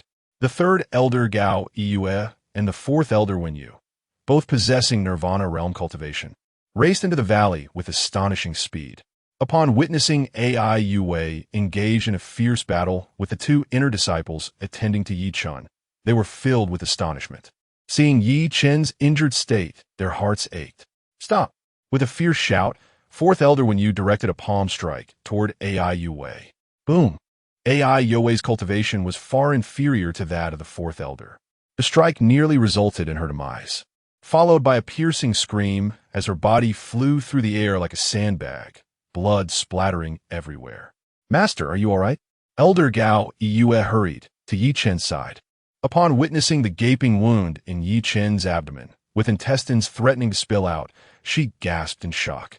Swiftly, she retrieved a healing elixir from her robe and administered it to Yichun. The elixir she provided was a prized Earth-grade healing pill. As it took effect, Yichen's injuries began to mend at a visibly rapid pace. However, his complexion remained as pale as parchment. Additionally, the lingering aftereffects of his severed soul had not dissipated. In that moment of crisis, Yichun had once again lost control, soiling himself in despair. He felt utterly defeated, devoid of any dignity. Go check on Ai Yue. See if she is alive, he instructed. Master, she is not dead, a voice called out. Elder Wenyu appeared, dragging the bloodied Ai Yue before Yichun and unceremoniously dropping her at his feet. Ai Yue was the direct disciple of the sect leader. Though Elder Wenyu was furious, he dared not kill her outright, primarily due to the heavenly-grade defensive artifacts she possessed, which rendered her difficult to slay. Nevertheless, Ai Yue bore significant injuries, blood staining her lips and the ground before her. With a fierce glare directed at Yichun, she hissed, Yichun, if you have the guts, kill me. If you dare. Yichen's expression turned icy as he retorted, do you believe I lack the courage to end your life? Yet I am more perplexed as to why you wish to kill me. He had merely coveted her beauty, yet she sought his life. Since acquiring the opportunity from the demon-sealing lineage, Yichun had never suffered such a grave setback. Ai Yue declared, of course, it is for senior brother. You vile creature, you have caused his death. Remembering events from her past life, Ai Yue trembled with rage. She recognized it was Yichun who had coerced her into fabricating evidence, ultimately leading to senior brother Gu Jian's demise. And he had succeeded. Yet Yichun had clearly misinterpreted Ai Yue's intentions. He believed she had learned of his actions in slaying Gu Jian in the land of 10,000 demons. Yichun was taken aback. Elder Gao Yue's gaze turned steely as she coldly stated, Master, since she is aware, she cannot be spared. Elder Wenyu echoed, indeed. Since she initiated the attack, it would be prudent to eliminate her. Upon hearing the words of the two elders, Ai Yue's face paled. Yichun, however, found himself in a quandary. Ai Yue was a mystic insane body. He had longed to subdue her, to make her a compliant servant and a furnace for his cultivation. How could he bear to kill her? Yet, the thought of her survival posed a significant threat to his secret regarding Gu Jian's murder. A murderous intent flickered in his eyes. Having already lost so many, Yichun could not allow his plans to unravel. Yichun turned his gaze back to Ai Yue and coldly remarked, Third senior sister, this predicament is of your own making. Do not blame your junior for being heartless. Having said this, he shifted his attention to the two elders, Gao Yue and Wenyu, and fell silent. However, the two elders had already grasped Yichen's intent. They turned their gaze back to Ai Yue, an unmistakable aura of murderous intent emanating from them without hesitation. The imminent threat of striking down Ai Yue instilled a sense of dread within her. At that moment, a voice resonated from a distance. What are the two elders doing? The newcomer was the sect leader and military commander, Ruan Qingxia, clad in gleaming silver armor. With a fiery red cape billowing behind her, she exuded an air of gallantry and formidable presence. At her waist hung a pair of willow leaf blades. If one were to utter that women are inferior to men, she would undeniably be the embodiment of a celestial version of Hua Mulan. reincarnation radiated en overwhelming aura, indicative of a supreme-level powerhouse. This night, while patrolling the Miao Peak, she had intended only to take a casual look before returning. Yet, she sensed a powerful surge of murderous intent. Upon scanning with her divine sense, she discovered that the two elders were about to strike Ai Yue, which left her astounded. Fearing that something grave was amiss at Miao Peak, Ruan Xingxia descended from the sky, followed by a contingent of sect guards accompanying her on patrol. Upon seeing the patrolling troops, Yi Chun furrowed his brow. The third elder, Gao Yue, and the fourth elder, Wen Yu, quickly retracted their murderous intent. Their faces soon reflected a profound sorrow. The third elder, Gao Yue, spoke up, "Commander Wan, you have arrived. Young Wei has inexplicably lost her senses and has come here tonight, intent on harming junior brother Yi Chun." Chapter 78. The arrival of Yi Qingsheng and the confrontation with Ai Yue. Upon hearing the words, Ruan Xingxia cast a skeptical glance at the injured Ai Yue. Observing Ai Yue's wounds and her unwavering gaze fixed on Yi Chun, she furrowed her brow and inquired, "Miss Yue, I thought you were confined by the sect leader. How did you end up here?" "Elder, Sin claims you wish to kill Yi Chun. What is truly happening? Is there some hidden truth?" Ai Yue replied, "There is no hidden truth. I simply desire to eliminate this hypocritical scoundrel. Commander Wan, this man has harmed my senior brother. Please assist me in vanquishing him. And these two elders who conspire with him, I implore you to help me eliminate them as well." Ruan Xingxia was taken aback by Ai Yue's bold declaration. As the military commander of the sect, her prowess was formidable, yet her authority did not extend to such drastic measures. She frowned and suggested, "Miss Yue, perhaps I should summon the sect leader to make a determination. That would be acceptable." Ai Yue nodded, eager to expose Yi Chen's true, duplicitous nature before her master. Ruan Xingxia first retrieved a healing elixir and urged Ai Yue to consume it. After Ai Yue's condition improved slightly, Ruan Xingxia utilized a communication jade slip to reach out. During her attempt to contact, Yi Qingsheng sensed the commotion and swiftly approached the valley where Yi Chen's dwelling was located. Another figure also hurried over. It was Lu Ruyan, residing in a nearby valley. Before long, Yi Qingsheng and her disciple Lu Ruyan arrived at Yi Chen's abode. "Commander Wan, what has transpired? Yi Chun, are you injured? Yue, how did you end up here?" Yi Qingsheng posed 3 rapid questions upon descending from the air. The sight of Ai Yue and Yi Chun, both bloodied, astonished her. Simultaneously, the foul odor emanating from Yi Chun repulsed her, prompting an instinctive step back and a wrinkle of her nose. As Lu Ruyan rushed in, she too detected the nauseating scent and hastily covered her nose. Her gaze towards Yi Chun was a mix of surprise and disdain. Lu Ruyan thought to herself, how could the fourth junior brother have soiled himself again? Truly revolting. Witnessing their reactions, Elder Sangao Yue and Elder Si, when you also noted Yi Chen's disheveled state. While they dared not frown in his presence, they instinctively employed their spiritual power to seal off their sense of smell. Yi Chen's expression darkened significantly. Not only had he narrowly escaped death at Ai Yue's hands that night, but he also faced yet another humiliation. In utter despair, Yi Chen turned to Yi Qingsheng and exclaimed, "Master, I am as bewildered as you are. I was merely recuperating in my cave when senior sister Yue barged in, intent on killing me. Thankfully, Elders San and Si arrived in time. Otherwise, I would have been in dire straits. Please, assess whether senior sister Yue has lost her mind." Suspecting that Ai Yue had uncovered the truth about his involvement in his senior brother Gu Jian's demise, Yi Chun aimed to seize the narrative. As long as his master believed that senior sister San had gone mad, she would be unlikely to trust her words.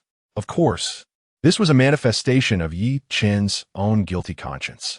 Yi Qingsheng cast a glance at Ai Yue, her brows furrowing in concern. "Yue, what transpired? Were you not instructed to reflect upon your actions in the secret realm? Why have you emerged? Do you intend to harm your fourth junior disciple?" Without hesitation, Ai Yue knelt before Yi Qingsheng, tears streaming down her face. "Master, I have erred. Yet, it is not in my assault on the hypocrite Yi Chun that I have faltered, but rather in wrongfully accusing my senior brother. In the secret realm, I beheld the heavenly restoration moon mirror. I have come to understand the deeds of my senior brother.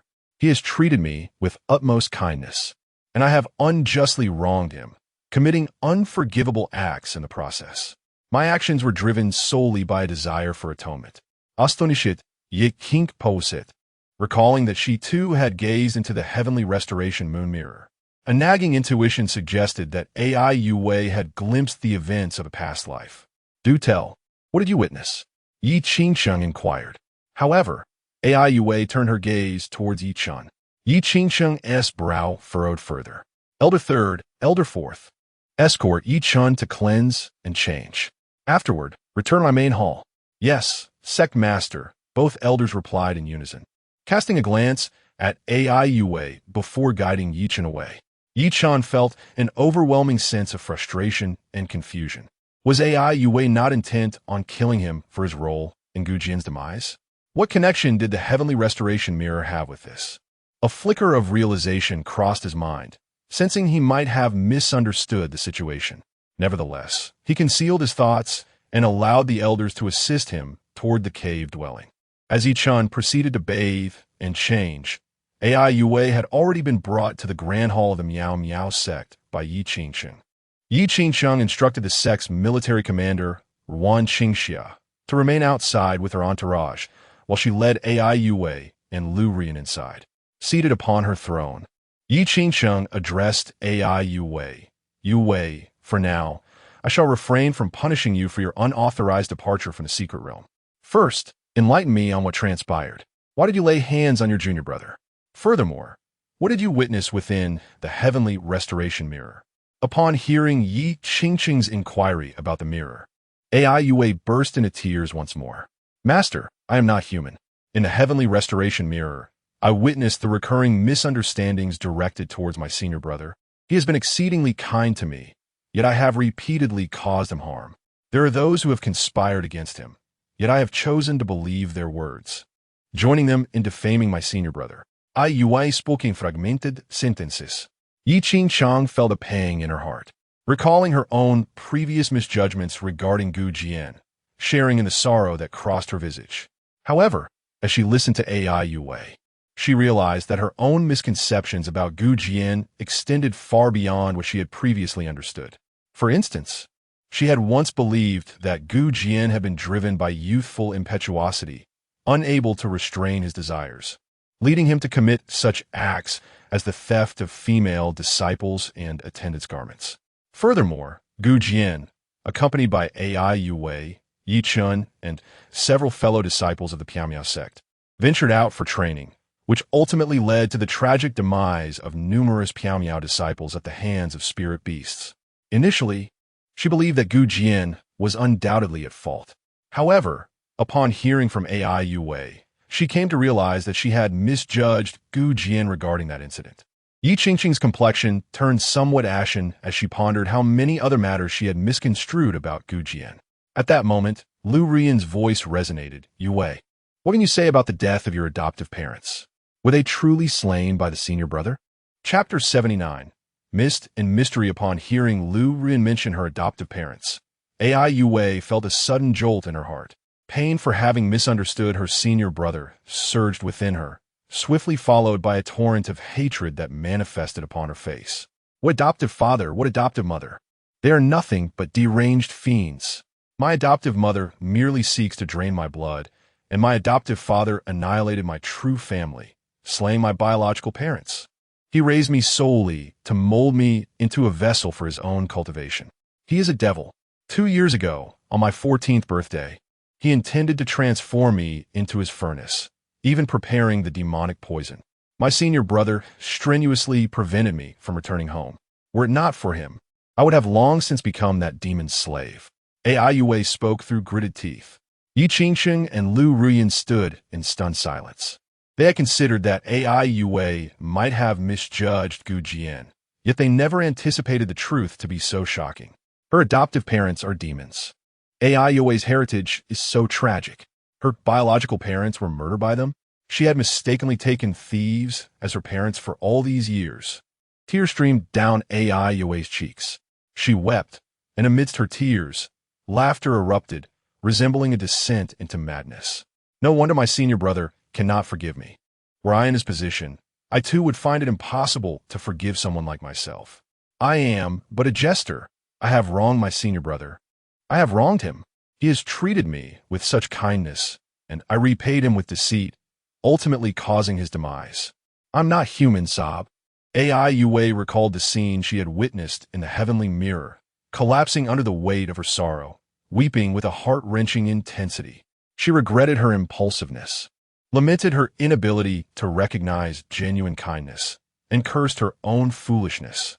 Despite her senior brother's unwavering goodness, she had repeatedly regarded him as a hypocrite. Though her adoptive parents sought her ruin, she had always believed they loved her dearly.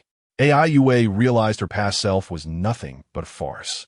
In this life, she is yet another jest, Ai Yue murmured, recounting the images she had seen within the heavenly moon mirror. Lu Ruyan was taken aback. Yi Qingqiang, too, felt a deep sorrow. She saw her own reflection in Ai Yue's plight. Previously, she had also misjudged Gu Jian time and again, unjustly accusing him, leaving her heart in turmoil. Time slipped away, and Ai Yue gradually quieted. Yi Qingqiang gazed at her and inquired, "Then why did you attack Yichun? He is your junior brother. Why did you wish to kill him?" Hearing this, Ai Yue paused, a glimmer of hatred igniting in her eyes. She was about to respond when, suddenly, a voice resonated from outside the hall. "Master, your disciple seeks an audience." Yi Qingqiang's consciousness swept beyond the hall, soon spotting Yi Chun, accompanied by the third elder, Gao Yue, and the fourth elder, Wen Yu. Upon hearing Yi Chen's voice, Ai Yue, far from enraged, broke into a smile. "Excellent, excellent. Yi Chun is the true hypocrite.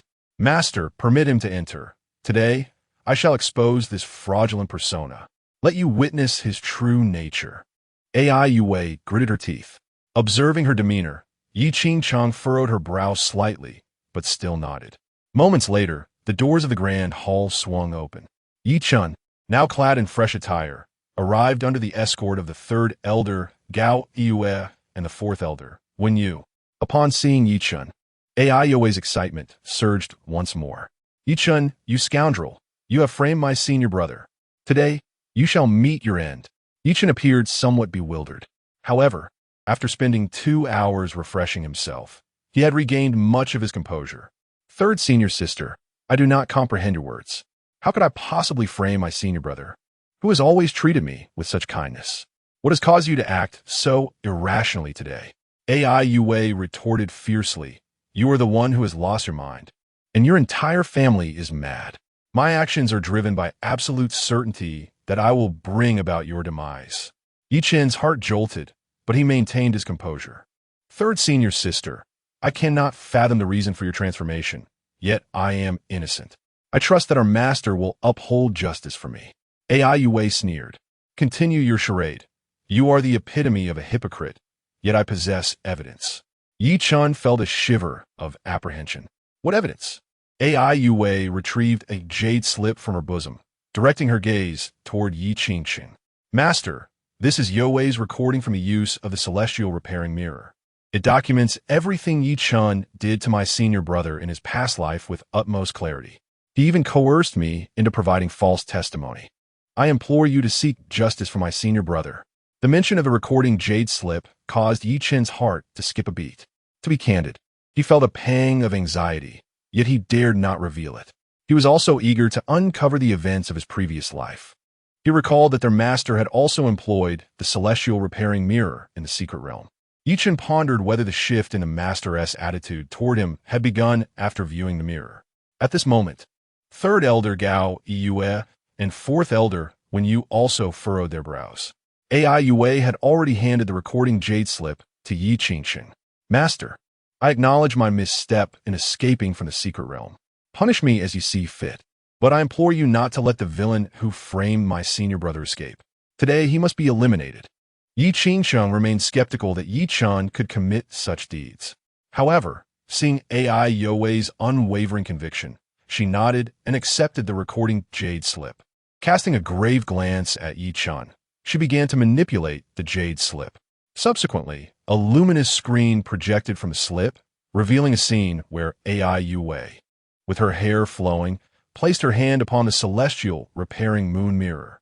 At this sight, Ai Yue's face lit up with joy, thinking that at last she could avenge her senior brother. However, as the visuals within the recording jade slip shifted, her expression turned to one of astonishment. Yi Qingsheng and Lu Ruyin were equally taken aback, for although the recording captured Ai Yue activating the celestial repairing moon mirror, the scene within the mirror remained obscured and indistinct. A veil of mist seemingly enveloped the celestial mirror of mending heaven, obstructing one's ability to glean the secrets within through the sound and image jade slips. How could this be? Why is it so? Why can't I see clearly? Is it possible that the sound and image jade slip is malfunctioning? Ai Yue murmured to herself, her expression somewhat grim. Yichen observed the scene depicted within the transmitting jade slip, keenly discerning Ai Yue's reaction, which brought a glimmer of joy to his countenance. As the fourth direct disciple of the esteemed lord of the mysterious sect, Yi Qingsheng, who held him in the highest regard, he was naturally aware of the legends surrounding the celestial mirror of mending heaven. At this juncture, he came to realize that Ai Yue had witnessed fragments of her past life, including a moment where he wielded the power of demons to slay Jian. Indeed, Yichen had been deeply troubled, fearing he had left a significant flaw exposed. Yet now, the fact that Ai Yue's jade slip had not projected that particular scene offered him a sense of relief. Observing Ai Yue's demeanor, Yichen spoke, "Sister Yue, is this the evidence you mentioned? However, I cannot discern it all. Surely, you are not deliberately deceiving me to tarnish my reputation?" Chapter 80. In that case, withdraw from the sect. Upon hearing these words, Ai Yue's expression shifted dramatically as she retorted, "You speak nonsense. I have not slandered you. The fact that you harmed the senior brother is undeniable." Yichen shook his head, sorrow etched upon his face. "Sister Yue, I am at a loss as to what I may have done to warrant such baseless accusations against me. I assure you, I am truly innocent. If I have erred in any way in the past, I sincerely apologize and hope that you will refrain from making things difficult for me henceforth." Fuming with rage, Ai Yue glared at Yichen. "How dare you feign innocence?" Yichen, appearing genuinely perplexed, replied, "Sister San, what am I pretending? I have not donned any mask. It is you who intruded upon my dwelling in the dead of night, intent on taking my life. This incident was witnessed by both Elder San and Elder Si. They stand as witnesses. Nonetheless," he continued, "despite this, I hold no animosity towards you, Sister Yue. You have always been kind-hearted. Perhaps you have simply been misled by someone. After all, there is seldom a cause for such irrational behavior without provocation. It is likely that you have uncovered something or have been influenced in some manner. At present, I remain unaware of the identity of that person, but I must strive to redirect the attention of Yi Qingsheng towards them, to divert the master scrutiny. I have yet to obtain the supreme bone, and if the master were to label me as a traitor to my own sect, it would be a tremendous loss." Asya Chen spoke, "Ye king furuit herbruth." How could Ai Yue be so easily swayed? She had merely gazed upon the heavenly mirror of restoration, much like Yi Qingsheng had in the past. In truth, Yi Qingsheng found herself somewhat believing Ai Yue's claims. After all, Ai Yue's distress appeared far too genuine to be feigned. Yet, Yi Chen's demeanor also seemed sincere. He remained so obedient and understanding, showing no anger even when Ai Yue targeted him and inflicted harm. Instead, he defended her.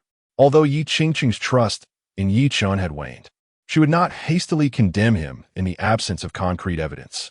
The affair concerning Jian served as a cautionary tale. Having witnessed Jian drenched in rain, she wished to spare her other disciples from similar suffering. If she were to punish Yi Chen, it would have to be with irrefutable proof, not under ambiguous circumstances as they stood now. Nonetheless, Yi Qingsheng understood that Ai Yue's actions today had sown a seed of doubt within her heart. Unbeknownst to her, this seed would have an unforeseen impact. She aspired to overcome it with reason and to strive for fairness, wishing to avoid wrongfully accusing any disciple. With these thoughts in mind, Yi Qingsheng addressed Yi Chen. "In that case, Yi Chen, you may retire for the time being. Regardless of who is at fault today, I shall thoroughly investigate the matter and provide a satisfactory resolution for all.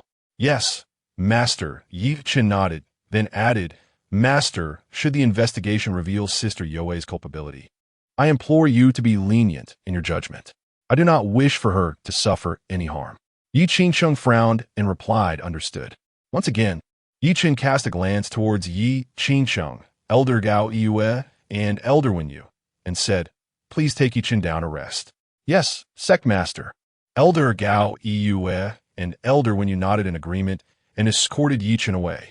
In the Great Hall, only Yi Qingsheng, Ai Yue, and Lu Rian remained. Ai Yue, growing anxious, exclaimed, Master, how could you let Yi Chen go? That wretched person.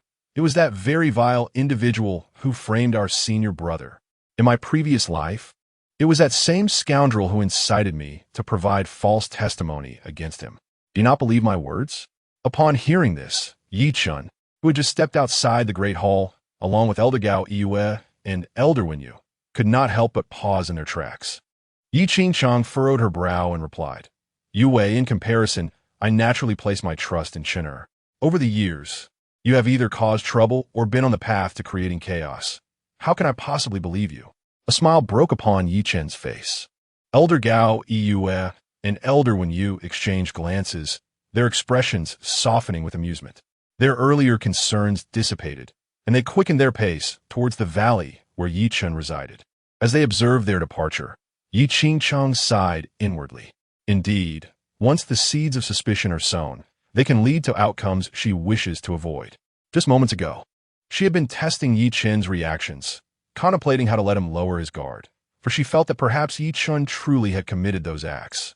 In the past, Yi Qingsheng would have never engaged in such behavior, nor would she have harbored any doubts about Yi Chen. Ai Yue's expression turned grim as she retorted, Fine, fine, fine. You all choose to believe that wretched person. Go ahead and believe what you will. I am leaving. Yi Qingsheng was taken aback and asked, Where do you intend to go? I'm going to the realm of 10,000 beasts to seek out senior brother.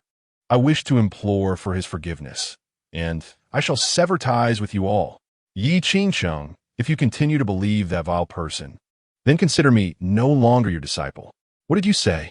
Yi Qingsheng's body trembled in disbelief. Lu Rian frowned and said, Junior Sister Yue, how can you utter such words? Apologize to the master at once. Ai Yue looked at Lu Rian. Although Lu Rian appeared to speak fairly, Ai Yue clearly perceived a glimmer of triumph in her eyes. Enraged, Ai Yue spat, Lu Rian, you are no better than that vile person. But now you must be overjoyed. Once I depart, there will be no one left to contest your claim to the position of the saintess. Lu Rian froze, as if struck by a revelation, her face burning with embarrassment. Junior Sister Yue, how could you say such a thing? Why would I be pleased about this? You underestimate me far too much. Moreover, the master would never allow you to leave. I do hold you in contempt. Ai Yue replied, Oh, and I almost forgot to mention, in the last life, you also wronged our senior brother. His demise was partly your doing, so do not think yourself innocent. What did you say? Lu Rian was taken aback, struggling to comprehend. Ai Yue declared, What I said, did you not hear? Based on what I witnessed. During that period, the senior brother remained by your side, assisting you in enhancing your mastery of the formation arts. Yet you did not emerge to speak a word on his behalf. Had you merely uttered a single phrase, Master would not have issued such a command. Do not speak recklessly. How could I possibly commit such an act? Lu Rian's face had already betrayed her anger. Suspecting Ai Yue of slandering her in the presence of their master, Ai Yue responded with a cold smirk, saying, How can it be impossible? I witnessed it with my own eyes. If you do not believe me, you may observe the heavenly mirror of restoration in 7 days' time. I have wronged the senior brother, and you too have wronged him. Lu Rian, do not presume your innocence. You ought to dwell in the same guilt as I do. Chapter 81.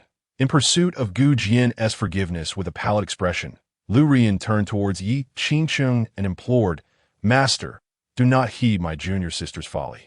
How could I possibly commit such an act? I have always held my conscience clear before my elder brother. As she spoke, Lu Rian's voice dwindled to a mere whisper, as if the memory of some guilty secret had just surfaced, robbing her of her strength. AI Yue snorted disdainfully, but chose to ignore her, fixing her gaze towards the direction of the 10,000 demon kingdom. Elder brother, await me. I shall come to seek your forgiveness at once. Even if you refuse to pardon me, even if you detest my presence, I shall remain by your side. In my past life, I caused you harm. In this life, I am willing to serve you as a humble maid to earn your forgiveness. With that, AI Yue stepped out of the Grand Hall, heading toward the outer realms of the Piamiao sect. Observing AI Yue's retreating figure, Lu Rian remarked, Master, do you see? My junior sister is exceedingly headstrong. Yet, it is perilous for her to venture alone to the 10,000 demon kingdom at this late hour. You must stop her, driven by their competitive rivalry. Lu Rian wished for AI Yue not to thrive. However, after all these years, she had developed a fondness for her junior sister. Even a dog raised for years evokes feelings. Lu Rian did not wish for AI Yue to meet her demise. Yi Qingsheng shook her head and replied, If she desires to go, let her be. Lu Ruyan, perplexed, queried, Master, why permit Yue to journey to the 10,000 demon kingdom? Ye Kink, a planet. Yue is currently consumed by her obsession. While I may deter her temporarily, I cannot hinder her forever. She will undoubtedly seek out Jian by any means necessary, just as she managed to emerge from the secret realm. Therefore, it will be better to allow her. I will have the guardians accompany her to ensure her safety. Though Lu Ruyan remained somewhat unconvinced, Yi Qingxing offered no further explanation. Allowing AI Yue to pursue Gu Jian was also a selfish endeavor for her. Should Gu Jian ultimately forgive AI Yue, Yi Qingxing mused perhaps she too might have a chance. Hope lingered within her heart that Gu Jian would absolve her, even if in her past life she had committed unforgivable deeds. Despite the possibility that this was merely her unrequited wish, AI Yue departed from the Piamiao sect, her heart heavy with trepidation. Yet, as Yi Qingsheng had articulated, her obsession drove her forward. No matter the peril, she was determined to find her elder brother. Fortunately, with the guardians dispatched for her protection, AI Yue's journey was fraught with challenge, but ultimately safe. After approximately 7 days, with her appearance altered to resemble a demon cultivator, AI Yue beheld the distant silhouette of the alluring capital of the 10,000 demon kingdom. Gazing upon the blood-red walls of the city, she steeled herself with resolve. No matter the cost, she would attain her elder brother's forgiveness. If he were to pardon her, she would willingly become his furnace for alchemy. Meanwhile, within the palace of the 10,000 demon kingdom, the fox demon empress, Hu Linglong, was commanding her subordinates to inspect Gu Jian's lifeless body. At that moment, the corpse was adorned with numerous magical talismans, each inscribed with the unique birth characters belonging to Gu Jian. A goat-headed demon, clad in a Taoist robe, clutched a precious mirror in its hand, murmuring incantations as if invoking a formidable sorcery. This act caused Gu Jian's lifeless body to emanate radiant beams of light, akin to the brilliance of starlight, enveloping him in a celestial glow. Moments later, the goat-headed demon appeared to sense something, its eyes widening in alarm. All the magical symbols exploded, and it spewed forth a torrent of demon blood, its body hurtling backward and crashing onto the floor of the Grand Hall. Witnessing the scene, the fox demon empress, Hu Linglong, furrowed her brow slightly and inquired, National Master, what is the outcome? The goat-headed National Master, visibly shaken, responded slowly, Your Majesty. I could discern nothing. In the chaos, there seems to be a terrifying presence that thwarted my attempt to probe into this person's soul. Had I not ceased my efforts in time, I would have perished. Such severity? Hu Linglong's brow knitted further. She had merely summoned the National Master to perform a spell to glimpse Gu Jian's soul, yet such an incident unfolded. Again, her gaze turned to the goat-headed National Master. Why would a fearsome entity exist in the chaos to impede your insight into the heavenly secrets? The National Master, still trembling from shock, bowed slightly. His voice hoarse as he replied, Your Majesty, I do not know. Perhaps this individual's fate is too formidable. In the unseen realm, an unknown entity safeguards him. Hu Linglong scoffed, He is already deceased. What fate remains to speak of? However, upon uttering these words, her expression shifted to one of contemplation. She understood that those with stronger fates are less likely to perish. Noticing the prolonged silence from Hu Linglong, the goat-headed national master softly asked, "Your Majesty, what troubles you?" Hu Linglong regarded him, her enchanting phoenix eyes flickering, and posed a question. "National Master, I ask you this. If a person dies, does their fate still exist?" The National Master furrowed his brow tightly and replied slowly, "Your Majesty, a person possesses 3 souls and 7 spirits. The 3 souls are the heavenly soul, earthly soul, and the soul of fate. A person's fate is intricately connected to their soul. If one dies, their spirit descends into the underworld, and their soul of fate also plunges into darkness, vanishing without a trace." At this juncture, the goat-headed national master fell silent, glancing at the body lying on the ground, an expression of disbelief manifesting on his wise, demon-like visage. Hu Linglong too turned her gaze to Gu Jian's corpse, then let out a cold laugh. "Gu Jian, oh Gu Jian, I have underestimated you. I never anticipated you to be so cunning, manipulating your junior brother with such finesse. Your audacity is remarkable. You have even ensnared me in your deception. I declare that your doom is sealed.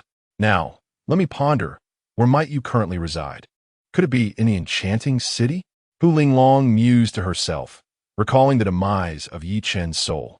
Suddenly, a strikingly handsome face emerged in her mind. It was the visage of Li Tai Bai.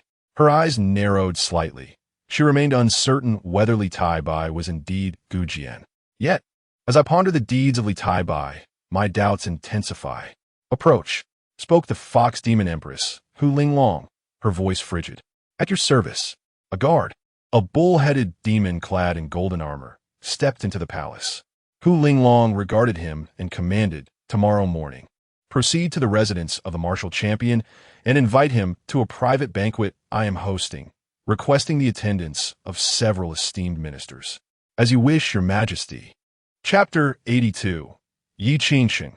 How can I earn your forgiveness? Early the next morning, Gu Jian received news of the Empress's invitation, requesting his presence at a banquet. Remarkably, he was permitted to bring a demon servant along. Gu Jian was taken aback. This was the first time since becoming the champion of martial arts that Hu Linglong had summoned him, and it was indeed a private banquet, a first of its kind. Not to mention, as a martial arts champion, he was certain that few ministers within the realm of Wan Yao had been honored with such an invitation. After a moment's contemplation, Gu Jian decided to bring 2 Xiaowu with him to the palace. Meanwhile, in the mysterious sect of Piaomiao, Yi Qingsheng had spent several consecutive days within Gu Jian's cave dwelling, meticulously crafting a statue of him using the unique spirit jade from the forging array. While her sculpting skills were not exceptionally refined, her formidable cultivation and keen perception allowed her to wield the chisel with precision, rendering Gu Jian's likeness with remarkable vitality. After days of effort, she had successfully sculpted his head. Gazing at his face, Yi Qingsheng found herself lost in thought, suddenly realizing how handsome Gu Jian truly was. However, when she recalled the image seen through the heavenly moon mirror, a trace of sorrow crossed her face, and tears began to fall once more. "Yina, what must I do for you to forgive me?" On another front, within the mysterious realm, Lu Ruyin stepped inside. After dismissing the disciples of Piaomiao Peak who were cultivating within, she instructed a throng of admirers to guard the entrance, forbidding anyone from entering. With graceful strides, Lu Ruyin made her way toward the sacred mountain of the mysterious realm. The moonlight poured down like water, illuminating her visage. Possessing the 9 Yin sacred body, Lu Ruyin resembled a celestial being from the Moon Palace.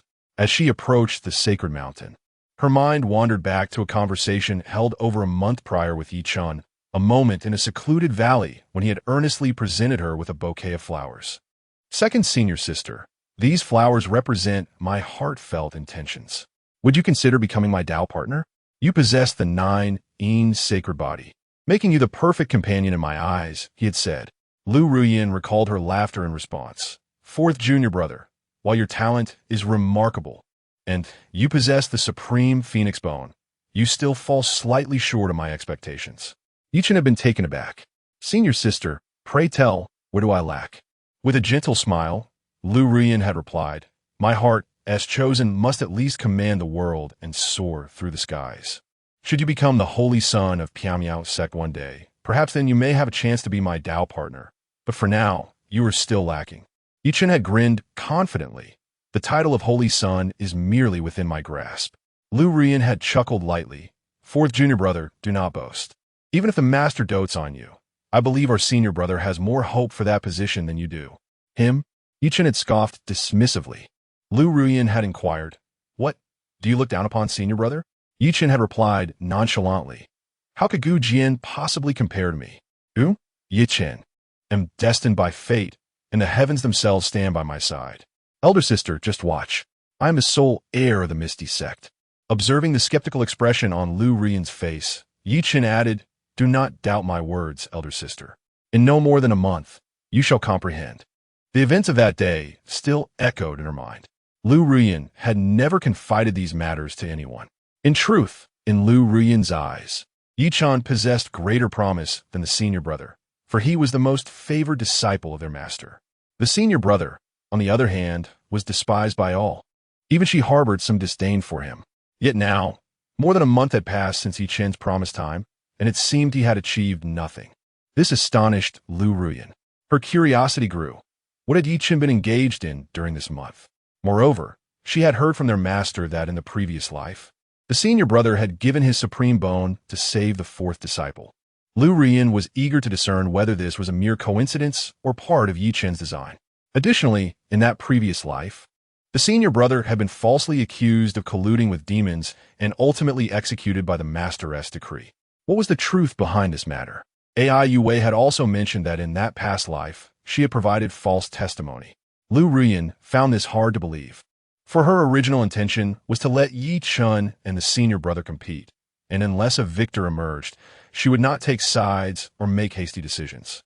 Lost in thought, Lu Rian arrived at the mid-slope of the holy mountain, where she beheld the icy holy lake. She then stepped onto a small boat, channeling her spiritual energy to propel it through the waves towards the island at the lake's center. Moments later, clad in white, Lu Rian gracefully approached the central isle. With each step, she advanced towards the celestial mirror of mending the heavens. This night, the blood-red moon appeared somewhat dimmer than before, yet it still enveloped Lu Rian in a crimson mantle. Soon, she stood before the celestial mirror, which had yet to activate, reflecting her enchanting and exquisite visage. Gazing at her captivating self, Lu Rian slightly parted her crimson lips, speaking slowly. Given my current standing, there is absolutely no need for me to defame the senior brother. Of course, I admit I have utilized him in the past, but it is of little consequence. After all, he has also coveted my form. Today, let me prove myself. I, Lu Rian, owe no one anything. Chapter 83. Lu Rian activates the divine mirror. Lu Rian mused to herself. As one who loved only herself, she did not perceive her cunning as a flaw. After all, her identity was not merely that of the second direct disciple of the Floating Cloud sect's leader. She was also the princess of the fallen kingdom of Jian. A little more thought, a little more assurance, and a little more advantage. It was only sensible. Unlike that foolish Ai Yue, whose every emotion was plainly visible on her face. This time, with her shrewdness, Lu Rian had already outmatched Ai Yue. In the competition for the title of Saintess, she was far ahead of the others. At least in her master's eyes. She was 100 times more reliable than Ai Yue, who was also a direct disciple of the sect leader. As for her senior brother, regardless of how the previous life had concluded, Lu Rian found him truly hypocritical. Reflecting on this, Lu Rian's crimson lips curled slightly. She extended her jade-like hand and gently placed it upon the celestial moon mirror. A cool and smooth sensation enveloped her palm, and simultaneously, new information flooded her mind. It seemed the celestial moon mirror was inquiring whether she would infuse it with her lifespan. Having heard her master and Ai Yue describe the method to activate the celestial moon mirror, she was not particularly surprised. However, the thought of consuming her lifespan left her conflicted. Ultimately, she bit her lip. Infuse. As Lu Rian's heart ached, the power of her lifespan flowed into the celestial moon mirror. In the next moment, the mirror radiated a haunting blue light, gradually expanding outward, as if it could purify all. The blood-red moonlight that cast upon the waters of the sacred mountain in the secret realm transformed into pure white, then was absorbed piece by piece by the celestial moon mirror. Lu Rian's hair danced around her, resembling an ethereal fairy. She could feel her lifespan slipping away, accompanied by a melancholic tremor. The celestial mirror rippled gently, and a chaotic scene began to unfold within its depths. They found her, the princess of the fallen kingdom. Qianlan, I advise you to stop and surrender the princess, or you shall all perish. In this tumultuous world, Lu Ruyan beheld her 7- or 8-year-old self, cradled in the arms of a silver-armored female general, racing along a mountain path. Behind the general, a band of rebels from Chuyun relentlessly pursued them. A tightening sensation gripped Lu Ruyan's heart. She recognized this as the year of the Chuyun dynasty's downfall. The treacherous Chancellor Sima Quan seized the opportunity while the Lu royal family was away for ancestral rites, capturing the imperial city, controlling the Empress Dowager, and usurping the power of Chuyun. The 6-year-old emperor, her younger brother, was brutally slain. All the ministers and their families were rounded up. In a single day, the kingdom changed hands. Almost every member of the Lu royal family was exterminated, with only her escaping due to her travels, missing the ancestral rites by mere chance. Yet this was only a temporary reprieve. All the rebels of Chuyun were searching for her, hunting her down. The day depicted in the celestial moon mirror found her trapped within a mountain known as Beiki. Beneath the great mountain lay the troops of the rebel army from the kingdom of Izumo. She, along with her guardian, General Qianlan, found themselves in grave peril. The valiant General Qianlan sustained severe injuries, blood streaming from her wounds. Witnessing this, Lu Ruyan's heart tightened with anguish. This was not merely a recollection from a past life. It had transpired in this life as well, vividly etched in her memory. Princess, conceal yourself here and remain silent. I shall divert the rebels, General Qianlan instructed, hiding the 8-year-old princess, Lu Ruyan, within a cave as she bravely charged into battle. Watching the general's retreating figure, Lu Ruyan felt a tremor in her heart. At that moment, she was unaware that this would be her final glimpse of General Qianlan. Though self-absorbed, the thought of the courageous general, who had fiercely protected her, facing imminent death filled her with profound sorrow. The scene within the celestial mirror of the moon once again unfolded. Lu Ruyan beheld her 8-year-old self, hiding within the cave for 3 days and nights. Engulfed in fear and helplessness, terrified of capture, she dared not step outside, enduring not only the dread of the rebels, but also the chilling cold that seeped from within her. Lu Ruyan possessed a unique constitution known as the 9-yin heavenly cold sacred body, a rare offshoot of the typical 9-yin sacred body, which she was far too young to control. As a princess of the dynasty, Lu Ruyan had been accustomed to consuming special elixirs daily to suppress the cold within her. However, her supply had long since been depleted, leaving her unable to mitigate the chill. Although autumn was not particularly cold, within the cave, she trembled daily, her body enveloped in frost. After 3 days of hiding, the young Lu Ruyan could no longer bear the frigid isolation. With the sun rising, she cautiously emerged from the cave. She approached a sunlit stream, hoping to warm herself by the stones warmed by the sun, seeking to alleviate the cold. Yet, the young princess did not linger long under the sun before a band of rebels spotted her. Lu Ruyan's image in the celestial mirror of the moon shrieked in panic. Desperately, she fled, attempting to escape their gaze, only to stumble and fall. The rebels, with wicked laughter, encircled her. Indeed, she is the most beautiful princess of the kingdom of Izumo in a millennium. Truly exquisite, one rebel remarked. General Lu, it would be a shame to kill such delicate beauty. Why not indulge first, and let the brothers have a taste? The rebels, vile and wicked, looked upon the 8-year-old Lu Ruyan with the predatory eyes of famished wolves. Some even proposed nefarious suggestions to their leader. Witnessing their depravity from her secret refuge, Lu Ruyan was consumed by fury, her eyes igniting with righteous indignation. In the divine mirror of mending the heavens, the princess, trembling with fear, uttered in a quavering voice, "No, please do not harm me." Yet her pleas fell on deaf ears. Instead, Her palpable terror only served to heighten the excitement of the rebels. "All of you, keep watch for me," commanded Lu Baojie, the rebel vice-general, within the celestial reflection.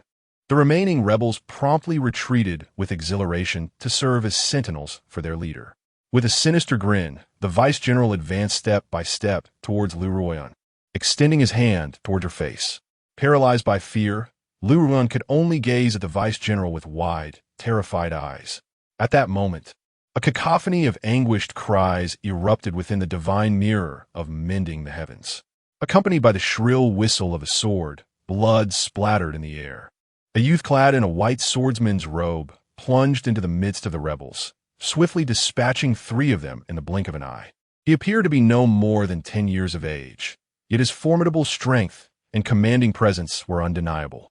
With a fluid and graceful swordplay, he wreaked havoc among the ranks of the rebel soldiers. Witnessing this scene, Lu Ruoyan in the secret realm was momentarily taken aback. She recognized him as her senior brother. Gu Jian, Chapter 84. Breaking free, Lu Ruoyan felt a jolt of spirit. Her senior brother, Gu Jian, had come to rescue her. She had always believed that she owed him nothing. Yet, in this moment, it appeared that perhaps she did owe him something after all. At that time, Lu Ruoyan was utterly paralyzed by fear, unaware of the implications of the young swordsman's arrival. However, within the confines of the secret realm, she understood that from that instant, her safety was assured. Her senior brother had saved her, pulling her back from the brink of despair. The ensuing scene was utterly gruesome, as Gu Jian dispatched the rebels who had discovered Lu Ruoyan, striking them down one by one. Before long, he had eradicated all the surrounding traitors, including the vice-commander who had sought to bully the young princess, cleaving him in twain with the brilliance of his sword. "Are you all right?" The diminutive Gu Jian approached her. Lu Ruoyan, regaining her senses, burst into tears. The grievances she had endured over the past days poured forth in a torrent of sorrow. Young Gu Jian, momentarily startled, quickly reached out to pat her head, offering comfort. Under his gentle reassurance, Lu Ruoyan's emotions gradually subsided. With tears glimmering in her eyes, she softly addressed him. "Young master, thank you for saving me." Gu Jian flashed a bright smile, replying, "No need for thanks. What is your name?" "I am Ruoyan." "Lu Ruoyan," she replied. Gu Jian nodded, but then furrowed his brow, sensing the chill emanating from her. "What is wrong? Are you cold?" "Yes, I'm very cold right now," Lu Ruoyan admitted, her voice trembling, her body shaking. "Then wear my clothes. I will warm you by the fire." "Thank you." In the mirror of the celestial moon god, the young man kindled a fire to warm the frostbitten girl. Yet, the ordinary flames struggled to dispel the cold that enveloped her. Lu Ruoyan's body grew colder still. After some inquiry, Gu Jian learned that this young princess possessed a unique holy body. A moment later, he remarked, "I have heard Master speak of this holy body. If it flares up uncontrollably, the situation can become perilous. It requires the infusion of yang energy to alleviate it. Fortunately, I have cultivated a pure yang technique. If you do not mind, may I hold you? I will use my energy to help you fend off the cold." Lu Ruoyan, her face pale from the chill, responded, "No, I do not mind. Thank you, young master." "You're welcome." Gu Jian wrapped his arms around the young girl, drawing her close. He then began to circulate his technique, working to dispel the chill from Lu Ruoyan's body. Though it was termed dispelling within the secret realm, Lu Ruoyan observed that Gu Jian was employing a unique method to transfer the cold to himself, subsequently refining it through his pure yang technique. Throughout this process, the young man shivered from the cold, yet he did not waver in his resolve. As the frost upon the maiden's face gradually melted away, a look of profound relief emerged on the young man's visage. Witnessing this scene, Lu Ruoyan felt a warmth spread within her heart, alongside a touch of emotion, for she was acutely aware of the formidable chill emanating from her own being. Prior to joining the ethereal sect and becoming the second direct disciple of the sect leader, Yi Qingcheng, she had been utterly powerless to contain it. The precious elixirs from the royal family served only to alleviate the symptoms temporarily. Lu Ruoyan was further cognizant of the significant harm her frigid aura could inflict upon others. Even her elder martial brother, who had cultivated the pure yang technique, found it challenging to withstand her chill due to his incomplete mastery. Yet, at that time, he had unhesitatingly used this method to expel the cold from her. Truly, her elder martial brother had been exceptional. With a gentle voice, Lu Rian spoke, recalling their first encounter when Gu Jian met her, a stranger without any ties. It was moving to reflect that he had assisted her in such a manner. "Thank you," she said. Her cheeks flushed as she expressed her gratitude to the youthful Gu Jian, whose face radiated a sunny smile. "You're welcome," replied the young Gu Jian, his countenance bright with cheer. He then inquired, "Who are you, and why were they pursuing you?" "I'm the princess of the Outcloud Kingdom," Lu Ruyan revealed, her voice laden with sorrow. "They captured me with the intent to kill. General Qin informed me that my family has been slaughtered, my mother, my siblings, all gone." Overwhelmed by anguish, tears streamed down her cheeks once more. Gu Jian consoled her, and after a moment, her sobs began to subside. Through her sniffles, she asked him, "What is your name? Are you from the Outcloud Kingdom?" With a radiant smile, Gu Jian replied, "My name is Gu Jian, but I am not from the Outcloud Kingdom. I am a disciple of the ethereal sect, here for training." As a princess, Lu Ruyan was well aware of the ethereal sect, one of the most powerful forces in their realm. Upon learning of his affiliation, a glimmer of hope graced her countenance. "As a disciple of the ethereal sect, you must be formidable. Can you slay those traitorous rebels and corrupt officials, avenge me, and help me reclaim my kingdom?" Gu Jian shook his head gently. "I can protect you and help eradicate those who pursue you. I can also escort you to the ethereal sect. However, I cannot assist you in reclaiming your kingdom, for there are rules within the sect that prohibit disciples from interfering in matters of dynastic succession." Understanding the sincerity in his words, Lu Rian harbored a flicker of doubt. At that moment, a troop of soldiers from the North Qi Mountains discovered their presence, and an arrow shot into the sky, bursting in a dazzling display. Lu Rian discerned thousands of rebels advancing towards them. The petite maiden immediately felt a surge of anxiety. Yet, Gu Jian remained undaunted. "Do not fear, I am here," he declared, grasping her hand and dashing into the depths of the forest. As they fled, the relentless rebels pursued them, but Gu Jian engaged them fiercely, vanquishing them without mercy. However, the young Gu Jian sustained numerous injuries. Despite possessing the supreme bone and being a prodigious talent, the sheer number of rebels was overwhelming. Among them were formidable warriors, including captains and even lieutenants. At that time, Gu Jian had merely just stepped into the Qi gathering realm. With each 100 foes he vanquished, a new scar would mar his body. After slaying thousands, he was already a tapestry of wounds. Yet the rebels fought with fervor, a seemingly endless stream of reinforcements arriving. It appeared that those in power had promised rewards of rank and title to anyone who could capture the exiled princess. In the mountains, the rebels pressed on relentlessly. As the bloodied young Gu Jian battled against them, the princess could hardly contain her tears. After repelling yet another wave of insurgents, the young warrior collapsed to the ground, his strength waning. The princess, weeping, approached Gu Jian and pleaded, "If it becomes too perilous, surrender me to them. If you continue this fight, you will surely perish." "No, I shall lead you to safety," Gu Jian replied, shaking his head with unwavering resolve. As he slowly propped himself up with his sword, blood streaming down his form, the princess's tears threatened to fall. Chapter 85.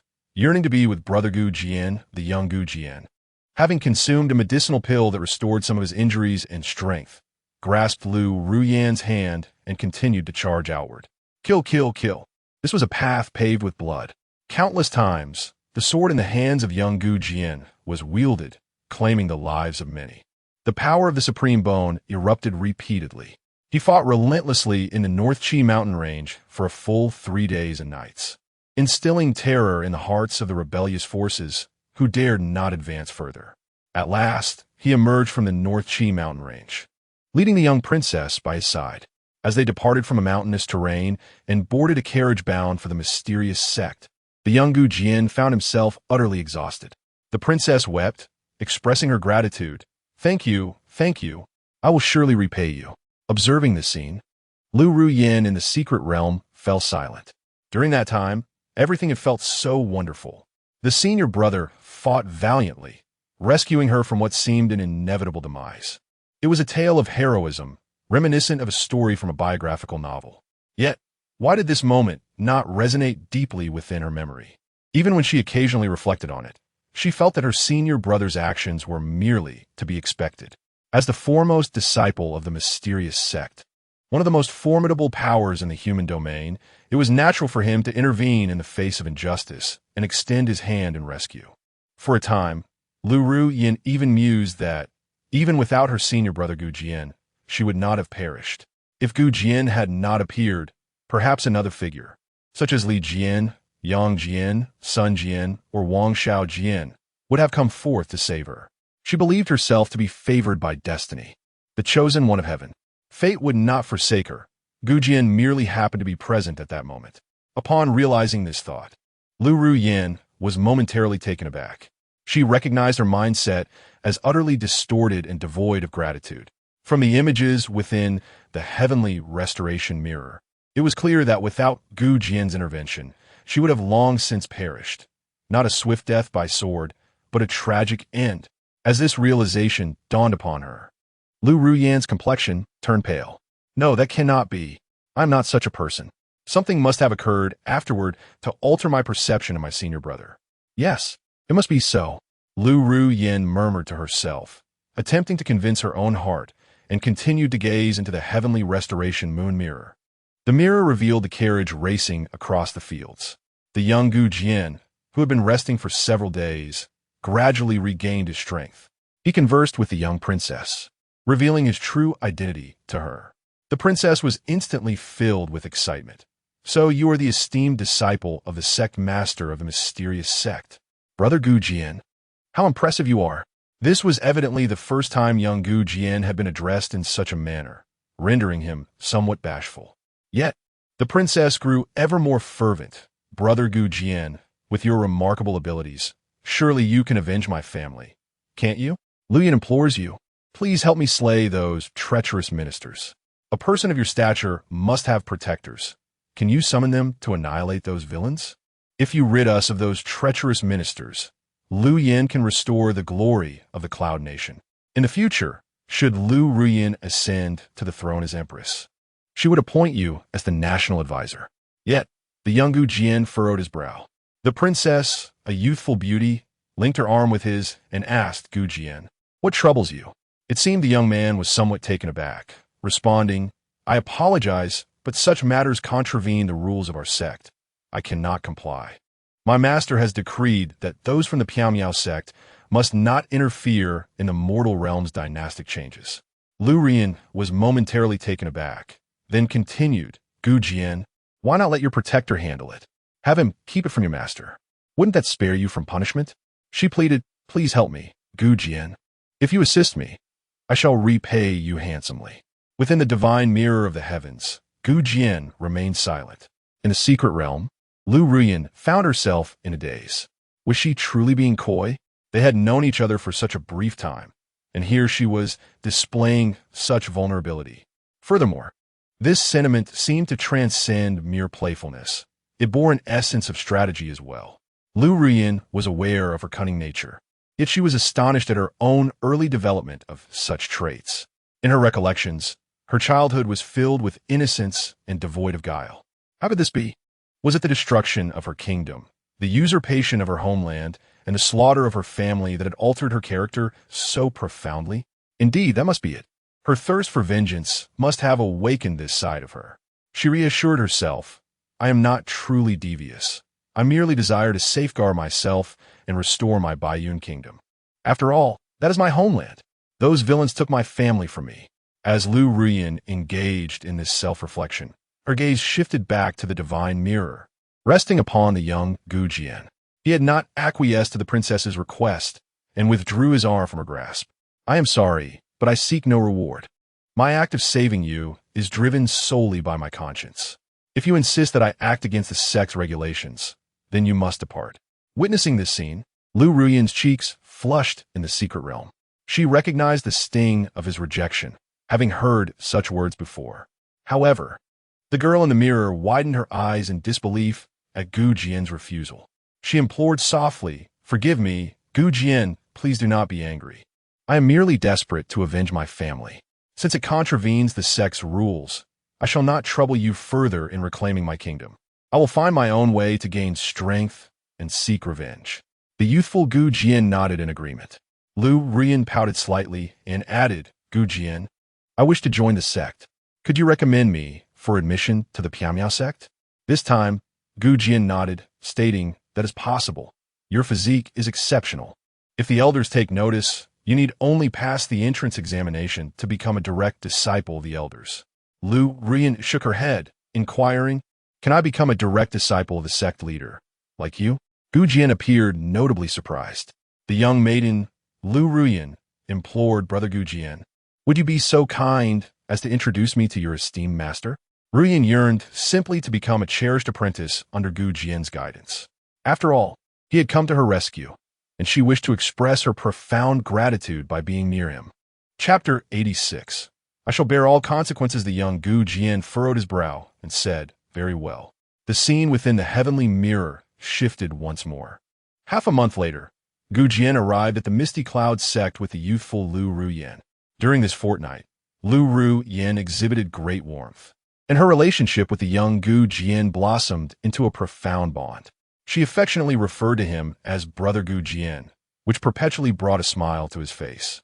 Whenever her coldness manifested, Gu Jian would embrace her, aiding in dispelling the chill that enveloped her. Upon their arrival at the Misty Cloud sect, Gu Jian fulfilled his promise by introducing her to the sect's esteemed master. Due to her unique sacred body, Yi Qing Cheng placed significant importance on Lu Ruyan. It was not long before she organized a grand ceremony to accept disciples, personally taking Lu Ruyan as her direct apprentice. Witnessing this, Lu Ruyan in the secret realm was profoundly moved. She understood that although it was ultimately Yi Qing Cheng who recognized her talent, Gu Jian played an indispensable role. Had it not been for Gu Jian's timely rescue and his arduous journey to bring her to the Misty Cloud sect, she would have never had the opportunity to meet Yi Qing Cheng and become her cherished disciple. Some individuals may possess extraordinary talent, yet their achievements in life remain limited, not due to a lack of excellence, but rather the absence of a faithful benefactor. From Lu Ruyan's perspective, it was evident that Gu Jian was indeed her destined benefactor. To think that becoming the second direct disciple of the Misty Cloud sect's master was all thanks to her senior brother. Meeting him marked a turning point in her life, and she felt an immense debt of gratitude toward him. Yet, she realized with sudden unease that she had never properly repaid him or expressed her appreciation. The scene shifted again, revealing Lu Ruyan's initiation into the sect. As her senior brother, Gu Jian took great care of her, whether in daily life or during her cultivation. Whenever Lu Ruyan encountered difficulties, Gu Jian was always the first to assist her, providing her with numerous spiritual herbs and treasures. The scene transitioned to a serene valley, where the young Lu Ruyan practiced her swordsmanship, her expression fraught with urgency. Despite her relentless efforts, she found herself unable to advance even a fraction in her sword technique. Unbeknownst to her, Gu Jian stood atop the valley, closely observing her, his brow furrowed in concern. Beside him stood an elder woman, Elder Zhou. Gu Jian addressed her, saying, "Elder Zhou, Master has mentioned that cultivation requires a tranquil heart, and practicing swordsmanship demands even greater mental fortitude. Is my junior sister's struggle a result of distracting thoughts?" Elder Zhou regarded Lu Ruyan for a moment before nodding in agreement. "Indeed, young master. However, it seems that the second young lady's situation is more complex than mere distractions. She may be grappling with inner demons." Gu Jian inquired further, "Is this related to the kingdom of Yuan?" Elder Zhou nodded once more, his expression slightly solemn as he remarked, "The downfall of the Outcloud kingdom has left the second miss consumed by a thirst for vengeance. In her haste to elevate her powers, she has given birth to inner demons. Should this continue, her future cultivation will become increasingly arduous." The young man, Gu Jian, acknowledged this with a nod, and after a brief pause, he stated, "In that case, I would like you, Elder Zhou, to accompany me to the Outcloud kingdom. I intend to obliterate the regime established by the treacherous rebels." Elder Zhou was taken aback, exclaiming, "Young master, This is unthinkable. The master has explicitly decreed that our Piao Miao sect must not interfere in worldly affairs. Otherwise, we shall face severe repercussions. This matter can only be resolved when the second miss strengthens herself and avenges her own grievances. Any assistance from within the sect would contravene our regulations. Gu Jian shook his head, responding, "Indeed, my master has spoken thus, but I cannot idly watch as my junior sister is tormented by her inner demons. Moreover, as her elder brother, it is only natural for me to seek vengeance on her behalf. My master would surely understand. Let us proceed, Elder Zhou. Should my master inquire, you may inform her that it was I who commanded you to do this. I will bear all consequences." In the celestial mirror, Elder Zhou sighed and replied, "Understood. I shall comply. But how shall I explain this to the sect master?" Gu Jian answered, "Merely say that I am embarking on a journey of cultivation and shall return in half a year." The young woman, Lu Ruyan, who resided within the celestial mirror, was oblivious to this exchange. However, within the secret realm, Lu Ruyan heard every word clearly. She was stunned to learn that Gu Jian intended to lead his protector to annihilate the regime established by the Outcloud Kingdom's rebels in her name. This revelation left Lu Ruyan in disbelief, for she recalled the events of her 10th birthday. On that day, she had learned that the new dynasty established by the rebels had been vanquished by the Chu Kingdom. At the time, she thought little of it, simply feeling a sense of cosmic justice, that those who had wronged her Lu family were finally receiving their comeuppance. In the aftermath of her enemy's demise, the emotional ties that bound her began to dissipate, and her cultivation progressed rapidly. Yet, how could this be connected to her elder brother? Was it truly he who orchestrated this? Lu Ruyan found this difficult to comprehend. Driven by an insatiable curiosity, she infused her spiritual energy into the celestial mirror, continuing to watch intently. Within the secret realm, she witnessed her elder brother, Gu Jian, accompanied by his protector, visiting the Emperor of Chu. He persuaded the Chu Kingdom to wage war against the Outcloud Kingdom.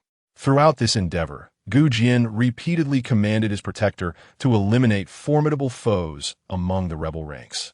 Remarkably, within a span of less than 6 months, the entire rebel regime of the Outcloud Kingdom collapsed. The treacherous officials who had once toppled the Lu dynasty, along with their core leadership, were all beheaded. Ultimately, the Emperor of Chu presented these severed heads as a birthday gift to Lu Ruyan. She remembered feeling a sense of confusion. After all, she had no ties with the Chu dynasty. Why would the Emperor take such actions? Why gift her something so macabre? At that moment, Lu Ruyan instinctively believed that the Chu Kingdom was attempting to curry favor with the Piao Miao sect, viewing this as mere flattery. She accepted the gesture without hesitation. Yet now, it appeared that her elder brother was the mastermind behind it all. Chapter 87. The Eldest Brother's Infatuation with Beauty? Lu Ruyan was taken aback. A realization dawned upon her regarding an incident from her past. On her 10th birthday, her eldest brother had promised to personally celebrate the occasion with her. However, she later learned that he had been severely punished by their master for violating sect rules and was confined as a consequence. At that time, Lu Ruyan felt immense anger, deeming her eldest brother unreliable. Yet now, it appeared that he had transgressed sect regulations in order to avenge her. Was he punished by their master for that? Upon this revelation, Lu Ruyan found it impossible to remain composed. She had always perceived her eldest brother as a hypocrite, even suspecting him of harboring desires for her. She thought his act of saving her was merely a trivial effort. But now, he had secretly undertaken such actions. He risked punishment to help her eliminate the traitors of the Outcloud Kingdom. Eldest brother, why conceal these deeds from me?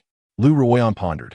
Even after being released by their master, he had never disclosed that he was the one who helped her vanquish the rebel forces. Yet at that time, she had reproached him for failing to celebrate her birthday, holding a grudge in her heart. Her heart was tumultuous.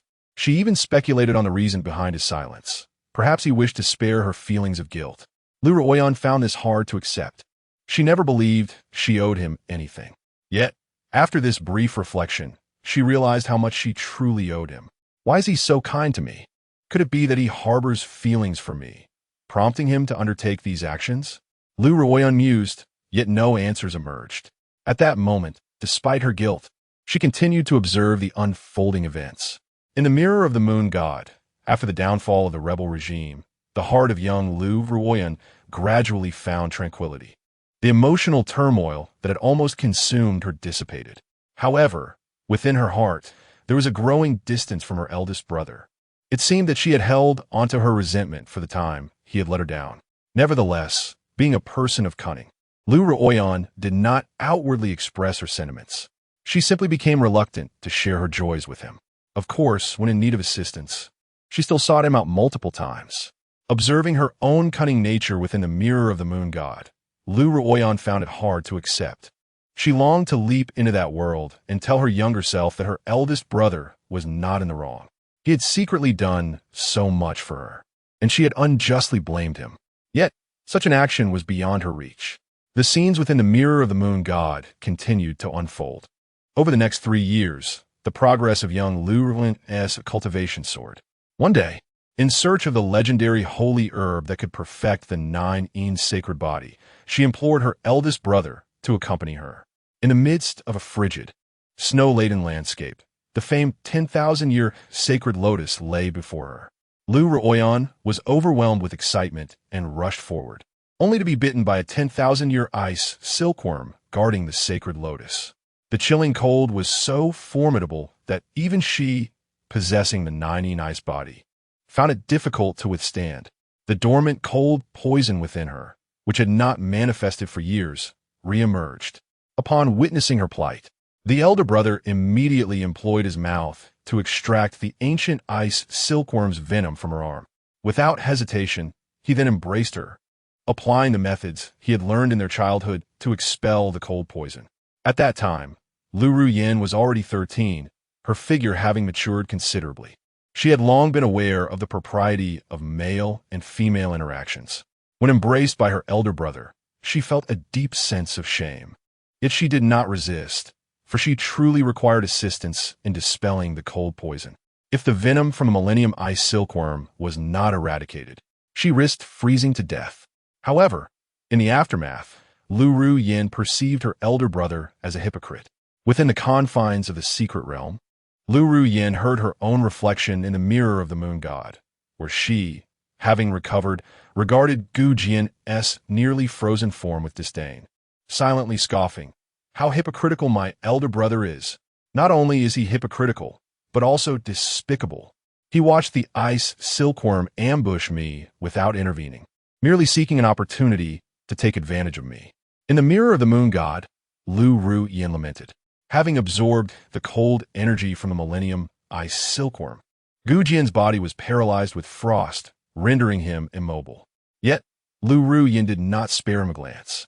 She promptly harvested the Millennium Holy Lotus and returned alone to a cave, sheltered from the snowstorm, to refine the lotus. Observing this, Lu Ruoyan felt an overwhelming sense of shame. The onlooker's perspective was clear. It was she who, in her eagerness to obtain the holy medicine, had carelessly allowed the ice silkworm to bite her. Yet, she had unjustly blamed her elder brother for her plight. Moreover, he had nearly succumbed to frostbite in his efforts to save her. Instead of rescuing him, she had abandoned him in the freezing wilderness. This incident had transpired in a previous life, but Lu Ruoyan was acutely aware that it had also occurred in this one. Her mental state began to unravel. Her elder brother had treated her with such kindness, yet she had repaid his generosity with ingratitude. What further shattered Lu Ruoyan's composure were the events that unfolded 3 days later. With the aid of the Millennium Holy Lotus, the girl possessing the 9 sacred body achieved her long-desired enhancement of her sacred power. Subsequently, she returned to the summit of the snow-capped mountains to absorb the eastern purple aura. At that moment, Gu Jian had just begun to recover from the cold poison of the Millennium Ice Silkworm. Frost still clung to his body, and he trembled as if he had just endured a purgatorial trial. As a junior sister, Lu Ruoyan should have assisted him in expelling the residual cold poison. However, the 13-year-old Lu Ruoyan feigned concern, saying, "Elder brother, for the past 2 days, I have wanted to help you, but upon reflection, I changed my mind. This cold energy serves as a trial for you. I feared it might disrupt your fortunes. Nevertheless, I am confident that you can dispel the cold with your own strength." As she spoke, the young Lu Ruyin radiated a sense of pride, as if she had found the perfect excuse. Yet, within the secret realm, she could clearly discern a hint of disappointment in Gu Jian's eyes. Nevertheless, he uttered not a word. After half a day, he expelled all the coldness from his body, subsequently rising to his feet and leading her down the snowy mountain. During their descent, the young girl, Lu Ruyin, felt an overwhelming sense of pride. It was as though, despite the fact that her senior brother had gained a slight advantage, he had also endured 3 days and nights of freezing. She had done nothing but exact a measure of revenge. Indeed, her senior brother had noticed. He must have been quite disappointed at that time. He treated me so well, yet I repaid his kindness with ingratitude, Lu Ruyin mused, feeling both guilty and at a loss for words. At that time, she believed her senior brother could not see through her tea artistry. However, he was fully aware of her skills. What troubled Lu Ruyin even more was the fact that, despite recognizing her talent, her senior brother continued to demonstrate great concern for her. Whether it pertained to her cultivation or her daily life, he would proactively and patiently explain any issues she encountered. He would even bring back spiritual fruits and occasionally divine fruits from his excursions to share with her. Reflecting on her past self, Lu Ruyin remembered how she always wore a self-satisfied smile, as if she had effortlessly manipulated her senior brother, much like she did with other suitors who constantly showered her with gifts.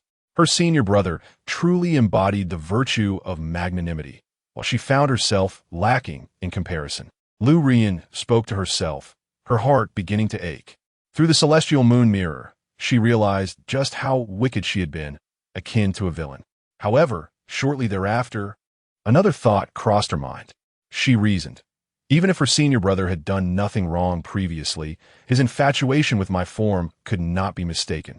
As I gradually matured, the advantages of my 9 sacred body became increasingly evident. Almost every man who laid eyes on me displayed a foolish desire to pursue me. Her senior brother, being a man as well, though often reserved, was undoubtedly drawn to me.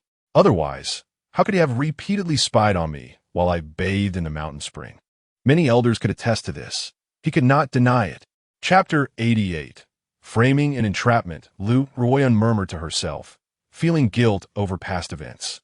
However, as she reflected on subsequent happenings, her remorse diminished considerably. In her perspective, the past was distinct from the present. People were capable of change. The youthful Gu Jian had indeed been kind-hearted, always considering her as his junior. Yet as he matured, he became tainted by the world and engaged in actions that were quite despicable.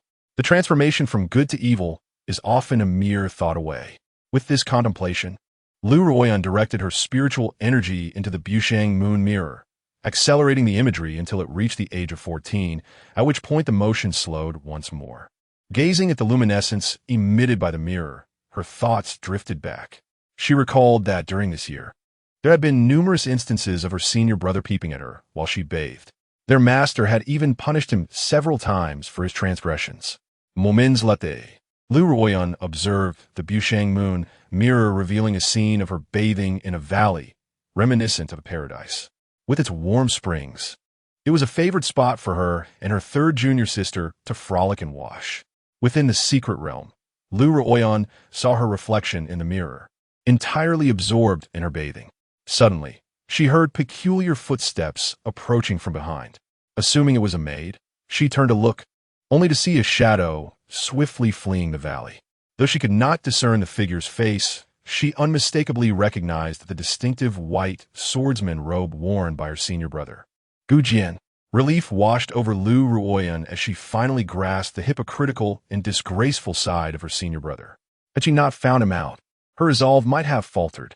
She fixed her gaze intently on the Bushang moon mirror. In the image, she witnessed her younger self, upon realizing she was being spied upon. Shocked to discover that her personal garments, left near the hot spring, had also vanished. This could only be the work of the voyeur. Without delay, Lu Ruyin reported this incident to their master. Yi Qingsheng took the matter seriously and commanded the elders to investigate. The results of the inquiry emerged swiftly. The voyeur was her senior brother. The elders had uncovered the 2 pieces of Lu Ruyin's missing garments in his cave. Additionally, A female elder stationed outside the valley identified that Gu Jian had entered and exited the valley multiple times over the past few days, spying on her repeatedly. In response, Gu Jian, as depicted in the Bushang Moon Mirror, vehemently defended himself, claiming he was wrongfully accused and had never peeped at any junior sister. Yet, no one believed him. Everyone concluded that he was indeed the perverse voyeur who had been spying on Lu Ruoyan and stealing her intimate clothing. At that moment, Lu Ruoyan shared the same conviction, labeling her senior brother a repressed and hypocritical deviant, feeling a sense of vindication as their master punished him. However, Lu Ruoyan within the secret realm was left astonished, for through the Bushang Moon Mirror, she clearly perceived that the individual spying on her seemed rather peculiar. Dressed in the elder brother's robe, Mingming did not embody his stature, instead resembling a woman.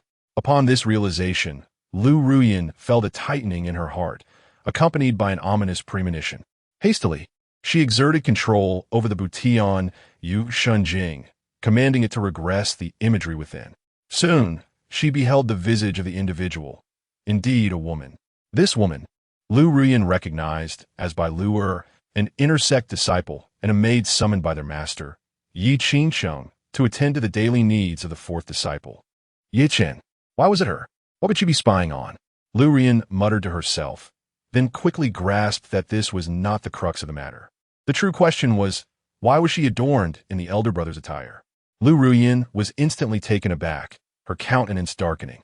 Being astute, she had already surmised that this woman harbored ulterior motives, seemingly intent on implicating the elder brother. But what could drive her to such actions? Was it her own desire to harm him, or was she merely a pawn of another? With these queries swirling in her mind, Lu Ruoyan channeled her spiritual energy anew, prompting the Butian Yu Shunjing to shift its imagery once more. The subsequent scenes unveiled the troubling incidents within the Piao Miao sect, where female disciples had been persistently losing their intimate garments. The elders, taking this matter with utmost seriousness, commenced an investigation which startlingly revealed that it was the elder brother's doing. Lu Ruoyan seethed with indignation as the images in the mirror unfolded. Her own garments had gone missing once again. When the elders unearthed her personal undergarments from the elder brother's abode, young Lu Ruoyan felt a mixture of rage and humiliation, joining the elders in denouncing the elder brother as a deviant. Yet, she failed to notice the smug satisfaction on by Lu Er's face, standing beside the enigmatic fourth disciple. Yi Chun, who bore an inscrutable smile. Was it by Lu Er who orchestrated this scheme against the elder brother? Why did Yi Chun display such a countenance? Was he, too, in collusion to ensnare the elder brother? Lu Ruoyan pondered, her chest heaving with fury. As a perceptive individual, she felt as though she had been made a fool. How could she have misjudged the elder brother in this affair? Was it possible that he had been wronged in the past as well? Lu Ruoyan contemplated, recalling the year she turned 16. While cultivating in a valley, she inexplicably fell victim to a seductive poison. The elder brother had rushed in, taking advantage of her disoriented state and violating her in numerous ways. It was only through their master's timely intervention that her purity was preserved. Otherwise, she would have been irreparably tarnished. The investigation concluded that the elder brother had laced the sacred fruit he gifted her with a seductive poison, intending to seize her body. Ultimately, he faced severe punishment and had his allowances reduced for an entire year. This incident could not have wronged him, Lu Ruoyan reflected, akin to a drowning person grasping a straw. A sudden impulse surged within her, prompting her to accelerate the imagery in the Butian Yu Shunjing. Indeed, the scenes rapidly transported her back to that fateful day. Lu Ruoyan recognized the valley that had left a lasting impression on her. There, the 16-year-old Lu Ruoyan was diligently immersed in her cultivation. At this moment, she was a vision of beauty and grace, embodying the very essence of a classic beauty. Lu Ruoyan understood that during that time, she was exceedingly popular, adored fervently by numerous admirers from the Misty sect. Moments later, the young Gu Jian entered the valley, bringing with him some delectable spiritual fruits. Chapter 89. The despicable Yi Chun, master of schemes upon seeing the holy fruit in her elder brother's hands. Lu Ruoyan was filled with delight. Elder brother, what brings you here? Gu Jian replied with a warm smile. I just returned from an expedition and found these Feng Yin sacredine fruits. They can significantly enhance a woman's innate talents, so I brought them for our junior sister. The young Lu Rian was momentarily taken aback. Despite her disdain for her elder brother, a joyful smile graced her lips as she expressed her gratitude. Thank you, elder brother. You are truly kind to me. Upon learning that the fruit was a legendary rarity, Lu Ruyan's happiness soared. She eagerly accepted it and was about to take a bite, but paused to wash the fruit thoroughly by the stream. She cleansed it until Gu Jian's scent had vanished. Then, without hesitation, she consumed it. After finishing, Lu Ruyan felt an overwhelming sense of joy. However, within the secret realm, her gaze was fixated on the Butian moon god mirror. She vividly recalled that after consuming the Fengyan sacredine fruit, a sudden wave of heat enveloped her, akin to being under a seductive toxin. Indeed, soon the mirror revealed Lu Ruyan's flushed face. Elder brother, what is happening? Why do I feel so hot? Gu Jian looked bewildered, seemingly unprepared for such an occurrence. Yet he furrowed his brow and slowly replied, I have never consumed the Fengyan sacredine fruit either. It might be due to the potency of the sacred medicine. Try circulating your energy to absorb its effects and see if it alleviates your discomfort. Oh, I will give it a try, Lu Rian said, sitting down to absorb the spiritual energy from the fruit. As she drew in the energy, her face reddened further, and her gaze grew hazy. Her body involuntarily leaned into her elder brother's embrace. Elder brother, what's happening to me? Why do I suddenly feel compelled to what? To kiss you, elder brother. Lu Ruyan confessed, her cheeks aflame.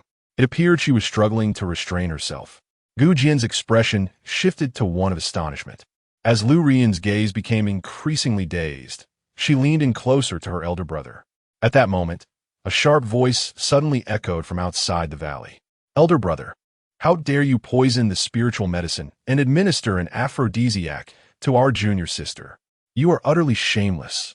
The righteous voice resonated through the air. Within the secret realm, Lu Ruyan saw her fourth junior brother, Yi Chun, rushing in from outside the valley, accompanied by numerous elders. In that instant, they appeared virtuous, radiating moral righteousness. Gu Jian, the elder brother, was visibly taken aback. Soon, the valley transformed into a tribunal. The sect leader, Master Yi Qingcheng, arrived in response to Yi Chun's report. Under Yi Chun's guidance, Yi Qingcheng detected traces of the aphrodisiac on the remnants of the fruit peel left by Lu Ruyan. In the Butian mirror, Master Yi Qingcheng was filled with rage, heartache, and disappointment. Gu Jian, how could you administer an aphrodisiac to your junior sister? How can you commit such an act? Elder Master, I did not. Gu Jian protested, appearing utterly bewildered. Caught red-handed, with evidence firmly in my possession, yet you dare to deny it?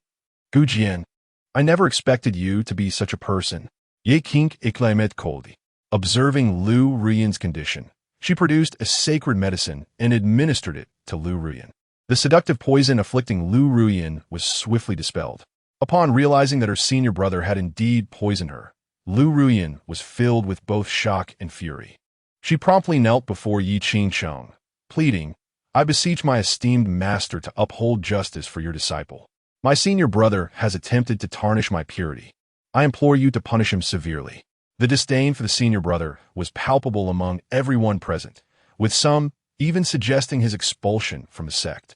However, Yi Qingcheng ultimately refrained from such drastic measures, choosing instead to punish Gu Jian with a severe strike of the spiritual whip, reducing his allowances for a year. Furthermore, she decreed that Gu Jian must endure 100 lashes at the Hall of Punishment each day for the next month. A wave of satisfaction swept through the crowd. Even in the mirror of the moon goddess, the young Lu Ruyan felt no exception. Yet, the Lu Ruyan within the secret realm furrowed her brow. This incident had transpired when she was merely 16, leaving an indelible impression upon her. At that time, she had not perceived any wrongdoing, believing it was merely Gu Jian who had laced the sacred fruit with aphrodisiac. He sought to ensnare her and thereby seize her virtue. Consequently, she had harbored resentment towards her senior brother. Yet in hindsight, doubt began to creep in. How should one articulate it? It felt as though events had unfolded too rapidly after she had succumbed to the seductive poison. She had merely collapsed on a Gu Jian. They had not engaged in any intimate actions, nor had they even unfastened their garments before her fourth junior brother and the elders burst in. It felt as if everything had been meticulously orchestrated, merely awaiting Jian to present her with the sacred fruit. What was truly afoot? A foreboding sensation enveloped Lu Rian's heart. Biting her crimson lip, she once again directed the mirror of the moon goddess to peer into the past. Yearning to uncover what had transpired, she wished to observe the periphery of the valley. Moments latte. The imagery within the mirror regressed to the moment Jian had first entered the valley. Utilizing the mirror, Lu Rian beheld her fourth junior brother, Jian, alongside the elders waiting outside the valley. She overheard their conversation, where Jian instructed the elders when Jian arrives. I will have already administered the aphrodisiac upstream of the river where senior sister Rian resides. Senior sister Rian is fastidious. She would never consume the sacred fruit directly from Jian. She will undoubtedly wash it in spring water before partaking. At that moment, she shall fall prey to the seductive poison. Once she is ensnared, we shall enter together and catch Jian red-handed. Suddenly, enlightenment dawned upon Lu Rian as her eyes widened in shock and disbelief. It was Jian who had cast the seductive poison. The elders had conspired with him as well. While grappling with her astonishment, she instantly understood why Jian had rushed in so swiftly. It was, in fact, Jian who was orchestrating the downfall of her senior brother. No wonder I rushed in after being ensnared by the allure of enchantment. He has harbored intentions towards me for some time, thus wishing to keep my senior brother at bay. Yet, what compels him to act in such a manner? Lu Rian was profoundly astonished. One must understand that senior brother Jian has always been exceptionally kind to his fellow disciples, including our esteemed master's youngest disciple, Jian, who has also received considerable care. How could Jian engage in such treachery? With lingering doubts, Lu Rian resumed her gaze upon the celestial mirror of mending the heavens. The images within shifted once more. This time, Jian was alone in a valley, where an elder approached to report that senior brother Jian had suffered greatly during his punishment. A smile crept upon Jian's visage. Jian, do you truly believe you can compete with me, Jian, for a woman? Are you unaware that both the second sister, Lu Rian, and the third sister, Ai Yue, are the women I desire? Opposing me leads to a path of certain demise. This voice emanated from the celestial mirror of mending the heavens. In her shock, Lu Rian was also seized by indignation. She had previously thought that Jian's affections were solely directed towards her. Little did she know, he harbored designs for Ai Yue as well. Did her four junior brothers intend to designate both Ai Yue and herself as members of his harem? Lu Rian was left in a state of disbelief and acceptance. After all, at that time, she was merely 16 years old.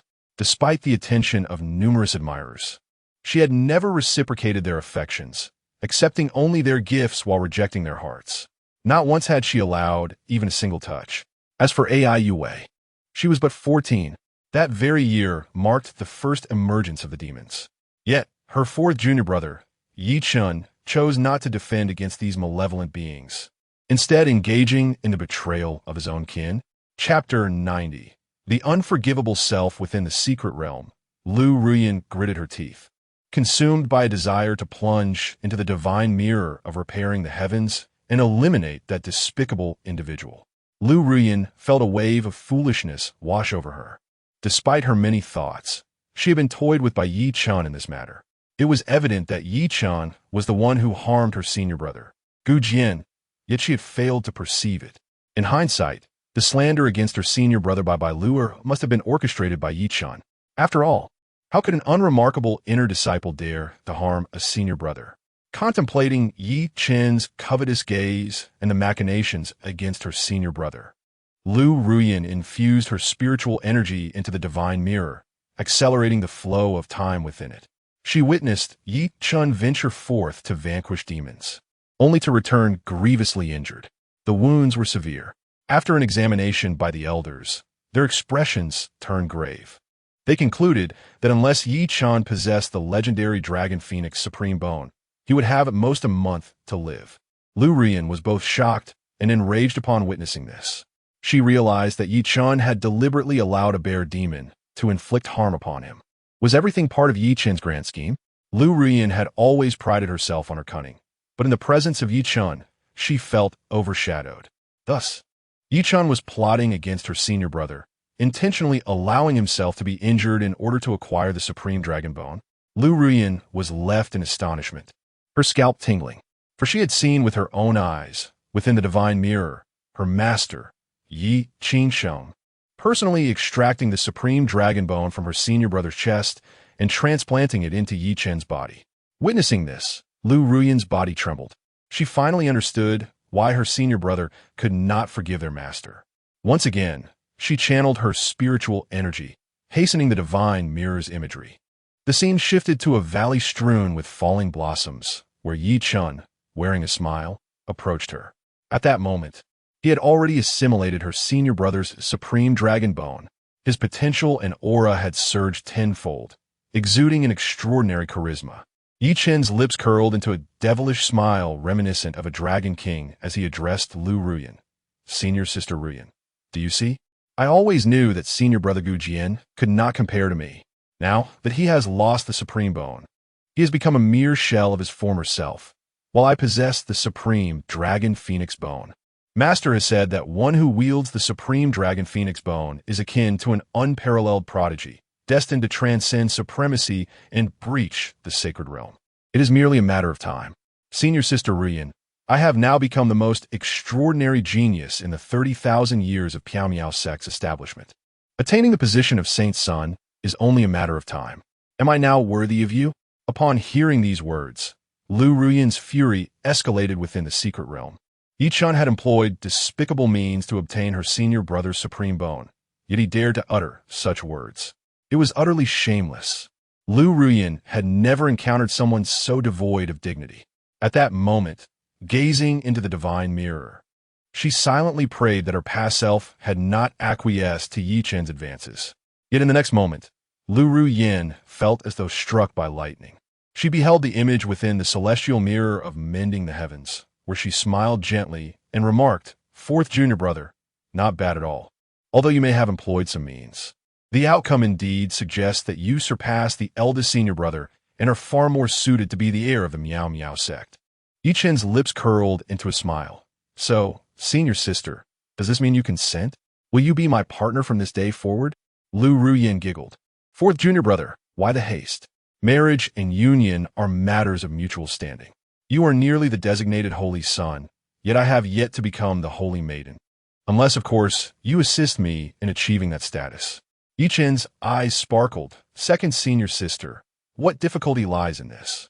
I shall grant your wish." Very well. Within the celestial mirror of mending the heavens, the two made their pact. Inside the secret realm, Lu Ruyan was taken aback. It was evident that her former self had suspected that Yi Chen had utilized certain tactics to acquire the supreme bone of the eldest senior brother. Yet, she seemed unperturbed. She even wished for Yi Chen's aid in becoming the holy maiden. Was her former self truly so mercenary?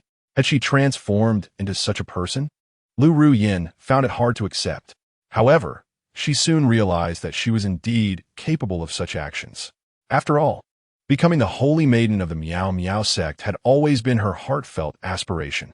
Furthermore, although she had not explicitly agreed to Yi Chen's proposal or revealed anything in his presence, at that moment, she seemed to have made a choice within her heart.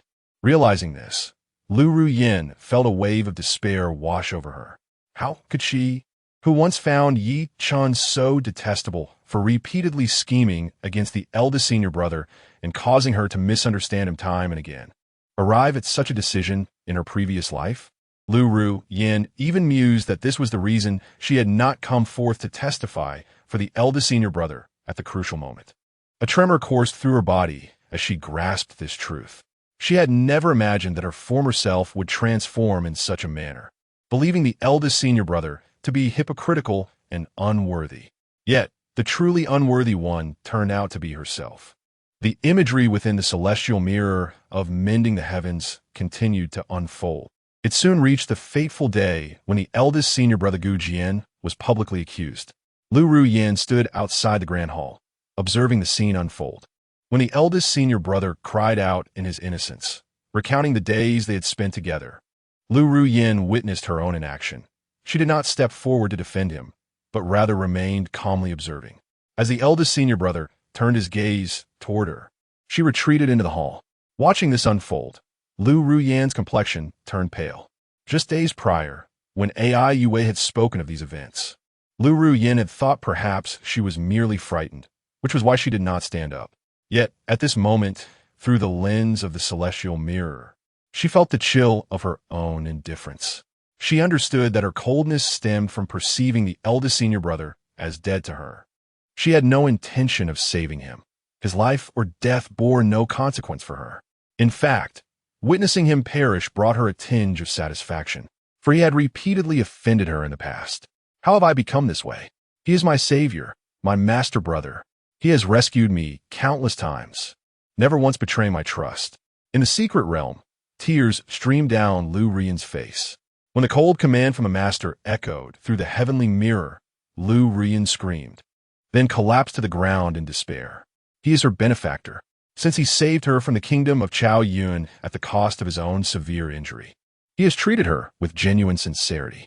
He shared with her the finest spiritual fruits, repeatedly risking his own life to expel the cold poison from her body. He has protected and cherished her with heartfelt devotion, even in the face of slander and misunderstanding. His feelings for her remained unwavering.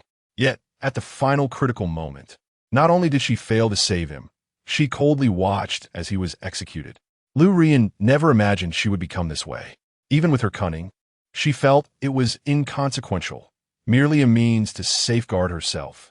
But ultimately, she transformed into the very image she despised the most. Tears fell incessantly from Lu Ruyin's eyes. She realized she was gravely mistaken, utterly wrong. She erred in trusting Yi Chun and in slandering her master brother. She abandoned the one who loved her most and forsook her own soul. As she witnessed her master brother's execution in the heavenly mirror, Lu Ruyin felt her heart shatter. Overwhelmed by sorrow, tears cascaded down her face like broken pearls. Lu Ruyin wept silently, her tears flowing endlessly. Yet, she made no sound of grief, only emitting a hoarse and suppressed whisper. Each drop of sorrowful tear fell, shattering upon ground. Lu Ruyin was engulfed in heartbreak. The anguish in her heart felt like a knife cruelly stabbing in her chest, tearing her heart apart. She gasped for breath, her soul plummeting into hell, descending into an endless abyss. After weeping for an unknown duration, Lu Ruyin suddenly laughed. But her smile was chilling, akin to a specter emerging from the depths of hell, emitting a haunting sound. Yi Chun, is it? In the previous life, you toyed with me so. In this life, you shall perish. I, Lu Ruyin, will ensure you meet a most unfortunate end. Chapter 91. Yi Chun, save me, save me, save me. I wish you a most miserable demise, Lu Ruyin declared, her intent to annihilate Yi Chun evident. She desired for him to meet a tragic end, devoid of dignity and utterly disgraced. She yearned to subject him to the most excruciating torment imaginable before ruthlessly extinguishing his life. Meanwhile, within Yi Chun's secluded abode, he had recuperated significantly after Ai Yue's departure. The backlash from the destruction of his soul fragment was gradually dissipating, and his cultivation was slowly recovering. He was once again able to engage in dual cultivation with the two women who outwardly held the status of inner sect disciples, yet were actually his furnace companions. At this moment, Yi Chun was relishing a massage from the two inner sect female disciples when the transmission jade slip nestled in his embrace began to vibrate gently. Upon retrieving it, he discovered it was a message from Lu Ruyin. With a light touch, he activated the slip, and Lu Ruyin's sultry voice resonated within. Dear junior brother, where are you up to? Do you have a moment? My little lightning ferret has vanished after wandering into the snake-raising valley. Could you assist me in searching for it? Her voice was sweet and enticing, laden with temptation. Yi Chun's heart skipped a beat. In his memory, Lu Ruyin seldom spoke in such a tone. He mused whether this sister, possessing the 9 sacred body, had come to a realization. After all, he had previously been quite bold in his flirtations, hoping to win her as his partner.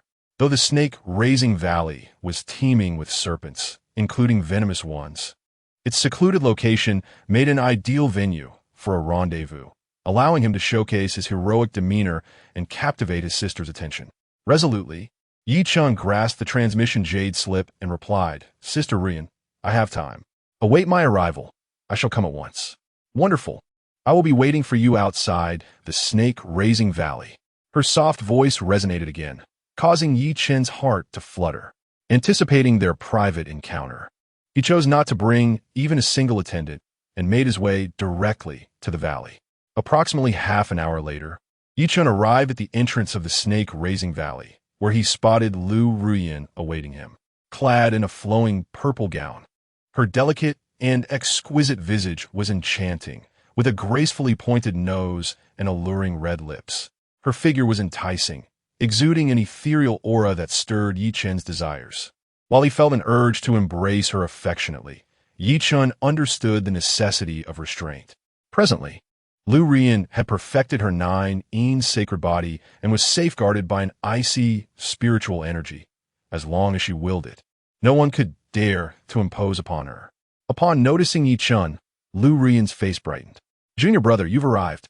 "Indeed, sister," Yi-chen nodded, utilizing his spiritual sense to scan her before approaching. He then inquired, "Sister, has your lightning ferret ventured inside?"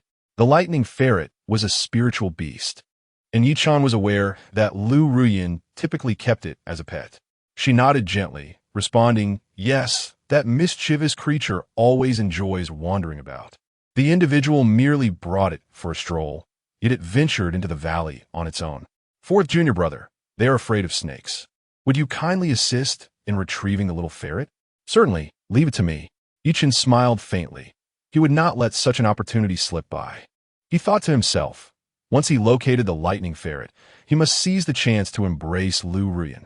Since Lu Ruyan had called him out to find her pet, she surely wouldn't mind a little embrace, would she? Or perhaps today could lead to an even bolder step, and he might capture Lu Ruyan's first kiss. Yi-chan was aware that Lu Ruyan had many admirers, yet they were merely sycophants who had never even touched her hand or body. Of course, with the exception of the eldest senior brother, who had touched her on more than one occasion. The thought of this ignited a flicker of annoyance in Yi-chan, yet he quickly dismissed it. After all, in comparison to the eldest senior brother, he might soon have the privilege of enjoying Lu Ruyan's exquisite form. With this in mind, a dragon-like smile crept upon Yi-chen's lips. He playfully instructed Lu Ruyan to wait outside the valley while he boldly stepped into the mist-laden depths. However, upon entering the valley, a sharp pain suddenly surged through his foot. Looking down, he was horrified to find numerous venomous scorpions, their stingers piercing into him, relentlessly injecting their venom. Yi-chan let out a cry of anguish, collapsing to the ground. Yet more scorpions climbed onto his body. Outside the mist, Lu Ruyan's voice echoed, "Fourth junior brother, how is it? Are there many snakes? I knew there would be so many. Have you been bitten by a snake?" "Second sister, it's not a snake." Yi-chan began, but before he could finish, his body froze in shock. Before him, a multitude of crimson-eyed king cobras had appeared, their presence ominous. Over 10 of these serpents, with their forked tongues flickering and their malevolent green eyes fixed on Yi-chan, slithered closer, encircling him in no time. Witnessing this, Yi-chan's composure shattered. He understood that these were no ordinary king cobras. They were venomous spirit beasts of formidable strength. Although he had regained some of his powers, it was insufficient. He had just been bitten by the scorpions, and his spiritual energy was flowing sluggishly. The king cobras before him were not mere snakes, but powerful spirit creatures. At this moment, Yi-chan felt uncertain about his ability to slay them without suffering further bites. "Sister, there are indeed so many snakes, so many king cobras. I am surrounded. I am poisoned, and my body feels weak. Please think of a way to help me, or come in and slay these snakes." Lu Ruyan's voice soon reached him. "Fourth junior brother, you know I am terrified of snakes, absolutely petrified. However, do not worry. I have heard that snakes are fond of whistling. If you whistle, they won't bite you and will even become more docile. Is that so?" Yi-chan pondered, skepticism lingering in his mind. Lu Ruyan remarked, "My master informed me that you could give it a try." Yi-chan mused to himself that since it was suggested by Yi-chan, it must be sound advice. He promptly puckered his lips, intending to whistle. However, Just as he did, the surrounding Cobra Kings, akin to lecherous old men encountering beauty, lunged at him with fervor. Their venomous fangs sank into Yi Chen's face, while one Cobra King pressed its mouth against his lips, initiating a most unexpected serpent's kiss. Their eyes locked, and a piercing scream erupted. The instinct for survival ignited a formidable surge of spiritual power within Yi Chen, unleashing the strength of his supreme bone. With a resounding boom, the Cobra Kings were obliterated, along with the venomous scorpions that had stung him. Yet, the toxins from the Cobra Kings and scorpions did not dissipate. Rather, as he channeled his spiritual energy, the venom rapidly coursed through his body. The sensation of poisoning wrought excruciating agony upon him, manifesting as alarming red rashes across his skin. The unbearable itch and pain drove Yi Chen into a frenzied state, rolling on the ground and wailing in despair. Fourth junior brother, what is wrong? Please do not frighten me. Are you all right? Lu Ruiyan's anxious voice echoed from outside the valley.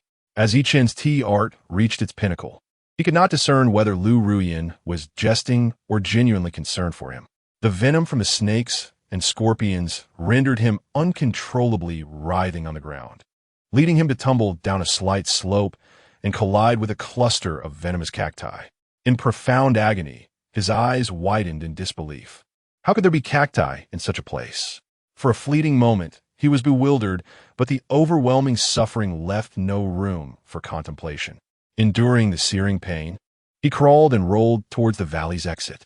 Fortunately, given the proximity of his assailants to the valley's mouth, he soon emerged, albeit in a disheveled state with prickly cacti embedded in his backside. Upon spotting Lu Ruiyan, he felt as though he had found a savior and scrambled towards her. Senior sister, please save me. Chapter 92. Junior brother, it is time for your medicine. Lu Ruiyan was taken aback upon witnessing the scene before her. A fleeting shadow of coldness crossed her face, but her expression soon shifted back to one of concern. Fourth junior brother, how do you come to this? You are truly in a dreadful state. But fear not, for I possess an antidote. As she spoke, Lu Ruiyan approached Yi Chen, retrieving a vial from her storage treasure and placing it upon the ground.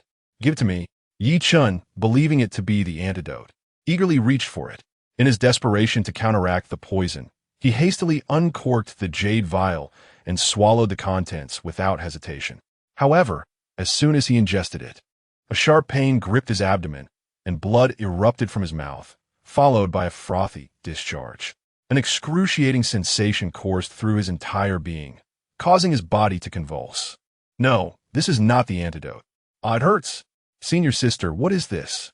Clutching his belly, Yi Chen writhed in agony, frothing at the mouth, crying out in despair. Lu Ruiyan, observing his suffering with a gleam of amusement in her eyes, chuckled softly. Fourth junior brother, I never claimed it was an antidote. I merely retrieved something from my storage treasure, intending to locate the antidote. How could you be so hasty? You consumed it before I even presented the cure. Such recklessness could prove fatal. Do you not understand? Yi Chen was instantly struck with disbelief and shock. Had he made a grave error? He felt utterly devastated, the pain overwhelming him. Senior sister, what is this medicine? I feel as though I am dying. It is unbearable, so unbearable.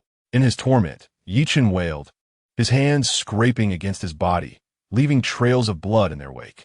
Lu Ruiyan replied with a smirk, Dear junior brother, this is the poisonous serpent mouse pill. It is a toxin I frequently employ during my journeys, scattered outside caves to ward off venomous beasts such as snakes and rodents.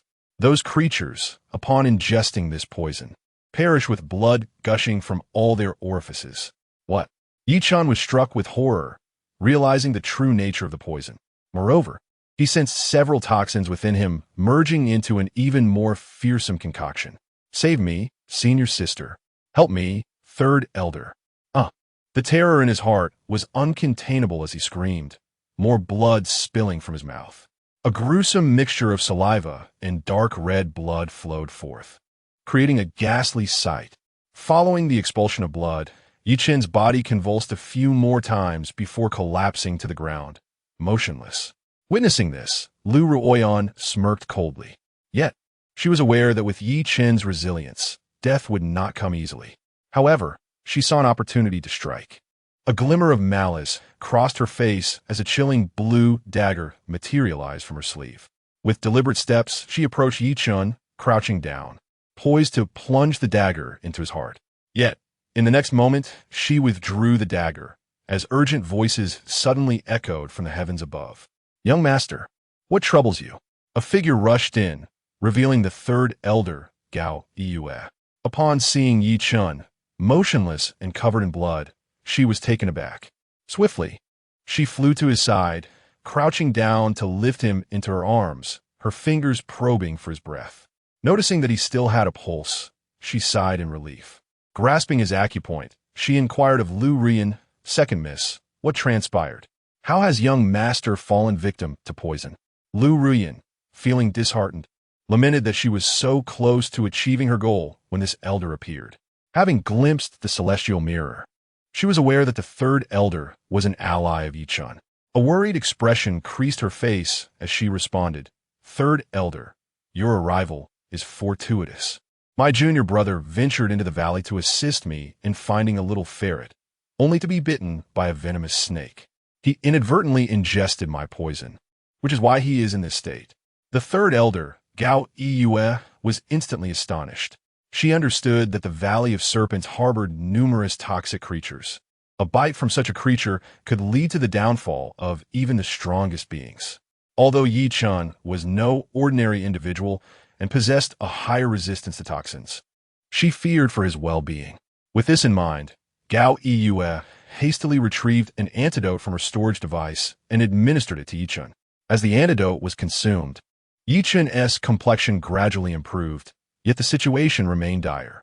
Witnessing this, Gao Yue's expression grew anxious as she lifted him and began to carry him towards his dwelling. "What a pity," Lu Rian mused, shaking her head. She had nearly succeeded in eliminating Yi Chun. Yet it mattered not. If Yi Chun were to perish so easily, it would render the experience rather dull.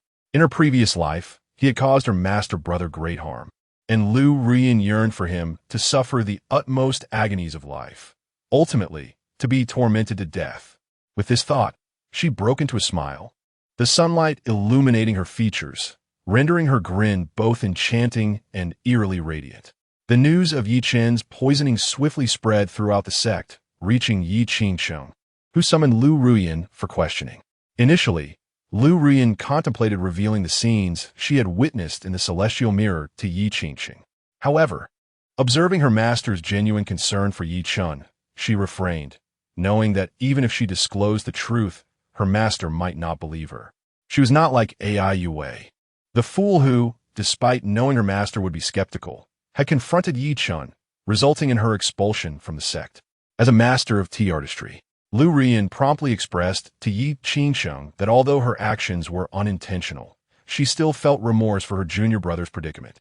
Henceforth, she vowed to personally care for him and brew some spiritual elixirs for his recovery, attending to him until he regained his health. Yi Qingsheng was deeply touched by Lu Rian's willingness to atone for her misdeeds and wholeheartedly approved of her intentions. After repeatedly urging her to take good care of Yi Chun, she permitted Lu Rian to leave. Once she exited the grand hall of the mysterious sect, the smile on Lu Rian's face took on a more sinister aspect. The following day, in Yi Chen's dwelling, Lu Rian, with a basket in hand, glided gracefully into Yi Chen's abode. After dismissing the two maidservants within, she placed the basket upon the table and, with a smile directed at the reclined Yi Chun, cheerfully remarked, "Junior brother, it is time for your medicine." Meanwhile, in the kingdom of 10,000 demons, in the enchanting city of Mei, Jian, having just ascended to the 8th level of the destiny wheel, sat in his chamber, meditating to consolidate his cultivation. The tranquility of solitude, free from the obligations of caring for others, was a delightful experience for Jian.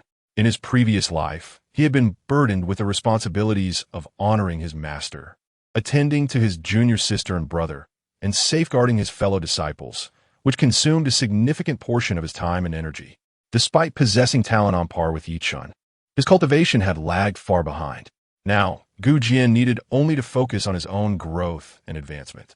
Having solidified his cultivation, Jian reflected on an incident from a few days prior, when Hu Linglong had invited him to a banquet, ostensibly to test his mettle. Fortunately, his cleverness, coupled with the power of the Eternal Life Demon Palace, had allowed him to navigate the situation adeptly.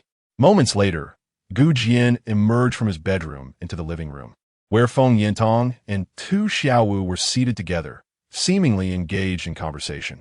Tu Xiaowu occasionally nodded, her delicate and enchanting visage flushed with a rosy hue. At that moment, a figure entered from outside, Bian Daqiao. Following Gu Jian's achievement as the martial champion, Bian Daqiao had eagerly volunteered to become his chief steward. Now, with an air of self-importance, Bian Daqiao approached Gu Jian and exclaimed, "Brother Tai Bai, a lovely young lady, claiming to be your junior sister, wishes to see you. I have brought her in." Chapter 93. The plea for forgiveness from AI Yue, the opening of the Cloud Realm, a beautiful young girl? Gu Jian had yet to comprehend the situation when a delicate figure clad in white appeared at the entrance of the hall, crying as she rushed in and knelt before him, weeping. "Master Brother, I finally see you." "Oh, Master Brother, I was wrong. I'm not human. Please forgive me." Gu Jian was momentarily taken aback, recognizing her identity. However, his expression swiftly turned cold. In the living room, Feng Yintong, disguised as a pig demon, was also stunned. Having recognized AI Yue, Bian Daqiao was left bewildered. Why did this girl, who claimed to be Tai Bai's junior sister, kneel and cry upon entering? Hadn't they agreed that she would pledge herself to Tai Bai? Gu Jian gazed at AI Yue, his voice frigid. "What does your apology matter? I have told you before that you are of no concern to me. Do not come to me again." Bian Daqiao was left in shock. Such a beautiful junior sister.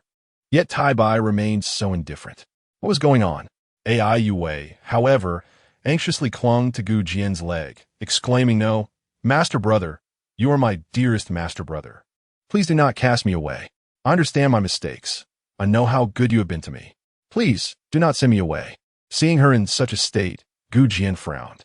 This was not the AI Yue he remembered. What had caused her distress? Feng Yintong furrowed her brows and addressed the still-dazed Bian Daqiao. "Daqiao, you may leave for now."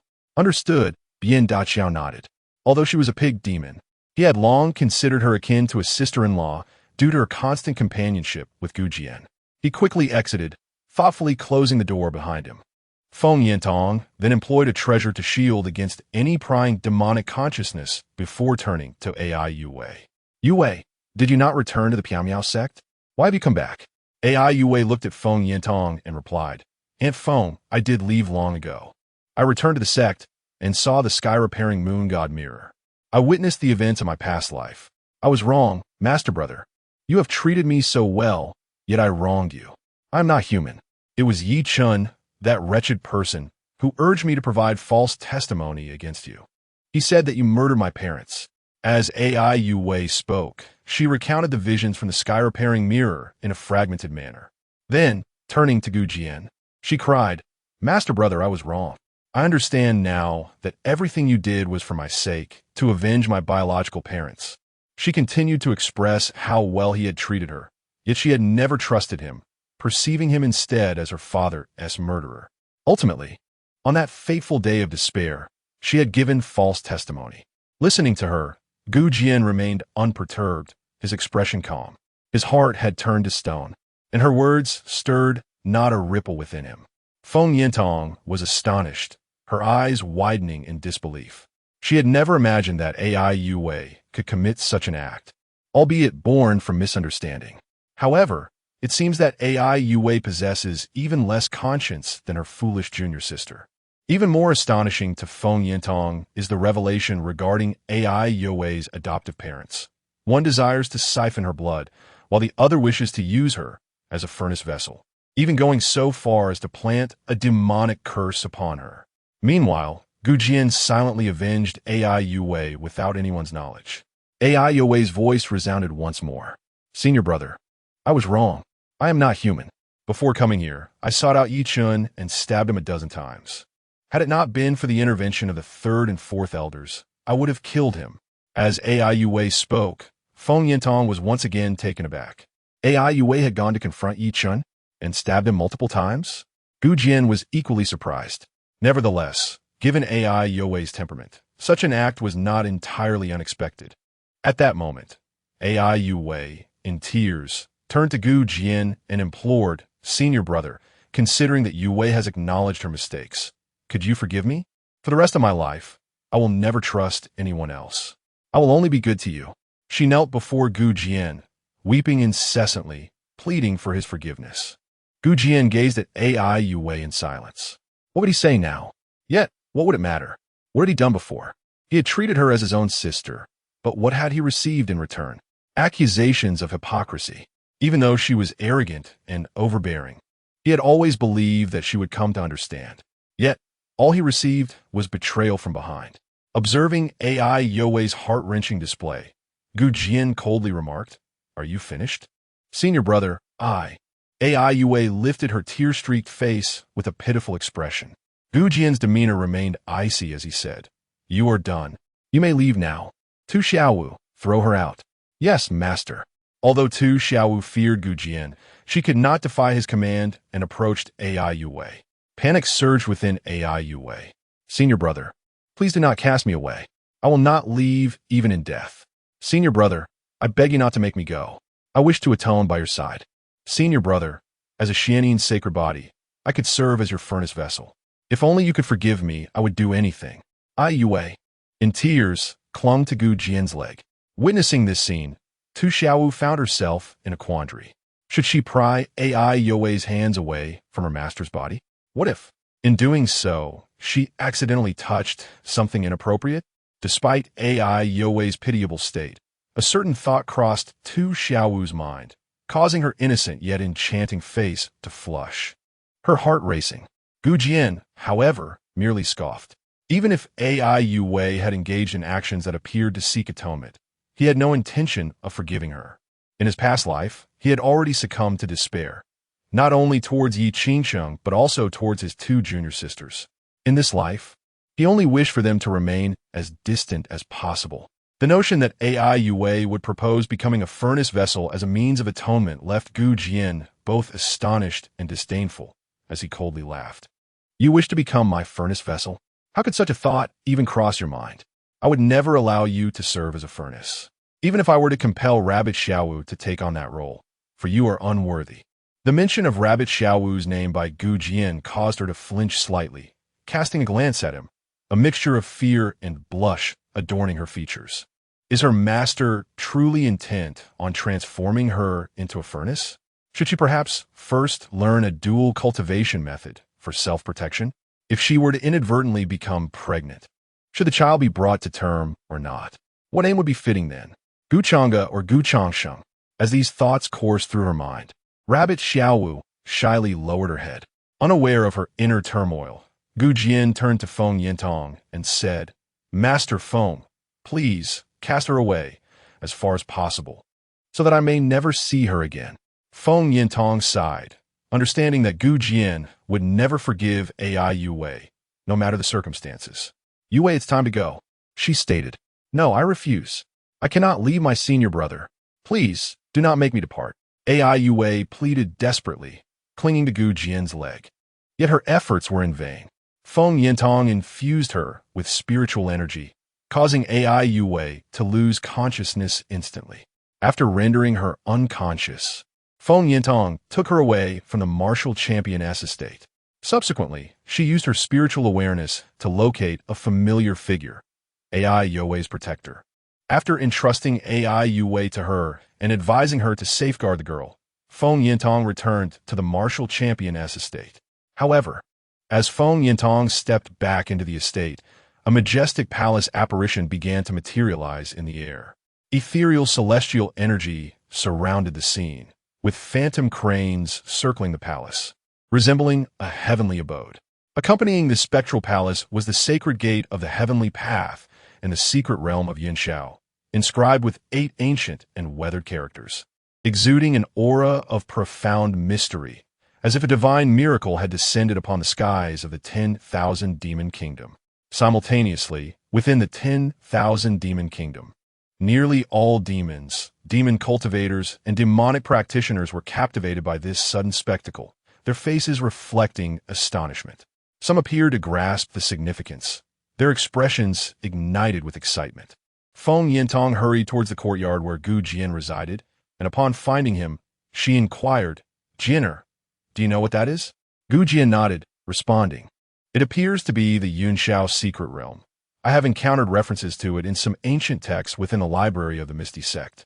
The Yunshao secret realm is one of the most remarkable secret realms in the human domain, opening once every millennium. Each time it opens, a plethora of treasures and opportunities emerge, significantly contributing to the prosperity of the 5 major factions of the human domain." "You are correct," Feng Yintong affirmed, adding, "The Yunshao secret realm is derived from the Yunshao sacred gate. 100,000 years ago, the Yunshao sacred gate was the most formidable sect in the human realm, boasting countless powerful beings, including many at the saint level. Yet, in a single night, the Yunshao sacred gate inexplicably crumbled, and its formidable members vanished without a trace. No one knows what transpired at that time, only that after that fateful night, the Yunshao sacred gate vanished. The area where the Yunshao sacred gate once stood transformed into a mysterious realm. This enigmatic domain opens only once every millennium, and those fortunate enough to enter it and emerge alive often acquire extraordinary fortunes. They subsequently become key figures nurtured by various sections." Listening to Feng Yintong's words, Gu Jian nodded, recalling events from his previous life. In that past existence, shortly after Yi Chun obtained his supreme bone, he ventured into the Yunshao secret realm. Not only did he emerge with numerous remarkable treasures, but he also awakened the chaotic sacred body. In that earlier life, when Gu Jian faced execution, Yi Chun had yet to be officially designated as the Holy Sun. However, due to possessing the Dragon Phoenix, Supreme Bone, and the chaotic sacred body, Yi Chun's status was virtually indistinguishable from that of the Holy Son of the Piamiao sect, wielding significant influence within the sect. Prior to this, Gu Jian had utilized the Emperor's banner to slay Yi Chun's soul fragment, siphoning its memories. He had learned of Yi Chun's ambition to subjugate the myriad demons of the myriad demon kingdom, even aspiring to capture the kingdom's empress, Fox Linglong. Gu Jian was acutely aware that seizing opportunities within the Yunshao secret realm was a crucial component of Yi Chun's plan to dominate the myriad demon kingdom. In essence, the extraordinary fortunes within the Yunshao secret realm would serve as vital leverage for Yi Chun in his quest to enslave the demons and capture the Fox Empress. Upon reflecting on this, a cold smile spread across Gu Jian's face, and his gaze turned frigid. "Yi Chun, I am certain you will enter the Yunshao secret realm to contend for those fortunes. But this time, I shall not allow you to succeed. I shall seize all that rightfully belongs to you and personally bring about your demise." Chapter 94. The fiancé, Yi who wishes to sever ties. Gu Jian mused to himself as he engaged in conversation with Feng Yintong, delving deeper into the mysteries surrounding the Yunshao secret realm. This expedition into the secret realm presented an opportune moment to eliminate Yi Chun. Given that Yi Chun was bound to enter the realm, Gu Jian would undoubtedly follow suit. However, a challenge loomed. As the martial champion of the Wan Yao kingdom, how could he discreetly make his way to the secret realm?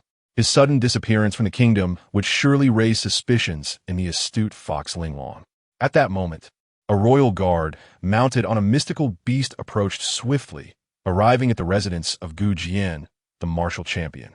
Dismounting, he clasped his hands in salute and announced, "Martial champion, His Majesty summons you." Both Gu Jian and Feng Yintong were taken aback. "Feng Yintong whispered to Gu Jian, do you not? What does that cunning fox want with you now? Could it be another test?" Just days prior, Fox Linglong had summoned Gu Jian, probing his intentions. A thought crossed Gu Jian's mind, and he replied, "It is unlikely she intends to test me again. Perhaps it pertains to the upcoming secret realm. I shall investigate further and return shortly." Feng Yintong nodded in agreement. "Indeed, should any danger arise, do not hesitate to contact me." "Understood," Gu Jian affirmed, mounting a beast from the courtyard and following the royal guard toward the palace. As Gu Jian had surmised, the cunning fox Empress Linglong indeed sought Gu Jian's presence concerning the secret realm. Her intention was to enlist the martial champion to lead the demon army into the Yunshao secret realm in pursuit of opportunities. Furthermore, She required Gu Jian's exceptional talents to assist in her ambitious plans. Within the palace, the Fox Empress Linglong, adorned in imperial robes, exuded an air of sensuality, nobility, and unparalleled charm. As she watched Gu Jian enter the grand hall, her enchanting visage broke into a smile. Meanwhile, as the Yinshao secret realm neared its opening, the remaining 5 great factions of the human domain began their preparations in earnest. Due to the restrictions on cultivation levels for entering the realm, those surpassing the reincarnation realm would be suppressed to its threshold. The 5 factions concurrently dispatched their core forces. At the Piaomiao sect, under Yi Qin's fervent request, Yi Qingsheng consented to allow him to lead a contingent of 2,000 elite warriors into the secret realm. To ensure her safety, she also dispatched Elder Gao Yue and Elder Wenyu, along with several esteemed elders. The powers within the secret realm would cap the strongest cultivators at the pinnacle of the reincarnation realm's 9th level. Regardless of their status, the elders could not fully unleash their might, yet their combat experience far surpassed that of the younger generation. Following Yi Qin's request, Lu Ruyin also volunteered, impressing Yi Qingsheng with her extraordinary tea artistry, which led to her inclusion in the expedition alongside Yi Qin.